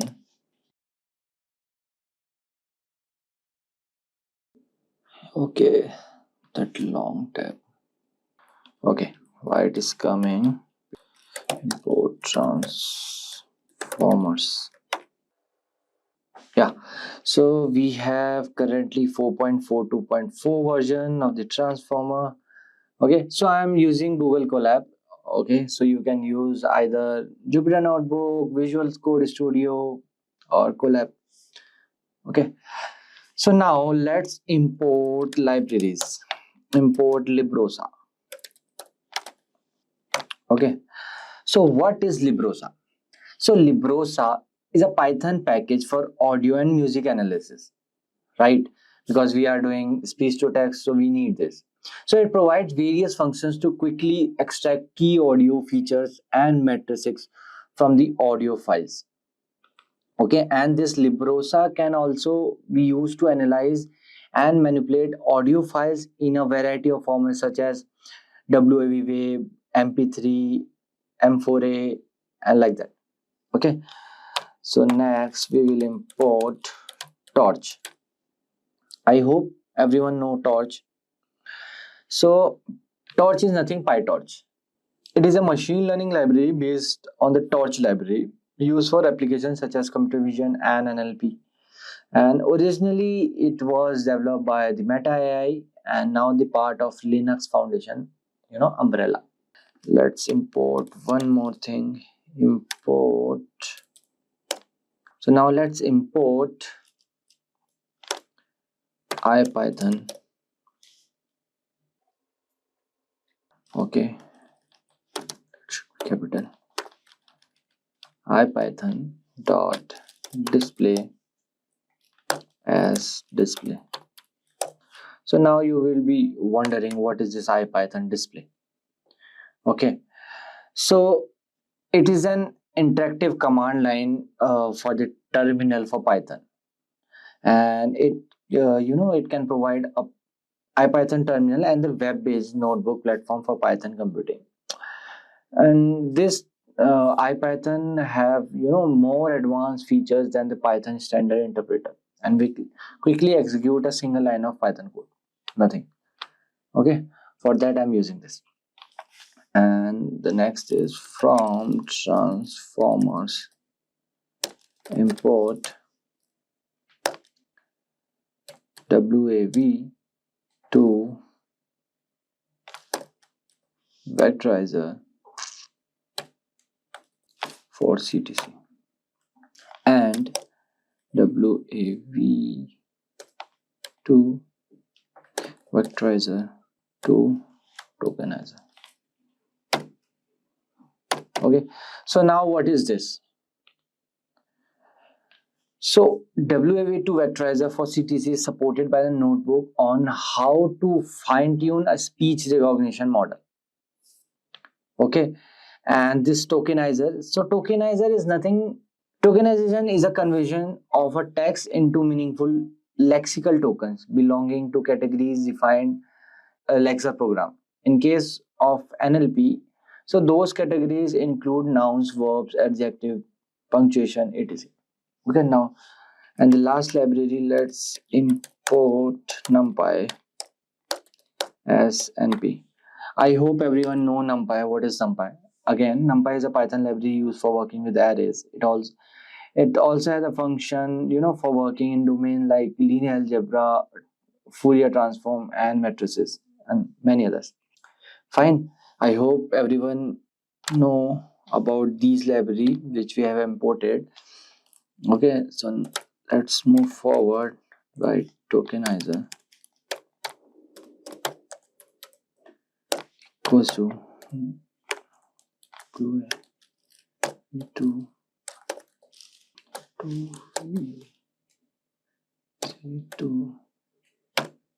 tokenizer dot from pre-trained. This is why I love this Google Colab. You will decide just some words and it will show the suggestions. Facebook. So this is again one pre-trained model. Okay, so we are just importing it. Base 968. This is nothing, the name. Okay, then model equals to WAV2 for CTC dot from pre-trained, then Facebook WAV2 vectorizer 2, then base 960. Fine. Now let's run it. So now you can see. So we are loading this. Okay, they are downloading. Okay, so you can ignore these warning. So now let's load the audio file. So here I will write audio sampling rate equals to librosa dot load. Okay, so you know about librosa, right? Then I have v dot m4a. So I have already one speech or one audio, you can say. So I will play it, don't worry. Before the final output, I will show you 16,000. Okay, so now I will write. Okay, I've already loaded, I guess. Okay, no issues. I will load again. Okay, the file is loaded. I will rename it to V. Yeah, fine. So now the error won't come again. We have v.mp4a. Okay, so now we have to do. Okay, let me try it. We have v.mp4a, but I don't know why it is not coming. Okay, let me copy the path. Now it will run, I guess. It's running. Yeah. So now I will write here audio, comma, sampling rate. Okay, now listen carefully. Then I will write display dot audio, then path, comma,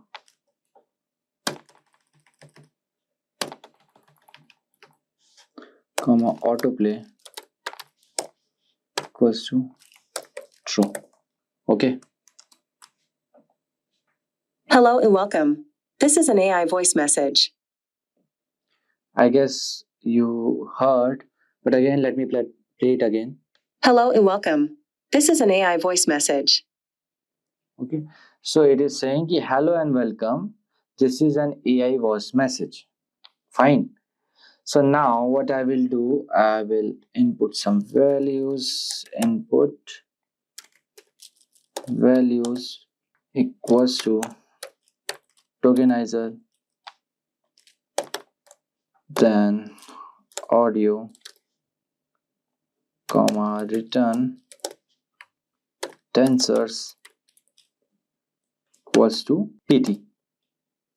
Fine. Dot input values. Okay, then here input values. Okay, input values. Okay, yeah. So now logits will come here. So we have to now store the logits, which means non-normalized predictions. Okay, so logits equals to model input values dot logits. Okay, then here I will write logits. Okay, it's running. Done.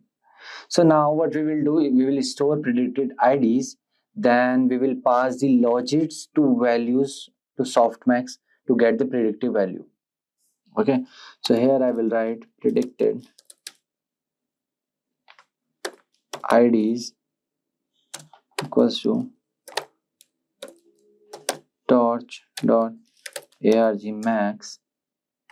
Okay, then logits comma dimension equals to -1. Okay, then I will pass the prediction to the tokenizer decode to the transcription. Okay, so here I will write transcriptions equals to tokenizer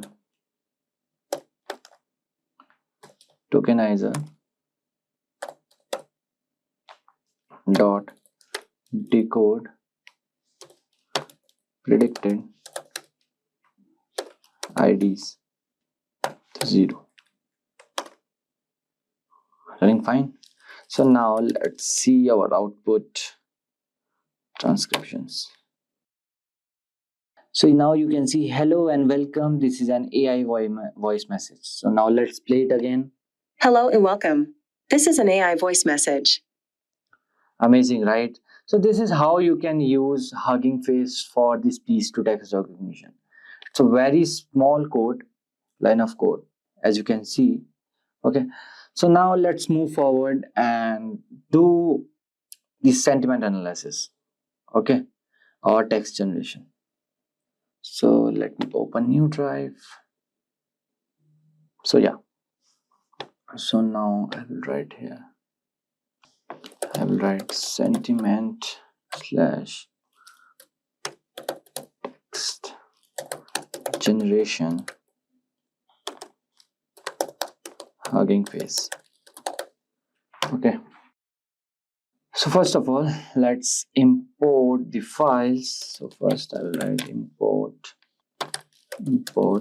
warnings, then warnings dot filter warnings. Okay, I will write here ignore, then we'll import numpy.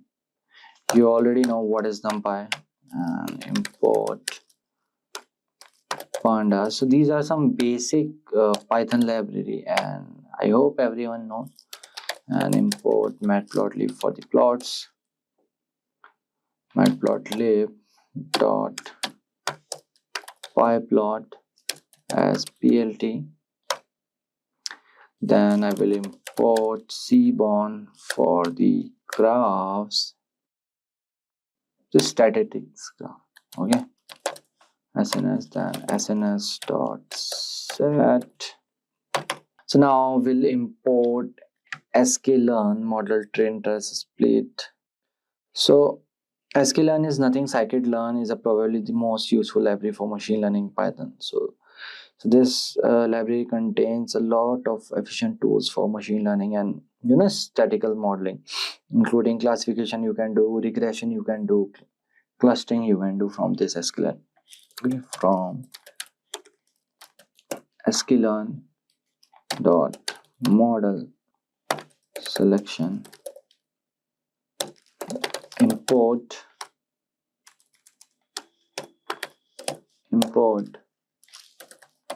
train dash split from sklearn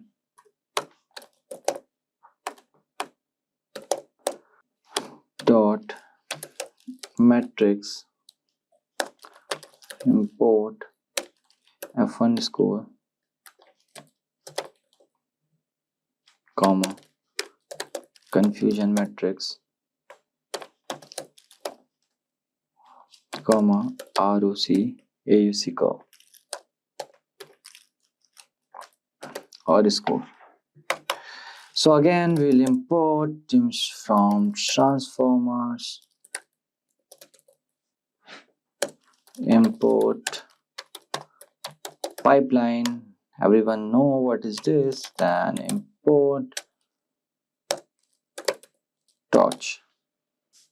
Okay, now let's run it. You have too many active session, terminate existing to continue if you are interested in using one more session. Okay, wait.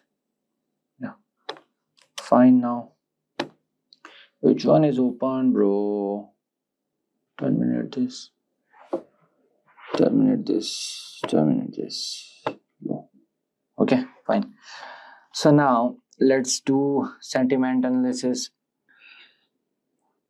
So we will explore sentiment analysis using a pre-trained transform model. Okay, the Hugging Face library provides convenient pipeline, as you already know, function that allows us to easily perform sentiment on the text. So now let's first import the necessary dependencies and create a sentiments pipeline using this line. So I will write here classifier equals to pipeline sentiment analysis, then classifier. Okay, so it will download the pre-trained sentiment analysis pipeline. Pipeline is not defined. How? Okay, error is there. I hope it will run now. Yeah. So now we can pass a single sentence or a list of sentence to the classifier and get the predictive sentiment labels and associate confidence score. Fine. So now just for the testing classifier, so let's write this is a great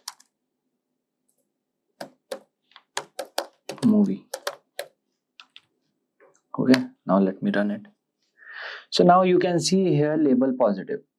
So label positive typically refers to the outcome or a class of interest that the model is designed to predict.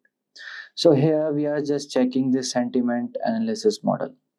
Okay, so this is why I wrote this. Okay, so let's check one more.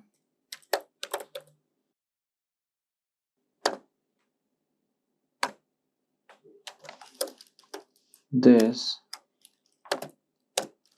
was a great course. Then I did not understood any of it. Now let's check this. Yeah, perfect. And the score, you can see the accuracy score 99%, which is almost close to 100%, and which is amazing.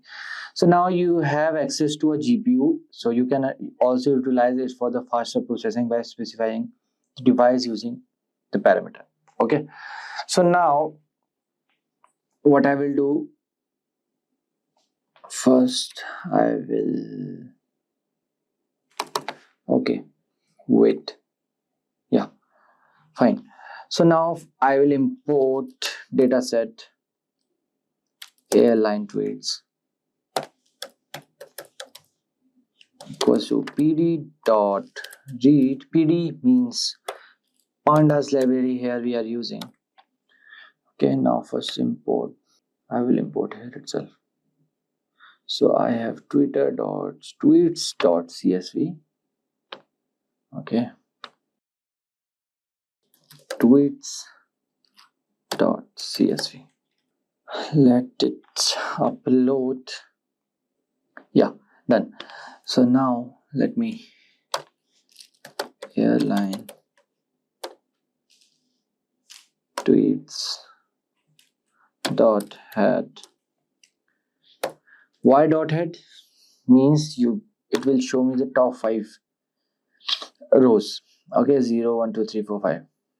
Okay, you can see tweet ID, airline sentiment, neutral, positive, neutral, negative, then this is this. Okay, so now let's do something.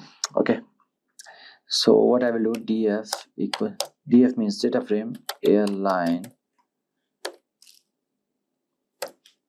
tweets, then I will write airline sentiment. We have airline sentiment, this column. Okay, comma text. I need these 2 columns. Okay, df dot head 5.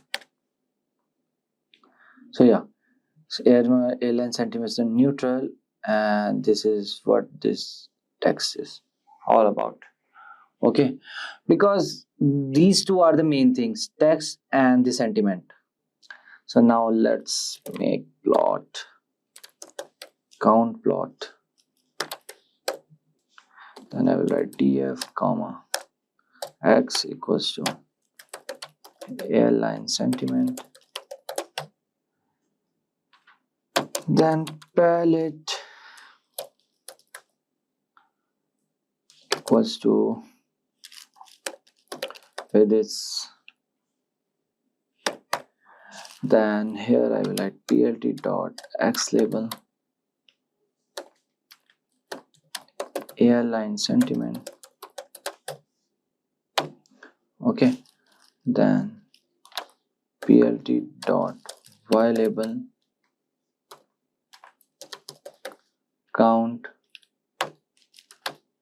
plt.show. So it will draw one graph. Okay, spelling is wrong. Yeah, so it will show neutral, positive sentiment and the negative. So as you can see, the negative sentences or the sentiments are the more. Okay, so we have now three classes which do not match the two class available in the Hugging Face pipeline. So therefore we will filter out all the rows which have been labeled as neutral. Okay, so df equals to df and again df airline sentiment, fine, was not equals to neutral. Okay, then df target equals to df airline sentiment dot map. Then I will write here positive 1 and the negative 0. Fine, negative will be 0. Okay, then print number of rows comma df dot shape. Okay, so now you can see number of rows are 11,541. Okay, so now I will write predictions 5. It will, okay, predictions is not defined. Okay, so now what I will do, so here I will write text equals to df text and to list dot to list. Then here I will write predictions equals to classifier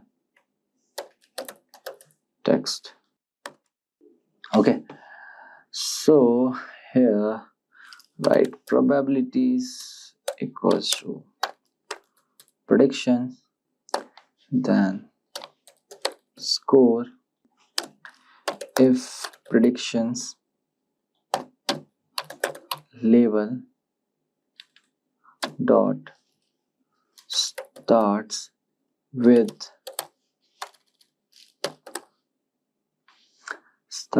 P means positive. Okay, else 1 minus prediction score.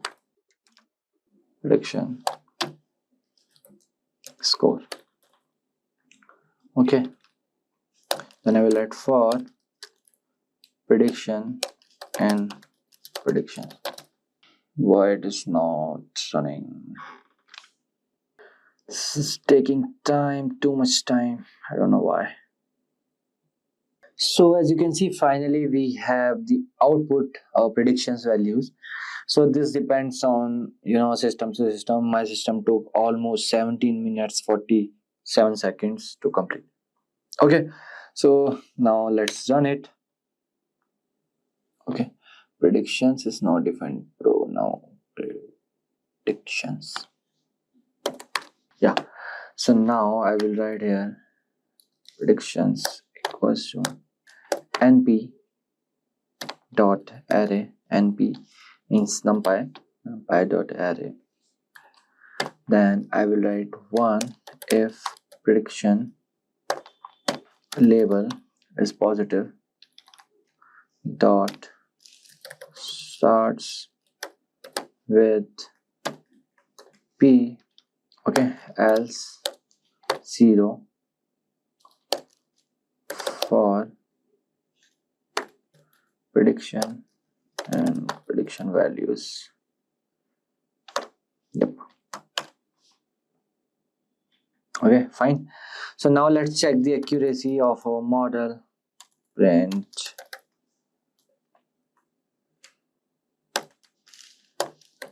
accuracy. Okay, then I will do round up the values. So here I will write np dot mean, then df, then the target, right? Yeah, then I will write equals to predictions, then I will write into 100 comma 2, then I will write percentage. Okay, fine, looks good.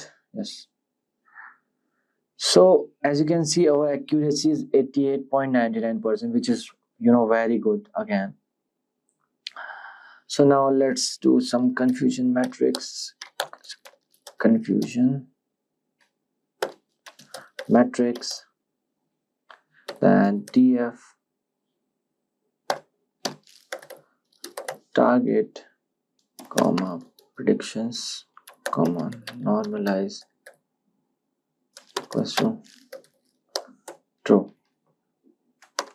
Okay, then I will plot confusion matrix. Okay,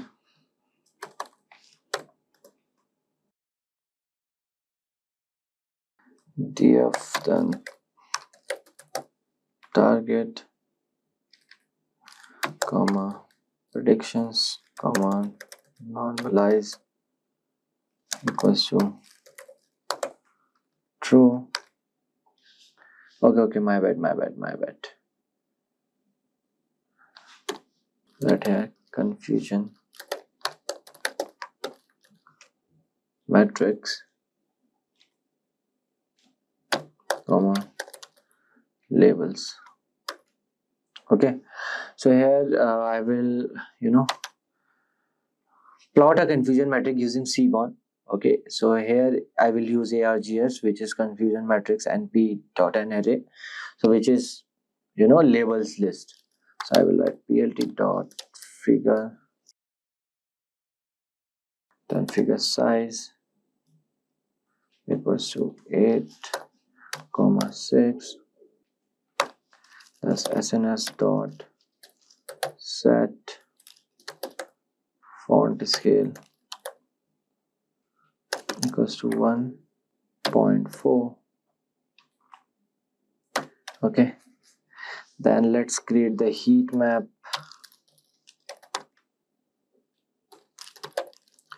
Confusion matrix comma and not will be true. Okay, then I will write fmt equals to g, then confusion map equals to blues, then x labels equals to labels, then y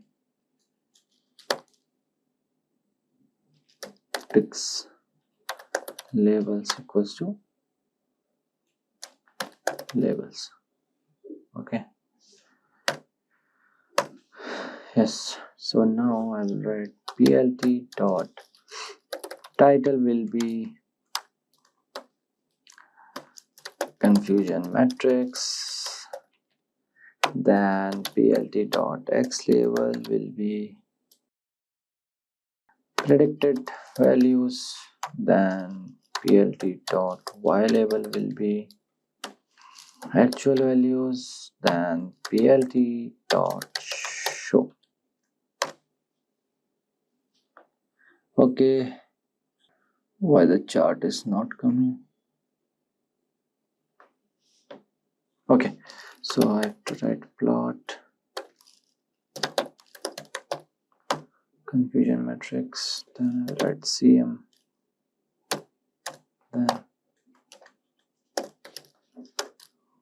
negative, comma, positive. Okay, now the chart will come. Okay,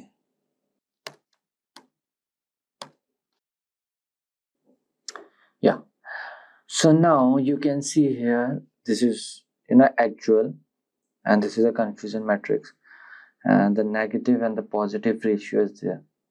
Okay, so now let's print the now let's check the ROC AUC score. So I will write here print ROC AUC score, then here I will write ROC AUC score, then TF target, comma, props. Okay, so 94.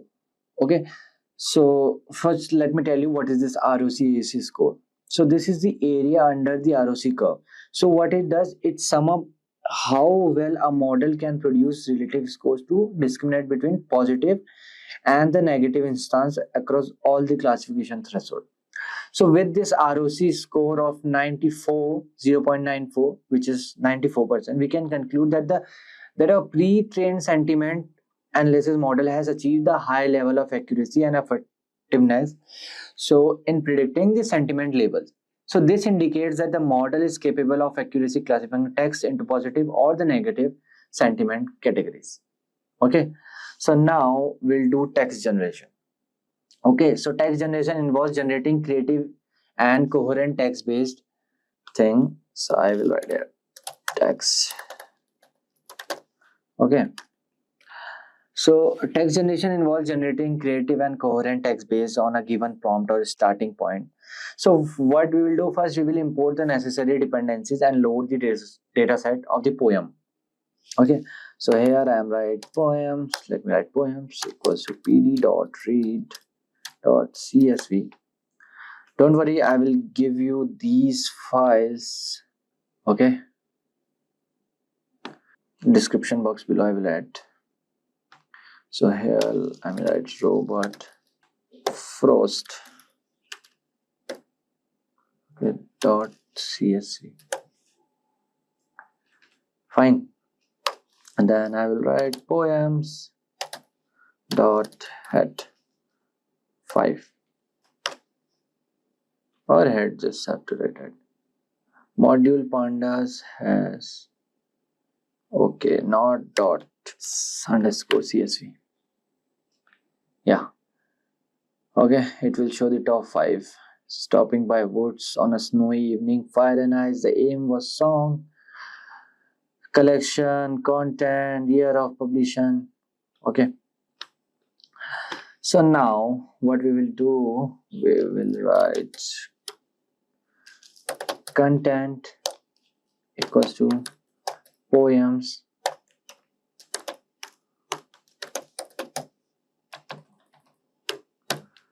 content dot drop na to list. Okay, so to generate text, we extract individual lines from the poems and use the pipeline text generation function to create a text generation pipeline. Fine, so here I will write lines equals to, then I will write for poem and content, okay, for line in poem dot split into next line. Okay, then lines dot append, then I will add line dot right strip. To the right it will add. Okay, fine. So now lines equals to line for line in lines if length of line 0, then show me the lines 5. Okay, so now you have seen here whose woods these are, I think I know. Then the next line, his house is in the village though. That's the next line, he will not sing. Okay, like this. So now let's import that pipeline text generation module. Okay, gen equals to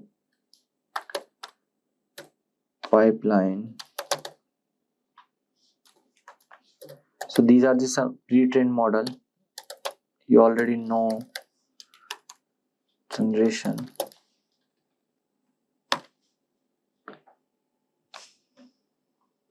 Okay, so now I will write here lines.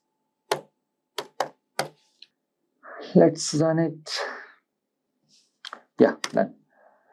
So in line 0 we have whose votes these are, I think I know.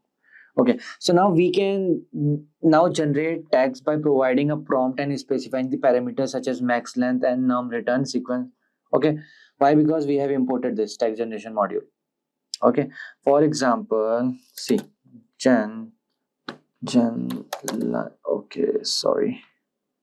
lines 0 dot max length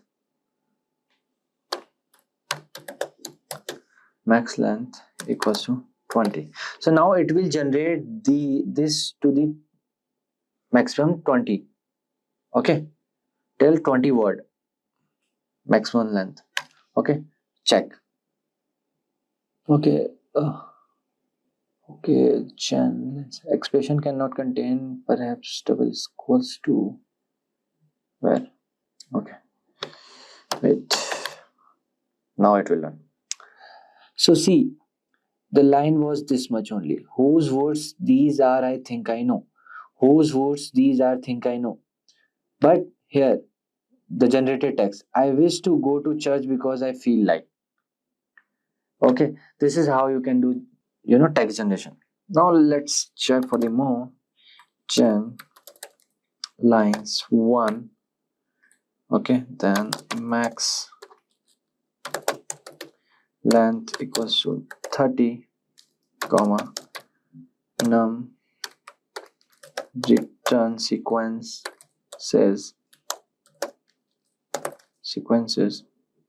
equals to 2. Okay, so our first line was this: his house is in the village though. Okay, 0 1 2 3 4 5. Okay, so here you can see his house in the village though. However, you might say that the place was the same with the place this. So these are the generated text. Okay, and this is another return sequence second. So there are two, one and the second. Okay, so now let me import text tab. Okay, then creating function wrap x. I don't need this.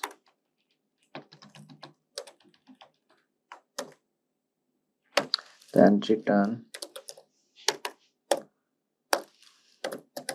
text wrap dot fill x, comma, replace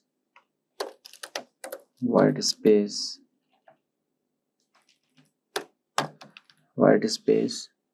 equals to false, false, fix sentence endings equals to true. Okay, so now out equals to generated lines 0 to maximum length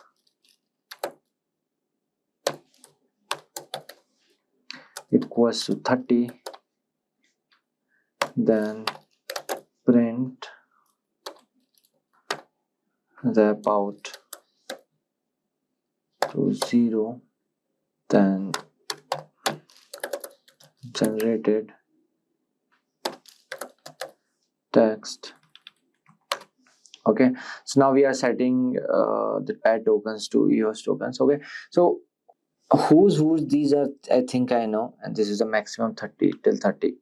Okay, so now I will write here, okay, preview equals to, okay, so now what you can do, you can generate a prompt to generate text on a specific topic like this. Prompt equals to transformers have a wide variety of application in NLP. Okay, so this is my prompt. Okay, this I'm not importing from the data set. Okay, so I will write out equals to gen prompt comma max length equals to 100, print wrap out. Okay, here I will write, anyways, here I will write generated text prompt.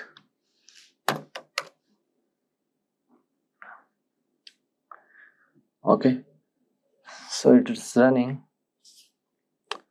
Let's wait.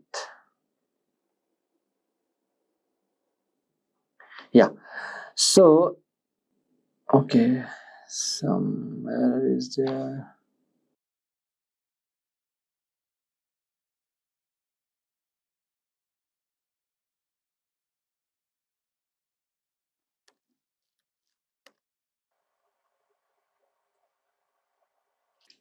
Okay, so here the issue is with 100 words. Will go till 50.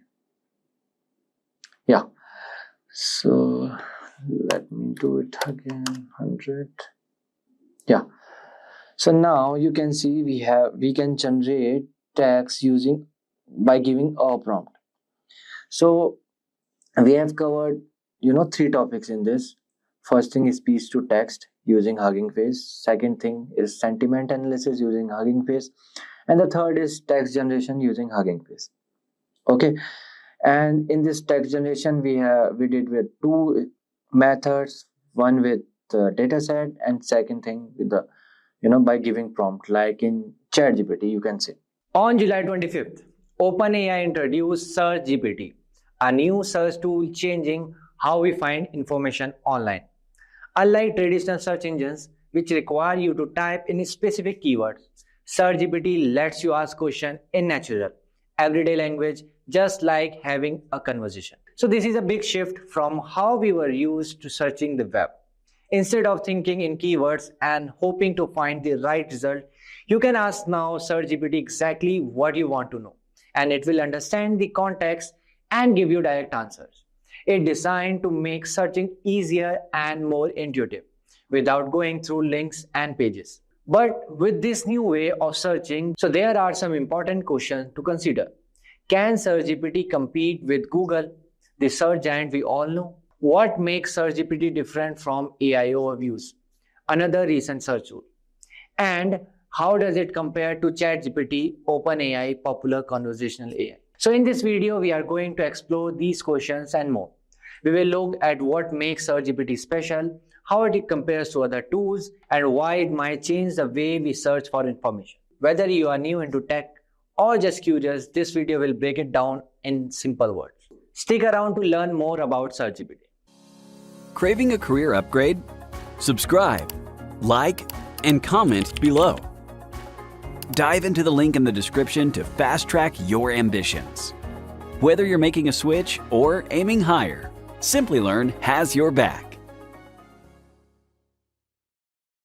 But before we start, if you want to learn AI and ML from the industry expert, try Simplilearn's postgraduate program in AI and machine learning from Purdue University in collaboration with IBM. This course teaches in-demand skills such as machine learning, deep learning, NLP, computer vision, reinforcement learning, ChatGPT, and many more. So don't forget to check out the course link from the description box below and the pinned comment. So without any further ado, let's get started. So what is Search GPT? Search GPT is a new search engine prototype developed by OpenAI, designed to enhance the way we search for information using AI. Unlike a typical chatbot like ChatGPT, Search GPT isn't just about having a conversation. It's focused on improving the search experience with some key features. The first one is direct answer. Instead of simply showing you a list of links, Search GPT delivers direct answer to your question. For example, if you ask, what is the best wireless noise cancellation headphone in 2024? Search GPT will summarize the top choices, highlighting their pros and cons based on expert reviews and user opinions. So this approach is different from the traditional search engines that typically provide a list of links leading to various articles or videos. The second one is relevant sources. Search GPT responses come with clear citations and links to the original sources, ensuring transparency and accuracy. So this way you can easily verify the information and delve deeper into the topic if you want. The third one, conversational search. Search GPT allows you to have a back and forth dialogue with the search engine. You can ask follow-up questions or refine your original query based on the responses you receive, making your search experience more interactive and personalized. Now let's jump into the next topic, which is Search GPT versus Google. So Search GPT is being talked about a major competitor to Google in the future. So let's break down how they differ in their approach to search. The first one is conversational versus keyword-based search. Search GPT uses a conversational interface, allowing users to ask questions in natural language and refine their queries through follow-up questions. So this creates a more interactive search experience. On the other hand, Google relies on keyword-based search, where users enter specific terms to find relevant web pages. The second thing is direct answer versus list of links. So one of the Search GPT's standout features is its ability to provide direct answers to the question. It summarizes information from the various sources and clearly cites them, so you don't have to click through multiple links. Google typically presents a list of links, leaving users to sift through the results to find the information they need. The third one, AI-powered understanding versus keyword matching.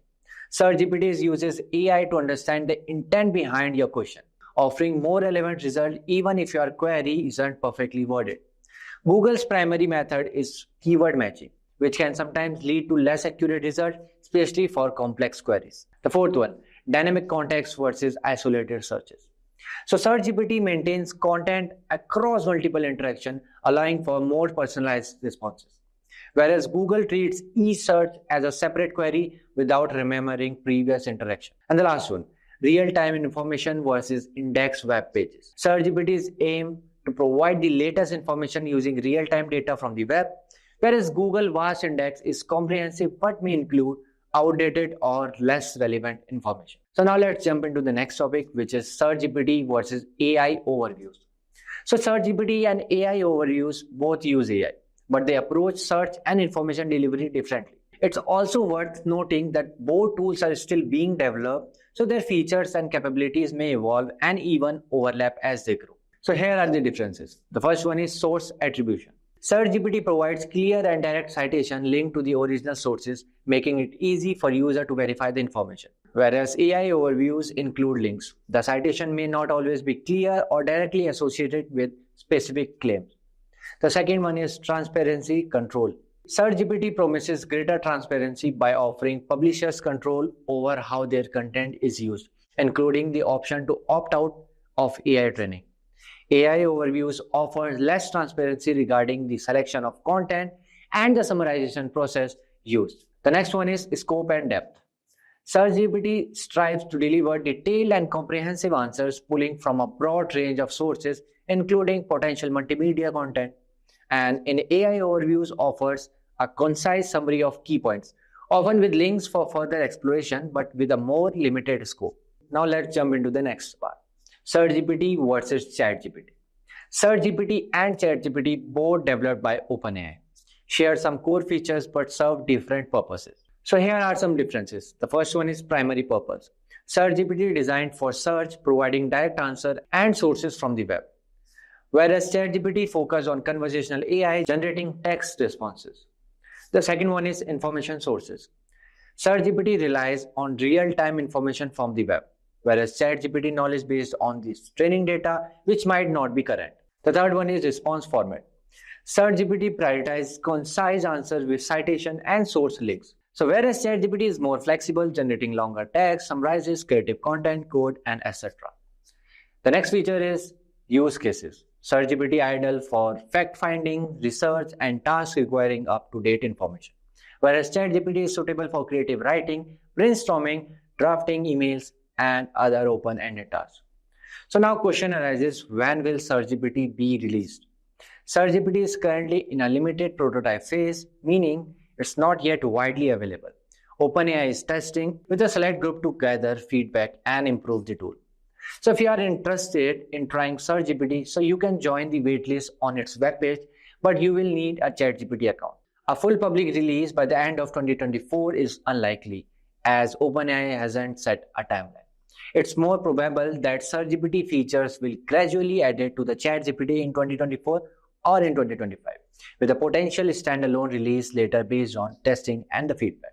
So with this, we have come to the end of this video. If you have any question or doubt, please feel free to ask in the comment section below. Our team of experts will help you as soon as possible. Did you know that within just a few lines of code, you can transform an AI model into something far more powerful? Something that responds to questions, connects to live data, pulls insights from databases, and even interacts with other apps in real time. That's what LangChain allows you to do, and it's quickly becoming the go-to framework for AI developers.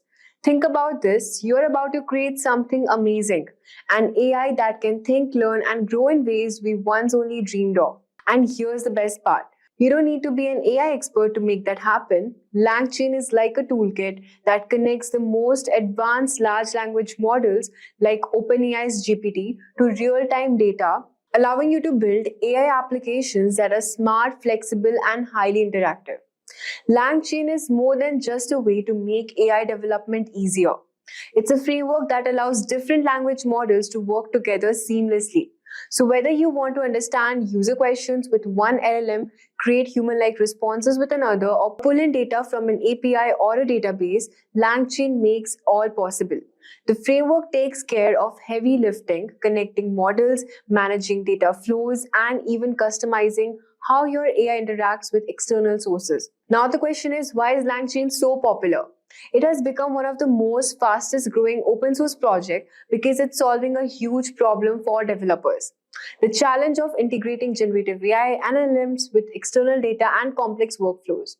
As AI becomes more central to our lives in 2024, LangChain is helping developers create smarter, more powerful applications. So whether it's just for chatbots, content creation, or advanced data analysis. In this tutorial, I'll show you exactly how to get started with LangChain, from setting up your environment to building the first AI-powered app. I'll walk you through it. So LangChain makes it possible to train models on our own custom data, opening up more possibilities for building specialized intelligent applications. By the end of this video, you will be ready to start building with LangChain, and trust me, once you see how easy it is, you'll wonder why you didn't start using it sooner. Let's start with a simple question. Why should we use LangChain? Imagine you're working with large language models like GPT-4 or Hugging Face models, and you want to take their capabilities further, like integrating them with your own data sources or allowing them to take action based on information they retrieve. This is where LangChain comes in. LangChain is like an open source framework that allows you to build intelligent applications by connecting large language models with external data sources. It can turn static AI interactions into dynamic, data-aware workflows. One of the best parts is you don't have to manually code everything from scratch. LangChain abstracts away much more complexity of working with LLMs, allowing developers to focus on building functional applications instead of wrangling API calls and managing data pipelines. So LangChain is set to play even bigger role in AI development because it enables you to harness true power of generative AI by connecting it with real-time data and external tools. So now we have understood what LangChain is. Let us now understand how to install LangChain. So let's start with the installation of LangChain. We'll just simply go to the website docs part, and we'll just read through this documentation. So here it has explained what LangChain is and what are the framework consisting of. So we also have these tutorials on how do we install LangChain. Okay, so for installing, you can just simply click on this quick start and see here it has written how do we set up on Jupyter Notebook. So this is the command if you want to install LangChain. We will use the pip command. So just simply you can copy this command pip install LangChain, and you have to open your command prompt or the terminal in your computer, and here you have to simply copy paste the command. So as you can see, it will load all the packages which is required for installing LangChain. So you can see here requirement already satisfied. This is because I had already installed my LangChain before. So we have understood how to install this LangChain by using this command, and you can also install the LLM chain. We'll understand it later. Now let me just show you what else you need to install. First, we have understood this LangChain. Then we have the Pinecone client. So we'll just simply search here Pinecone client, and it will redirect us to this page. So Pinecone client is actually a vector store for storing and retrieving embeddings, which we will use in the later steps. So Pinecone is also used to actually, create secret API keys. So here you can also create the API keys. You can also read the documentation part. So we'll understand how to create API keys using OpenAI. But first, let us install Pinecone client in our system. So we'll again go to command prompt this terminal, and we'll just copy paste pip install Pinecone client. So you can see here it will download and install all the packages required. So it has been installed. Now the third thing we are talking about is OpenAI client. So we'll use OpenAI models for a large language task. So we'll just simply search here OpenAI. Okay, and so it has redirected us to this page, OpenAI platform. And okay, before starting this, so this is the platform here where you can create, export an API key in OpenAI. Okay, so you can see here overview, quick start, concept, everything is there. And to create an API key, we'll just simply click here, and here you have to select this option, create a new secret key. Suppose I give my secret key name, anything you can give. Suppose I give test 1, 2, 3. Okay, and permissions is all, and we create the secret key. Now you need to actually save your key. We'll just copy this key because it will be required later while debugging the code. So we will just copy paste this secret key. We will require it later, and then done. So these are the keys I have created. So actually ChatGPT and other LLM models like OpenAI and Hugging Face uses LangChain to integrate with other APIs to create your own custom LLM models or chatbots. So suppose here we have logged in our ChatGPT here, and if I search here who won the WTC World Cup in 2023. So here it has shown the answer, but for example, if I search who won the cricket match World Cup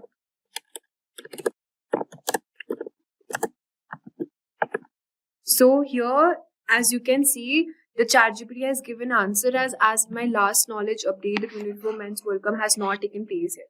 This is happening because this ChatGPT older version has not been trained on the latest upcoming news or whatever the new technology is. So by using LangChain, you can integrate with other APIs and you can create your own customized LLM models or chatbots, which help you to train your own custom data using various tools and APIs. So before we move on, I've already showed you how to create the secret API key and how you have to store the API key address. So first we have already understood how do we install LangChain here. So by using the pip command, we do it. And so you also need to install Python 3.8 or later installed in your system. So I already have Python installed. And to check that, you can just simply, I already have it installed in my system. So to check that, I'll simply just type here Python -- version and click enter. So as you can see, it has shown me the Python version which is installed in my computer. So the second step is already we have discussed, which is OpenAI API key here. So second step, we have already discussed how do we create our OpenAI API key. So we have to sign up in our OpenAI, then go to the API keys section and then create a new secret key. And these are the keys I have created and you can just keep it later. Later you'll use that. So now we'll come to the third step, which is create a project directory and setup. So what we do is we have Jupyter installed in our system. So we'll just go to command prompt here and type JUPY, Jupyter Notebook. So it will redirect us to the Jupyter Notebook installed in our system. So if not, we can just simply go from here. So it is loading right now, we have to wait. Now you just need to click on this new and Python 3 IPy kernel because Python has been installed in my system. So we will use Python as our kernel here. And here you can just give the prompts, the command. Before that, you have to create a Python file, which we can also create this Python file in Visual Studio Code. Just simply go to Visual Studio Code here and just simply click on File, New File, and I'll just type here python.py. And you can you have to first store the API key. For this, we use the command OpenAI _ API _ key equal to, and just give your secret key.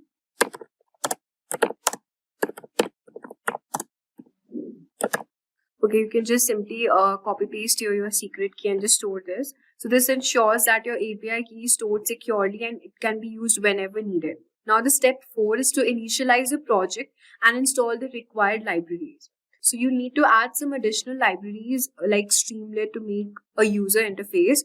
So let's add that too in our project folder. You can either create a text file named requirements.txt and then install all these. We have already installed the OpenAI LangChain.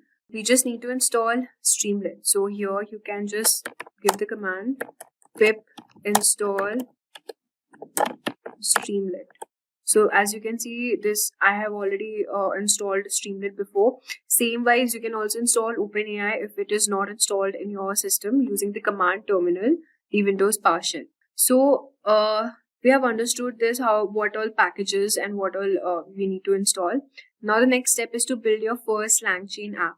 To create a simple app which uses a input query and the app will generate a response using OpenAI's GPT model. So you have to create a Python file named main.py here. So as you can see, I've already imported this main.py and this is my code here. Import Streamlit as st from LangChain and the constants I have created, and then I have initialized the OpenAI with our API key. So you have to just type this prompt here. I'm using VS Code here. You can also do it in your Jupyter Notebook. And then to create the Streamlit app, you have to give a title, LangChain demo with OpenAI. So this is the title I have provided. And then the text input for prompt. The prompt is st.text input and enter a prompt. You can just type, enter a prompt or whatever you wish to, and then display the response. So if prompt response is LLM.predict prompt, so you can use the predict method for LLM. So here what the app will, so after creating and debugging this in the terminal, so your app will initialize OpenAI using your API key, and the user inputs a prompt through the Streamlit interface. LangChain processes the input and sends it to the OpenAI's GPT model, and the AI generates a response which is then displayed in the app. So now you can use all these prompts to run on your app. So to do this, you can just, to see your app in action, you can just go to the terminal and run the following command, which is streamlit run main.py. So you can just simply go to the terminal here and just simply type the command, which is streamlit run main.py. So by giving this prompt, a new tab in your browser will open displaying the app, and you can also type any question into the input box. So now we have understood all these steps. So this was a quite basic tutorial on how to install LangChain and then, integrate it with the app. You can also customize and expand. So LangChain's flexibility allows you to integrate other APIs also, external data sources, or even add memory to your AI application. So whether you're building a simple chatbot or more complex AI system, the possibilities are endless. So by following all these steps, you will have a fully functioning app running in your system in no time. Hello everyone, I am Mayank and welcome to Simplilearn's YouTube channel. Today we are diving into the fascinating world of LSTMs, or long short-term memory networks, in the machine learning. If you are into tech and data, you probably heard about LSTMs. They are a game changer for dealing with sequential data. So what's the big deal about LSTMs? Well, they are a special kind of neural network designed to handle tasks where data comes in sequence, like predicting stock prices, understanding human speech, or even translating languages. Traditional neural networks struggle with these tasks because they can't remember information over long sequence. This is where LSTMs come to the rescue. LSTMs have a unique structure with memory cells and 3 key gates: input, forget, and output gates. These gates work together to decide what information to keep, what information to throw away, and what to output. This clever mechanism allows LSTM to remember important details for long periods, making them super effective for tasks where context really matters. Whether it's predicting the next word in the sentence or analyzing trends in time series, LSTMs have proven to be incredibly powerful.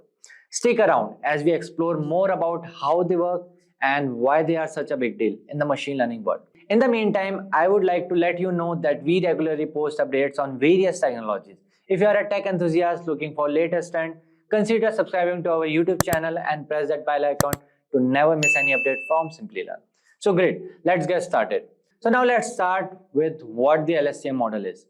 Long short-term memory is a type of recurrent neural network, RNN, designed to capture long-term dependencies in sequential data. LSTMs can process and analyze sequential data like time series, text, and speech. They use memory cells and gates to control information flow, allowing them to selectively retain or discard information as needed, thus avoiding the vanishing gradient problem found in traditional RNNs. LSTMs are widely used in applications such as natural language processing, speech recognition, time series forecasting, and many more.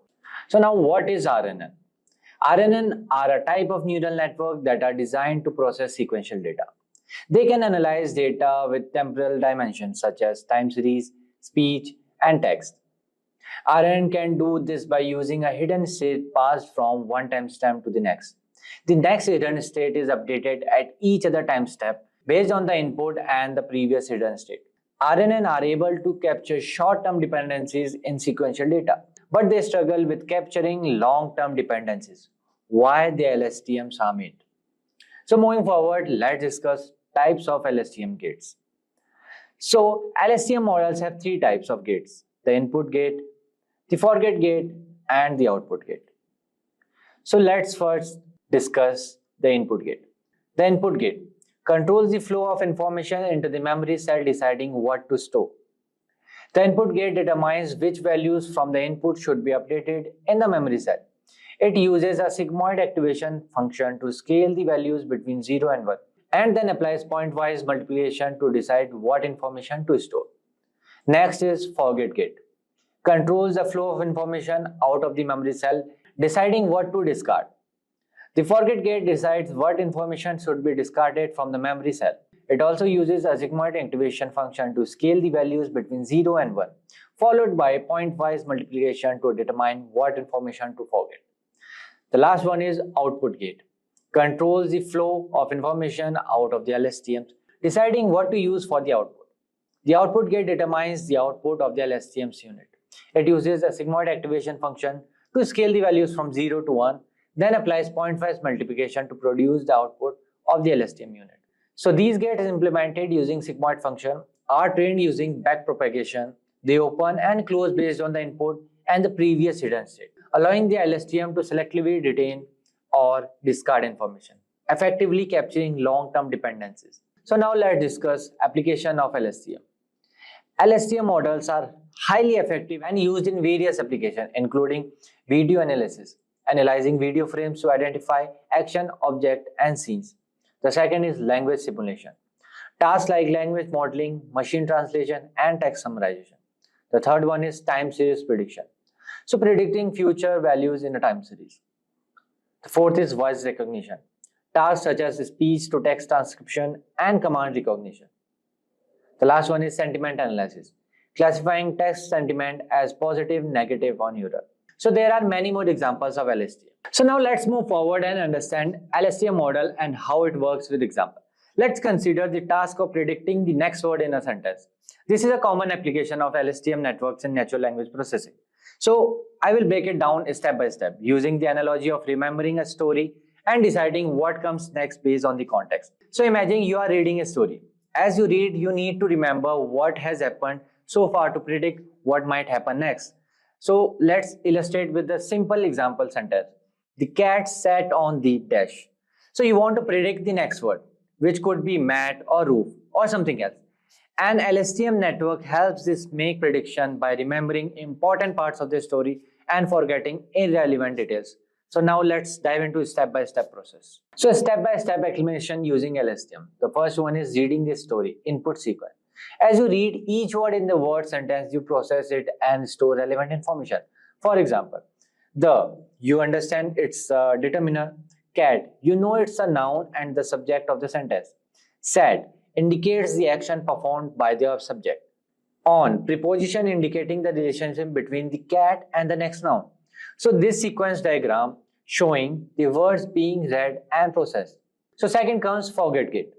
As you move through the sentence, you might decide that some details are no longer important. For instance, you might decide that knowing the is less important now that you have cat and said. So the word forget gates help discard this less important information. So this sequence diagram you can see on the screen showing how relevant information is discarded. So the third one, input gate. When you read on, you need to decide how relevant this information is.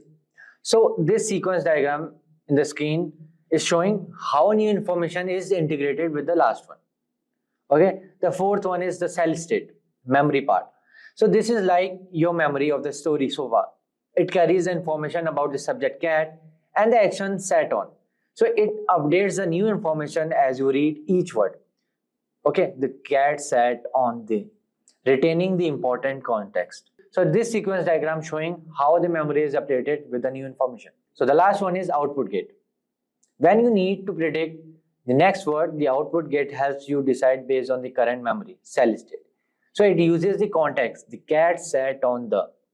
So the predict the next word might be mat because cat and mat are often associated with the context. So it can predict anything. The cat sat on the table or on the sofa, anything. But mat, why I'm saying mat? Because cat and mat are often associated in the same context. So this diagram is showing the prediction of the next word based on the current memory. So there are many applications where you can use LSTM in predicting time series or next word in the sentence. So by the using of LSTM gates, input gate, forget gate, and output gate, and updating the cell state, the network can predict the next word in a sequence by maintaining relevant context and discarding unnecessary information. This step-by-step process allows LSTM network to effectively handle sequence and make accurate prediction based on the context. Hello everyone, I am Mayank and welcome to Simplilearn's YouTube channel. Today we are diving into the fascinating world of LSTMs, or long short-term memory networks, in the machine learning. If you are into tech and data, you probably heard about LSTMs. They are a game changer for dealing with sequential data. So what's the big deal about LSTMs? Well, they are a special kind of neural network designed to handle tasks where data comes in sequence, like predicting stock prices, understanding human speech, or even translating languages.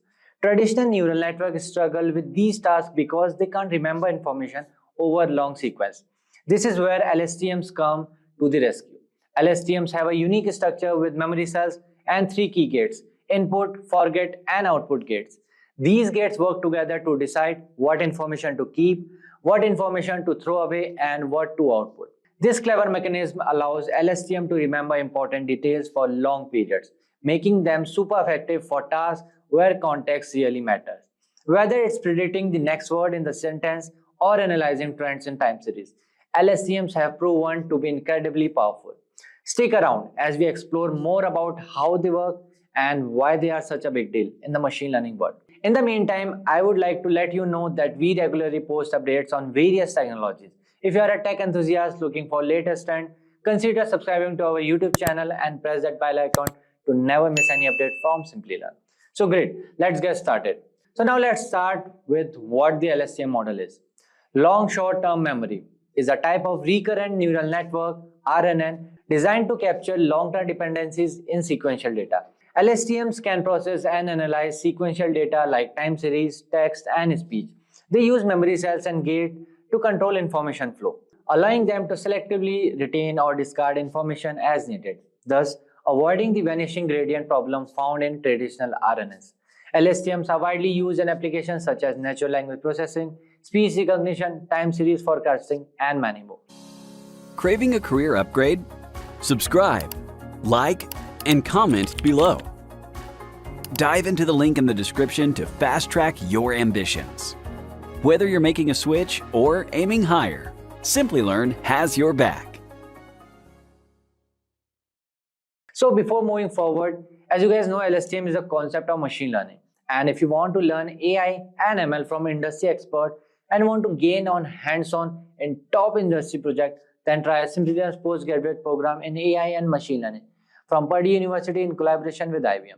This course teaches in-demand skills such as machine learning, deep learning, NLP, computer vision, reinforcement learning, ChatGPT, and many more. So don't forget to check out the course link from the description box below and the pinned comment. So let's get started. So now what is RNN? RNN are a type of neural network that are designed to process sequential data. They can analyze data with temporal dimensions such as time series, speech, and text. RNN can do this by using a hidden state passed from one timestamp to the next. The next hidden state is updated at each other time step based on the input and the previous hidden state. RNN are able to capture short-term dependencies in sequential data, but they struggle with capturing long-term dependencies. Why the LSTMs are made? So moving forward, let's discuss types of LSTM gates. So LSTM models have three types of gates: the input gate, the forget gate, and the output gate. So let's first discuss the input gate. The input gate controls the flow of information into the memory cell, deciding what to store. The input gate determines which values from the input should be updated in the memory cell. It uses a sigmoid activation function to scale the values between 0 and 1, and then applies pointwise multiplication to decide what information to store. Next is forget gate. Controls the flow of information out of the memory cell, deciding what to discard. The forget gate decides what information should be discarded from the memory cell. It also uses a sigmoid activation function to scale the values between 0 and 1, followed by pointwise multiplication to determine what information to forget. The last one is output gate. Controls the flow of information out of the LSTMs, deciding what to use for the output. The output gate determines the output of the LSTM's unit. It uses a sigmoid activation function to scale the values from 0 to 1, then applies pointwise multiplication to produce the output of the LSTM unit. So these gates implemented using sigmoid function are trained using backpropagation. They open and close based on the input and the previous hidden state, allowing the LSTM to selectively retain or discard information, effectively capturing long-term dependencies. So now let's discuss application of LSTM. LSTM models are highly effective and used in various applications, including video analysis, analyzing video frames to identify action, object, and scenes. The second is language simulation, tasks like language modeling, machine translation, and text summarization. The third one is time series prediction, so predicting future values in a time series. The fourth is voice recognition, tasks such as speech to text transcription and command recognition. The last one is sentiment analysis, classifying text sentiment as positive, negative, or neutral. So there are many more examples of LSTM. So now let's move forward and understand LSTM model and how it works with example. Let's consider the task of predicting the next word in a sentence. This is a common application of LSTM networks in natural language processing. So I will break it down step by step using the analogy of remembering a story and deciding what comes next based on the context. So imagine you are reading a story. As you read, you need to remember what has happened so far to predict what might happen next. So let's illustrate with a simple example sentence. The cat sat on the dash. So you want to predict the next word, which could be mat or roof or something else. An LSTM network helps this make prediction by remembering important parts of the story and forgetting irrelevant details. So now let's dive into step-by-step process. So step-by-step explanation using LSTM. The first one is reading the story, input sequence. As you read each word in the word sentence, you process it and store relevant information. For example, you understand it's a determiner. Cat, you know it's a noun and the subject of the sentence. Sat indicates the action performed by the subject. On, preposition indicating the relationship between the cat and the next noun. So this sequence diagram showing the words being read and processed. So second comes forget gate. As you move through the sentence, you might decide that some details are no longer important. For instance, you might decide that knowing the is less important now that you have cat and said. So the word forget gate helps discard this less important information. So this sequence diagram you can see on the screen showing how relevant information is discarded. So the third one, input gate. When you read on, you need to decide how relevant this information is. So this sequence diagram in the screen is showing how new information is integrated with the last one. Okay, the fourth one is the cell state, memory part. So this is like your memory of the story so far. It carries information about the subject cat and the action sat on. So it updates the new information as you read each word. Okay, the cat sat on the, retaining the important context. So this sequence diagram showing how the memory is updated with the new information. So the last one is output gate.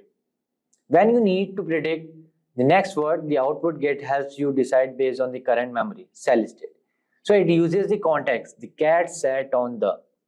So the predict the next word might be mat because cat and mat are often associated with the context. So it can predict anything. The cat sat on the table or on the sofa, anything. But mat, why I'm saying mat? Because cat and mat are often associated in the same context. So this diagram is showing the prediction of the next word based on the current memory. So there are many applications where you can use LSTM in predicting time series or next word in the sentence. So by the using of LSTM gates, input gate, forget gate, and output gate, and updating the cell state, the network can predict the next word in a sequence by maintaining relevant context and discarding unnecessary information. This step-by-step process allows LSTM network to effectively handle sequence and make accurate prediction based on the context. So here's the OpenAI documentation, and you could see the new features introduced with the ChatGPT 4.0. So these are the improvements. One is the updated and interactive bar graphs or pie charts that you can create, and these are the features that you could see here. You could change the color, you could download it, and what we have is you could upload the latest file versions directly from Google Drive and Microsoft OneDrive. And we have the interaction with tables and charts in a new expandable view that I showed you here. That is here, you can expand it in the new window. And you can customize and download charts for presentations and documents. Moreover, you can create the presentation also. That we'll see in further. And here we have how data analysis works in ChatGPT. You could directly upload the files from Google Drive and Microsoft OneDrive. I will show you guys how we can do that and where this option is. And we can work on tables in real time. And there we have customized presentation ready charts. That is, you can create a presentation with all the charts based on a data provided by you. And moreover, a comprehensive security and privacy feature. So with that, guys, we'll move to ChatGPT.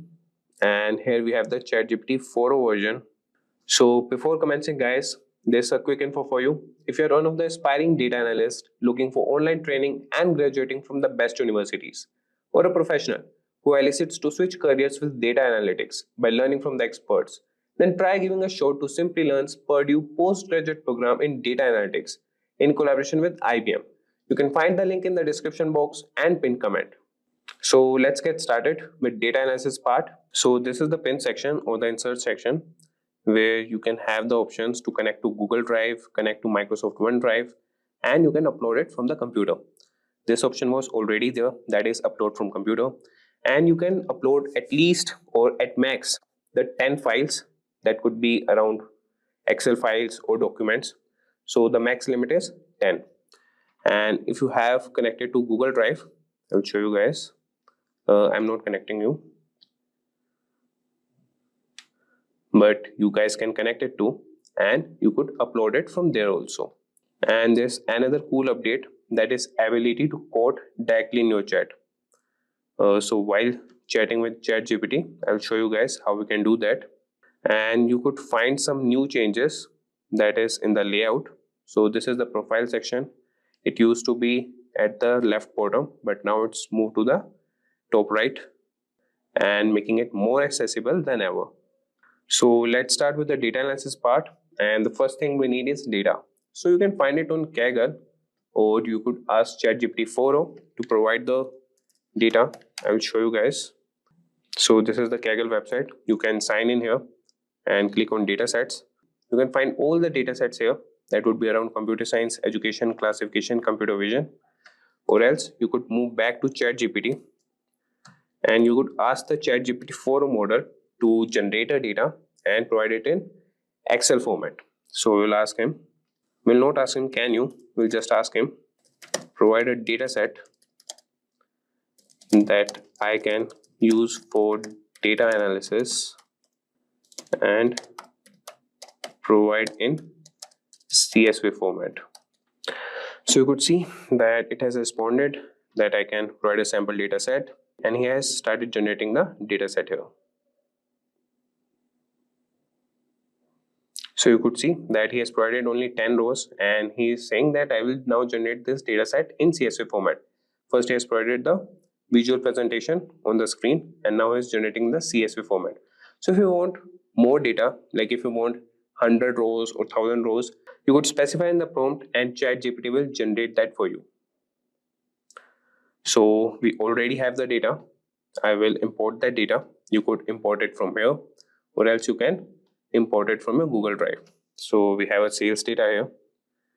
We will open it. So we have the sales data here. So the first step we need to do is data cleaning. So this is the crucial step to ensure that the accuracy of our analysis is at its best. So we can do that by handling missing values. That is, missing values can distort our analysis. And here ChatGPT 4 can suggest methods to impute these values, such as using the mean, median, or a sophisticated approach based on data patterns. And after handling the missing values, we will remove duplicates and outlier detection. So we'll ask ChatGPT, clean the data if needed. So we can just write a simple prompt that would be clean the data if needed.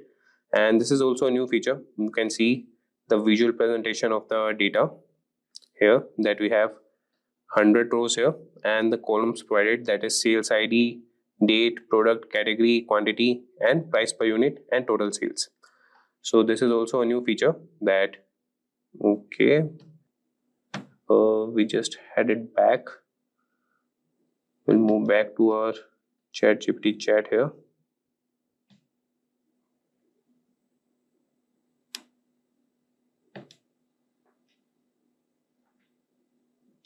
Okay, so here we are. So you could see that ChatGPT has cleaned the data, and he has provided that it has checked for missing values, checked for duplicates, and ensured consistent formatting. And he's saying, okay, so now we will ask him that execute these steps and provide the clean data. As ChatGPT has provided that these would be the steps to clean the data, and let's see. So he has provided a new CSV file with the clean sales data. We will download it and ask him to use the same file only. Use this new cleaned sales data CSV file for further analysis.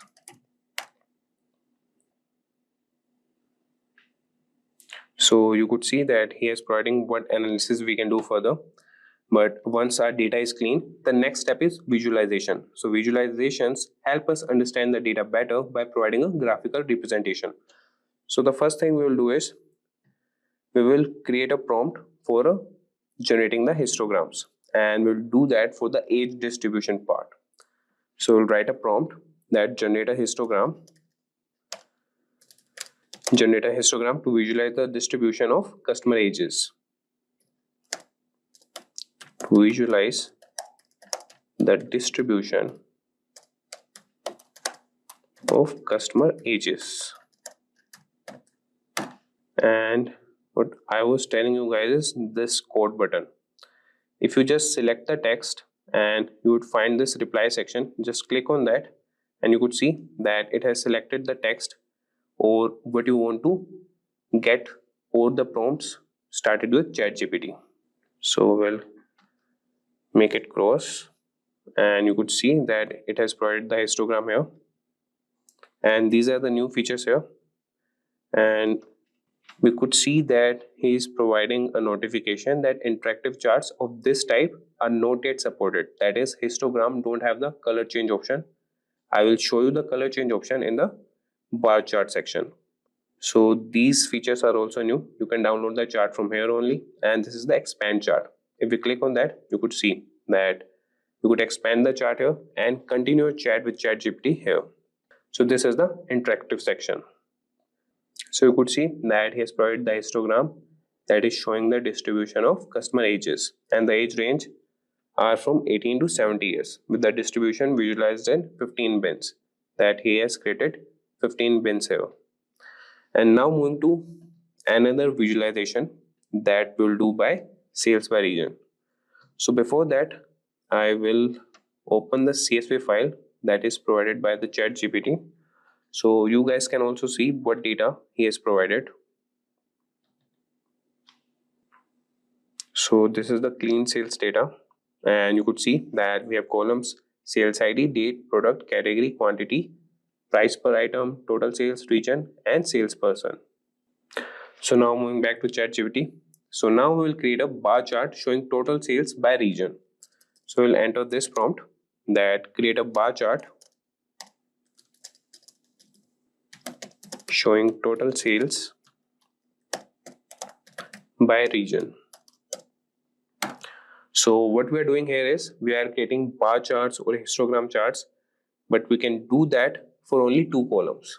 If we want to create these data visualization charts, we need 2 columns to do so. So you could see that he has provided the response and created the bar chart here. And this is the interactive section. You could see that here's an option to switch to static chart. If we click on that, we can't, we are not getting any information if we scroll on that. And if I enable this option, you could see that I can visually see how many numbers this bar is indicating. And after that, we have the change color section. You can change the color of the data set provided. So we can change it to any color that is provided here, or you could just write the color code here. And similarly, we have other 2 options, that is download and another is the expand chart section. And if you need what code it has done to figure out this bar graph, So this is the code. You could use any ID to do so. If you don't want the presentations or the visualizations of the bar charts here, you could use your ID and use the Python language, and he will provide the code for you. Just take your data set and read it through pandas and generate the bar charts. So moving to next section, that is category wise sales section. So here we will generate a pie chart showing the proportion of sales for each product category. So for that we'll write a prompt, generate a pie chart showing the proportion of sales for each product category.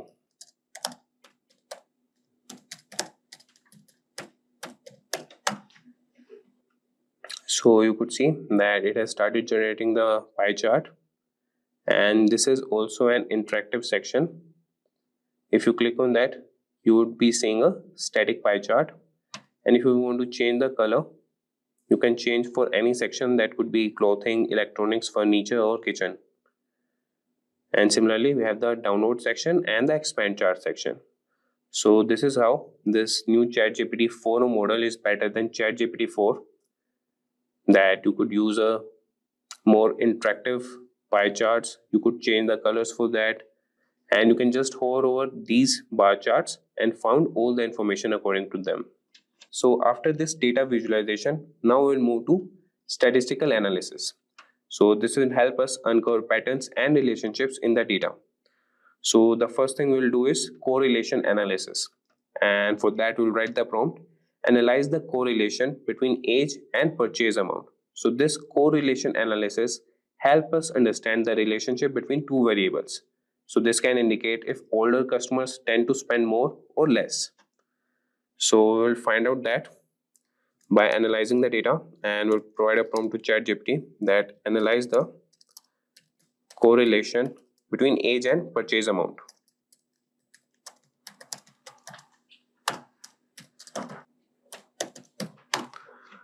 So let's see what it provides. So here's the response by ChatGPT. You could see a scatter plot that shows the relationship between customer age and total sales. That is with a calculated correlation coefficient of approximately 0.16. So this indicates a weak positive correlation between age and purchase amount, suggesting that as customer age increases, there's a slight tendency for total sales to increase as well. So you could just see the scatter plot here, that if the age increases, so it is not correlated to sales, as you could see an empty graph here. So till 40 to 50 years of age or the 70 years of age, you could find what amount they have spent here. That is the total sales accumulated by these ages. So now moving to sales trend.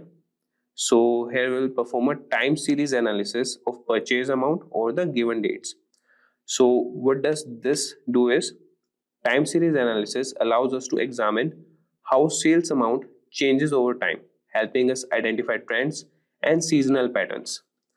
So for that we'll write a prompt, perform a time series analysis of purchase amount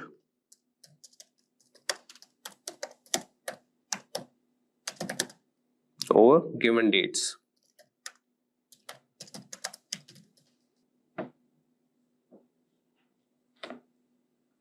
So you could see that ChatGPT has provided us the response, and here is the time series plot showing total sales over the given dates, and each point on the plot represents the total sales for a particular day.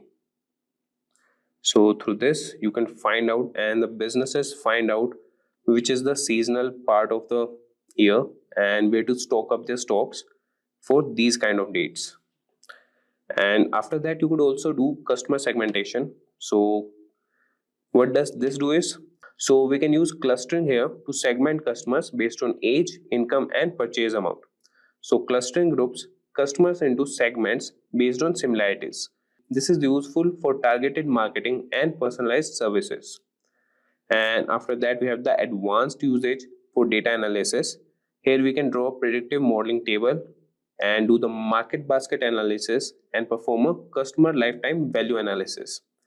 So we will see one of those, and what we'll do is we'll perform a market basket analysis and perform an association rule mining to find frequently bought together products. So the theory behind this is the association rule mining helps identify patterns of products that are often purchased together, aiding in inventory management and cross-selling strategies. So for that, we'll write a prompt that perform an association rule mining to find frequently bought together products. So for that, we'll write a prompt here, perform an association rule mining to find frequently bought products together. So let's see for this prompt, what does ChatGPT 4 respond to us? So you could see that he is providing a code here, but we don't need a code here. We need the analysis. Don't provide code. Do the market basket analysis and provide visualizations.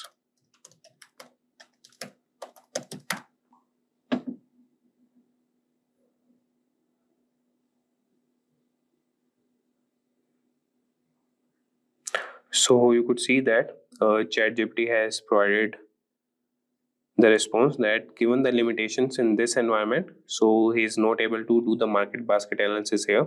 So but he can help us how we can perform this in an IDE. So he's providing, you can install the required libraries, then prepare the data, and here he is providing the example code. So you could see there are some limitations to ChatGPT 4 also, that he can't do advanced data analysis. So you could use the code in your IDE and do the market basket analysis there. So there are some limitations to ChatGPT 4 also. And now we'll ask ChatGPT, can you create a presentation based on the data set? And we'll provide a data set to it also. So we'll provide sample sales data. And we'll ask him, can you create a presentation or PowerPoint presentation based on this data set and only provide data visualization graphs. So you can see that ChatGPT 4 has started analyzing the data, and he is stating that, and he will start by creating a data visualization from the provided data set and compile them into a PowerPoint presentation.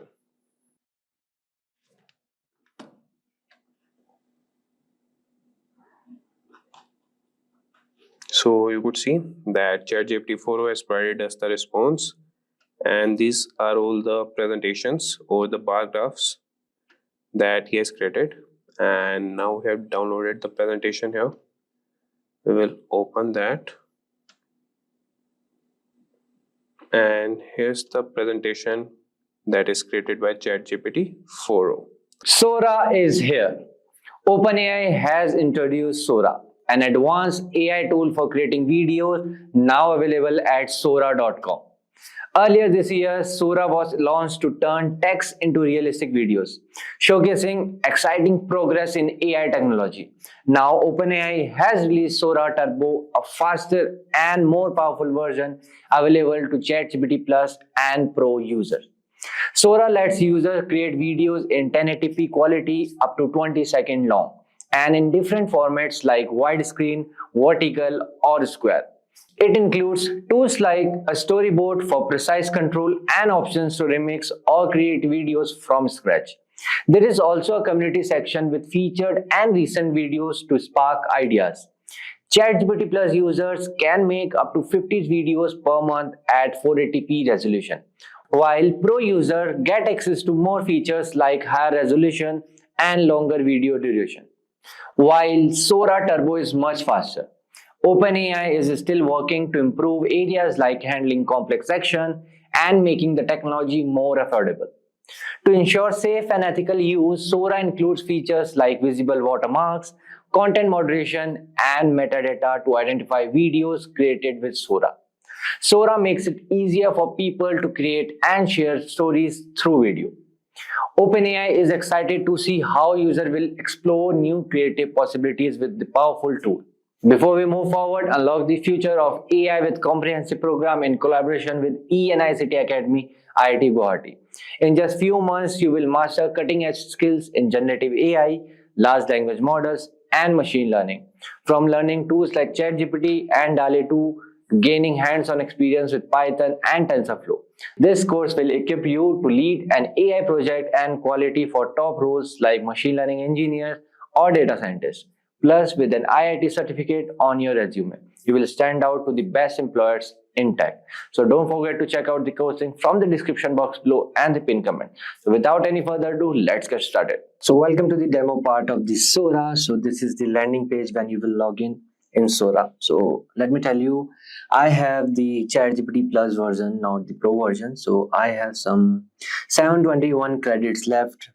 Okay, later on I will tell you what are the credits. Okay, so let's explore something here. So these are some recent videos which I have created or tested, you can say, and this featured version is all the users of Sora which are creating videos. So it's coming under featured, so we can learn or we can generate some new ideas like this. Okay, like this parrot and all.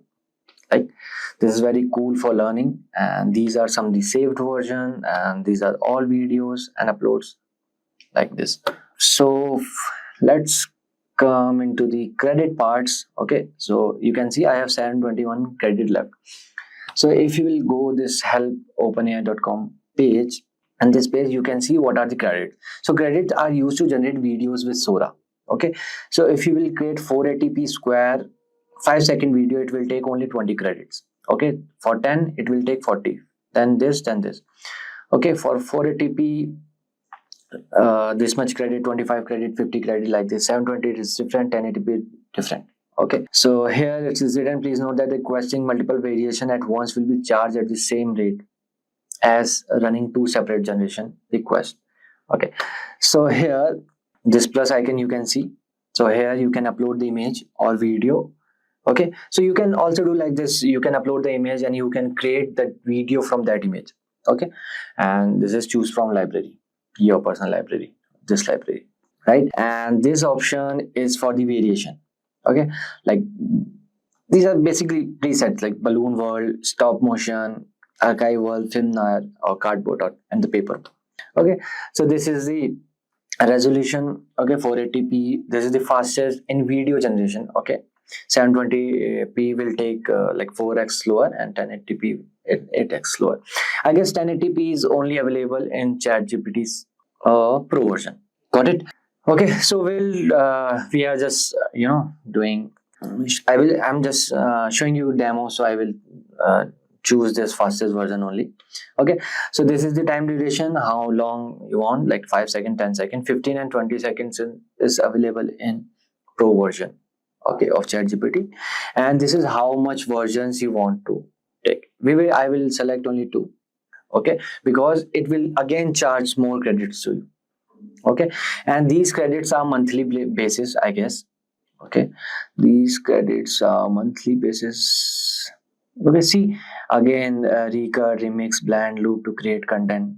This will take again more credits. Okay, see here, ChatGPT Plus, up to 50 priority videos, 1000 credits. Okay, per month, I guess. Yeah, per month. Up to 720p resolution and the 5-second duration. And ChatGPT Pro, up to 500 priority videos, 10,000 credits. Unlimited relax videos, up to 1080p resolution, 20-second duration. Download without watermark. Here you can download with watermark, I guess. I don't know. Yeah, we'll see. About everything, okay, but ChatGPT Pro is $200 per month, so yeah, it's expensive, right? So yes, let's do something creative. So okay, I will write here. Okay, polar bear enjoying on the Sahara desert. Okay, Sahara desert. Yeah. Okay, you can do storyboard as well, or you can create directly videos. Okay, so let me show you the storyboard first. Yeah, so frame by frame you can give, you know, different what to say, prompt. Okay, here you can give different prompt. Okay, polar bear with family.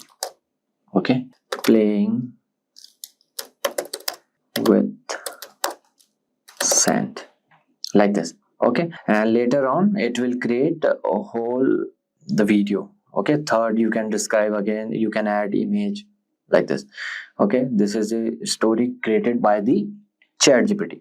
Okay, let's create. Okay, add it to the queue. Okay, it's very fast actually, almost done. Yeah, see, with family, you can see playing with the sand. Okay, so these are the two variation. Okay, you can choose either this or either that one, or either that one. Okay, I'm feeling this much as, yeah. So here you can again edit your story, recut, you can trim or extend this video in a new storyboard. Okay, so basically record features allow you to creators to, you know, pinpoint and isolate the most impactful frame in a video, extending them in either direction to build out of like complete scene. Okay, if we choose recut, okay, this thing, fine. Then remix. What remix do is like the remix features allows user to reimagine existing videos by altering their components without losing, you know, that essence of the originality, you can say. Okay, you want to, you know, add or remove certain things. Okay, what if I want to remove, you know, that this polar bear or like this. Okay, or you can say we can, you know, change colors, or we can some tweak visual elements and this blend. So this blend feature allows you to combine with different video. If I want to upload some videos, it will blend both the video, this video particular with that video which I will upload. Okay, right. And the last loop, you know, by the name, loop features, you know, feature make it easy to create seamless repetition of the video. Okay, this will like, this is one option is ideal for background visuals, music videos, like this. Okay, so this is how you can create video in 2 minutes, I can say, just by giving prompt. Okay, this one is favorite, you can save it for the favorite, and this you can sharing options are there, copy link or this unpublished, and you can download. See, I told you without watermark is available in only pro version. So I have this with watermark, you can download. See, download a video in just a click, or you can download as a GIF as well, right? And add to a folder. Okay, fine, this is the notification activity, right? So let's create one. Okay, monkey with family driving car on the space. Yeah, so okay, I will choose this time 16:9. Let it takes more credit of mine, it's okay. Yeah, add it to the queue. If you'll go to favorites, it will come this one because I chose it. Okay, and if you will ask how this Sora is working, so it's like text to image generative AI models such as like DALE 3, Stable Diffusion, and Midjourney. So Sora is a diffusion model. That means that it starts with each frame of the video consisting of the static noise. See, oh, it's cartoonish, but yeah. See, if you want Lamborghini, you can add that I want Lamborghini or Tesla, whatever. So this is how you can generate videos with Sora in quick 2 minutes. Okay. Hello everyone, I am Mank and welcome to today's video where we will be talking about LLM benchmarks, tools used to test and measure how well large language models like GPT and Google Gemini performs. If you have ever wondered how AI models are evaluated, this video will explain it in simple terms. LLM benchmarks are used to check how good these models are at tasks like coding, answering questions, and translating languages or summarizing text. These tests use sample data and specific measurement to see how well the model performs. For example, the model might be tested with a few examples, like few short learning, or none at all, like zero short learning, to see how it handles new tasks. So now the question arises, why are these benchmarks important? They help developers understand where a model is strong and where it needs improvement. They also make it easier to compare different models, helping people choose the best one for their needs. However, LLM benchmarks do have some limits. They don't always predict how well a model will work in real-world situations, and sometimes model can overfit, meaning they perform well on test data but struggle in practical use. We will also cover how LLM leaderboards rank different models based on their benchmark scores, giving us a clear picture of which models are performing the best. So stay tuned as we dive into how LLM benchmarks work and why they are so important for advancing AI. So without any further ado, let's get started. So what are LLM benchmarks? LLM benchmarks are standardized tools used to evaluate the performance of large language models. They provide a structured way to test LLMs on a specific task or question, using sample data and predefined metrics to measure their capabilities. These benchmarks assess various skills such as coding, common sense reasoning, and NLP tasks like machine translation, question answering, and text summarization. The importance of LLM benchmark lies in their role in advancing model development. They track the progress of an LLM, offering quantitative insights into where the model performs well and where improvement is needed. This feedback is crucial for guiding the fine-tuning process, allowing researchers and developers to enhance model performance. Additionally, benchmarks offers an objective comparison between different LLMs, helping developers and organizations choose the best model for their needs. So how LLM benchmarks work? LLM benchmarks follow a clear and systematic process. They present a task for LLM to complete, evaluate its performance using specific metrics, and assign a score based on how well the model performs. So here is a breakdown of how this process works. The first one is setup. LLM benchmarks come with pre-prepared sample data, including coding challenges, long documents, math problems, and real-world conversation. The task span various areas like common sense reasoning, problem solving, question answering, summary generation, and translation, all present to the model at the start of testing. The second step is testing. The model is tested on one of the three ways. Few shot, the LLM is provided with a few examples before being prompted to complete a task, demonstrating its ability to learn from limited data. The second one is zero shot. The model is asked to perform a task without any prior examples, testing its ability to understand new concepts and adapt to unfamiliar scenarios. The third one is fine-tune. The model is trained on a dataset similar to the one used in the benchmark, aiming to enhance its performance on the specific task involved. The third step is scoring. So after completing the task, the benchmark compares the model's output with the expected answer and generates a score, typically ranging from 0 to 100, reflecting how accurately the LLM performs. So now let's move forward. Let's see key metrics for benchmarking LLMs. So LLMs benchmark uses various metrics to assess the performance of large language model. So here are some commonly used metrics. The first one is accuracy or precision. Measure the percentage of correct prediction made by the model. The second one is recall, also known as sensitivity. Measure the number of true positive reflecting the correct prediction made by the model. The third one is F1 score. Combines both accuracy and recall into a single metric, weighing them equally to address any false positive or negatives. F1 score ranging from 0 to 1, where 1 indicates perfect precision and recall. The fourth one is exact match. Tracks the percentage of predictions that exactly match the correct answer, which is especially used for the tasks like translation and question answering. The fifth one is perplexity gauges. Here it will tell you how well a model predicts the next word or token. A lower perplexity score indicates better task comprehension by the model. The sixth one is BLUE, bilingual evaluation understudy. Is used for evaluating machine translation by comparing n-grams, sequence of adjacent text element, between the model's output and the human-produced translation. So these quantitative metrics are often combined for more thorough evaluation. So in addition, human evaluation introduces qualitatively factors like coherence, relevance, and semantic meaning, provide a nuanced assessment. However, human evaluation can be time-consuming and subjective, making a balance between quantitative and qualitative measures important for comprehensive evaluation. So now let's moving forward see some limitation of LLM benchmarking. While LLM benchmarking are valuable for assessing model performance, they have several limitations that prevents them from the fully predicting real-world effectiveness. So here are some few. The first one is bounded scoring. Once a model achieves the highest possible scores on the benchmark, that benchmark loses its utility and must be updated with more challenging tasks to remain a meaningful assessment tool. The second one is broad dataset. LLM benchmark often rely on sample data from diverse subjects and tasks. So this wide scope may not effectively evaluate a model's performance in edge cases, specialized fields, or specific use cases where more tailored data would be needed. The third one is finite assessment.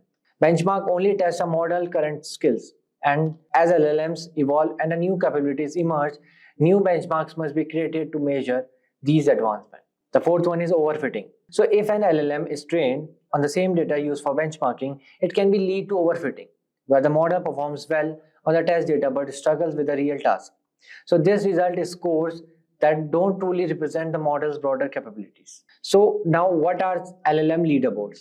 So LLM leaderboards publish a ranking of LLMs based on the variety of benchmarks.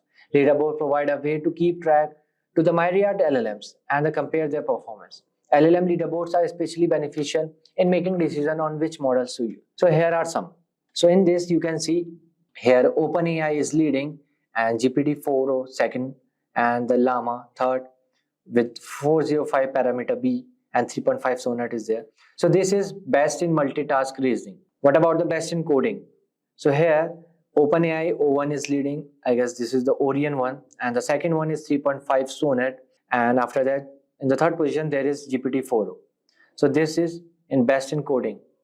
So next comes fastest and most affordable models.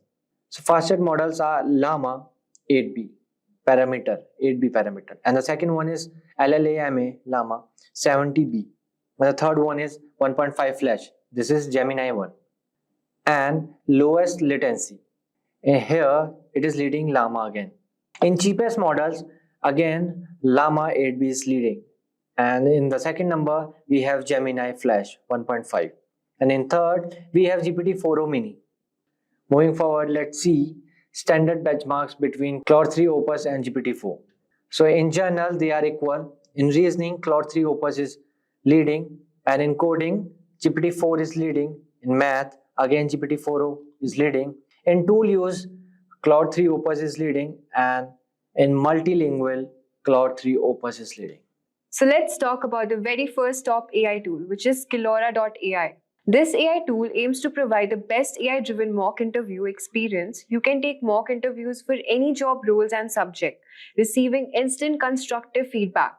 Skillora's AI interviewer listens to your responses and asks dynamic flow-up questions to test your depth of knowledge. With the Essential plan, you gain access to 6 AI mock interviews per month. You'll receive instant feedback, ideal answers, and performance reports, helping you upgrade your skills for just $8 per month. The premium plan allows you to enjoy 15 AI mock interviews per month. You'll get the same instant feedback, ideal answers, and performance reports along with priority support, maximizing your learning for only $15 per month. Next up, we have Visco's. Visco's advanced AI coach is designed to elevate your job interview skills, harnessing insights from over 10,000 companies. It offers tailored sessions that simulate real interviews, providing personalized feedback and performance analytics. It transcribes your performance and delivers a conversational experience akin to an actual interview. It also offers customized feedback and performance analytics, helping you refine both your answers and communication skills. During practice session, you can craft questions specific to your desired role and industry, ensuring relevance and depth in your preparation. Supporting various interview styles. The price for AVA services are available for free. Next up, we have Interviewing.io. Interviewing.io is an AI-powered platform that provides candidates with simulated technical interviews. The platform uses machine learning algorithms to assess your coding skills, problem-solving abilities, and communication style. You can get 4 simulated technical interviews for $225. Next up, we have MockMate. MockMate is an AI-powered tool that allows you to practice answering common interview questions. This tool provides feedback on your answers and gives tips on how to improve your performance. The service is available for $29 per month. Moving on to ChatGPT. ChatGPT is an AI chatbot that can be used to practice answering interview questions in a conversational setting. The chatbot can be customized to simulate the style of an actual interview, and it provides feedback on your answers. The free plan allows you to get started with writing assistant, problem solving, and many more. You will have limited access to ChatGPT 4o mini, including data analysis, file uploads, vision, web browsing, and custom GPTs. All of this is available at no cost. Then we have the Plus plan, which is for $20 per month. The Plus plan amplifies your productivity by offering early access to new features, access to ChatGPT 4, 4o, and GPT 4o's mini, up to 5x more messages for ChatGPT 4o. You can access to data analysis, upload files, vision web browsing, and DALL-E image generation. You can also create and use custom GPTs. Then we have My Interview Practice. My Interview Practice is an AI tool that allows you to practice interviews in a simulated environment. The platform uses AI to generate interview questions based on your chosen field and provides instant feedback on your responses. This tool is particularly useful for those who want to practice their interview skills in low-pressure environment. The Plus plan is for $49 per month. You get 1 month of access. And the premium plan is for $57 per month, and you will get access to additional features and many more benefits. Next up, we have Udly. Udly offers real-time interview coaching using AI. It analyzes your speech and body language, providing feedback on how to improve your performance. Udly services are available for free. Now you might be wondering how AI tools can help you ace your job interviews. AI tools can assist in several ways. At first, we have research companies. AI tool provides information about companies' website, news articles, and social media, helping you tailor your answers to the interview's question. Practice questions. AI tool help you practice answering common interview questions, boosting your confidence and preparation. Feedback. AI tool offers feedback on your answers, highlighting areas for improvement and refining your responses. Personalized advice. AI tools provide tips and advice on improving your interview skills, giving you an edge to your next job interview. Choose the right AI tool and select an AI tool that fits your needs and preferences. Use the tool consistently, starting a few weeks before your interview to maximize its benefits. After practicing with the AI tool, get feedback from others to identify areas for further improvement. Dress professionally and be punctual for your interview to make a positive first impression. Show enthusiasm and confidence during the interview to leave a lasting impression on the interviewer. AI tools can significantly aid in interviewing preparation. By using them effectively, you can enhance your chances of success in your next job interview. Today we are diving deep into an exciting AI showdown, Claude 4 versus Gemini 2.5 Pro. I've spent hours testing both the models head to head, and the results are absolutely mind-blowing.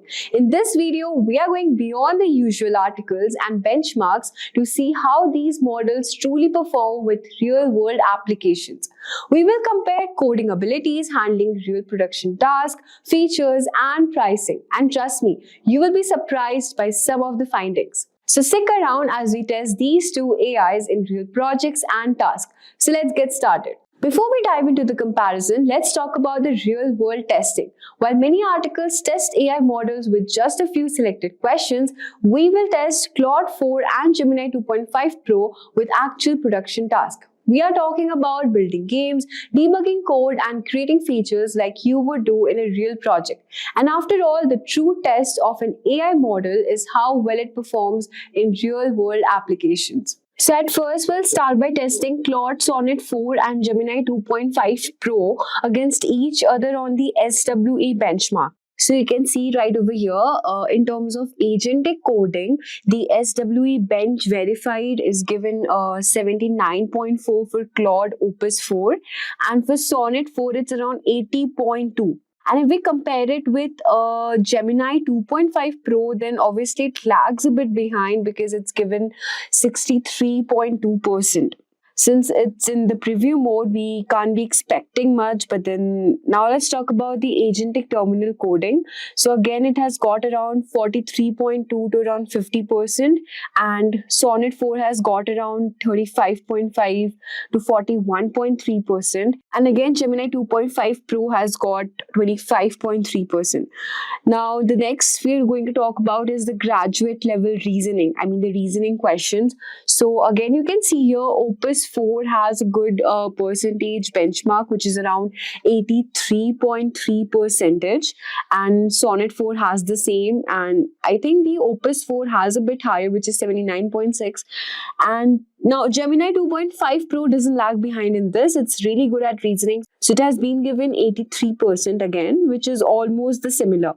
Then we have agentic tool use, and again for Opus, it's around 81.4%, and there is no such SWA bench verified percentage for Gemini 2.5 Pro. Then we have multilingual QA, it's not given anything, it's not there, it's blank. And for visual reasoning, we have it actually competes better than the Opus and the Sonnet, the Gemini 2.5, because it stands around at 79.6%, and Claude Opus 4 and Claude Sonnet 4 has around 76.5 and 74.4.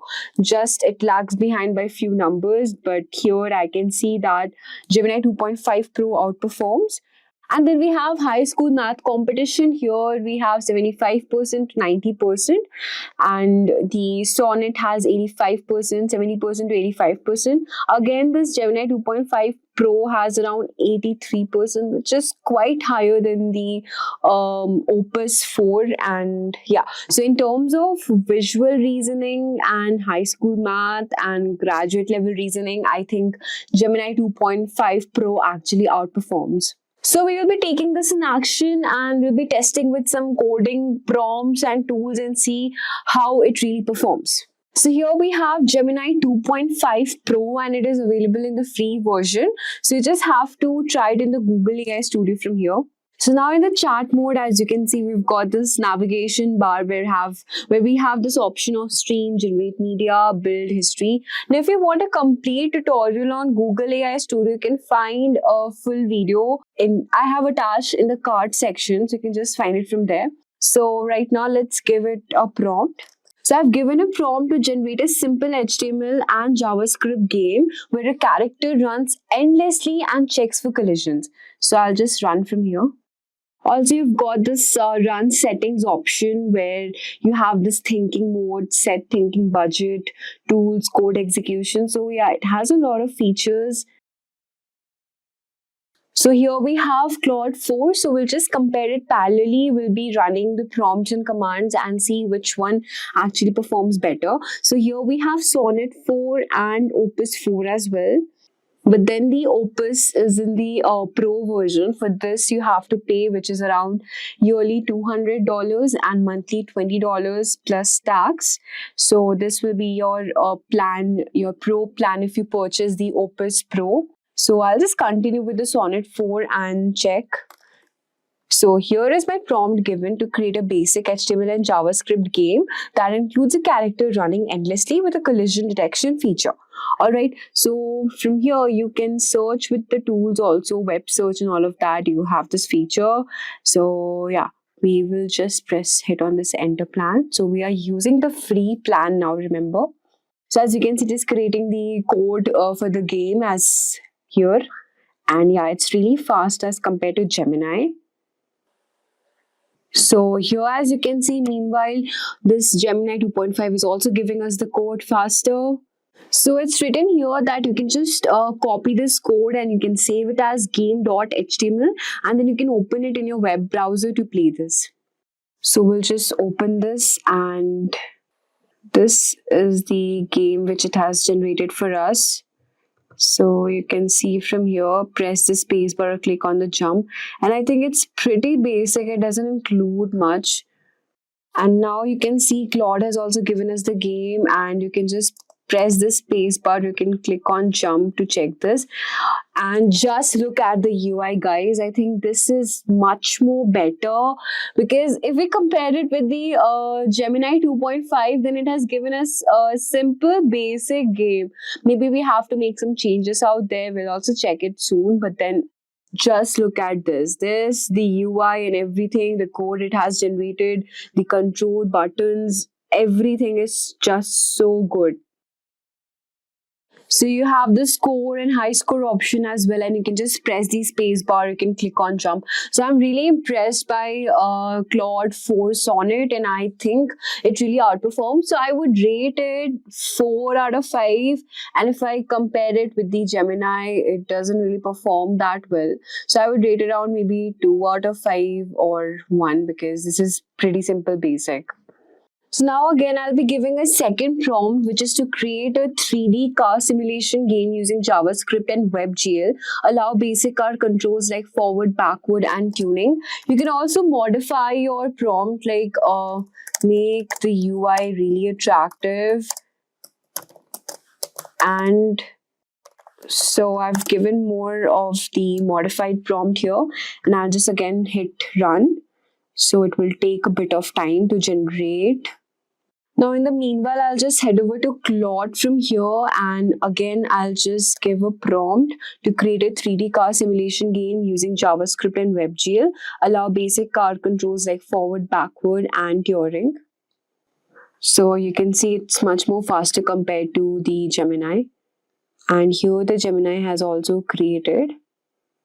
The code is being given to us with all the stylings and everything. So now I think I've got the code from here, so I'll just download it. So here we have the 3D car simulation of the Gemini 2.5 Pro. And here you have the game option to enable the shadows, camera view is follow. You have top down also. So if you do the top down, it will appear something like this. And yeah, you have plenty. I think this one is pretty good if we compare it with, let's see how actually Claude does this now. But this 3D version is better than the before, the prompt and the game it had generated for us. And for the controls, you have this forward, backward, left and right. Now let's see what Claude has given, and just see, guys, the UI again outperforms here, and it's really amazing. It's really amazing. Just look at the UI features and the game controls as if you're actually, you know, running a game and you're just playing a game in this thing. And yeah, you have plenty of options here. So you have also this car controls features added, and I found it really good. I mean, if we look at the UI wise, so the 3D models look intuitive here in this case of Gemini 2.5 Pro.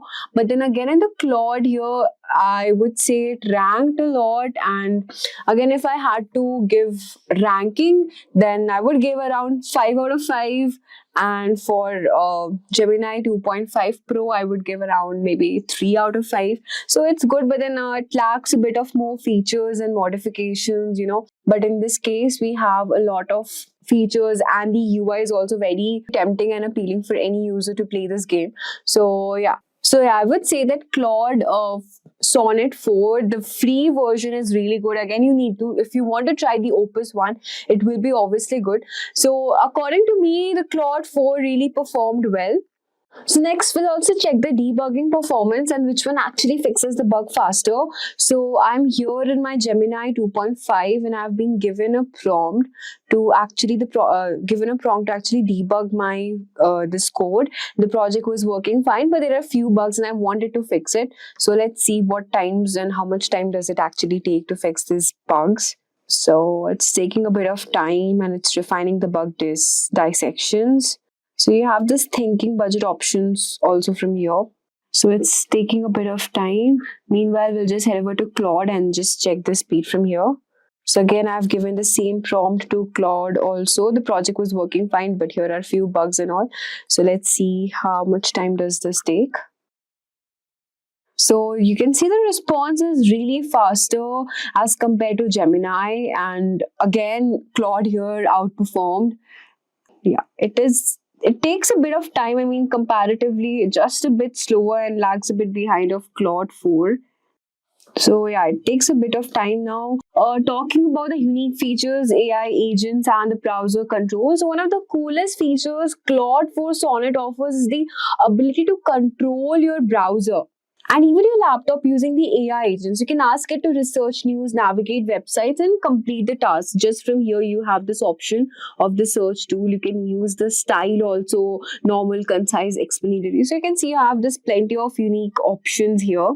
So I've tested and according to the pricing wise, however, if you want a cheaper, solid option, you can still handle general tasks like debugging, adding features, and understanding the code, and you're not doing hardcore coding tasks, then I think Gemini 2.5 Pro is your best bet. But then if you want some bit of, heavy lifting of coding, then I think Claude 4 actually stands out. But then if you really want some basic features and basic coding and everything, then this Gemini 2.5 is better. But then personally, I liked Claude 4.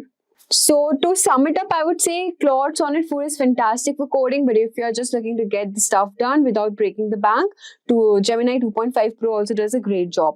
So that's a wrap on a full course. If you have any doubts or questions, you can ask them in the comment section below. Our team of experts will reply you as soon as possible. Thank you and keep learning with Simplilearn.